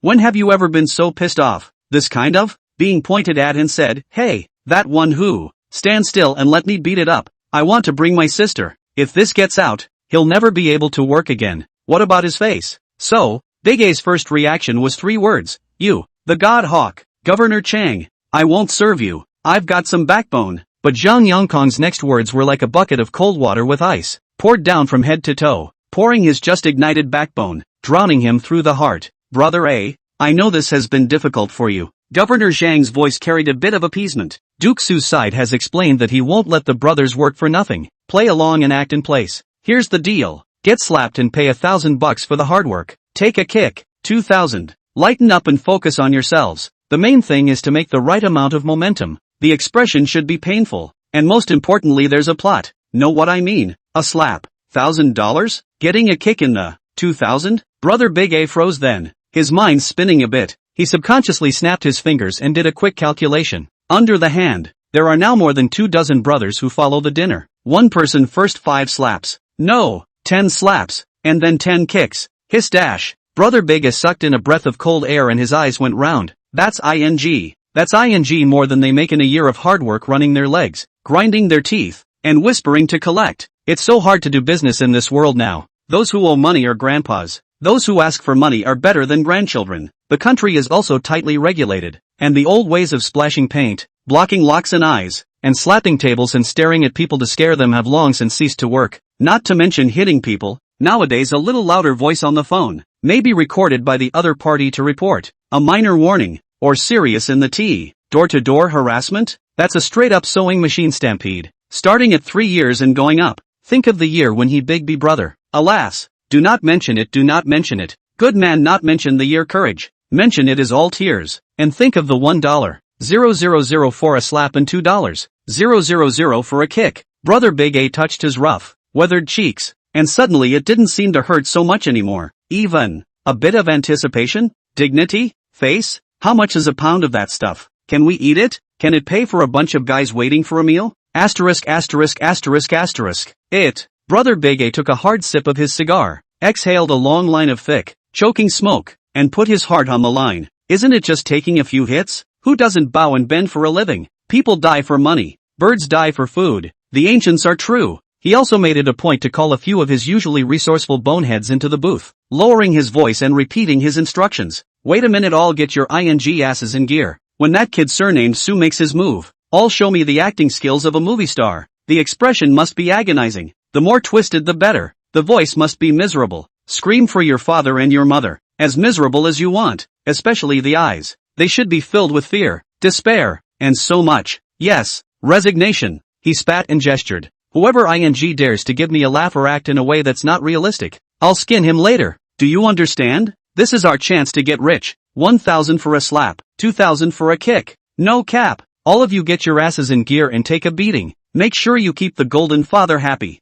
Make that woman he brought with him move her to tears. Strive for. I'll take a few more hits. Earn more hard-earned money. Whether or not you can eat meat at the end of the year depends on this one. Do you hear me? I hear you, Brother A. A few little brothers were busy nodding their heads, with complex expressions on their faces, both a little nervous and unable to hide that bit of desire and anticipation for money. Where else can you get beaten up and make a lot of money? Brother Big A looked at these no-good sorts and waved his hand in annoyance. Get out and get ready. Get the guys. Not. And clean up the ground so nothing really gets in the way and trips the golden daddy. A few juniors led the order and hurriedly retreated. Big A was the only one left in the booth, and his cross-faced face looked a little funny in the smoke. He took another large drag of his cigar in annoyance, feeling like he'd never been so stifled in his life. Just then, the door to the booth was violently pushed open a crack. A junior scouted in with an unspeakable excitement and nervousness on his face and lowered his voice. Big A, Brother A, coming.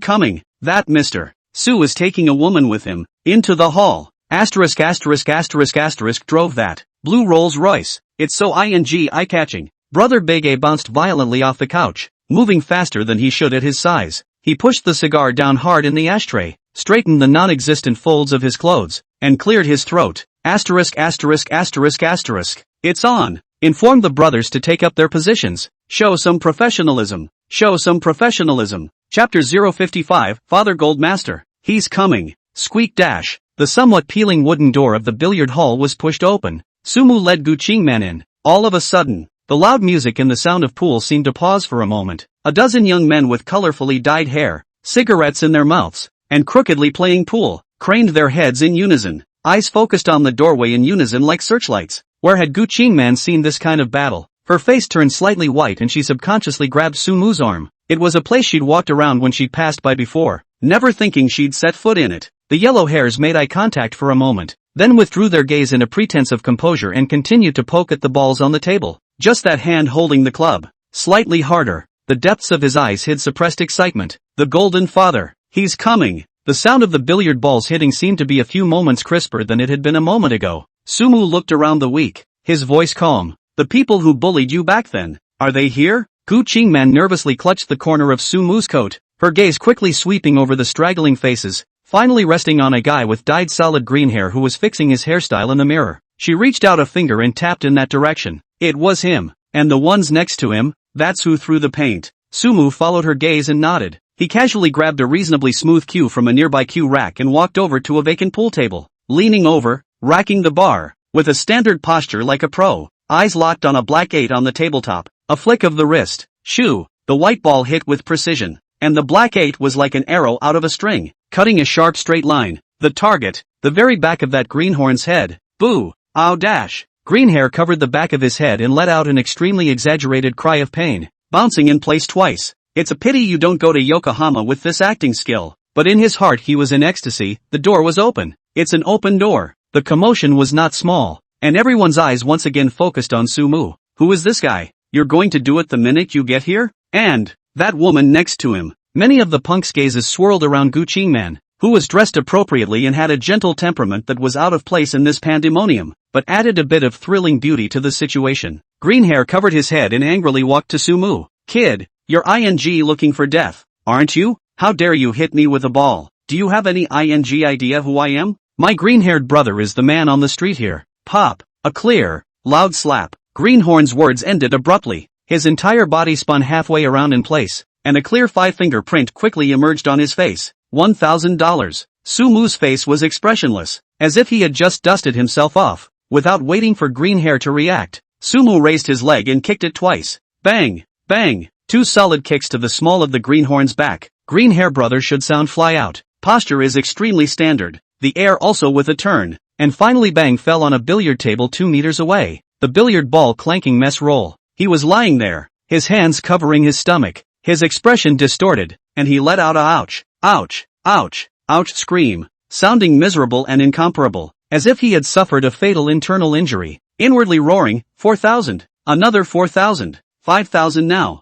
This money is too good to be true. Sumu didn't even look at him. His voice was not loud, but it clearly spread throughout the billiard hall. Let your boss out. The green-haired brother lying on the ground thumped in his heart when he heard that. You're going to see brother as so soon? No way. I haven't done enough acting. Brother Big A has explained that there should be layers and layers, so that the Gold Master's father can have fun and enjoy the fight. His own $5,000 has just started. Behind a dozen brothers are still waiting to get on the field to receive money. Bah! Greenhorn struggled to get up from the ground, wiping the non-existent blood from the corner of his mouth. With one hand covering his stomach and one pointing at Sumu, he gasped and said in a broken voice, If you want to see our boss, you'll have to go through me first, as well as our brothers. He waved his hand violently, forcibly suppressing the excitement in his heart and the sense of responsibility to the brothers behind him, and shouted with all his strength, brothers, side by side.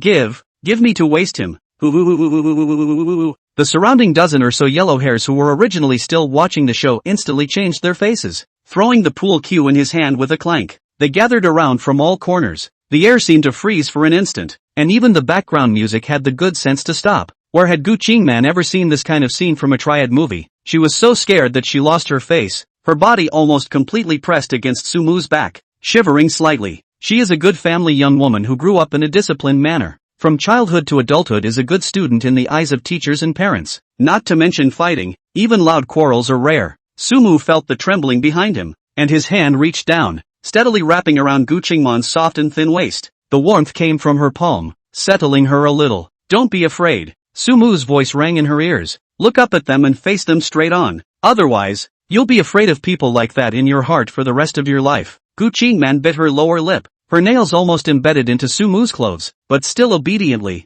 she slowly raised her head, her gaze timidly looking towards those fierce faces. The yellow hairs on the opposite side saw this and showed their teeth even more vigorously. Some of them even deliberately broke their knuckles and made clicking noises. Sumu didn't say anything more and casually waved the club that he had just used. It's nice. It feels good in your hand. The next second, he moved. No fancy starts, clean moves. With a physical quality of 60 points that far exceeded that of ordinary people, Sumu's movements were both speedy and powerful. He wasn't even worried about actually getting hurt, so each strike was extraordinarily stretchy, with an almost performative beauty. One of the redheads who rushed at the front had just raised his fist when he was poked by Sumu with a precise pole poke in the densest part of the itchy flesh under his armpit. Put! Ow! The redhead let out a strange cry. Half of his body instantly went numb, and he collapsed in agony. Immediately afterward, a yellow-haired man swung a club at him. Sumu sidestepped, turned his wrist, and the end of the club skillfully knocked on his elbow's hemp tendon. Dang! The club in yellow hair's hand flew out of his hand.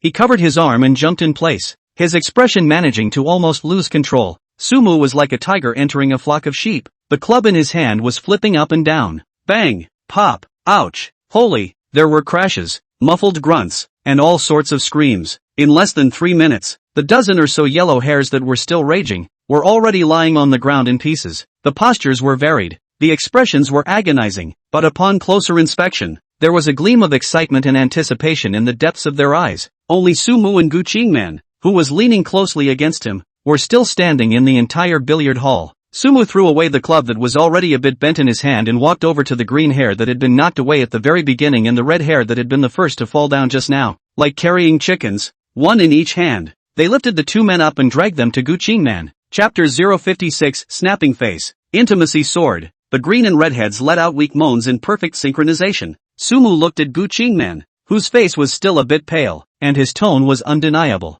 Hit them. Slap as hard as you can. Gu Qingman froze, looking at the two bruised and swollen mongrels in front of her, somewhat at a loss for words. I wouldn't dare. They're the ones who splashed you with paint, ruined your reputation, and made you suffer. Sumu reminded her, if you don't dare beat them up, they'll bully others in the future. People who are as kind as you are. Fight! Gu Qingman's chest rose and fell as she looked at Greenhair's face that looked a bit funny at the moment. Remembering the humiliation and fear she had been subjected to, an indescribable emotion surged up. She raised her hand shakily. Pop! The sound wasn't loud, more like a gentle tap. Greenhair tilted his head in great pain, but inwardly he cried out, harder! Big sister, it's hard for me to deliver the goods when you're like this. Sumu frowned, his tone sinking a few points. Harder! Gu Qingman shivered at his low voice, as if an electric current had run through her. She raised her hand again, her eyelashes still fluttering, but the movement of her arm was much more decisive. This time, she didn't close her eyes. Pow! Crisp and loud. A solid slap to the other side of the greenhorn's face. 5 clear fingerprints quickly emerged. Slightly reddened, the green hair was hit by the head tilted, with a muffled grunt, but in his eyes flashed a trace of finally decent relief. This slap was like igniting a long-suppressed fuse in Gu Qingman's heart. The body was no longer as stiff and trembling as it had been earlier. A rush of heat surged from his chest to his cheeks, tinting them with a strange flush. Is it anger? Is it aggression? Or is it a thrill of release that has never been experienced before? She didn't even hold back a suppressed whimper that escaped her throat with a trill, yet strangely made her chest feel much looser. This feels painful. All those humiliations of being splashed with paint, the fear of being mobbed, the aggravation of being pointed at, have found a breakthrough at this moment. Her gaze snapped to the redhead next to her. The redhead stirred. Pop, snap, pop, snap snap snap dash. The slaps fell like rain, crisp and rhythmic, as if she didn't know how tired she was. Gu Qingman slapped the two dedicated faces of green hair and red hair, left and right, an unknown number of times. The two victims had their heads buzzing and their cheeks burning with pain from the beating, but their hearts were happy. Hiss. 200,000 now. It hurts to look at it, but it's worth it for the brothers to get this beating today. Damn, I should have known I'd rush ahead too. It's an easy job and the money is good. The yellow hairs lying around also looked envious. Sumu looked at the renewed luster in Gu Qingman's eyes, and his heart moved slightly. The idea sank into his mind and the system panel surfaced. Tenant, Gu Qingman, intimacy, 4080, that's speed. It's like coming up on a scampering monkey. The results were surprisingly good. Look again at the tenant point. Tenant points, 1222. Just now, Gu Qingman's emotions rose and fell dramatically. Fear, anger, and then release at this moment, directly contributing 10 points. Just enough for 2 drawings. Sumu's mind moved. Sweepstakes. Ding. Congratulations to the host for obtaining Judo Mastery, 200% bonus for young lady neighbors. The corner of Sumu's mouth twitched. Isn't this system a bit overly sandy? A young woman's neighbor adds 200%? What kind of messed up? I'm afraid he's not an LSP with this system, is he? Sumu forcibly suppressed the alpaca racing through his heart and focused his mind. Smoke it again. Ding. Congratulations to the host for obtaining driving proficiency, proficient in driving all types of large vehicles. Well, this one is pretty solid. Driving a big car. Technical work. Sumu was barely satisfied with the harvest this time. Just then, the curtain in the innermost room of the pool hall was roughly lifted from the inside with a crash. Like some beast is going to come out. A tall figure appeared in the doorway. The shadows almost blocked the doorway. The man stepped out and the light fell on him. Nearly 1 meter 9 in height, with a big waist. Weight is estimated to be 200 pounds upwards. The only thing he had on was a washed-out black work undershirt, which couldn't cover up the graveyard bag-like tendon flesh. It's not a good one at first glance. A ferocious aura filled with a sense of oppression instantly filled the air. the air seemed to freeze. The whole billiard hall was so quiet you could hear a pin drop. The yellow hairs that were still grunting on the ground were like a flock of ducks that had been strangled, instantly silenced, even forgetting to moan. The visitor is the boss of this billiard hall, known on the road as Big A Brother. He'd heard the commotion outside, didn't even care at first, but as he listened, he always felt that something was wrong. The crisp, loud slaps, one after the other, were like a TM money printing machine. $1,000 for a pop? Not for a while. This woman is afraid she slapped him for millions of dollars. He works hard to watch the venue and may not earn that much at the end of the year. Big Brother A's heart was tickled with envy and his eyes were red with envy. He also wanted to experience what it was like to be slapped in the face with a banknote. What kind of happiness it was like. No, that's a good thing that can't just be taken up by those punk-ass minions. He cleared his throat, tried to squeeze out a fierce expression befitting his status, and strutted out. Who the? Are you tired of living? Dare to make trouble in my territory? The voice was coarse, like sandpaper rubbing against the eardrums, and carried a strong threat. Sumo raised his eyelids and calmly swept a glance at the visitor. Kid, you're a good fighter. Can you fight? Big Brother Ray walked up to Sumo and looked down on him like a small mountain. He deliberately lowered his head slightly, trying to use his height and size to create a strong sense of oppression for Sumo. Looking at the asymmetrical difference in size in front of her, Gu Qingman panicked a little. With anxious eyes, she tugged on the corner of Sumu's coat, her voice carrying a hint of trembling. Sumo, why don't we just leave? I don't want you to get hurt because of me. I'm really just an ordinary tenant of yours. There's no need for you to go to this extent for me. She paused, as if she had made up her mind about something, and her voice dropped even lower. If you like Bai Shallow and want to pursue her, I will agree to it. How dare you think you're standing up for Shiredo? What's with the promises? What's going on here? Sumo cried and laughed. He turned his head and looked at Gu Qingman tenderly. Auntie-man, don't be afraid. With me here, no one will be able to bully you again today. He paused for a moment, the corners of his mouth hooking up slightly, his eyes serious and deep. Actually, Auntie-man, the person I want to pursue has always been you.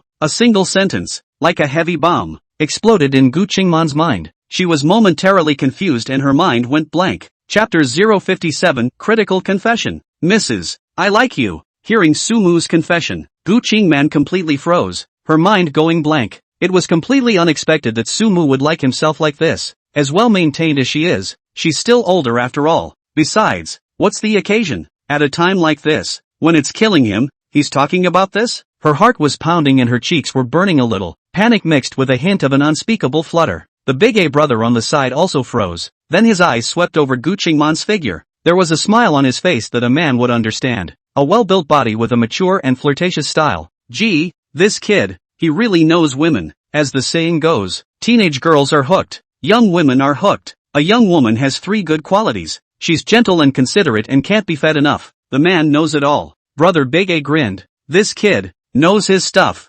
Sumo ignored Big Brother A's meaningful smile. Once again, a deep and heartfelt confession. Man, from the first moment I saw you, my heart beat for you. I don't ask you to promise me that now. I just hope that after I'm out of harm's way, you'll give me a chance. Sumo brought out the scumbag line he once said to Lu Shu. There's no way around it. It's a one-trick pony. For things like confessions, it's not about the lines, it's about what works. When Gu Qingman heard these words, the lake of her heart rippled slightly, but reason still made her want to refuse. Sumo, I'm so much older than you. It's really not appropriate. I can't do it. She spoke with a hint of panic and a touch of sweetness and shyness. Sumo didn't take her words, but instead made a wink towards Big A Brother. Brother Big A immediately understood. Kid, what the? Do you think I'm on a blind date here? And you're confessing here? Big Brother A roared, raised his casserole-sized fist, and smashed it towards Sumo. The wind of the fist whistled, carrying a full sense of oppression. Sumo symbolically dodged and pretended not to dodge. Bang! Lumpy takes a solid punch. Stifled a grunt. His body swayed. Gu Qingman was so scared that she lost her color and let out a cry of surprise, rushing forward to support Sumo. Sumo, are you okay? Sumo shook off her hand with a firm look in his eyes. Auntie-man, don't be afraid. I told you I'll get you out of here safely whether you promise me or not. Seeing that at this point, Sumo was still fighting to protect himself. Gu Qingman's heart surged with an unspeakable emotion. A wave of heat surged through her heart, making it impossible for her to think of anything else. Ghostly, she stood on her tiptoes and gently kissed Sumo on the cheek. Sloppy, yet full of emotion. Sumo, as long as you can be safe, I'll promise you anything I say. The kiss seemed to be infused with magical power. Sumu's eyes instantly became stern. He took a deep breath and moved his muscles, letting out a series of crackling, crunching sounds. The judo mastery, skill, quietly operates. Facing Big A brother, who was like a tower of iron, Sumu advanced instead of retreating. Seeing this, Big A brother let out a sardonic laugh and swung his bushy hand once again. Kid, how dare you fight back? He rushed across the room on the strength of his weight and power, and every punch was a tiger. However, Sumu's figure had become unusually flexible at the moment. He had a weird pace on his feet, always able to dodge Big A's heavy punches by a hair's breadth when they were about to land. Like a butterfly wearing flowers, he was able to navigate through Big A's storming attacks. The more Big A brother fights, the more alarmed he becomes. This kid doesn't look strong, but he's as slippery as a loach. Moreover, every time he thought he was going to hit, the other party always managed to unload his force with a strange stance, or even borrowed the force. A few rounds down, he didn't even touch the corner of Sumu's clothes, but was instead led by the other side, tired and huffing and puffing. Asterisk. This kid practiced? Doesn't look like it. Fine skin. Ego seems to be struggling a bit. The minions next to him also looked dumbfounded and murmured. The arrogance on their faces had long since disappeared and was replaced by disbelief. Gu Qingman covered her mouth and stared. Just now, he was worried that Sumu would be killed, but what he saw now was a completely different scene. Sumu's hands are so good. Those dodging, blocking, and counterattacking movements were smooth and full of power, and even carried an unspeakable beauty, especially the confident, reassuring look in his eyes when he occasionally glanced at her, causing her heart to beat out of order once again. Asterisk. I won't believe it. Big A brother was completely enraged and fiercely threw a bear hug, trying to use his weight advantage to lock Sumu up. Just at the moment when his arms were about to close, Sumu's eyes flinched, and his body sank downward violently while his hands grabbed Big A brother's arms. A deft turn and a power-up at the waist. Judo mastery, over-the-shoulder slam. Boo! The 1'9", 200+ pound strongman, like a sandbag, was ruthlessly smashed on the pool table by Sumu. The solid wood pool table was instantly in pieces and the billiard balls rolled all over the floor. Big A let out a groan of pain and slumped into the rubble, half unable to get up. There was dead silence in the room. All the juniors were scared silly and froze in place, not daring to go forward. Sumu was as majestic as a heavenly god descending to earth. As soon as he pulled Gu Qingman's hand, he looked at Big A brother with icy eyes. Don't you just love punching people in the face? Today, let you also taste what it's like to be punched in the face. After saying that, he lifted Gu Qingman's hand, and without hesitation, he smacked it down hard towards Big A's face.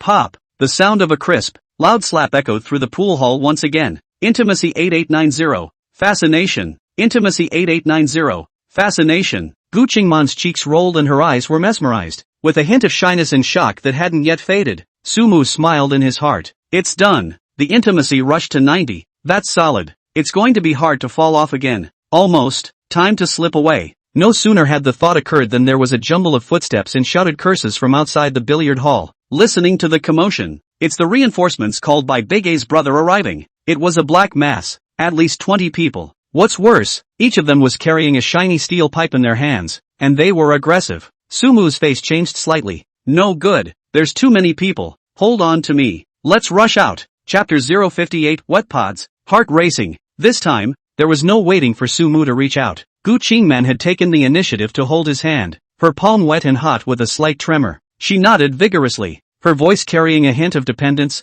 Good. Sumu no longer hesitated and pulled her around. Two minions rushed at him head-on, brandishing steel pipes. Sumu raised his foot to deliver two crisp flying kicks. Bang! Bang! The two men fell to the ground in response, covering their stomachs and wailing. More men gathered around, steel pipes swinging, forming a dense circle. Sumu's eyes swept and saw a full pool table next to him. He lashed out, lifting the heavy pool table with one hand and slamming it toward the thickest part of the crowd. Wow dash! The table smashed over a patch of people, and the billiard balls on it crackled and rolled all over the floor. Smooth billiard balls become natural traps. Ouch! Asterisk. Who the spilled the beads? Several juniors slipped and were unsteady on their feet, and they were suddenly tumbled over and their formation was disorganized. Sumu seized this fleeting opportunity and pulled Gu Qingman, like a dexterous swimming fish, and drilled out of the chaotic encirclement. In one breath, he rushed to the front door of the billiard hall. Sumu's Rolls-Royce Phantom was parked not far outside. However, the car is surrounded by 7 or 8 steel pipe-wielding minions at the moment, eyeing the bodywork intently. Clunk! Clunk! Obviously trying to force him to show himself. Gu Qingman's heart was in her throat, and her voice was a little shaky. What about Sumu? She had experienced so much excitement today that her heart felt as if it was going to beat out of her chest, and her back was already drenched in cold sweat. Sumu's gaze quickly swept around. He pulled Gu Qingman and ran decisively to the corner on the other side. There, surprisingly, was a black heavy motorcycle parked, and with the keys unplugged and the engine still roaring low. It seemed as if one of the little heads had just ridden it over. What a godsend! Without the slightest hesitation, Sumu crossed his long legs and steadily sat on the locomotive. He turned back to Gu Qingman. Gu Qingman understood almost immediately, and without half a twitch, she followed closely across the back seat, her hands tightly encircling Sumu's waist. Her cheek was pressed against Sumu's broad back, and through the thin material of her clothes, she could feel the heat and sense of strength coming from his solid muscles, and a trace of peace was strangely born in her heart. Sit tight, Sumu said in a deep voice. Gu Qingman nodded her head vigorously, burying her face a little deeper, the tip of her nose lingering on the faint, good-smelling scent of his body. Sumu's right hand violently twisted the throttle. Buzz boom! The locomotive let out a wild roar and lurched off like an arrow off a string. Ahead, the plant's rusty big iron door was half open, and 5 or 6 minions were blocking it, trying to intercept it. A hint of sternness flashed in Sumu's eyes. Instead of slowing down, he jerked the handlebars. The front wheel of the locomotive was cocked high, and with an unrelenting momentum, it rushed straight toward the few juniors who blocked the road. Holy, crazy! The minions were scared out of their wits, screaming their asses off and dodging to the sides. Gu Qingman only felt her body slamming backward, letting out a short cry of shock, instinctively wrapping her arms around Sumu even tighter, almost rubbing herself into his body. Driving proficiency had long been integrated into Sumu's instincts. At this moment, he is a man-vehicle unity, maneuvering the locomotive as accurately and freely as he maneuvers his own arm. The locomotive roared out of the iron gates, finally escaping the first wave of encirclement. Just then, a slightly sad melody of music burst out from the pool hall that had been thrown open behind them.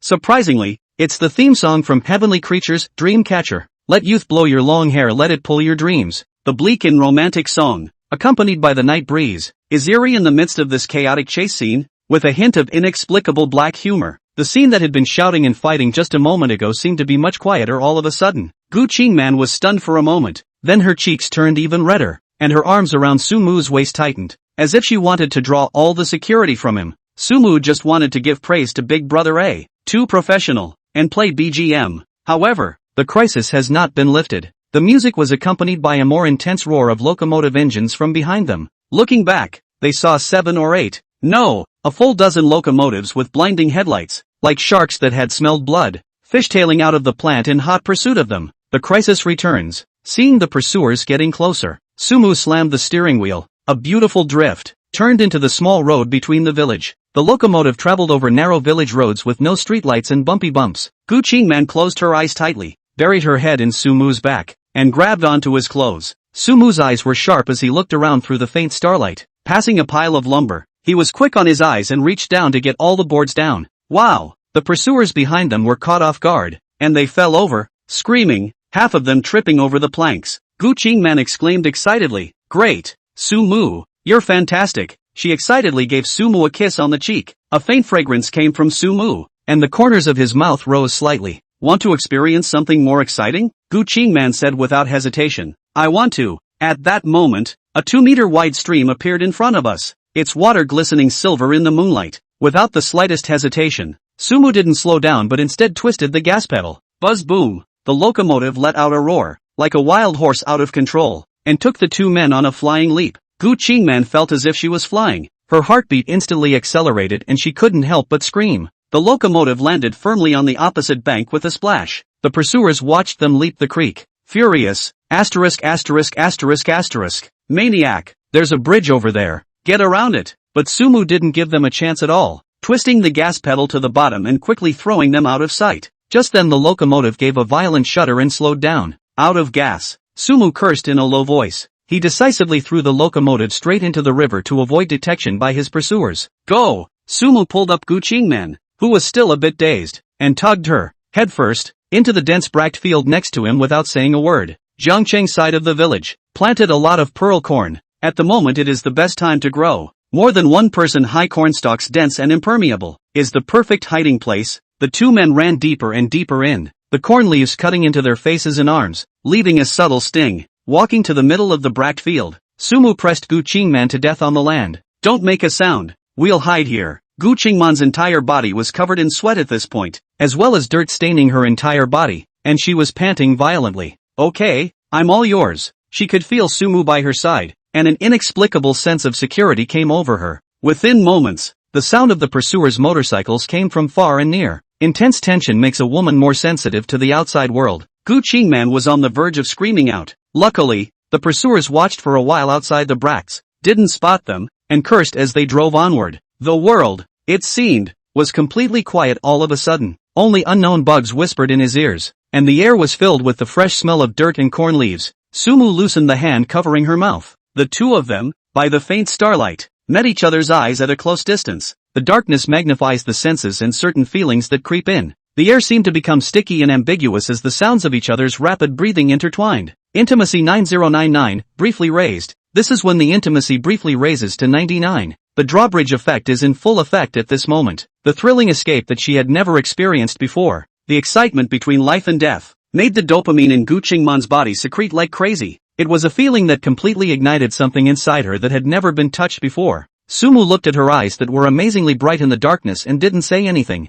He made a move to pull her up, as if he intended to leave. However, Gu Qingman suddenly grabbed his wrist. She took it upon herself to welcome them. Sumu, tonight, don't leave if you're a man. Chapter 059, Damn Vixen. The sky was white and the morning sun was shining. It was only then that Sumu and Gu Qingman, one after the other, drilled out of the dense bracts. Both of them looked a little worse for wear as the early morning dew dampened their clothes and mixed with last night's dirt. Corn leaves made tiny red marks on them, and grass clippings were caught in their hair. However, Gu Qingman's face was strangely glowing, her eyes flowing with a kind of lethargy after being satisfied. She rubbed her aching waist and gently pounded Sumu's shoulder. Hey, I can't walk. The voice held a hint of petulance. Sumu looked back at her with a smile on his lips. He didn't say anything, just crouched down slightly in front of her. Gu Qingman nonchalantly plopped down, wrapping her hands around his neck and leaning her head against his back. Or hello. She rubbed it gently. Sumu carried her on his back and walked with steady steps towards the main road in the distance.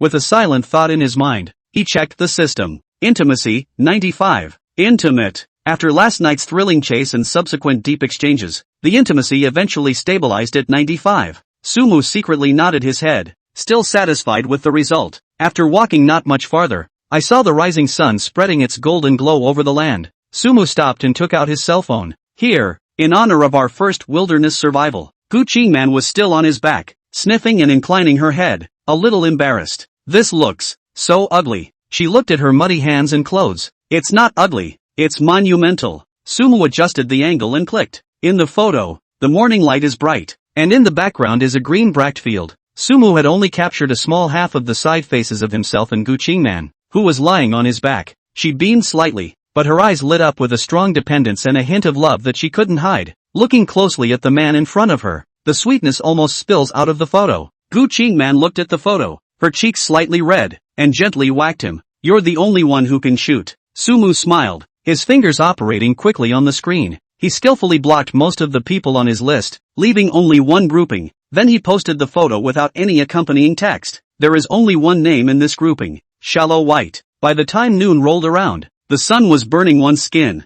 Shallow finally got some free time, and sat down on her butt on the greasy pony in the back kitchen of the milk tea store, letting out a long breath. She raised a hand to wipe her forehead, her sweaty fingers brushing across her cheeks and bringing down a few white marks mixed with powdered creamer. Last night, her notoriously stingy mom made an unprecedented transfer of $1 million to her. The reason is startup capital. It is probably because he saw that she was bullied too badly by Lin Mixue that was heartbroken. This huge amount of money smashed down. White Shallow extinguished for a long time fighting spirit tongue a burn up. She stayed up all night writing plans. As soon as the sun came up, a banner was pulled up, and a honey snow ice orange enemy of a lifetime, buy one, get 4 free blood loss payoff was launched in a flurry of activity. The results were surprisingly good. Plus today, that woman Lin Mixue didn't know what to do, but didn't actually come to sit in the store. Her shallow tea drink door, hard to crowded, the queue thrown out a long way, back to the past glory. Listening to the sweet and greasy milk tea goddess from outside, Shallow felt that her tired and almost broken bones were all filled with comfort. Losing money? A loss is a loss. Thousands of dollars can't buy this goddess pleasure. This feeling of being courted and trampling her nemesis underfoot made her tiny bit of vanity swell to the point of flying. She fumbled with her cell phone, intending to swipe through her friends. Let's see if any of the know-it-all customers took a picture of today's store fireworks so she can give a nod of approval and receive a little rainbow fart from her friends in the process. But no sooner had his fingertips scratched the screen lock than a new dynamic crashed into his eyes. Like a basin of cold water with ice, It instantly doused the little flame of complacency in her heart. It was sent by Sumu. 3 words for agriturismo. With a photo. The background of the photo is so green and watery that it looks like a podunk field. The early morning light was soft as if a filter had been added. With a bit of hazy, damp vapor, Sumu only showed the side of his face. His jawline was clear, and the corners of his mouth seemed to be hooked in a little smile, but there was a smugness in his eyes. It's nothing. The point is, he had a woman on his back, though only a small portion of the side of his face was shown, and his face seemed to be dirty, and his hair was messy and caught in blades of grass, but Baishello was attracted to those eyes at a glance. Bright and watery, with undisguised dependence and adoration, he just stuck to Sumu's back, as if he was the only one left in the world. An evil fire rushed straight to his head. Baishello stared dead at the eyes of that pair of eyesores in the photo, already cursing in her heart. Good for you, Sumu. Lao Mama is here tired and exhausted, fighting with Lin Mixue that is losing money. You're good, playing wilderness survival in a field of rice with a wild woman who came out of nowhere? Ha, farmhouse? Bai snorted and poked her fingertips so hard that they almost poked through the cell phone screen. I think it's Gujal, that's right. Who is this woman? Definitely not the same dumb, white, sweet student girl from before. This Sumu, what's so good about him? Aside from the fact that he can pretend to care about people, his cooking tastes okay, and he seems like he's pretty good at what he does. What else is good about him? Why? Is it worth it for all these women to jump on you blindly? Bunch of idiots. The more Baishello thought about it, the more angry she became. Her chest clogged up. Why should she be here in the sun, sweating to the death with Lin Mixue that is losing money, and Sumu, that heartless one, can take other women to get away with it, and even send it out in his circle of friends on purpose to diaphragm her? No way. She couldn't take it. Absolutely. White gritted her back teeth as her finger poked and prodded at the screen, typing on the fly underneath that incredibly obtrusive circle of friends. Ha, just know to look for this kind of goods. Sumu, your taste has dropped not a little bit. In the middle of nowhere, fooling around with a vixen. Out of breath you are. After the fight, it still didn't feel like enough of a relief. She narrowed her eyes and added maliciously, beware of getting sick. Click. Send. It was only after doing this that she felt that bad breath in her heart smooth out a little bit, but the face was still clouded and ugly. She threw her cell phone onto the stainless steel workbench next to her with a loud pop. It scared Mei, who was burying her head in ice next to her. With a shiver, Sister Asami, are you alright? Xiaomei timidly looked up and asked in a small voice. Nothing, Baishello roared back in a bad humor. Do your work. Be quick with your hands. Can't you see that the people in line outside are almost turning across the street? The little sister's neck shrank at her yelling,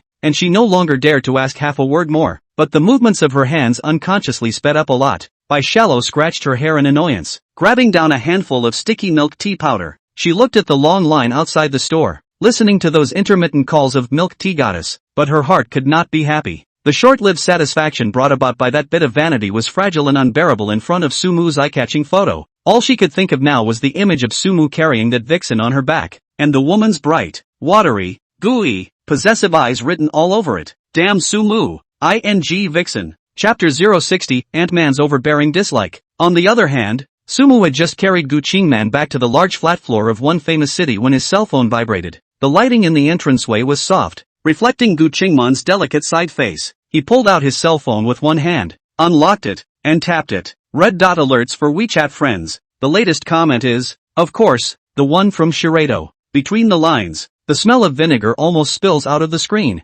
souring your teeth. Ha, just know to look for this kind of goods. Sumu, your taste has dropped not a little bit. Hanging out with a vixen in the middle of nowhere, out of your mind. Looking at the lines, especially the last one with the scathing beware of diseases. Instead of feeling angry, Sumu couldn't control the corners of his mouth from rising and let out a low laugh. This dog woman, blowing up, still so unimproved. He turned his head sideways and deliberately used his own cheek, rubbing against Gu Qingman, who was still relying on his back and refusing to come down. Warm breath brushed her ear. Someone's jealous of the picture I just posted. Gu Qingman's eyes were closed, and her nostrils gave a lazy hum, with a strong sense of weariness, obviously not yet fully slowed down from the previous exhaustion. The voice was soft and charming. Sumu laughed, freeing up a hand and slapping it not too gently. Some little girl who doesn't know any better jumped out and called you a vixen. He paused and added, and cursed me with a disease. Only then did Gu Qingman lift her eyelids, her long eyelashes fluttering lightly, her eyes flashing with a hint of aroused interest. Instead of getting angry, she adjusted to a more comfortable position, wrapping her legs a little tighter, her voice with the lazy magnetism of a freshly awakened sleeper. Oh, which one's the ungrateful one, and is she as big as me? When Sumu heard this, His gaze subconsciously swept in front of her body that was slightly undulating with her breathing. The thrilling curves, even through her clothes, were extremely impactful. He darted back to Shiredo's slightly green body again. The contrast is too dismal, he replied very honestly, even with a bit of teasing. Eyeballing it, it's more than twice as bad. Gu Qingmen hooked the corners of her mouth in satisfaction, her eyes flowing with flavor. Then you reply to her. Tell her to go home to her mom and nurse more and grow up. She grunted softly, with a hint of the superiority of a grown woman crushing a little girl. So flat, you can't even afford to be a vixen if you want to. Sumu was straight happy to hear this, and the empty hand couldn't help but pinch her smooth and delicate face again. And man, you're a natural at disliking people. Killing without blood. Gu Qingmen hummed lightly,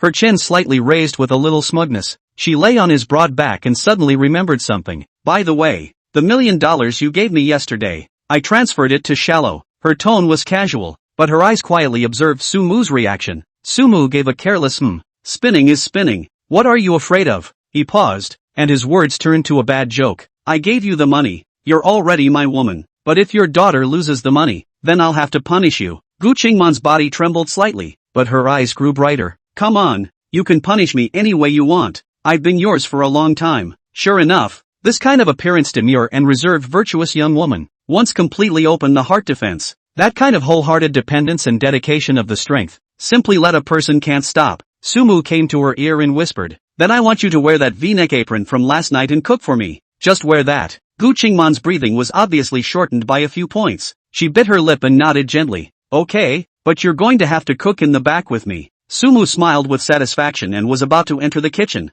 The cell phone in his pocket, however, vibrated again at an inopportune moment. This time it's an incoming call. Seeing that the caller ID was Lin Mixue, Sumu slightly frowned and answered the phone. Sumu, you come quickly. That bastard Li Tai is pestering me. On the other end of the phone, Lin Mixue's voice carried a clear anxiety and a hint of undetectable panic. There was a bit of a cacophony of background sounds, and what seemed to be Willow's voice of persuasion. I was eating at the Moon Troubleways Japanese restaurant with Ryusu when he saw us, and now he's blocking the door and won't let us leave. Li Tai? Sumu's eyes went cold. The name came to him only after rummaging in the corners of his memory. That self-important ex-boyfriend of Lin Mixue's. It was also the student body president who had antagonized him at every turn during his college years. It's just a jumped-up clown. I didn't realize that before I went to settle old scores with him, he had messed with my head first. It really doesn't know how to die. Got it. I'll go over right away. Sumu's tone was calm. No emotions could be heard. After hanging up the phone, he patted Gu Qingman's back.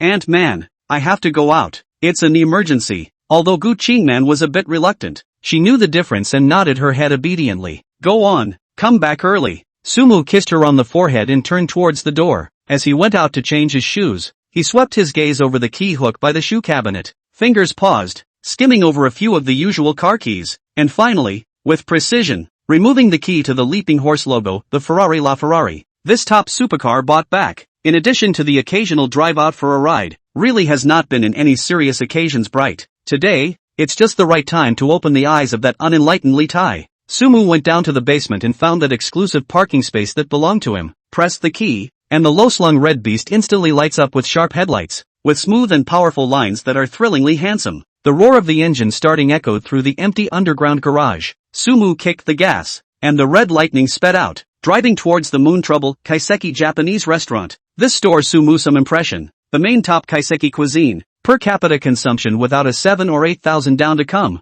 This girl, Lin Mixue, is really good at picking places. Chapter 061 Li Tai, am worth millions of dollars, and I will make you regret today. Li Tai had mixed feelings today. It's a little floaty and a little blocky. The thing that floats his boat is that he feels like he's finally going to take off. Honey Snow Lovers, a relationship simulation game that has been in the works for 3 years, got an investment from Mingxin Capital, a whole $10 million, although the other party accounted for 65% of the shares, almost becoming a major shareholder. Li Tai didn't want to count this for the time being. $10 million. The game can go live. It can be promoted, and it might just catch fire all over the internet. It's as if he's already seen himself on the Forbes Young Elite list, with flashbulbs clicking and reporters crowding around asking for the secret to success. The pinnacle of life is just around the corner. The day he got the letter of intent to invest, he had a brainstorm and went straight to the Porsche Center. After emptying out a few years of saved paychecks and shamelessly asking for some from my family, I finally had enough for a down payment.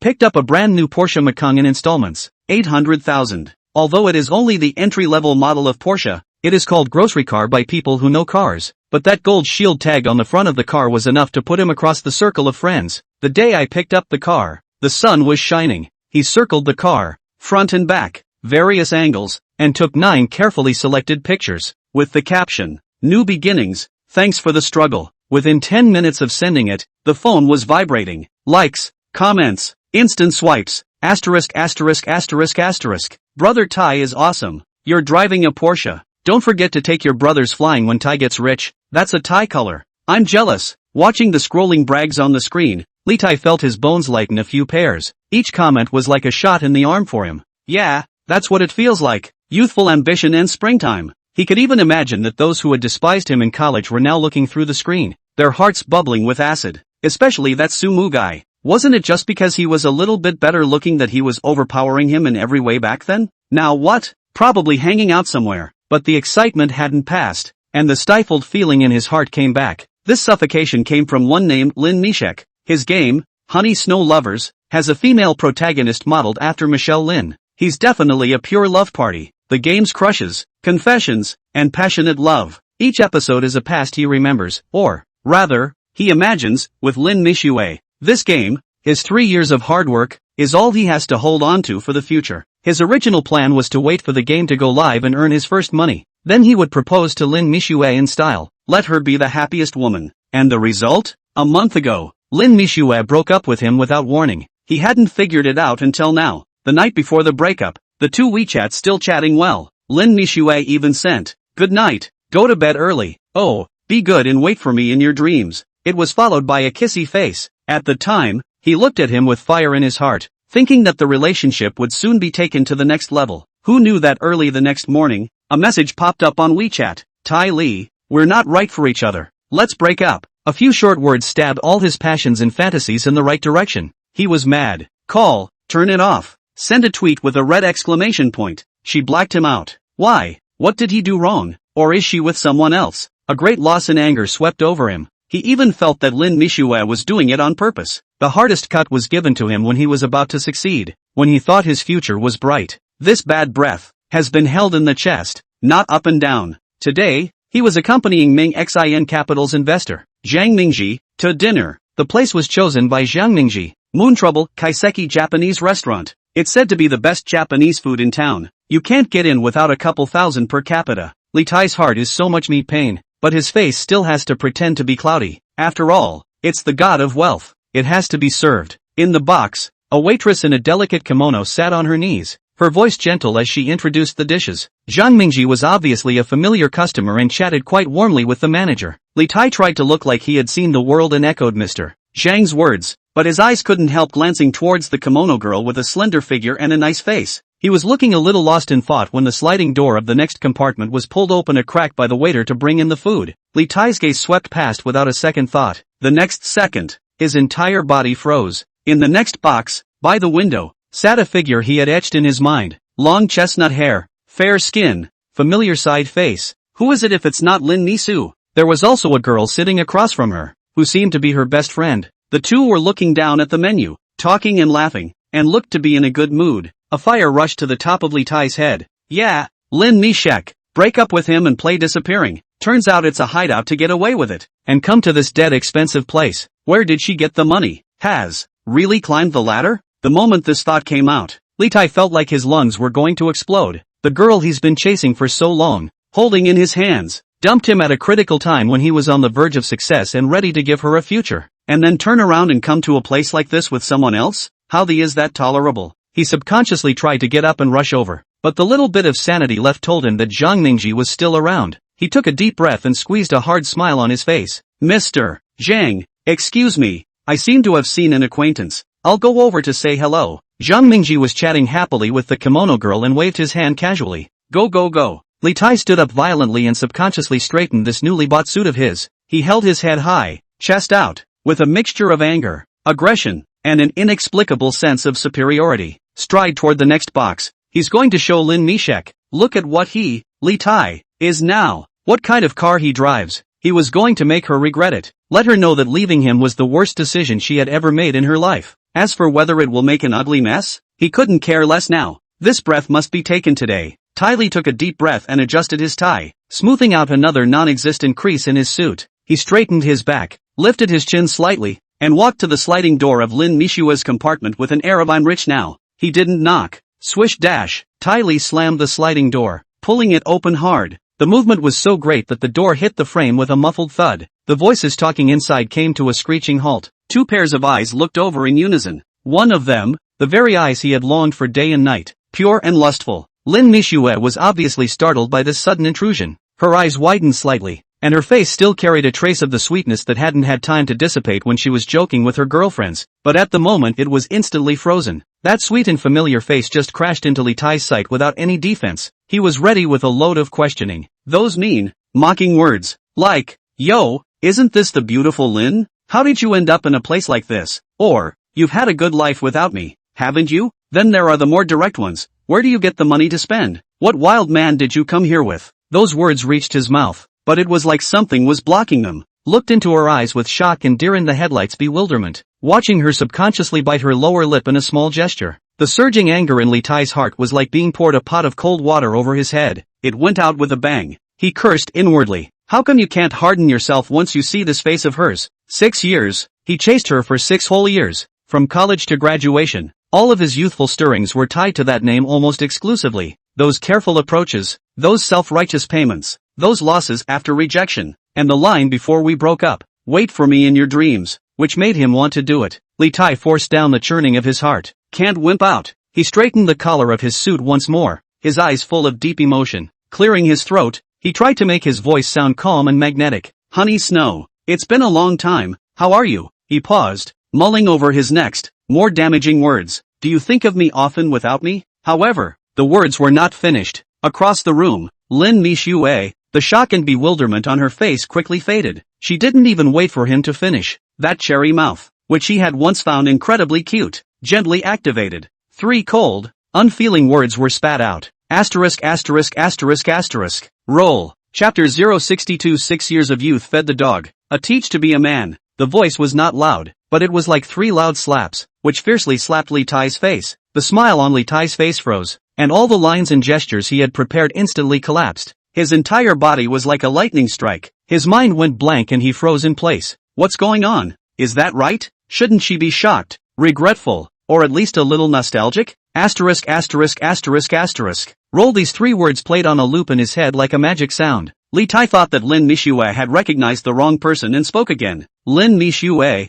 it's me. I'm Li Tai, the one who's been chasing you for 6 years. Tai Li, your ex-boyfriend. That Li Tai who said, 'Wait for me in your dreams' when you broke up with him. How can you?" Lin Mixue, who was on the opposite side of the table, looked as if she had completely missed the shocking waves within him. She didn't even look at him much longer. With a graceful gesture, she picked up her chopsticks and picked up one of the prepaid items in the exquisite kaiseki cuisine in front of her. "Sea urchin with yuzu jelly. Move gently to bring it to your mouth. The sweet and fresh flavor permeates the taste buds." She squinted comfortably, a hint of enjoyable coziness on her face, as if the sudden intruder was nothing more than a buzzing fly that could be shooed away with a wave of her hand. As Li Tai looked at her contented expression, his heart felt like it had been hit by a heavy hammer, smothered in pain. How can she be so calm? How dare she be so calm? "I know it's you, Tai Li." Finally, Lin Mixue swallowed the food in her mouth and gently wiped the corner of her mouth with a napkin before raising her eyes to look at him. The voice was clear and cold, with a detachment he had never heard before. "Didn't we break up already? What is it you're rushing over to me for now?"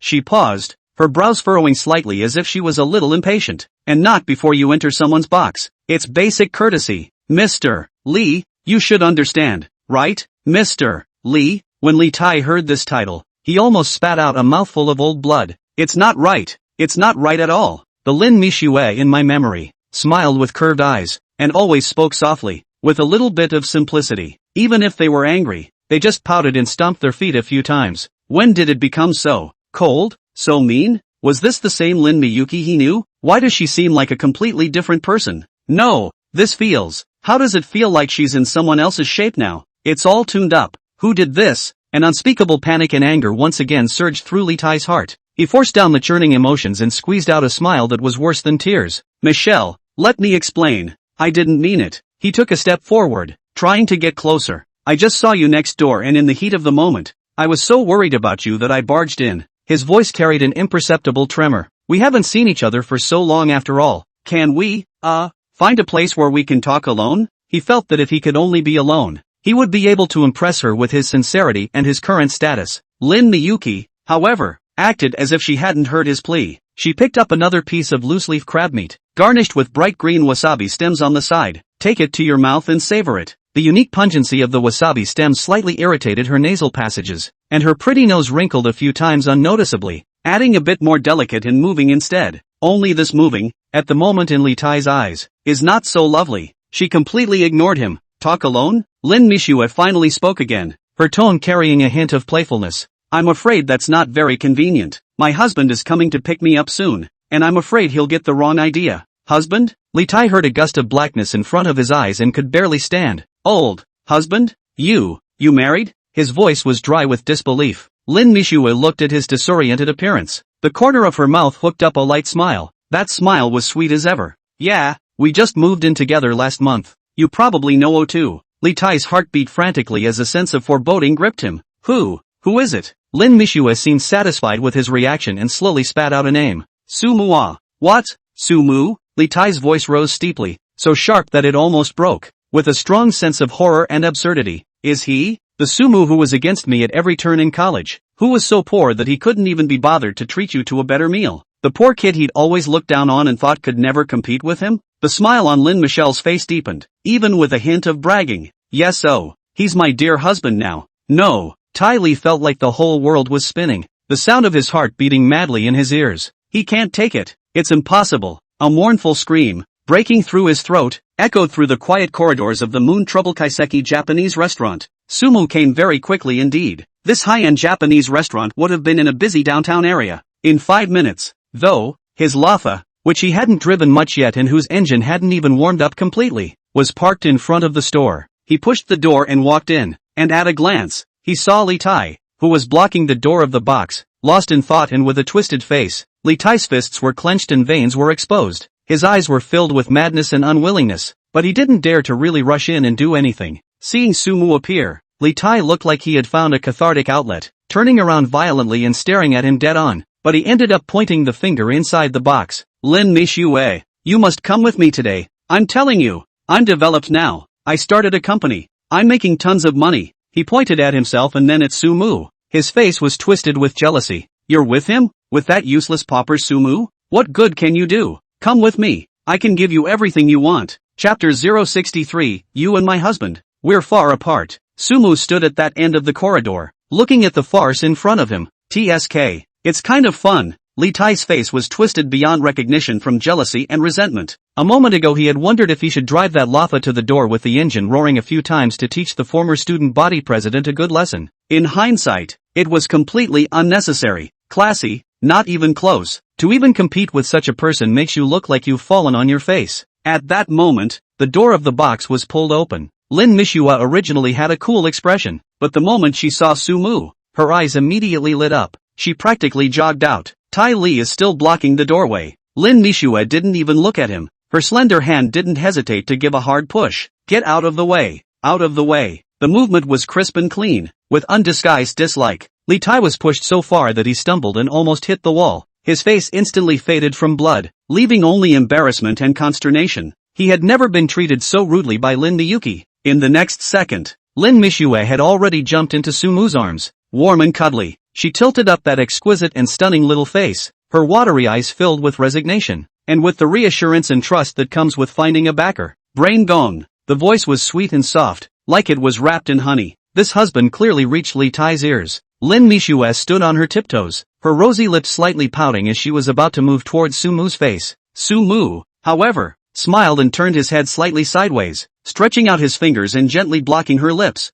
Lin Mixue cocked her head, a little confused. Sumu looked down at her with a derisive smile under his eyes. Forgot the rules of our house? What's it take to get a kiss? Lin Mixue froze for a moment, then reacted by pursing her lips in some embarrassment, then struggled to pucker her mouth even higher, like a little kitten begging for food. Cute as a button. Sumu held back his laughter. Pout a little more. It's insincere. Lin Mixue pouted harder, the tips of her nose wrinkling together. Li Tai watched from the side, his eyes spitting fire. When had he ever seen Lin Mixue in such a pampered and obsessive manner? Never. the woman, who always carried a detached politeness in his presence. But now, she took the initiative to offer a kiss to Sumu, the poor boy he once looked down on. However, the expected kiss did not fall. Sumu flexed his fingers and lightly tapped on her bare forehead. A gentle chestnut. I just ate and my mouth is too oily to give a kiss. His tone was tinged with favor. Lin Mixue let out an ow and covered her forehead, whacking him with feigned anger. Sumu,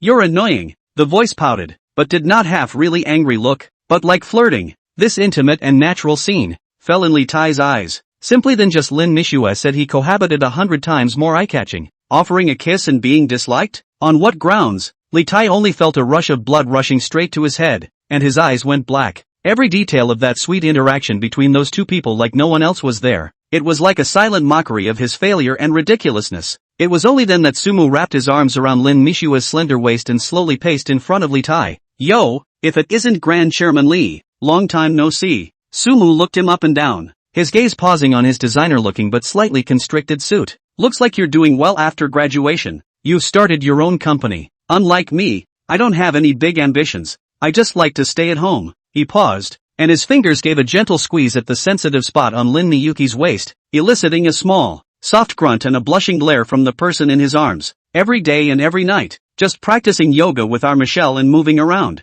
It's a light sentence with a huge message. Every day and every night? Yoga? Li Tai's face instantly rose to a pig's liver color, and the veins at the corners of his forehead bulged. He forced down the anger that was almost spilling out of him and squeezed a few words through his teeth. Sumu, you're still the same as you were in college. Rotten to the core. Not looking for advancement. Just know how to hang out with women. When Sumu heard this, instead of being angry, he laughed. He glanced sideways at Lin Mixue, who was leaning against him with a face of dependence. You're half right. I don't just hang out with women, and I like standing behind women. Lin Mixue's cheeks reddened, and she reached out to whack Sumu, ranting, you're so bad. Ignore you. She then tilted her face up again and smiled sweetly at Sumu. Honey, let's get inside. I ordered you some super delicious abalone sashimi. Saying that, she took the initiative to hold Sumu's arm tightly, intimately pulling him towards the box, completely ignoring Li Tai who was still frozen in place. Walking to the door of the box, Lin Mixue stopped as if she suddenly remembered something.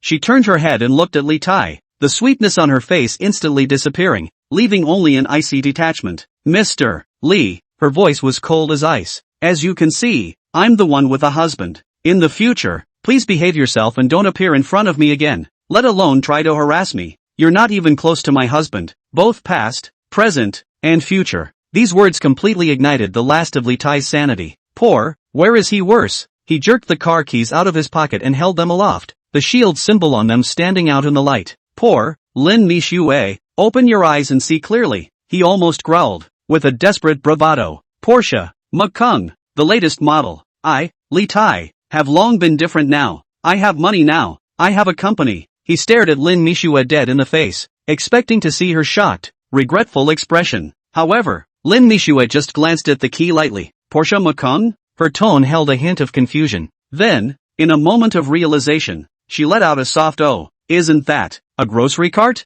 She raised her hand and pointed in the direction of the parking lot outside the restaurant. Here, look out the window. Li Tai subconsciously followed her finger and looked over. From her own small bag, Lin Mixue also took out a car key and casually pressed it. Tee-dash. In the parking lot, a pink sports car with sleek lines and tie colors flashed its headlights twice. Aston Martin DB11 Volante, convertible. That unique shape and luxurious temperament instantly attracted all eyes even from a distance. Conservative estimate, 8 million upwards. Li Tai's pupils suddenly contracted and his mouth slightly opened, completely dumbfounded. The Porsche key in his hand seemed to instantly become heavy and even a little hot. This car. His voice was dry with an incredulous quiver. Is it yours? How could you afford it? Li Tai felt like his worldview had been dealt a devastating blow. His mind went blank and he stood frozen in place like a comical statue. Lin Mixue, however, didn't pay any more attention to him, but just took Sumu on her arm and walked into the box with a coquettish smile. Honey, try the abalone I ordered. It's super Q-tip. The compartment door closed gently, isolating everything outside. Chapter 064, the scenery under the table is unique. The compartment door closed gently, cutting off the noise and awkwardness outside. The smile on Sumu's face looked like it had been pressed out by an invisible switch, instantly disappearing without a trace. The easy banter of the party dealing with Li Tai was gone, replaced by a stoicism with a few imperceptible coldness. He didn't take his seat right away, but instead surveyed the Japanese-style box nonchalantly. The tatami mats are clean and tidy, and the low tables and chairs are rustic. A few paintings on the wall with far-reaching meanings are a good match for the Zen spirit pursued by kaiseki cuisine. Lin Mixue followed along step by step, and when she saw Sumu's expression shift, the sweet smile on her face tightened a bit. She watched the side of his face carefully. Her voice softened with a touch of coquetry. Honey, why are you upset? Are you still thinking about that nuisance from earlier? Only then did Sumu pull back his chair and sit down, his gaze falling on Lin Mixue's slightly nervous face with scrutiny. That Tai Li, what's going on? His tone was flat, no joy or anger audible. Ex-boyfriend? He doesn't look like he's broken clean to me. Lin Mixue's heart jumped, and she quickly waved her hand, her speech a few points faster. Gee, honey, you mustn't take this the wrong way. He and I split up a long time ago, a month ago. He's the one who's a ghost and has to stick to it like a piece of dog skin. Honest to God, I can't even avoid him. How can I still be involved with him? She was on the verge of stomping her foot in a hurry, and held out 3 fingers, just short of swearing to the heavens. I promise, he's long gone from my world. Looking at her eager defense, her eyes were slightly red, the coldness under Sumu's eyes quietly melted. He deliberately sulked and tapped his fingers on the desk. Humph, I think that's your problem. Let your mind be active after graduation, not thinking about how to get a career, not thinking about what to fall in love. Look, you can't get rid of this kind of trouble, can you? You say you should be punished or not. Lin Mixue was a bit confused at first, and only after carefully smacking the flavor of those words did she understand.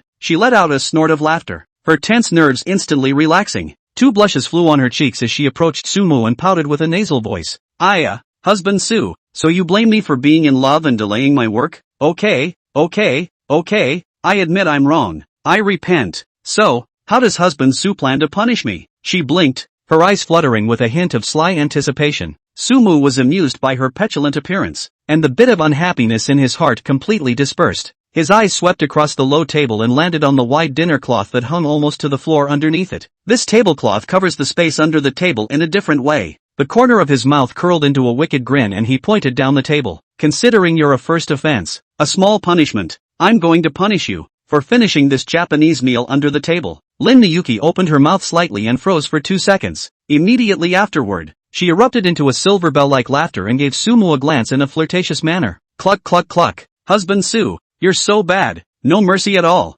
Although his mouth was complaining, his body was unusually honest. She lifted the hem of her skirt and moved nimbly and with a few blushes to get under the table. The wide dishcloth fell, perfectly concealing her figure. There was a rustle of fabric rubbing from inside, which quickly returned to silence. Only the outline of the dishcloth could be vaguely glimpsed as a delicate curve ambled by. It was then that Willow, who had been a quiet bystander, stepped forward. She picked up the sake on the table and poured a glass for Sumu with an elegant gesture. Sumu, don't be angry with Honey Snow, that Li Tai. It's true that he is as thick-skinned as Honey Snow said, and his stalking skills are first-rate. Michelle has changed her contact information several times to avoid him. Sumu lifted his wine glass, and the clear liquid in the glass shook slightly. Don't worry, just teasing her. He glanced toward the bottom of the table, his voice not too loud. When there's something good to eat later, naturally, I'll let her out. Come on, Willow, leave her alone. Let's eat first. Speaking of which, this kaiseki cuisine is really the first time I've tried it, so I don't know what's involved. With that, he picked up a small, quaintly shaped bell by the table and gently shook it. Jingle bells. The crisp ringing of the bell rang out in the quiet box. Soon the door to the compartment was pulled open noiselessly. A waitress in a delicate kimono and meticulous makeup sat on her knees in the doorway, bowing deeply with a humble and supple gesture. Hello sir, how may I help you? Sumu put down the bell with an idle gesture. Do you have any recommended packages here? The waitress maintained her kneeling position, her voice soft. Sir, we have 3 classic kaiseki cuisine set menus at 1 renminbi, 688, 5 renminbi, 888 and 8 renminbi, 888 per person. It's all made with the freshest, top-quality ingredients of the season and crafted by the chef. Willow listened on the sidelines and secretly nodded her head. The price was in line with the positioning of high-end Japanese food. Sumu, however, acted as if he didn't hear the price, his fingers unconsciously rubbing the edge of the wineglass. Is that all? He raised his eyes to the waiter. Is there anything more expensive? The waitress visibly froze, as if she hadn't expected the guest to ask that, but she quickly regained her professionalism and bowed her head more respectfully. Sir, we've also prepared a supreme set menu for our most distinguished guests. The name Lent implies tasting the ultimate flavors of the seasons. The world's finest seasonal ingredients are used, some of which need to be flown in from overseas to ensure the best period of flavor appreciation. The price is $38.888 per person. The waiter's voice couldn't help but soften a bit with a hint of caution as he said the final price. Willow's eyes fluttered as she listened. $38,888? Is that gold? Even underneath the table, there seemed to be a very slight huffing sound, probably because Lin Mixue was also surprised by the price. Sumu sniffed, but there was nothing special on his face, as if what he heard was just an ordinary number. He waved his hand casually. Okay, this is it then. 2 to start. He paused, as if remembering something, and added, oh yes, and choose the best sake you have here. The waiter bowed deeply again, his voice carrying a hint of imperceptible excitement.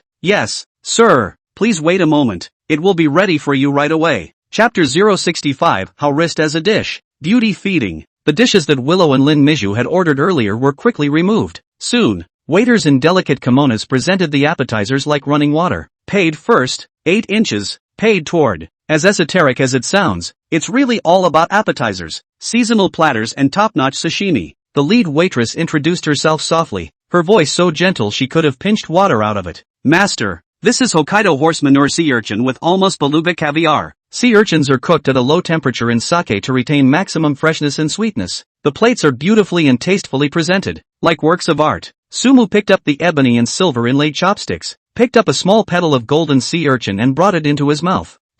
It melts in your mouth, fresh and sweet with a hint of wine. The roe explodes in your mouth with layers of savory and fresh flavors. The flavor really isn't bad. For him, who was used to eating Chinese stir-fry with a lot of pot atmosphere, this kind of fine cuisine really had a different flavor. But, on this? Sumu muttered in his heart. This thing, it's worth $38,888? I'm afraid I'm not mistaking a zero for a whole number. That thought had just flashed through him. The compartment door was pulled open again. In walked 2 waitresses in kimonos, one with a shapely, curvaceous figure, holding a fine tea set. The other one, with a dignified temperament and beautiful appearance, walked straight to Sumu's side and bowed slightly. Softly, he called out, Master. Then, surprisingly, she made a gesture of preparing to feed. The corner of Sumu's eye jumped. There's something about this service. The other, carrying a fine tea set, sat cross-legged a little farther away. She elegantly took out a small tea bowl and began to exhibit the tea ceremony. Each movement is slow and full of flavor, especially when she bends down to fetch water or pour tea. The wide cuffs of her kimono slipped down to reveal her slender wrists. What's worse, as his body tilted,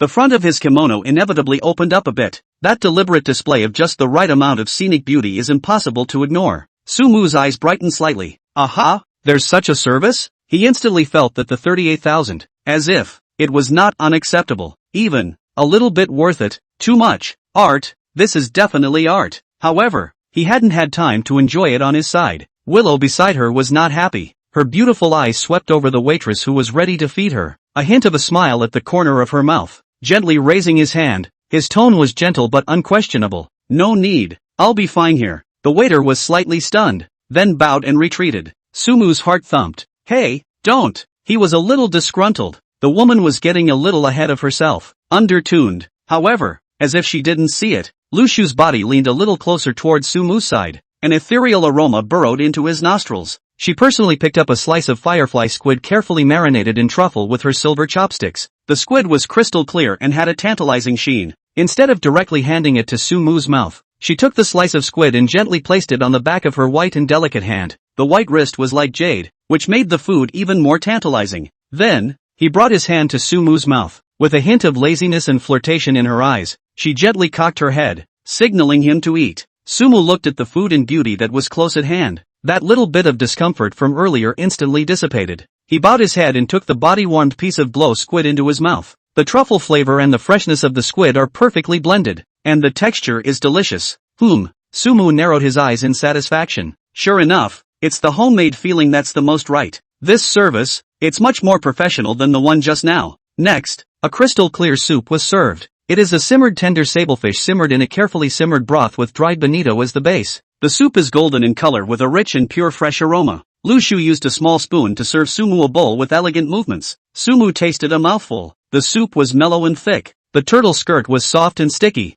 and the warmth instantly spread from the stomach. Immediately after that, the real main course made its appearance. The waiter carefully placed 2 delicate china plates on the table. On the moist slate is the Miyazaki A5 with a beautiful snowflake texture and a beef sirloin. The beef was lightly browned on the surface and still tantalizingly pink on the inside, garnished with a few slices of freshly shaved French black truffle on the side. The richness of the aroma dominates. Willow had picked up the communal chopsticks and picked up a slice of freshly fried Wagyu beef and blew on the heat. She didn't put it on the back of her hand again and just handed it to Sumu's mouth, eyes signaling him to open his mouth. Sumu readily accepts good advice. The Wagyu beef melts in your mouth. The richness of the fat provides ultimate satisfaction. And the aroma of black truffle is the icing on the cake. It's good. It's really good. Sumu felt that his previous prejudice against Japanese food was disintegrating a little. At this time, sake was also served. Several exquisite bottles were lined up. The lead waitress stepped forward again, her voice still gentle. Master, a few sake has been prepared for you to accompany your meal. This is Otter Sacrifice, the herald of the mill,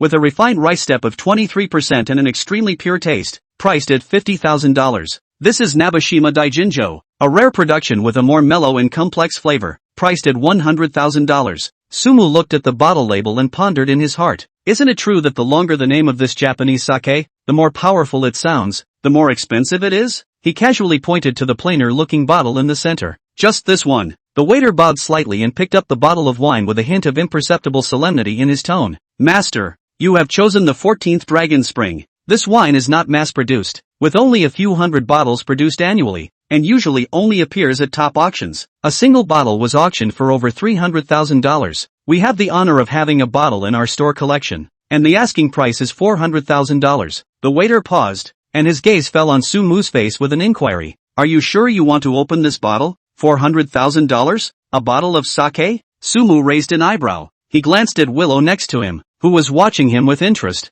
seemingly curious about his choice. Sumu suddenly felt that the money spent didn't seem so heartbreaking. After all, you can't be stingy when eating with your own woman. He tapped the table gently. Open up. 2 words, light and airy, but with an undeniable undercurrent. Willow sat with little expression on her face, just picked up her teacup and took a gentle sip. Underneath the table, however, a certain little head was nonplussed. Lin Mixue hid under the tablecloth. Her eyes glazed over. 400,000. A bottle of wine? She was so excited that she could barely hold back a scream, her body shaking slightly with it. Sumu felt the movement under the table and frowned imperceptibly. He didn't move and used his chopsticks to pick up a piece of sea cucumber left over from the previous 8 inches, which was simmered to be extremely flavorful, with an elastic texture. With a flick of his wrist, he directly fed the piece of sea cucumber into Lin Mixue's mouth. Is it good? Less talking. Lin Mixue's mouth was stuffed with fresh sea cucumber, and she could only nod her head vigorously to show that it was delicious. Only then did Sumu withdraw his gaze in satisfaction.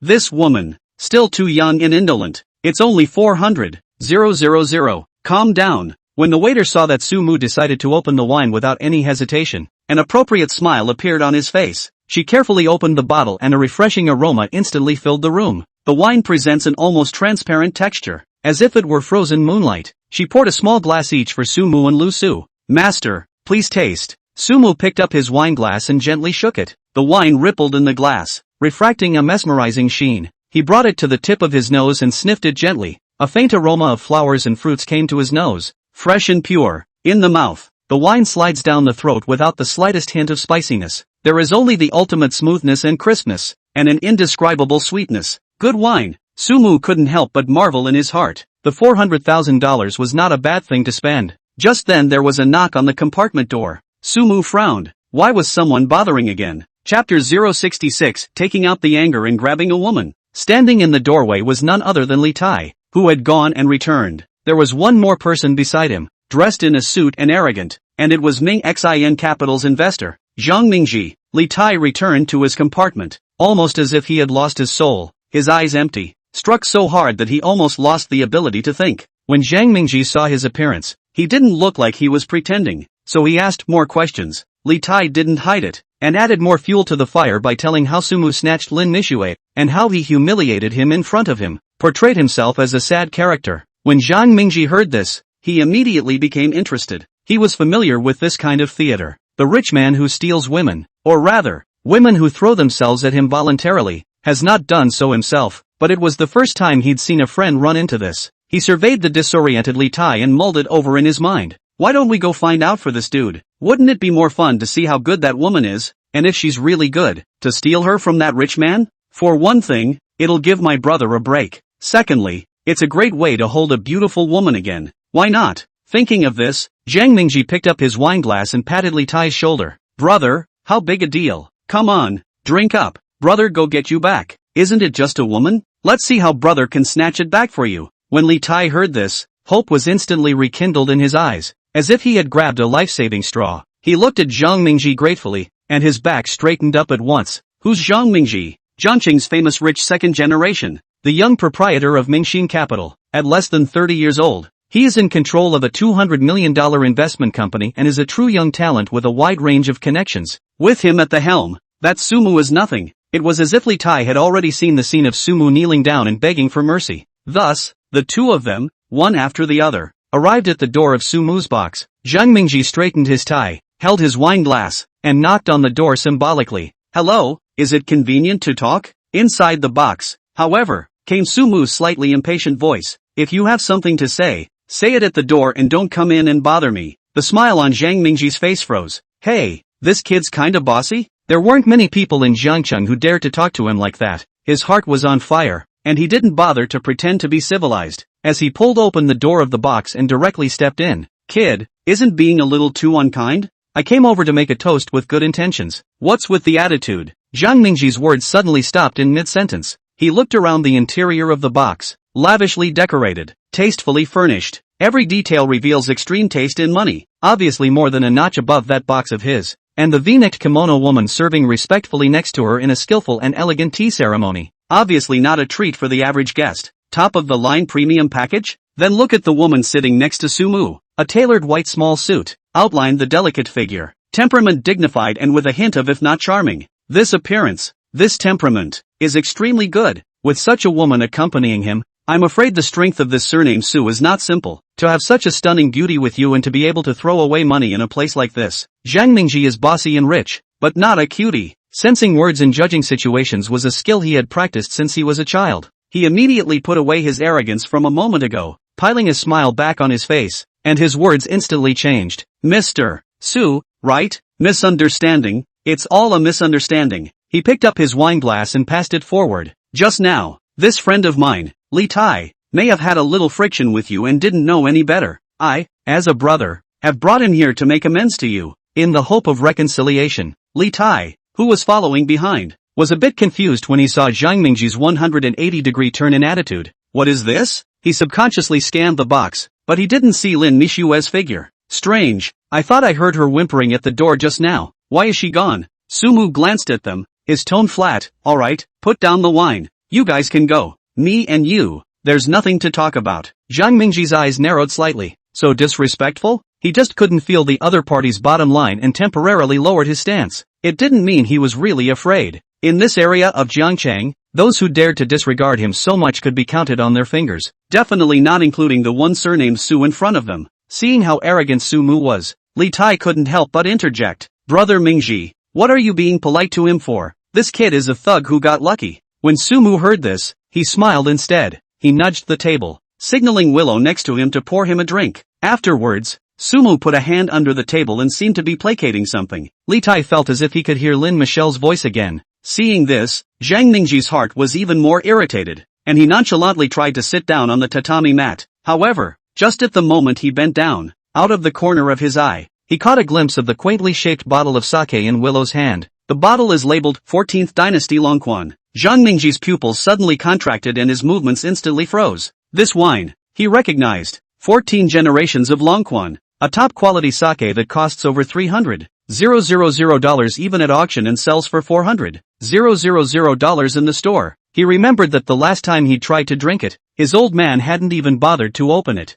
said to save it for entertaining more important people. It was something that he himself usually couldn't be bothered to drink, and only occasionally got the chance to open a bottle when he accompanied his old man to entertain the really big shots. This Su, how could he just casually put his arm around a woman and share this level of luxury alone? What the is this? It's clearly a goddamned overpriced dragon. Jiang Mingji was originally prepared to sit-down posture, hard stuck in mid-air, knees soft, actually directly into the standard Japanese kneeling posture. He hurriedly put the glass aside, afraid that he might have accidentally touched something. Li Tai watched from behind, completely confused as to what was happening. What's Mingqi doing? Why are you on your knees? What kind of ecstasy did Sumu put in brother Mingji's head? Zhang Mingji's eyes changed completely when he looked at Sumu. The previous arrogance, displeasure, and calculations all disappeared. He raised his head and looked at Sumu, a smile piling up on his face. Brother Su, what a loss of respect. Little brother Zhang Mingji, of Mingxin capital. Just now much offense. But please brother Su, you are generous.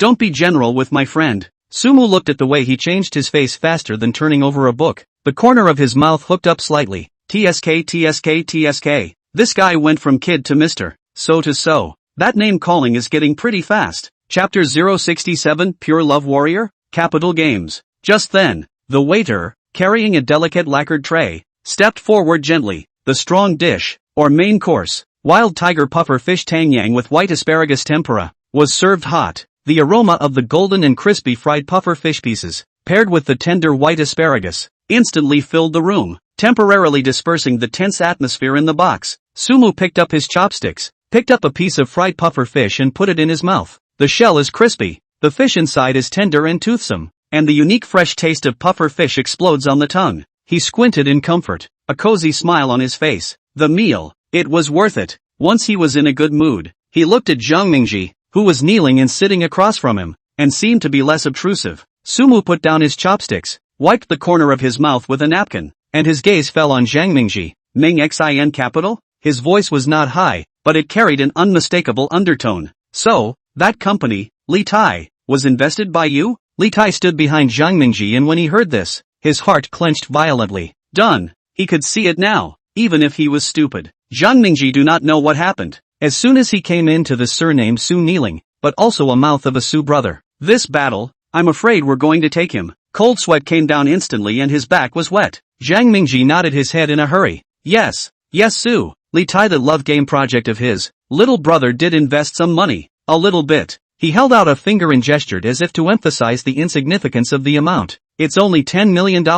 Not much, really. The main thing is that little brother me. I guess, the vision is not good. At that time, I thought that his game, a little bit interesting, looked a little bit of potential, so I just randomly voted for a little bit. He was eager to clear the air and hated to immediately draw a line with Li Tai. Really Su, I'm just a pure financial investment, and he's actually really not familiar with him personally. I haven't met him several times. Li Tai listened in the back, his face pale. A moment ago, you were calling me brother, and now you don't know each other well? Haven't met a couple times? That's ing flip-flopping faster than a book. A chill went from the soles of his feet straight to the sky, and he felt like a piece of trash that had been used up and thrown away. Sumo picked up the wineglass that Lu Shu had just filled and gently shook it, looking at them with a smile or not. Love games? Sounds pretty innocent to me. He took a sip of his wine and swept his eyes over the pale Li Tai. Since it has so much potential, why don't we play something exciting? How about changing it to the now popular Minotaur game? This one packs money. Without waiting for Zhang Mingji to react, Li Tai instantly exploded.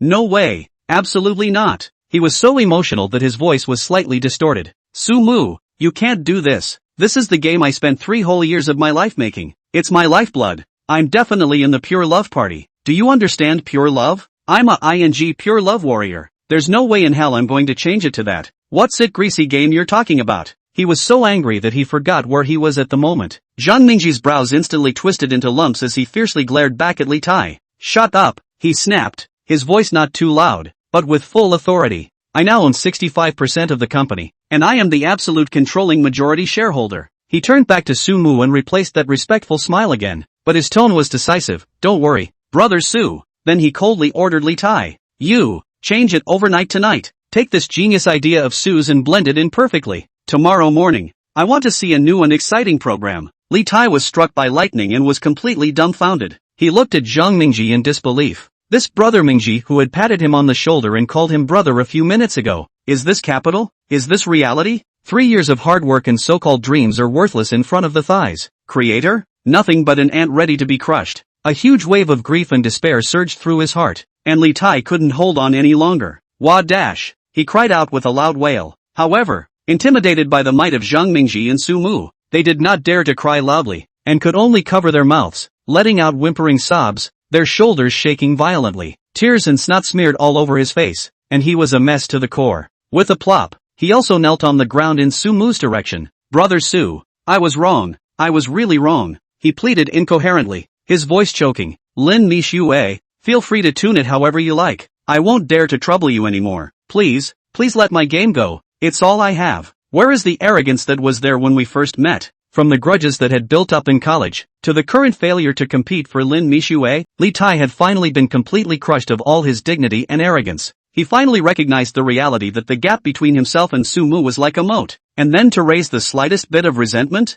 He didn't dare, and was completely unqualified. If the game is really changed to that hell, he not only wasted his efforts, but his money is also wasted, and his life is completely finished. Sumu looked at Li Tai, who was crying in pain and almost paralyzed on the ground in front of him, and frowned imperceptibly. It does get a little annoying when this guy cries and cries. He set his glass down and sighed softly. Never mind, it's a poor man, too. The voice remained flat. No joy or anger could be heard. You're kind of getting in the way of my dinner. Get lost. These two words were like heavenly music, causing Li Tai to instantly stop crying and violently raise his head, a hint of ecstasy flashing in his eyes. Zhang Mingji immediately understood and drank at Li Tai, who was still in a daze. Didn't you hear what Su said? Get lost. Thank you, brother Su. Thank you, brother Su. Li Tai was as if he had been pardoned, climbing up on his hands and knees, bowing repeatedly to Sumu and saying thank you non-stop. Then almost rolling, he fled the box that was suffocating him. Lu Shu sat beside Sumu and took it all in, looking at Sumu with adoration and love almost overflowing from her eyes. That's her man. Snapping his fingers and boom, she quietly glanced at the bottom of the table, then continued to serve Sumu as if nothing had happened. Li Tai's figure disappeared out the door. Only then did Zhang Mingji quietly take a step closer, lowering his voice with a hint of curtness and sinister on his face. Don't worry, brother Su. That game, I'll keep an eye on him to change it. Promise to change it to what you want. He must be made to know what happens when he offends you. I'll take the blame for this. I promise not to dirty your hands. Sumu glanced at him, and the corner of his mouth curved up in a meaningful arc. You do know your way around. He picked up his chopsticks and reclaimed a piece of fried blowfish. Come on, don't kneel. Call the waiter. Get you an extra table. Sit down and eat. Zhang Mingji sniffed in surprise. Thanks, Su. He hurriedly greeted the waiter. And soon, a small table was brought in and placed under the side of Sumu's dining table. Zhang Mingji sat down carefully, his back straight. New dishes were served in a stream. Chapter 068 G-Circle Big Brother's Troublesome Operation. The final course of the meal was dessert, served on a delicately lacquered plate. Shizuoka honeydew melon was cut into beautiful crescent shapes and served alongside a couple of handmade fern cakes covered in matcha powder. It's bright green and refreshing to look at. Sumu watched the waiter remove another large pile of empty plates, and in his heart, he silently shed a tear of sympathy for the dishwasher of this store. True, one bite and one plate. At this meal, the table has rotated no less than 30 or 40 plates. I'm afraid. He forked up a piece of honeydew melon, juicy and just sweet enough that it wasn't snoozy. The fern cake was soft and cold, and the matcha was slightly bitter, just enough to neutralize the sweetness of the honeydew melon. Lu Shu quietly sat next to her, taking small bites of dessert, her eyes drifting towards Sumu from time to time, carrying a sense of satisfaction and peace of mind. Seeing that the meal was almost over, the atmosphere eased up a lot. Zhang Mingji's hanging heart was only slightly put down. He picked up his glass and spoke tentatively, with just the right amount of respect and curiosity on his face. Brother Mu, listening to your accent, you're not a local of our Jiangchang, right? I don't think I've seen much of you in the circle before. You are coming to Jiangchang to develop? This was asked carefully, both wanting to probe Sumu's bottom line,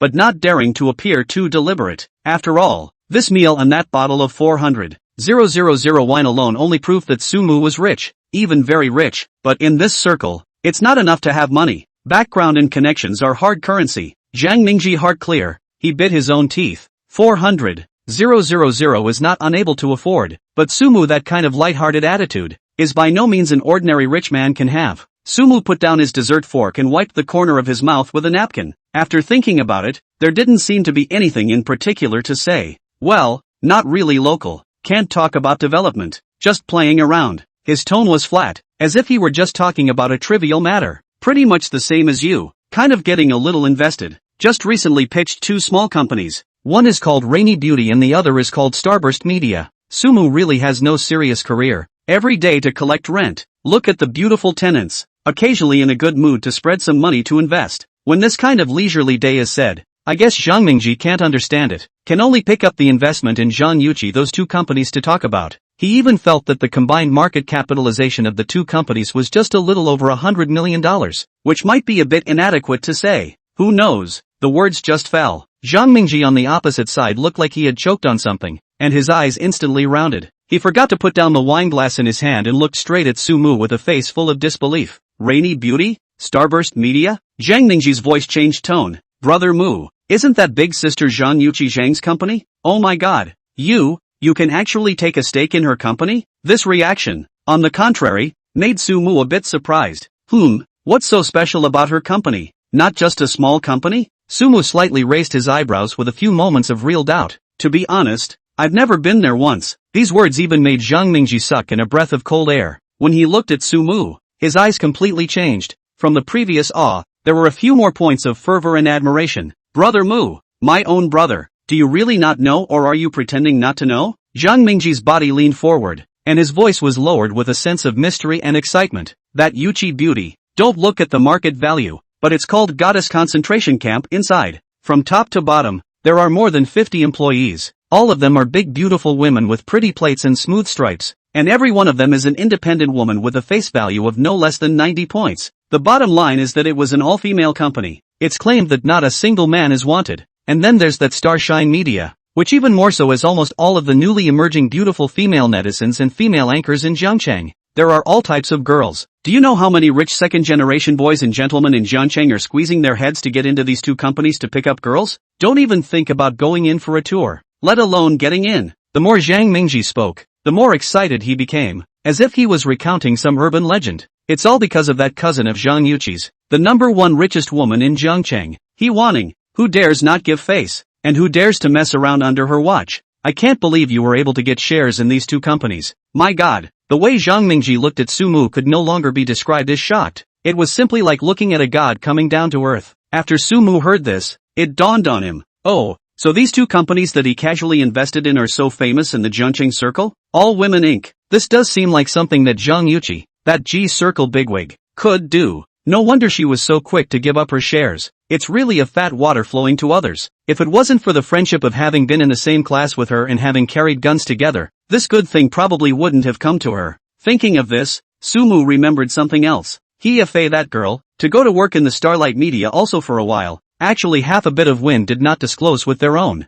Looks like we need to go back and tune her up so she knows what it means to come clean. Sumu's face didn't move as he picked up his wine glass and took a sip. So it is. I have an okay relationship with Zhang Yuqi. She trusts me more, so she gave some shares. He brushed it off as if it were just a little thing between friends. When Zhang Mingji heard this, a more enthusiastic smile immediately piled up on his face. He hastened to raise his glass, his manner growing more familiar and intimate. Oops, Brother Mu. This is really a case of the family not recognizing the family after the great water has washed over the Dragon King temple. Zhang Yuqi is a big sister in our circle. If you are her friend, then you are our own brother. Brother Mu, this cup is for you. From now on, if there's anything in Zhangcheng, just give me a call. I'll be at your beck and call. Zhang Mingji's posture was extremely low, and his tone was incredibly sincere. Sumu smiled and clinked his glass with him. It feels like this rich man's circle is big to say the least, and really quite small to say the least. It goes around and around as if it all ties in. The atmosphere was thoroughly heated. Zhang Mingji took a sip of his wine. His eyes rolled, and he came closer. Right, Mu. Our small circle in Zhangcheng has a desert cross-country gathering in Alaska the day after tomorrow. It's just a bunch of friends who like to play with cars and have a good time. Would you be interested in coming along for the ride? Sumu sniffed and some information flashed through his mind. Alxa Desert Off-Road. You mean the in part? Chapter 069 Sigma Man. When Lu Shu heard the word in part, her face changed slightly, and she reached out her hand under the table and quietly twisted Sumu's thigh. Hiss. Sumu sucked in a breath of cool air and helplessly looked down at Lu Shu. Signal with your eyes, that place is really messed up. I didn't even want to go there. Patting her hands soothingly, he gave her a gentle pinch on her smooth little face in passing, and gathered her a little tighter. Honestly, he had enough warblers around him to deal with. Lately, I just want to clear my head, play games with them, and enjoy some rare leisure time. When Zhang Mingji saw that Sumu seemed to be lacking in interest and even a bit repulsed, he was a bit anxious in his heart. It's a great opportunity to get closer. Brother Mu, you have misunderstood. A big misunderstanding. Zhang Mingji hurriedly waved his hand, his body leaning forward once again. His voice pressed even lower with a bit of urgency. That kind of low through the heart of the earthen party is the kind of venue that only the out-of-touch riffraff and small-time internet celebrities go to fool around with. So how could we possibly get into that? This bureau of ours, organized separately, is purely for off-road fun and a bit of excitement. The routes traversed are all newly explored. Unexplored no man's land, and the scenery is absolutely stunning. Just think of the spectacle of dozens of top-of-the-line SUVs washing up in the sand together. The more he talked, the more excited he became, as if he had been in that vast desert. And the circle is clean as a whistle for those who come. It's all know-it-alls, young masters and daughters from various families, and some serious celebrity models. Absolutely no messy cackling. We're all just getting together, burning some oil, experiencing the joys of conquering nature, and expanding our network in the process. Definitely no messy parties. Hearing this, Sumu really came to be interested.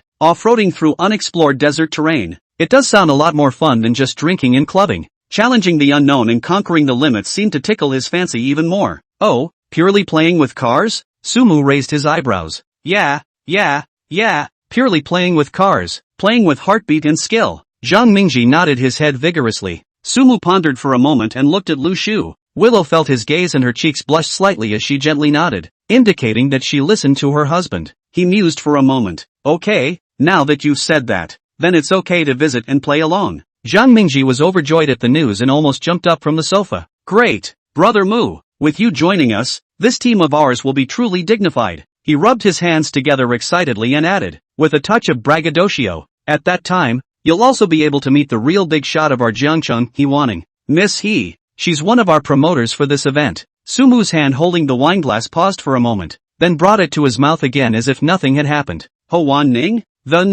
One Miss Jiangcheng? Zhang Yuqi's cousin? Nothing specific about the name came to mind. I guess either she has a bad temper or she's really sorry looking. Otherwise, with her status, how could she not have heard anything before? He waved his hand, his tone flat. I have little interest in women. Mostly, I like off-roading and I'm more interested in working on cars. Put. Zhang Mingji almost spat out a mouthful of wine. No interest in. For women? Not interested in Ho Wan Ning? He looked at Su Mu's cloudy face, and for a moment he actually lost his words. This Brother Mu's realm is really not something that mortals like me can speculate on. Surrounded by beautiful women, how can you still be disdainful of the one goddess-level figure in Jiangcheng? Zhang Mingji instantly labeled Su Mu in his heart, wandering in the sea of red faces and stars, still keeping the brightness of the lonely moon. I am in a flood of foliage, but I am still guarding the craggy pines. This is simply a model for my generation. The legendary Sigma Man. The look he gave Su Mu was once again filled with admiration and a hint of unspeakable worship. Brother Mu,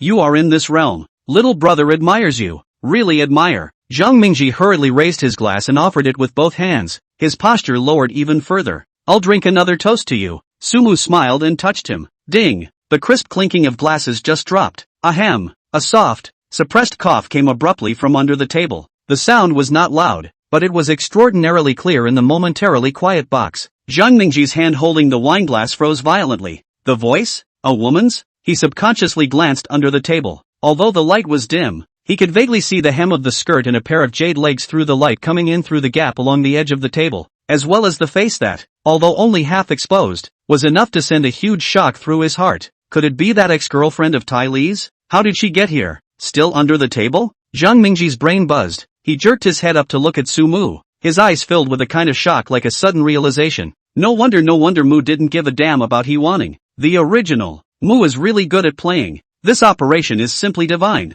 Zhang Mingji felt that he had received more shock tonight than in the past year combined. He put down his glass in a hurry and stood up. That, Brother Mu, Miss Lu, I suddenly remembered that there's still something urgent. I'll leave you three alone. I'll see you in Alaska the day after tomorrow. See you the day after tomorrow. After saying that, he almost fled, leaving the private room with hurried steps, not even daring to return his head. The melon was too big. He had to digest it quickly. Looking at Zhang Mingji's hastily fleeing back, Su Mu helplessly shook his head. What's this all about? Misunderstanding, pure and simple. Chapter 070 Late Night Crying. Leg shot nesting for comfort. At night, the lighting in the luxury suite of one famous city was soft. Su Mu lazily lay on the big fluffy bed, his head resting on singer Qin Shiyu's legs wrapped in delicate white silk. The air was filled with a light fragrance, mixed with Qin Shiyu's ethereal and melodious singing voice. The Wu language is soft and sticky, flowing like water, with the unique flavor of Jiangnan. Little lover boy you mo worry.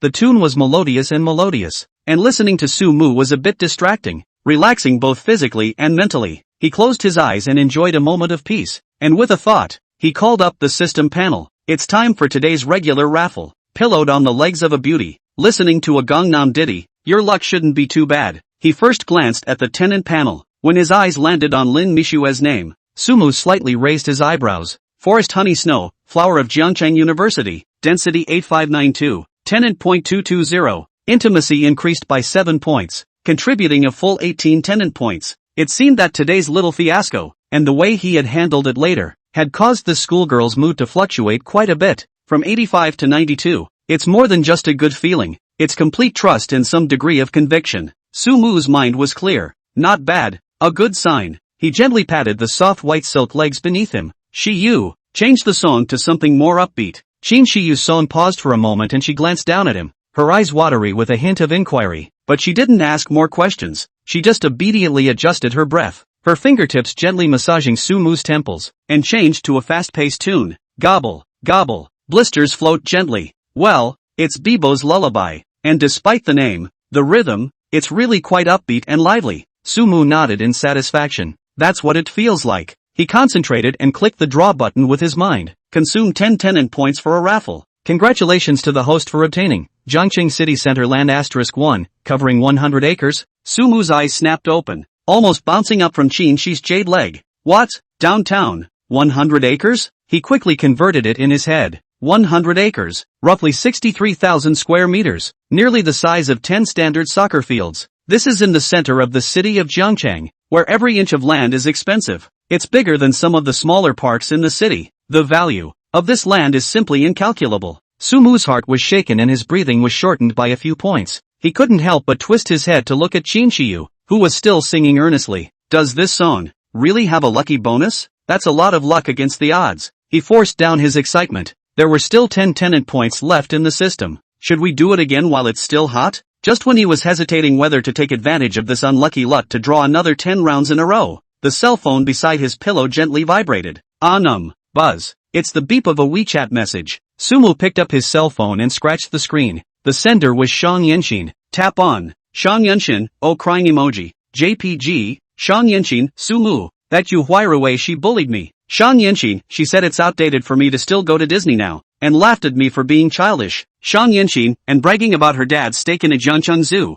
saying she has her own exclusive amusement park. Sumu raised an eyebrow. Ru-au? The name is a little familiar and a little strange. He thought about it for a few seconds before digging it out of the corner of his memory. Oh, it seems to be the not-so-friendly girl who drove a Mercedes-Benz the first time she met Shang Yenshin. He hasn't had a chance to reply. Shang Yenshin saw that he hadn't moved in half a day and was obviously waiting impatiently. Ding dong, another message. Business Yenshin, pictures. Sumu clicked on the picture. Ooh, the photos are well taken, with ambiguous lighting and tricky angles. The focus fell precisely on a calf encased in pure black stockings. The legs are well proportioned with smooth lines. The arches of the feet are taut with an attractive curve. And the background is defocused so that you can vaguely see that it's a corner of a bed in a college dormitory. Sumu almost laughed out loud. This elementary school girl, she's doing the leg photo nesting thing again. Troll him out with pictures of his legs and start pouting and whining. Sure enough. Shang Yenshin, Sumu, when are you going to come back to me again? Shang Yenshin, I'm so bored alone in the dormitory.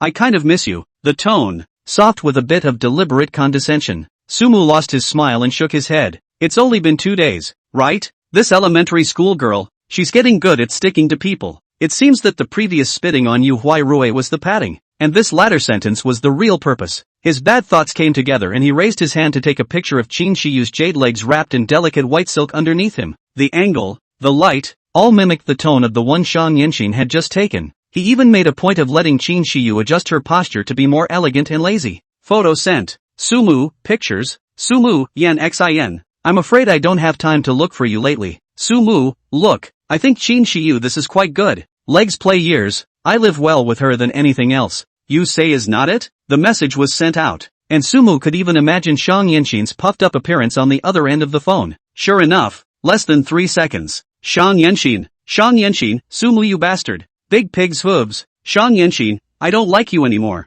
I'm going to divorce you. Divorce. Super loud. Shang Yenshin, black silk stepping on cell phone lens. JPG, in the accompanying motion picture, a foot in black silk is stomping on the camera as hard as if it's going to shatter the cell phone screen. Sumu held back his laughter and smoothly tapped the system panel, glancing at the intimacy. Shang Yenshin, Dance Academy sister. Density 9596. Ha, the intimacy went up a little bit instead of screaming divorce. What a mouthy little guy. This Shang Yanxin. She's quite interesting. Sumu was in a good mood and decided to satisfy her complaint just now. Sumu, okay, I won't tease you. Sumu, I just said that you Hui Rui taunted you. It's no big deal. I'll help you get back at it. Shang Yanxin, I don't want you to care. Shang Yanxin, I'm just spitballing with you. I'm not really angry. Sumu, doesn't she have a zoo? Sumu, do you want one? It's bigger and more imposing than the one she has. Sumu, I can open one just for you. There was silence on the other end of the phone for a few seconds. Shang Yanxin, Sumu, you're teasing me again. Shang Yanxin, yes. Then I'm going to raise a mighty big white tiger. Shang Yanxin, I've thought of a name. It's Gong Million. She obviously thought Sumu was joking and went along with the conversation. Sumu looked at the screen, and his fingertips lightly tapped on Qin Shiyu's delicate stockings. Sumu, okay, white tiger, Gong Million, take note. Sumu, I happen to have a piece of land now, and it's idle. Sumu, if it's convenient for you now, come over to my place. Sumu, you decide exactly how to plan. Jiangcheng Dance Academy. Inside the girls' dormitory, Shang Yanxin was sitting cross-legged on her yoga mat, doing her bedtime stretches. The light from the cell phone screen reflected on her delicate little face. When she saw those last few messages from Sumu, her eyes snapped round. There was a short shriek, accompanied by the muffled sound of a body losing its balance. Shang Yanxin, who was doing a zigzag horse press, was overly shocked and her movements went askew, almost splitting herself to the point of cramping. She couldn't care less about the pain in her legs and grabbed her phone with her hands, double-checking the lines.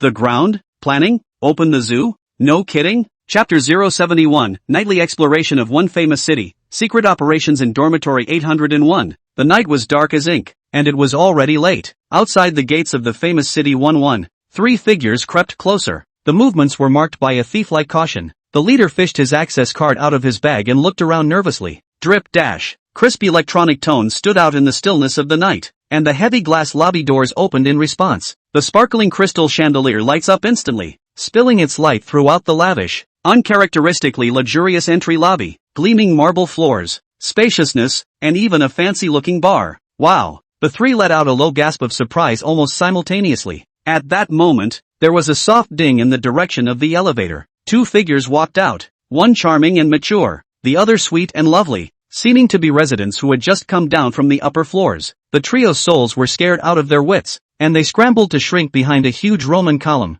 not daring to breathe. It wasn't until the two figures disappeared out the front door that they sighed in relief and patted their chests. The lead girl hurriedly greeted her companion and walked quickly to the elevator room, swiping the card again. The elevator doors slid open noiselessly. The interior is equally spacious and lightly scented. The journey was unimpeded, and the floor numbers on the digital screen jumped rapidly, eventually coming to a steady stop on the top floor. The elevator doors opened again, and outside was a quiet, carpeted hallway. Walked to the big, heavy door at the end. The lead girl took a deep breath, swiped her card again, and pushed the door open. She was the first to walk in, moving with a hint of urgency. The living room was dimly lit with only a floor lamp on. The subtle sound of a door opening and footsteps still reached inside. Sumu was sitting on the sofa, unconsciously playing with white silk material in his hand. Hearing the commotion, he froze slightly. Who's here? Shang Yunsim came over? He got up and walked out of the side room and took a look through the dim light. Why are there three of them standing at the door, and all wearing masks? Without waiting for him to open his mouth to inquire, the figure in the lead had already pulled off the mask with one hand, showing a pretty face that was excited and a little bit of a thief. Sumu! The girl let out a cry of joy and swooped over lightly like a little swallow, directly hanging onto Sumu. I missed you so much. I almost got caught by my mom just now. It scared the hell out of me. Shang Yanxin hugged Sumu's neck, spitting out her little tongue with palpitations, her eyes shining brightly. Sumu stumbled when she bumped into him and helplessly held her up. So what if your mom finds out? How old are you? An adult? Can't you still come out and rent a place to live? He was secretly impressed that having a building was convenient. The daughter lives on the top floor and the mother lives downstairs, so with a little care, she might not be able to touch them for 6 months. Shang Yanxin jumped off of him, her small face slightly red. Oops, I'm shy. She saw Sumu's gaze cross over to herself and cast to the other two people still standing in the doorway, and hurriedly turned around and ran back. With one hand, he pulled his two companions through the door. Bam! Bam! Bam! Introducing you. Shang Yanxin's tone was flinty, with a hint of bragging. They're my roommates. Just heard about the zoo. All super interested in you. And then when we found out that Qin Shiyu also rented here, they all clamored to come and see it. So, today we, the Dorm 801 foursome, all gathered to report. It was then that Sumu came to a realization. No wonder. He thought that only Shang Yanxin was clingy, but he didn't realize that Qin Shiyu had been more than that. That girl had been bored with herself for almost 2 days now, and hadn't returned to the dormitory at all. This is good. The housemates cannot find people. I guess they are worried. Simply group to find the door. Sumu's gaze once again fell on Shang Yanxin's 2 housemates, this time looking a little more carefully. The one on the left, wearing a colorful ethnic-style dress, the hem of which swayed gently with her movements. The features were 3-dimensional, with a bit of exotic flavor, especially the eyes, which looked like 2 translucent black gems under the shimmering light. The right one, on the other hand, is a completely different style. A dazzling head of blonde hair was permed into big waves and worn casually. Dressed in simple jeans and a white t-shirt,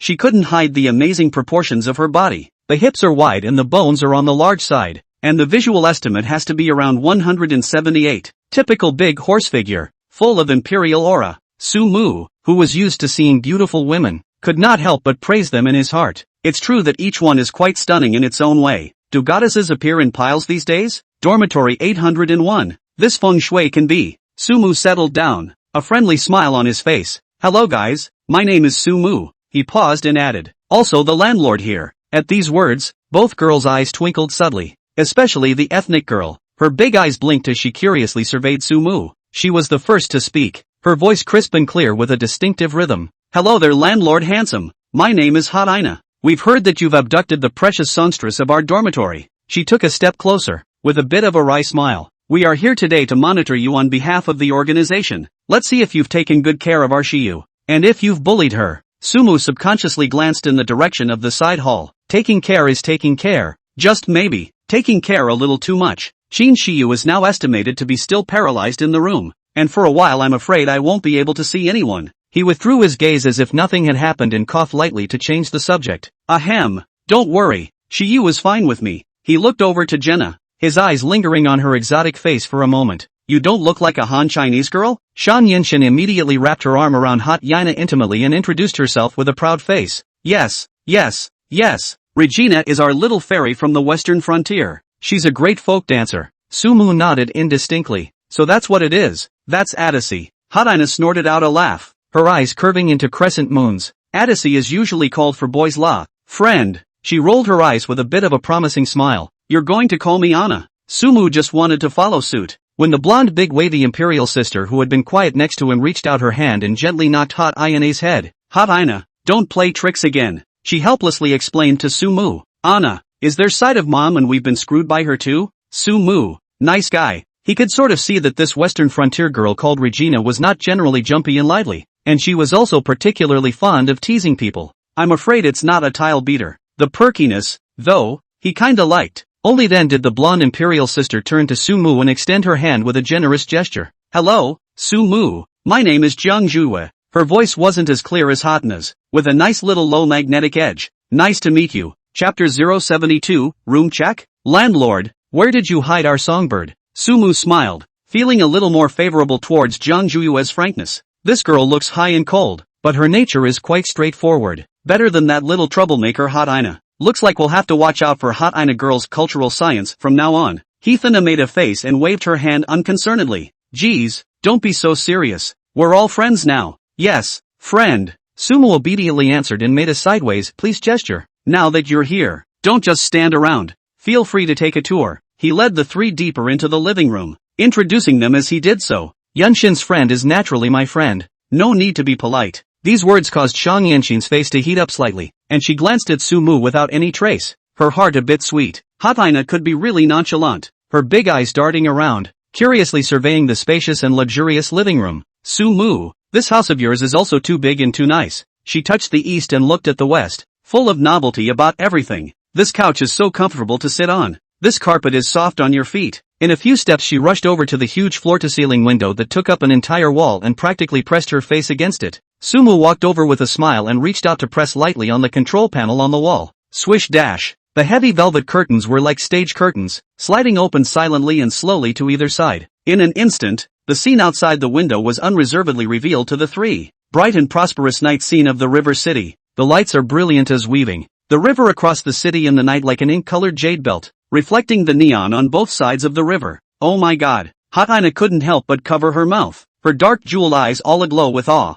Even Jiang Zhuiwei, who had always appeared calm and collected, had a trace of surprise and appreciation clearly swept through her eyes at this moment. She walked over to the window and clasped her hands idly across her chest, quietly gazing out at the traffic and lights below, and although she didn't say anything, the slightly raised corners of her mouth revealed that she wasn't in a calm mood at the moment. Shan Yanxin has come to one famous city before, but never in the top-floor duplex, much less from this angle overlooking the entire River City night view. The heart was once again shocked. She subconsciously moved a little closer to Sumu, feeling a little unreal. The top-floor Riverview duplex of famous City 1. The view is really unique. Jiang Zhuiwei inclined her head and said softly to Sumu with some admiration. Sumu casually leaned on the bar by the window and spread his hands. It's okay, it just feels a little too empty when you're usually living alone. It sounded a bit Versailles, but with his slightly hopelessly honest expression, it didn't seem contrived or obnoxious. Regina immediately seized the words and turned around to stare at Sumu. Live alone? Then where does our Qin Shiyu baby live?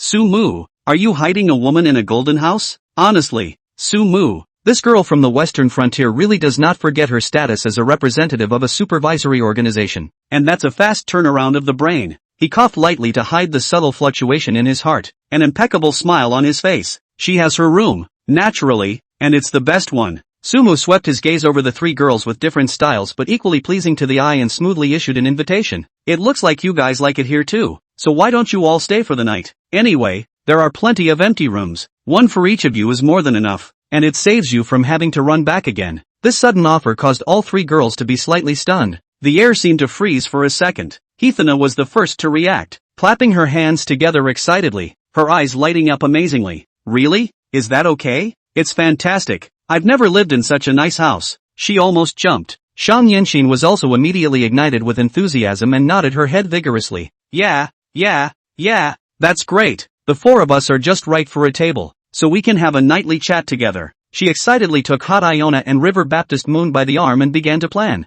We can move the covers into one room and have a big sleepover, just like in the dorms. Talk all night. I want to hear Shiyu sing, Hot Ina added. Jiang Zhuiwa looked at the expectant Shang Yanxin and Reina, and then at Sumu who was looking at them with a smile on her face. A helpless smile flashed in her eyes, and she finally nodded her head, which was considered to be a tacit acceptance of the proposal. Right, Shang Yanxin suddenly remembered the key person. Where is Qin Shiyu? Where did she go? How come I haven't seen her come out? Hot Ina also immediately chimed in. Yeah, where's our precious songstress? Has she been bullied by you, Sumu, and is too embarrassed to see us? Sumu raised his finger and pointed in the direction of a room deep in the corridor, his tone as natural as possible. She might be a bit tired, so I guess she's still resting in her room. I think I said I wasn't feeling well this afternoon and fell asleep. You guys find out for yourselves? Shang Yanxin was simple-minded and didn't notice Sumu's subtle bit of wrongness, and at the sound of her words, she immediately pulled Hot Yana and ran in the direction of the room. Qin Shiyu, we've come to see you. Open the door. Jiang Zhuyue's gaze lingered on Sumu's face for a split second with a few moments of inquiry. Eventually, he didn't say anything and took a step to follow as well. Only Sumu was left in the living room. He subconsciously touched his nose, a helpless smile appearing at the corner of his mouth. Soon, the sound of Shang Yanxin pushing open the door to her room came from the other side of the corridor. It was followed by a short and surprised whimper. Then the air seemed quiet for a few seconds. Immediately after that, there was a deliberately lowered volume of whispers with a few blushes, a few excitement, and a mixture of disbelief that came out intermittently. Wow, my god, Shiyu, this body. Usually hide it quite tightly. These pajamas, this clavicle, this thunder. Heathana's out of tune exclamation of surprise could still be heard faintly. Sumu stood in place, the corner of his mouth involuntarily twitching. He was almost 100% sure of the view from the room. The odds are that Qin Shiyu is still wearing that hot silk nightgown. Long, disheveled hair, lazily sunk into the soft bedding, sleepy eyes. Maybe there's even a freshly woken up blush on your face. There you go. This usually cool and reserved singer, afraid to be in front of the housemates, completely social deaf. Sumu shook his head and decided to do something to divert his attention first. It also gives the guys in there a little time to digest and communicate. He took out his cell phone and skillfully tapped on the takeout app. Now that you've decided to stay overnight, a late-night snack is an essential part of the program. When girls get together, they always eat and drink. He slid his fingertips around, thought about it, and simply searched on Mission by the highest specs. Soon after, a Michelin-rated Tiacha restaurant called Green Jubilee Club popped up, at $2,000 per person.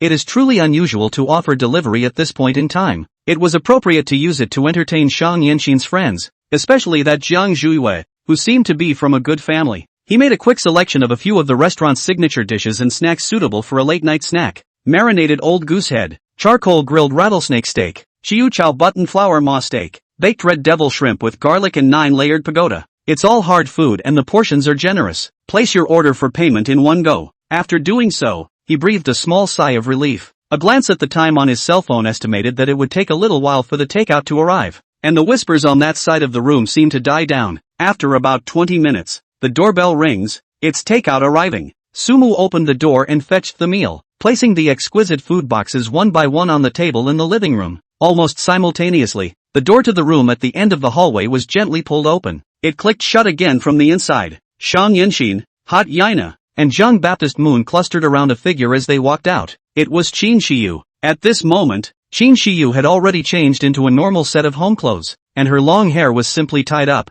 Only a few moments of blush and helplessness that hadn't completely faded remained on that delicate little face, especially when she met Sumu's gaze that looked over. Her ears were a little red. As soon as the three girls, who had returned from their visit, walked into the living room, they were immediately drawn to the hearty snack on the dining room table. The aroma had filled the air. Wow! So much delicious food! Hot Haina was the first to exclaim, her eyes lighting up. Jiang Zhuiwei was well informed and recognized the dishes. This is the dish of the Green Jubilee Club, right? Sumu, you're also too broke. Sumu smiled and didn't answer. He walked over and naturally pulled out a chair next to Qin Shiyu, gesturing for her to sit down. It's been a long day, so sit down and eat something. His tone was gentle, with an imperceptible reassurance. Qin Shiyu's cheeks blushed slightly as she obediently sat down. While sitting down, she raised her hand and whacked Sumu's arm not too lightly. Not much force, more like pampering. There was a hint of rancor in her voice, and a bit of hopeless shame.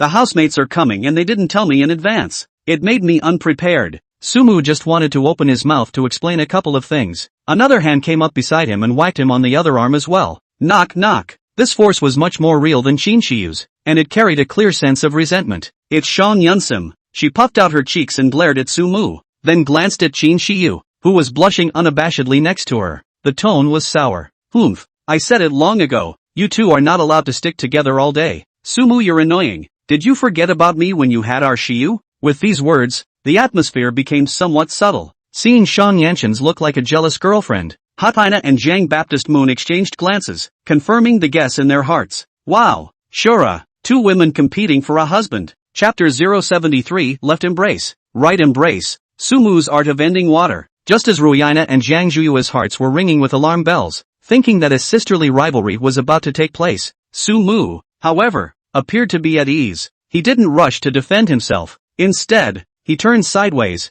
and with an arm outstretched, he swept the huffing and puffing Shang Yanxin over as well. This time, Qin Shiyu was on his left and Shang Yanxin was on his right. An intimate and balanced gesture. He lowered his head, looking at Qin Shiyu, who was slightly angry on his left, and then at Shang Yanxin, who was still puffing out her cheeks on his right. There was a hint of helplessness on his face, but more of an accommodating smile. Okay, my bad. Next time you have guests at home, you must report to Miss Qin in advance, okay? He winked at Qin Shiyu first. Then he turned to Shang Yanxin again and pinched her puffy cheeks. As for you, how could I forget you? Forgetting no one can't forget our Miss Shang. Shiyu is important, and so are you. You can't do without anyone. You are all my wings, not one less. His voice was not high, but it carried a convincing power. Shang Yanxin was coaxed by him. The dimples on her cheeks were hidden, and the bit of sourness just now instantly dispersed for the most part. She hummed, but her head rubbed into Sumu's arms, sort of accepting the statement. That's more like it. Barking, she tilted her head and flew to kiss Sumu on the side of her face. Moves as fast as a sneak attack. Next to them,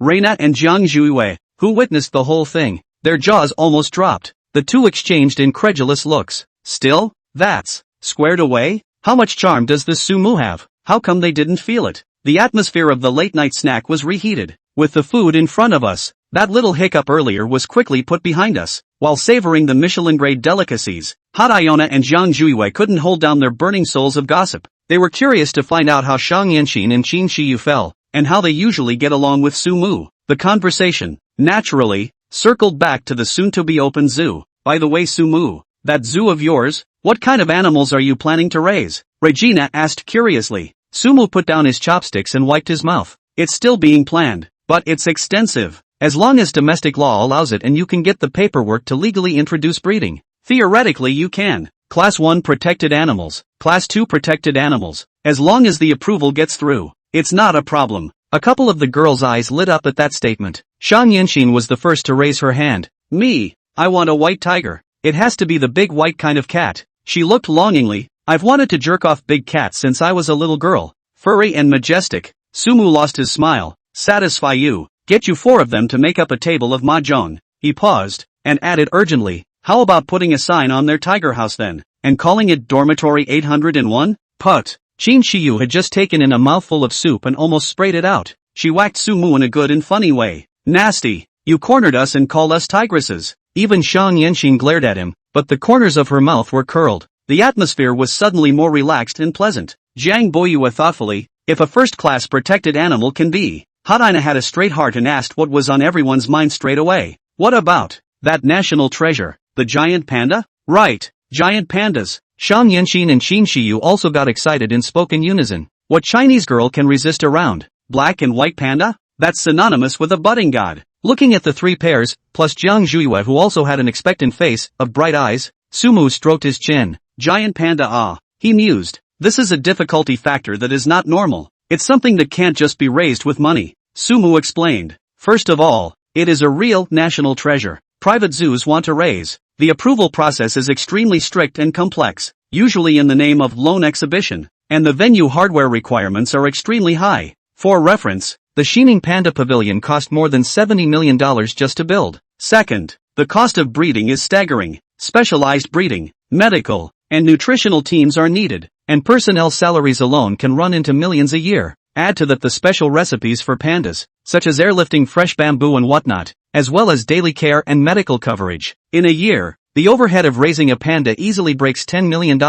He spread his hands. That's why no rich man will take the trouble to raise pandas. They all donate and adopt even if they don't, because even if they have more love, they can't afford to top up so much money. After listening to Sumu's science, the excitement on the 4 girls' faces slowly cooled down. And oh, tens of millions of dollars a year for a panda? Sumu opened the zoo tickets only charge $10. Obviously not for profit. An expense of this magnitude is indeed too much. Watching the light in their eyes dim a little, going from anticipation to palpable loss, Sumu's heart moved slightly. He picked up his teacup and took a slow sip. Then, as the girls watched with disappointed eyes, he spoke slowly, but well. He deliberately stretched his tone. 4 heads lifted in unison, eyes refocusing on his face. It's not entirely out of the question. Sumu put down his teacup. The corner of his mouth hooked into a light smile. The approval process is cumbersome, but things can always be tried. As for the money, he said gently, I didn't start the zoo to save money in the first place. I have the land, the team can be built, and I'm not short of money. As long as the approvals come through,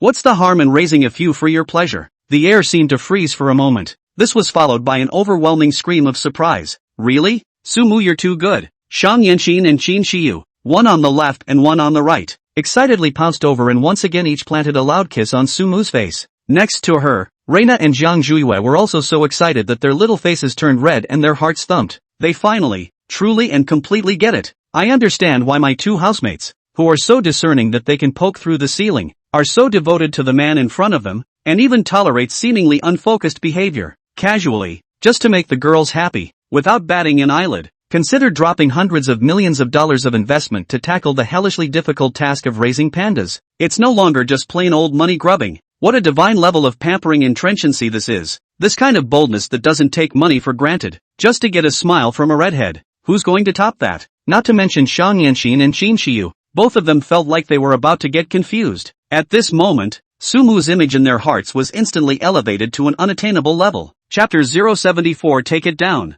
Extreme Schoolflower sisters become new tenants. While Ruiana and Jiang Zhuiyue were still giddy from the great surprise of being able to jack a panda in the future, Sumu took out 2 long-prepared rental agreements at the right time. The timing was just right. It couldn't be let go. He pointed at the signature on it. Since we're all good girlfriends and my building is empty, if you guys don't mind, how about renting a suite here? Reina and Jiang Zhuiyue looked at each other, still a bit unresponsive. Rent this place? Sumu added. The top floor is temporarily full, but there is another set on the 8th floor that has just been renovated, similar to the layout here. Turnkey. He paused, looked at their somewhat hesitant expressions, and lightly added, the monthly rent is 500. Just mean it. 500? Reina exclaimed in shock, and next to her, Jiang Zhuyue's eyes widened. $500. In Jiangchang, a place where land is scarce, renting a single room is not enough, let alone this kind of large flat that is obviously luxuriously decorated. What's the difference between that and giving it away for nothing? Looking at the clear terms of the agreement and that symbolic rent figure,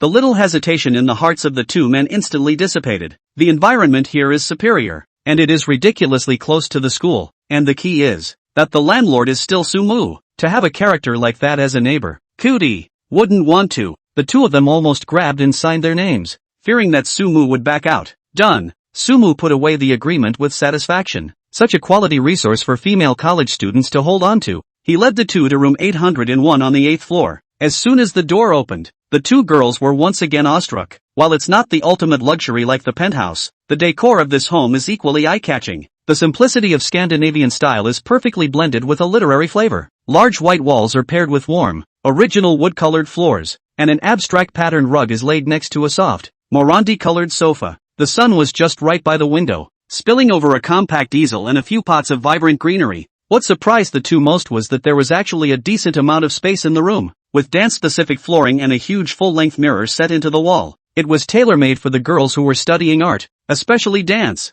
Like it? Sumu leaned against the door and watched them excitedly move around the room. Love it so much. Hatana's little face was red with excitement. Jiang Zhuyue also nodded repeatedly, unable to hide the satisfaction in her eyes. After settling in with their two new neighbors, the girls were tired from a day of fun and games, so they went back to the big room on the top floor together to rest and prepare for an all-night chat. Tonight, Shang Yanxin and Qin Shiyu stayed in Sumu's room, probably more or less put out by having a new BFF around, and still a bit of a face. Sumu didn't care and returned to his penthouse suite, leisurely opening the system panel. Tenant intimacy panel. Regina, Western Frontier folk dance schoolgirl, 80% intimacy, river dipped in the moon, blonde hair, big waves of the imperial sister. Intimacy 80 points at the start. Not bad, lots of potential. It looks like the panda attack is working like a charm today. Sumu turned off the panel and stretched. Life couldn't become boring with the absence of Shang Yanxin and Qin Shiyu. He pressed the button for the elevator to the 20th floor. Downstairs, there could be a couple of nice people waiting. This Shang Yanxin didn't have the time to accompany herself. Then wasn't there Lu Shu and Lin Mixue? If she couldn't, it would be fine to go see Bai Shallow's mother, Gu Qingman. This charming and beautiful woman doesn't seem to have updated her circle of friends today. Life should be fuller, and the rain should fall evenly. Day 2. Regarding the private zoo and the introduction of pandas, Sumu began to make arrangements. It's a tricky thing to do, and it's not just a matter of having money and land. The key lies in the approvals above, and the various complex networks of relationships. He first thought of Zhang Yongkong, the president of the Summerland Bank. This old acquaintance has enormous energy in the financial field, but on second thought, the old Zhang is in charge of the money bag. I am afraid that for the zoo such cross-discipline approval, I cannot help. The specialty is not the right one, and it's not very effective to find him. Thinking about it, a name surfaced in Sumu's mind: Zheng Yuqi, the hot-tempered, maverick woman who was even nicknamed Hainchan's big brother by insiders. Sumu actually didn't really want to take the initiative to contact her. The main thing is that this woman's body that stranger do not approach, especially raw man do not approach, aura is too strong. Dealing with always feel a little difficult, but it can't be helped. Who let her have a good cousin? The richest man in Jiangchang, He Wanning. In this acre of Jiangchang, in terms of connections and ability to do things, looking for Zhang Yuqi's line is undoubtedly the most reliable and efficient. Although before, for some reason, the two people are also considered to have a little together carried a gun friendship, but Sumu think, or business is better. He took out his cell phone and sent a short message to Zhang Yuqi, asking to meet at her company to discuss in detail the headquarters of the Rainy Beauty Company. Sumu stood under a towering skyscraper office building and looked up. The sun was shining on the glass walls and it was a little shaky. Looking at the surrounding white-collar beauties who were in a hurry and wearing exquisite suits, a subtle feeling flooded Sumu's heart. Once upon a time, he was part of this army of cows and horses. It's a real blast from the past now that I'm looking at it again. Rainy Beauty is located on the 90th floor of the building, occupying an entire floor of open space. Stepping out of the elevator, the first thing that strikes you is a superb white and design-filled upscale decor. The air smelled faintly of fine fragrances. It was heaven compared to the cubicle office he used to stay in, which was probably only a shantytown. Sumu slipped to the front desk. Behind the front desk sat two young girls who looked surprisingly identical. Both wore the same sharp, high ponytail, with the ends of their hair thrown over their right and left shoulders, and were dressed in tailored uniforms. Youthful and competent. Twins? Zhang Yuqi is quite good at this. It is the rumored goddess camp. Hello, I'm looking for Zhang Yuqi. Sumu walked to the front of the stage and spoke in a calm voice. The words just fell. The original standard professional smiles on the faces of the two receptionist girls instantly froze in unison as if the pause button had been pressed. Their heads snapped up, and their two pairs of almost identical large eyes were simultaneously filled with disbelieving astonishment. A man? Alone? Come to the company to see Mr. Zhang? And is still on a first-name basis? Is this the sun coming out of the west today? Who doesn't know that Mr. Zhang almost never meets male visitors alone? Not to mention this kind of direct approach to the door, but also called him by his first name. Chapter 075, Black Silk Female Staff. Just when the two receptionist girls' shock hadn't been fully digested, a slightly lethargic but aura-rich female voice came from not far away. Come on, don't stand there in disgrace. I'll pick it up myself. Before the words left her mouth, the crisp sound of high heels hitting the ground came from far and near. Ta, ta, ta, rhythmic, with an undeniable sense of oppression. Sumu looked around at the sound. A woman is taking a step. A sharply tailored white suit sheath wrapped around a luscious figure. The silk blouse underneath has a soft sheen. The makeup is exquisite and the red lips are on fire. A head of thick seaweed like waves of long hair casually spread out. Walking with a self-born do not approach the stern. The corners of her eyes were off-kilter and a little bit diffident and flirtatious. It's none other than Zhang Yuqi. Hello, Mr. Zhan. The twin receptionists, Qin Chang and Qin Qin, looked as if they had been instantly activated, and hurriedly straightened their backs and respectfully greeted each other. It was just that with those eyes, they still couldn't help sneaking glances towards Sumu. Curiosity almost condensed into substance. Zhang Yuqi walked closer and stopped. She looked Sumu up and down, her gaze sharp as if it could penetrate the heart. She snorted suddenly, with a little whine and a little flirtation. Yo, Su major shareholder, rare guest. Have you finally remembered that you still have a small share here? I thought you were so busy with your day-to-day business that you'd forgotten all about my little temple. Not coming to see Sister Me for so long. What a heartless stinking man. Sumu touched his nose, his expression unchanged. His gaze crossed over Zhang Yuqi and swept towards those shadowed silhouettes in the distant office area. He smiled. That's what Mr. Zhang said. You're known as a male sanctuary with your rainy beauty. How dare I, a big old man, trespass without your special authorization? Besides, in case I have my eye on any employee and have a mind to poach her, will you still carry a 40-meter machete and chase her from the 90th floor to the first floor? Ha! Zhang Yuqi's mouth curved up in a playful arc. There was a wry glint in her eyes. Suddenly, she reached out her hand, moving as fast as a bolt of lightning. The target was clear. It was none other than Sumu's buttocks. Not a light tap. Pop. The crisp ringing sound stood out in this quiet front desk area. Sumu. He stiffened slightly. This woman has really not changed at all. Out of the ordinary. He could even feel the two pairs of almost identical gazes behind him, and at this moment, he was afraid that they had escalated from shock to horror. Other people, naturally, it won't work. Zhang Yuqi withdrew her hand, and a certain touch seemed to remain on her fingertips. She raised an eyebrow at Sumu, punning, but your words, it's not impossible to consider. Gotta make the first move, though, get it? Sure enough, the two sisters, Qin Chang and Qin Qin, had their mouths open to the point where they could almost stuff an egg in. Their eyes glazed over. What did they see? The legendary Mr. Zhang, who is not shy about men and is even privately known as the big brother of G Circle. Not only was it kind to a man, and also slapped someone's ass with his hands, the image is so impactful and informative. They feel like their perceptions are being turned upside down. Moreover, this man is even a shareholder of the company? No wonder he dared to call Mr. Zhang by his first name. Zhang Yuqi seemed to be satisfied with the sensational effect she had created. She cast a sidelong glance at the still petrified twins, her tone instantly returning to its usual sternness. What are you looking at? Don't want your eyeballs anymore, do you? Don't hurry up and do your work, or I'll serve you with a stick. Her gaze swept over the work tags on the two men's chests and added, especially you, Jin. There was a wrong figure in last month's statement. Don't think I didn't notice. Yes, Mr. Zhan. With a jolt, Qin Cheng and Qin Qin instantly returned to their professional state and hurriedly lowered their heads to work. It's just the ears. They're perked up higher than a rabbit's. But in her heart, she was muttering, General Manager Zhang is really still the same General Manager Zhang. Fierce, yes, but who let her give a high salary? It's worth the shock compared to the high salary, and there's enough gossip today for them to discuss in private for a month. Let's go, Major Shareholder Su, and take you to inspect your harem. Zhang Yuqi made a pleased gesture to Sumu and turned around to lead him towards the office area. The heel struck the ground again with the exultation of a victor. The two walked side by side, just a few steps away from the front desk. Zhang Yuqi suddenly lowered her voice. her body slightly leaning towards Sumu. A distinctive, mixed smell of perfume and her own scent hit her. In a tone that carried mystery and temptation,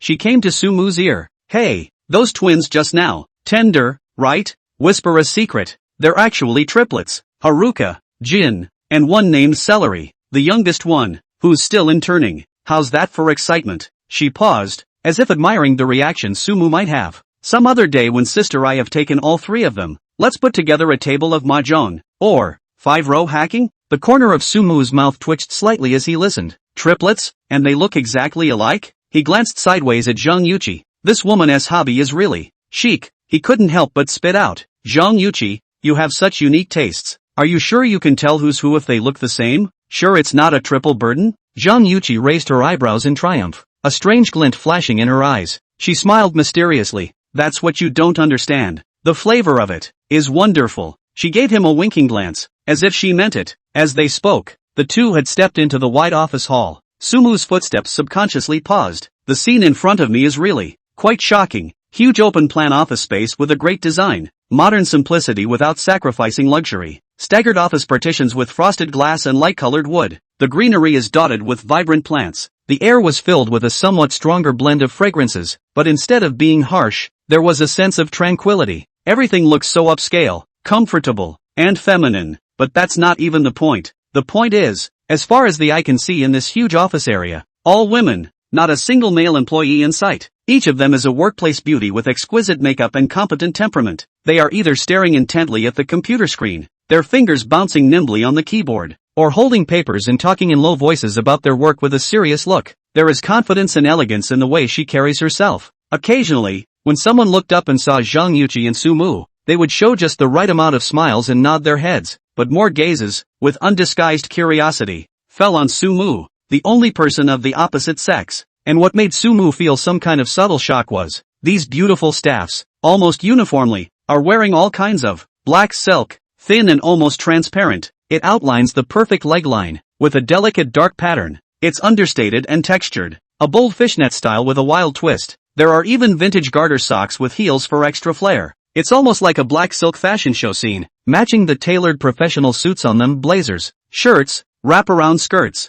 It creates an ineffable visual effect. Sexy, but not vulgar. Seductive, with a touch of the asceticism of the working woman. Sumu had lived for so many years, and he thought he had seen some of the world. But this is really the first time to see a scene like this. Not a single man among all the red bushes. He felt like he was intruding into a modern version of the land of daughters, and a daughter country of great taste. The air is nicely scented. The ears were filled with the crisp tapping of keyboards and the occasional ringing of pleasant female conversations. The eyes are warbling and alive with color. Sumu looked at all this, and then recalled his own year in the cubicle, and a group of brown men together against the computer screen, smelling noodles and smoke overtime days. The contrast is too strong. He silently adjusted his breathing. Suddenly an absurd impulse arose. Why don't we discuss it with Zhang Yuqi? He's not a shareholder anymore either. Simply come here and apply for a position. Sweep the floor, watch the door, or be a mascot too. Re-experience what it's like to be a cowboy?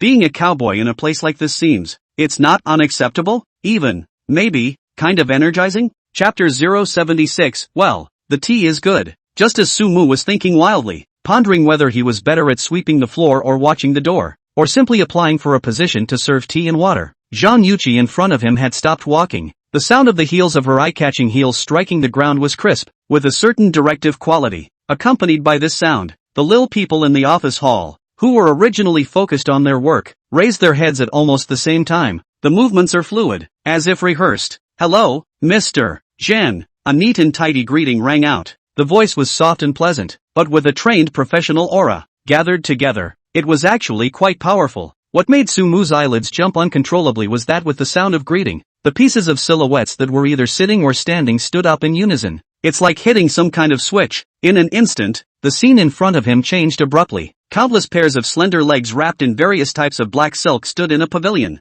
Thin as a solid color with delicate dark jacquard, sexy and wild fishing net, vintage and elegant garter stockings edge, intertwined in the bright light. It shook the eyes a little. Various styles, textures and flavors. This visual impact was more than 10 times stronger than when he was sitting just now, even though Sumu thought that his mind was still quite firm. At this moment, he also felt that his throat was a bit dry. This battle, general people really can't top it. Zhang Yuqi was obviously very satisfied with this effect and could even be said to be accustomed to it. Her red lips slightly hooked with a smile of control. She raised her hand and gently tapped it twice. Crisp applause echoed through the hall, instantly attracting everyone's attention. Especially those eyes that had originally landed on Su-mu with curiosity and inquisitiveness were even more concentrated at the moment. Introduce everyone. Zhang Yuqi's clear voice and relaxed tone naturally spread to every corner of the hall. The one standing beside me is our company's new second largest shareholder, Su-mu. Mr. Su. She sidestepped and fell out of the way, giving Su-mu a full display of space. For a while, all eyes, all kinds of gazes, were focused on Su-mu. Surprised, probing, admiring, scrutinizing. And of course, most of all, a professional polite smile. These women, obviously, are well trained for the workplace. Even though inwardly they may have gossiped and brainstormed all sorts of plots, on the surface they still maintained a decent demeanor. There was no whispering, no pointing, just quiet staring. What about Mr. Su today? He is specially coming over to our company to inspect and guide our work. Zhang Yuqi continued, with a hint of just the right amount of lightheartedness and jocularity in her tone. She swept her gaze over a young, pretty, expectant face, to welcome Mr. Su on board, and to reward everyone for their hard work during this recent period. She purposely paused here and sold the story, successfully whetting everyone's appetite. Even the air seemed to be quiet for a few moments, waiting for what was to come. Tonight, Mr. Su's treat. The place is at Elo's French restaurant, so let's eat. The words just fell. The entire office lobby instantly looked like it had been set on fire. A cheer far 100 times more enthusiastic than the one that greeted them a moment ago erupted. Wow, Elo's, really? Isn't that great? Thank you, Mr. Su. Mr. Su broke the bank. Mr. Su's atmosphere. Mr. Su is so handsome, even more handsome up close. Various excited voices with surprise and laughter mingled. The atmosphere of the workplace, which was slightly serious and formal just a moment ago, was instantly washed away by the great joy. The cheers of the warblers and swallows rose and fell, and the sound of thank you, Mr. Su was sweet and soft, as if it was sugary, drilling straight into people's ears. This feeling is quite comfortable. Su-mu stood there, surrounded by this sudden wave of enthusiasm, listening to the ear of a sound of delicate, but from the heart of the Mr. Su, the heart of the idea of just wanting to apply for sweeping the floor, watching the door or serving tea and water, instantly evaporated into thin air, disappeared without a trace. Being an ox? What an international joke. Being Mr.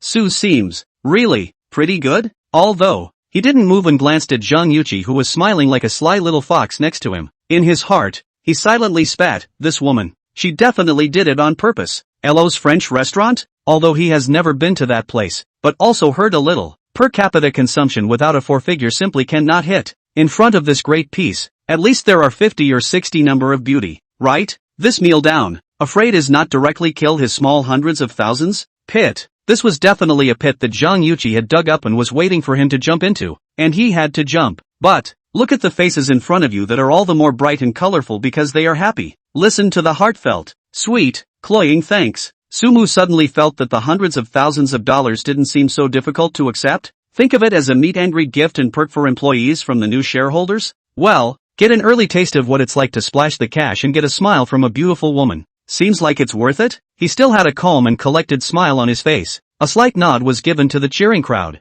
He is a shareholder who is like, it's just a small scene. Let's have fun. Don't worry about this small amount of money. As rich as the inner activities are, the facade must be in place. Zhang Yuqi looked at Su-mu's reaction with satisfaction, especially his calm and collected. The smile in her eyes deepened. She briefly explained a few more things about her work and calmed down her overly excited emotions before leading Su-mu through the still enthusiastic office area towards the president's office located at the innermost part of the hall. Behind them, the gazes of those beautiful employees were still following their backs like searchlights, if at all. The eyes were filled with all sorts of speculation, curiosity, and a little bit of excitement. Yuqi Zhang's presidential office is in the same style as the open hall outside. Modern, minimalist and feminine, but it is certainly more luxurious, spacious and private. Huge floor-to-ceiling windows take in the bustling cityscape. The interior is elegantly and comfortably furnished in good taste. The air smelled of an aroma that was more refreshing and unique than the outside. Su-mu, please sit down. Zhang Yuqi signaled Su-mu to sit down on the sofa in the parlor area by the window,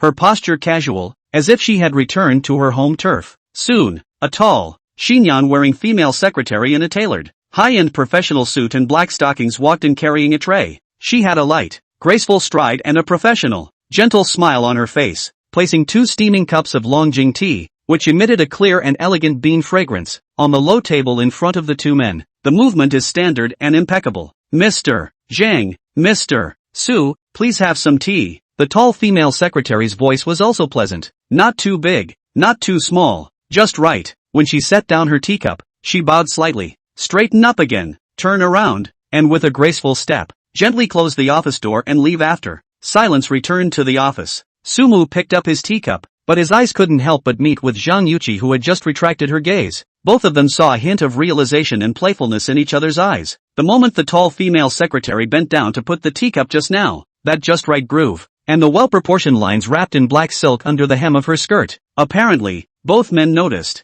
This company is pretty horribly uniform in style from top to bottom. Sumu muttered in his heart and took a sip from his teacup. Well, the tea is good. Chapter 077, Heartlessness. Trenchant. The office door had just closed. The polite smile on Zhang Yuqi's face looked like it had been instantly wiped off without the slightest transition. She didn't even bother to go around the short table, moved directly from the opposite side of the sofa and sat down next to Sumu. The soft couch sagged slightly. A warm scent mixed with high-class perfume and a woman's unique body temperature unceremoniously invaded Sumu's senses. Just a moment ago, the aura Ophies, enjoying the treatment of Mr. Su, at this moment disappeared. Come on, major shareholder Su, don't get on my case. Zhang Yuqi looked at him askance, with a few moments of lethargy, a few moments of flirtation, and a hint of undetectable closeness in her voice. Wasn't it soothing to be held up by the birds and the swallows just now? Say, nothing is wrong. What the hell are you playing at today when you came to me specifically? Sumu was a little close to her, and the unique aroma silkily drilled into his nose.